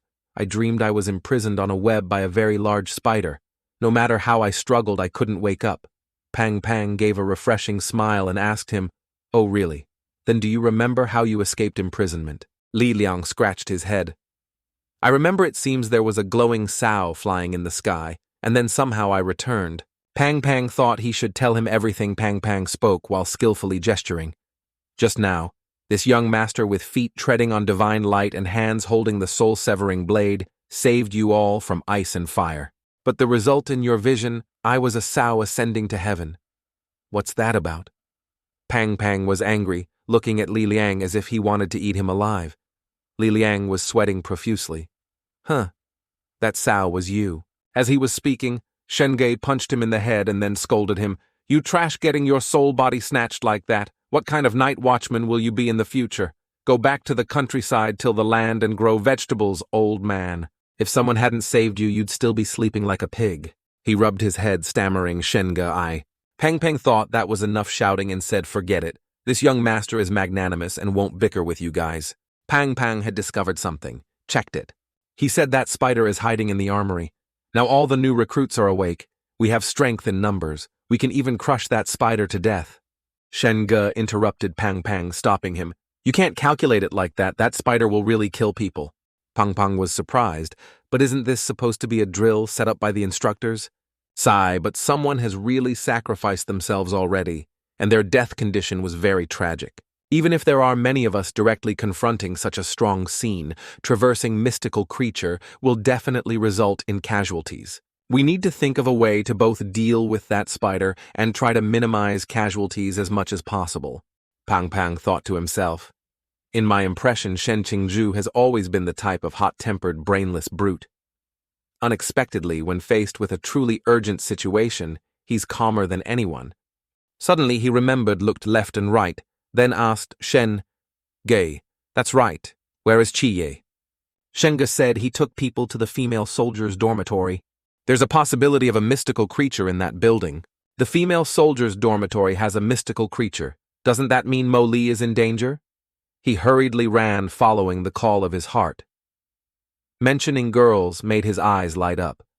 "No, I have to go to the female soldiers' dormitory." "Wait, aren't you going to kill that spider?" Pang immediately threw his forbidden item to Shen-ge. It seemed girls were more important to the life of Bai Li Jia. He said, "With so many of you, dealing with one spider is definitely enough. This is the soul-severing blade that can cut soul-body spider webs. I'll lend it to you for now." After saying that, Shen-ge grabbed the ring from his hand while Pang had already flown far away towards the female dormitory. Not a bit scared but excited, this young master must go be a hero saving the beauty. Qiye's group seemed to be encountering some problem. They were trying to open the door to get inside. Qiye observed from the outside, thinking, "Why is this building clearly in front of me?" Yet the mental perception of the mortal god realm cannot sense the existence of this building. It's like it's being shielded by someone. This is the first time I've encountered such a situation. At this moment, Cao Yuan was trying with all his might to pull the door, but it seemed useless. After struggling for a while, he said, "No good, still can't open it." The person standing behind Chi Ye spoke up. "The space inside is sealed off. My forbidden zone is related to space, so I can sense the situation of this building. Although it looks like it's right in front of us from a spatial perspective, it's not here at all. Hearing him say that, Chi turned around and asked him, "Then how should we get in?" He slowly approached the door, his hand on the hilt of his sword. He drew his sword and slashed at the door. A straight slash from top to bottom, would he be able to open it? Surprisingly, the glass cracked and then shattered. He signaled for those behind him to quickly enter. I can only cut open a corner of space. It will automatically recover later. The group of new recruits entered the female dormitory one by one. The few people now gathered in one place preparing to act. Tia led them up the stairs. This place was indeed not quite right. Suddenly a scream rang out, startling everyone. Kia rushed to the upper floor like lightning to see what was happening. Upon arriving, he saw something unprecedentedly strange. Right at the end of the stairs was a bedroom. What kind of design was this? Could the design of the female soldiers' dormitory originally be like this? Surely not to this extent. The joints between the bricks were too smooth. Although the basic construction fanatics of the training camp were very skilled, they couldn't achieve this. This really looked as if someone had cut two places separately and then joined them together. There must be a mystical creature skilled in spatial teleportation existing on this floor, if I'm not mistaken. At this moment, Chi Ye's hand was on the doorknob. Then he opened the door. Chi Ye immediately said, "The layout inside this building is completely chaotic, like a scrambled Rubik's Cube." One person in their group heard this and spoke up. Is this the power of a mystical creature? It's too bizarre. Another thought. There's a fork ahead. Is that the way upstairs, or should we split up and act? There's a mystical creature in this building. Splitting up now is definitely not a smart choice. The path on the left leads to another dormitory room. Behind that dormitory room is a restroom, and further behind that is a staircase going down. The path on the right, after passing 2 consecutive dormitories, will have a staircase going up. He was surprised by the ability to predict the building's layout and exclaimed, "You can sense the paths." Kia chuckled. "I can, but the range is limited. How many rooms can you sense? So it seems we should choose the path on the right." "No, we must break down this wall." They began to not quite understand Chiye's purpose. Break this wall. Chiye explained to them, "My mental perception cannot penetrate this building from the outside, but inside it can be used normally. This means that considering the inside of each room here is just a deviation, there's no spatial isolation. In other words, all the walls in this building can be broken down." Cao Yuan understood the problem. He said, "So that's how it is. It's really better to jump out of the opponent's design and choose our own path." A tall, giant-like guy among the new recruits volunteered. He said, "Leave the wall breaking to me." As soon as he finished speaking, he placed both hands on the wall, and 2 glowing spheres appeared on it. He gritted his teeth and tried to use all his strength, causing the entire wall to emit streams of energy. When he placed his hands on the wall, it caused the wall to melt, creating a large hole. After completion, the wall was now broken. The size of the hole was enough for everyone to move through. One by one, they stepped through, successfully breaking the wall. As they were entering, Chiye sensed something unusual. Everything around them was changing. They were being separated by interconnected blocks. Their group had been split into 2 different room locations. Everyone was astonished by this sight. "What's going on? We've been separated from the others. Is the space chaotic again because we broke the wall, or does it change every so often? In short, next we must try to go together. Don't separate too far. If this mystical creature can do this much, although it's quite troublesome, it won't pose too great a threat." That's right. As long as enough people enter the female soldiers' dormitory breaking through, this place is just a matter of time. Kie sensed something around them. He quietly approached the inside. Cao Yuan immediately said, "What's wrong? Did you sense something?" Kie stopped in front of room number 108. It seemed he wanted to open the door to this room. They opened the door, and unexpectedly found inside, "What the heck is this?" The floor was covered in blood. A female student had died tragically here, her body severed in 2. They approached the friend who observed her, recognized her, and said, "I knew her." Previously, a comrade even said he wanted to pursue her. Unexpectedly, Kie sat down and began to examine every detail on her body. He said, "There's only 1 wound on her abdomen. The cut is very smooth. It must have been a single clean slash from some sharp weapon. The muscles in her arms are stiff. The atmosphere then was very tense." What did she face? The mystical creature she faced had strength far surpassing hers, so it only used one slash, leaving her with no ability to resist. Could it be a mystical creature using a space-related forbidden zone that directly severed her body? Kia thought it wasn't a mystical creature using a forbidden zone, but that this wound could only be made by a weapon. Or this mystical creature was also skilled in blade techniques. Or there is a second mystical creature existing here. Chao Yuan heard a sound coming from behind. Wait, did you guys hear anything? The three of them started looking straight at the dark path ahead. It was the sound of a heavy object being dragged on the ground. Suddenly, in the pitch-dark room, wind appeared from nowhere. The wind grew stronger. Someone's movement caused the three of them to assume a ready-to-fight stance. Kia signaled to everyone. It's here. It's the mystical creature that killed this female soldier. He began to tremble. Do we fight or run? Kia drew two swords with a proud stance, fearing no one brother's charge. At least we have to hold it back. If others encounter this scene-traversing mystical creature, they basically won't have a way to live. He managed to remain somewhat calm, holding his weapon. Okay, I'll listen to you. From the darkness, a sword dragging. On the ground sparked fire. The mystical creature stepped out from the darkness, a giant headless monster. Wherever he dragged his giant sword, the floor cracked. The slow movement made the friend in Chiye's group uncomfortable. He spoke up. What kind of demon is this? He's moving too slowly. Based on this speed, absolutely. Before he could finish his sentence, the monster unexpectedly stomped its foot, breaking the floor. It gathered momentum and leaped forward. Now it was right in front of him, its speed no longer as it was initially. The speed was too fast, leaving him no time to react.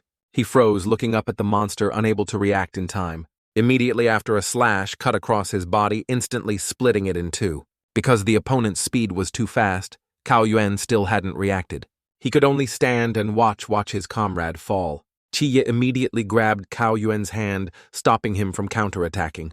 Cao Yuan still didn't understand what Chiye meant by acting like that. He raised his hand to his mouth, signaling Cao Yuan to remain silent at this moment. In an instant whoosh, the movement of space began to change.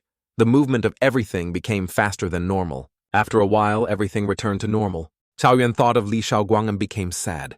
Chiye turned to him and said, Rest assured he's not dead. That was just an illusion technique earlier. Chiye recounted at that moment as the blade slashed towards Li Shaoguang. Two people suddenly appeared. Those two people in the blink of an eye took Li Shaoguang away, and at the same time replicated an extremely lifelike human body which was slashed in two by the blade. If I'm not mistaken, all of this is the instructor's trickery, Cao Yuan spoke up. So, the body we saw in the cafeteria earlier and the female body in the corridor just now, were they all fake? Correct. If not for that moment of exchange earlier, I'm afraid I wouldn't have figured it out even now. Besides, it seems I already know the weakness of that mystical creature from earlier. Its own movement speed isn't fast, but it can quickly detect nearby sound sources, then use its ability to almost instantly teleport there. Exactly. The reason Li Shaoguang was attacked at that moment was because he was talking in front of it. Moreover, it's very likely that the louder the surrounding sound, the faster its speed. Without sound, it can only reduce its operational speed. So the weakness you mentioned is this. Then just by paying attention to reducing the sound of actions, even a Qijing retardation realm could probably kill it. If you've discovered that, why didn't we kill it just now? Chiye sighed. Sigh, did I just think of this kind of potential weakness or not? Scene changed to outside the female dormitory. Someone is using a chair to break the door glass. It's Pong Pong. Is he trying to break the door with that tiny chair? Pong Pong panted and said, Damn, what material is this? Even like this, I can't break it. If the chair couldn't break the door, it couldn't stop Pang Pang from getting in. Just a little trick like that. How can it make things difficult for me? He took out his forbidden item. The desire to save beautiful girls cannot be stopped by this young master, Bai Li Tu Ming. Pang Pang used the forbidden item like a piece of chalk, then drew lines on the door. It created an egg-shaped circle, and so Pang Pang could get inside without exerting any effort. It created a hole for him to step into. Mo Li, young master, is here to save you. After just a few steps, space unexpectedly moved. He stood still in one place. Space had been altered by someone. Pang Pang observed and clearly knew this phenomenon was Dao Meng Kong Jian Dream Path Space. From behind a door appeared. He approached, opened the door, and went inside. Before him now was a different scene, a different path. He blankly scratched his head, not knowing where this was. but the power of love made him stronger, fearing nothing at all, just stepping steadily straight inside. As he walked, he shouted, "Mo Li Chi Cao Yuan, where are you guys?" There was some sound from behind. Immediately, a woman appeared standing behind him, preparing to attack him. She used both hands to cover Pang Pang's mouth. It turned out that person was Mo Li. She told him to keep quiet. "Don't say anything. Follow me quickly."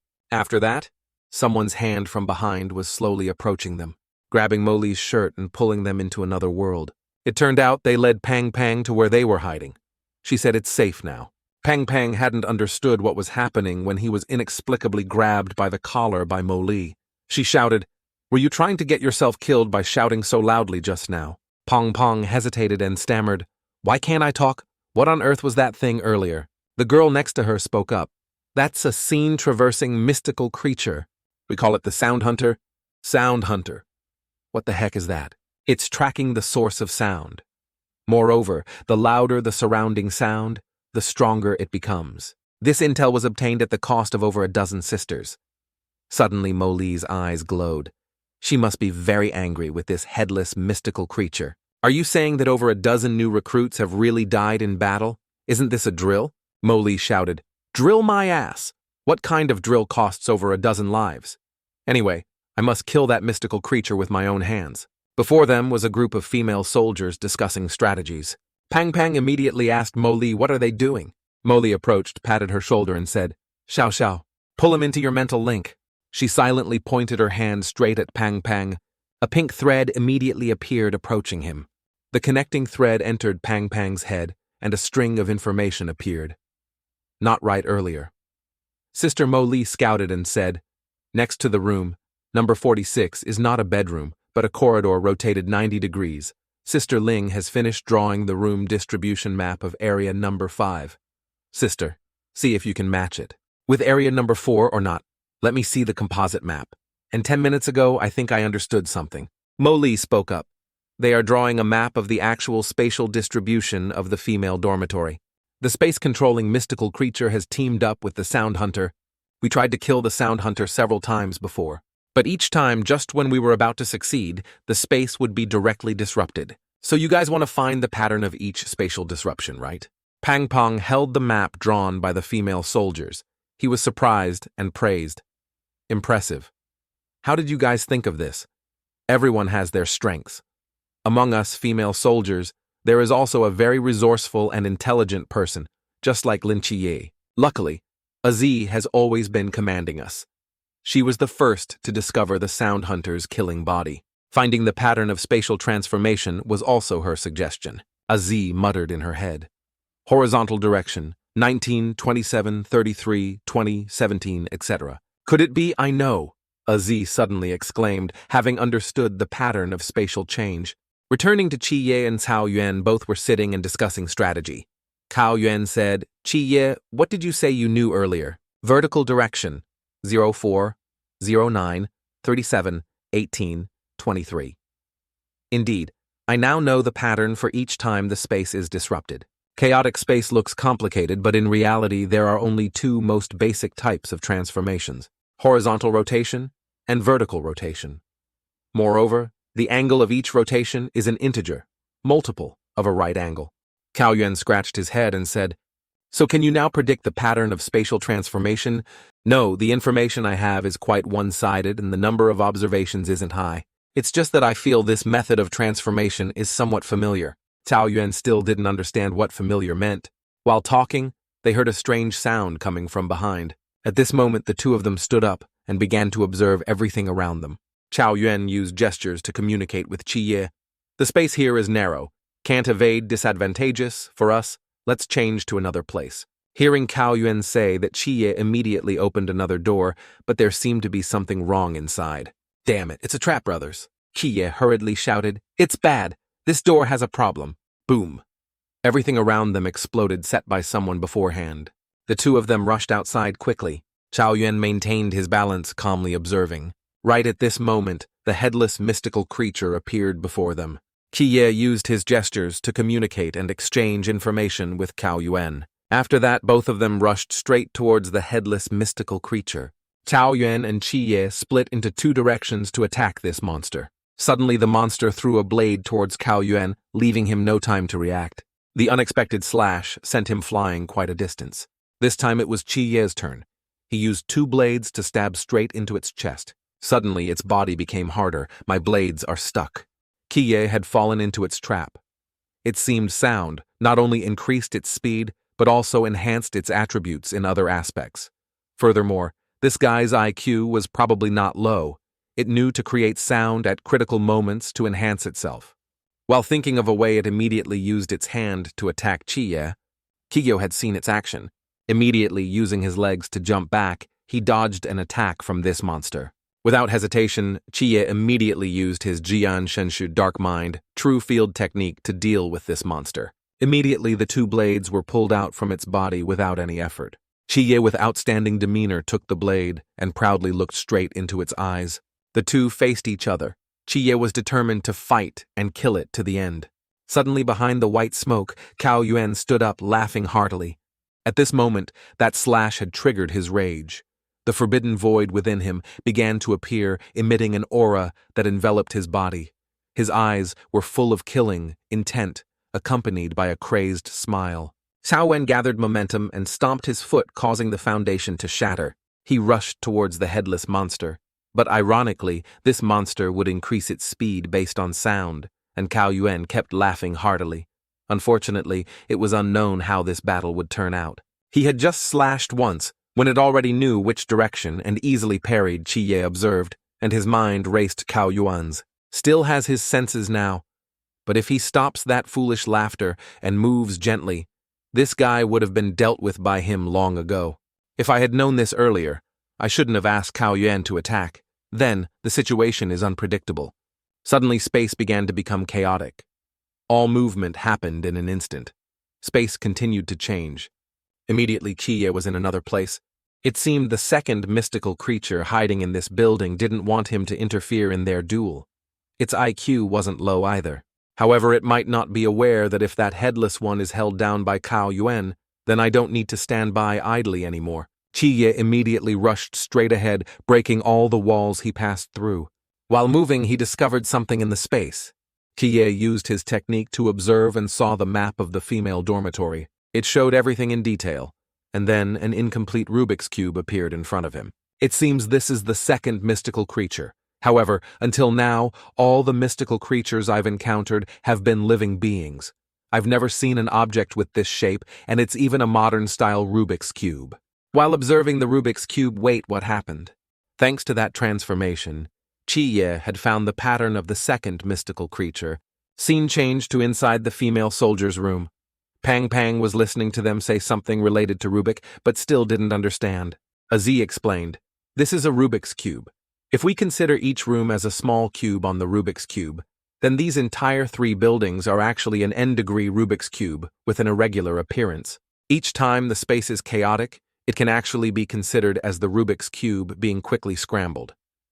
The positions of these small cubes change rapidly, thus creating the illusion of no trace. But in reality, just by grasping the direction and angle of each rotation of the Rubik's Cube, one can predict other things. Through induction and arrangement of the 32 previous chaotic drawings, I have found the transformation pattern of this Rubik's Cube.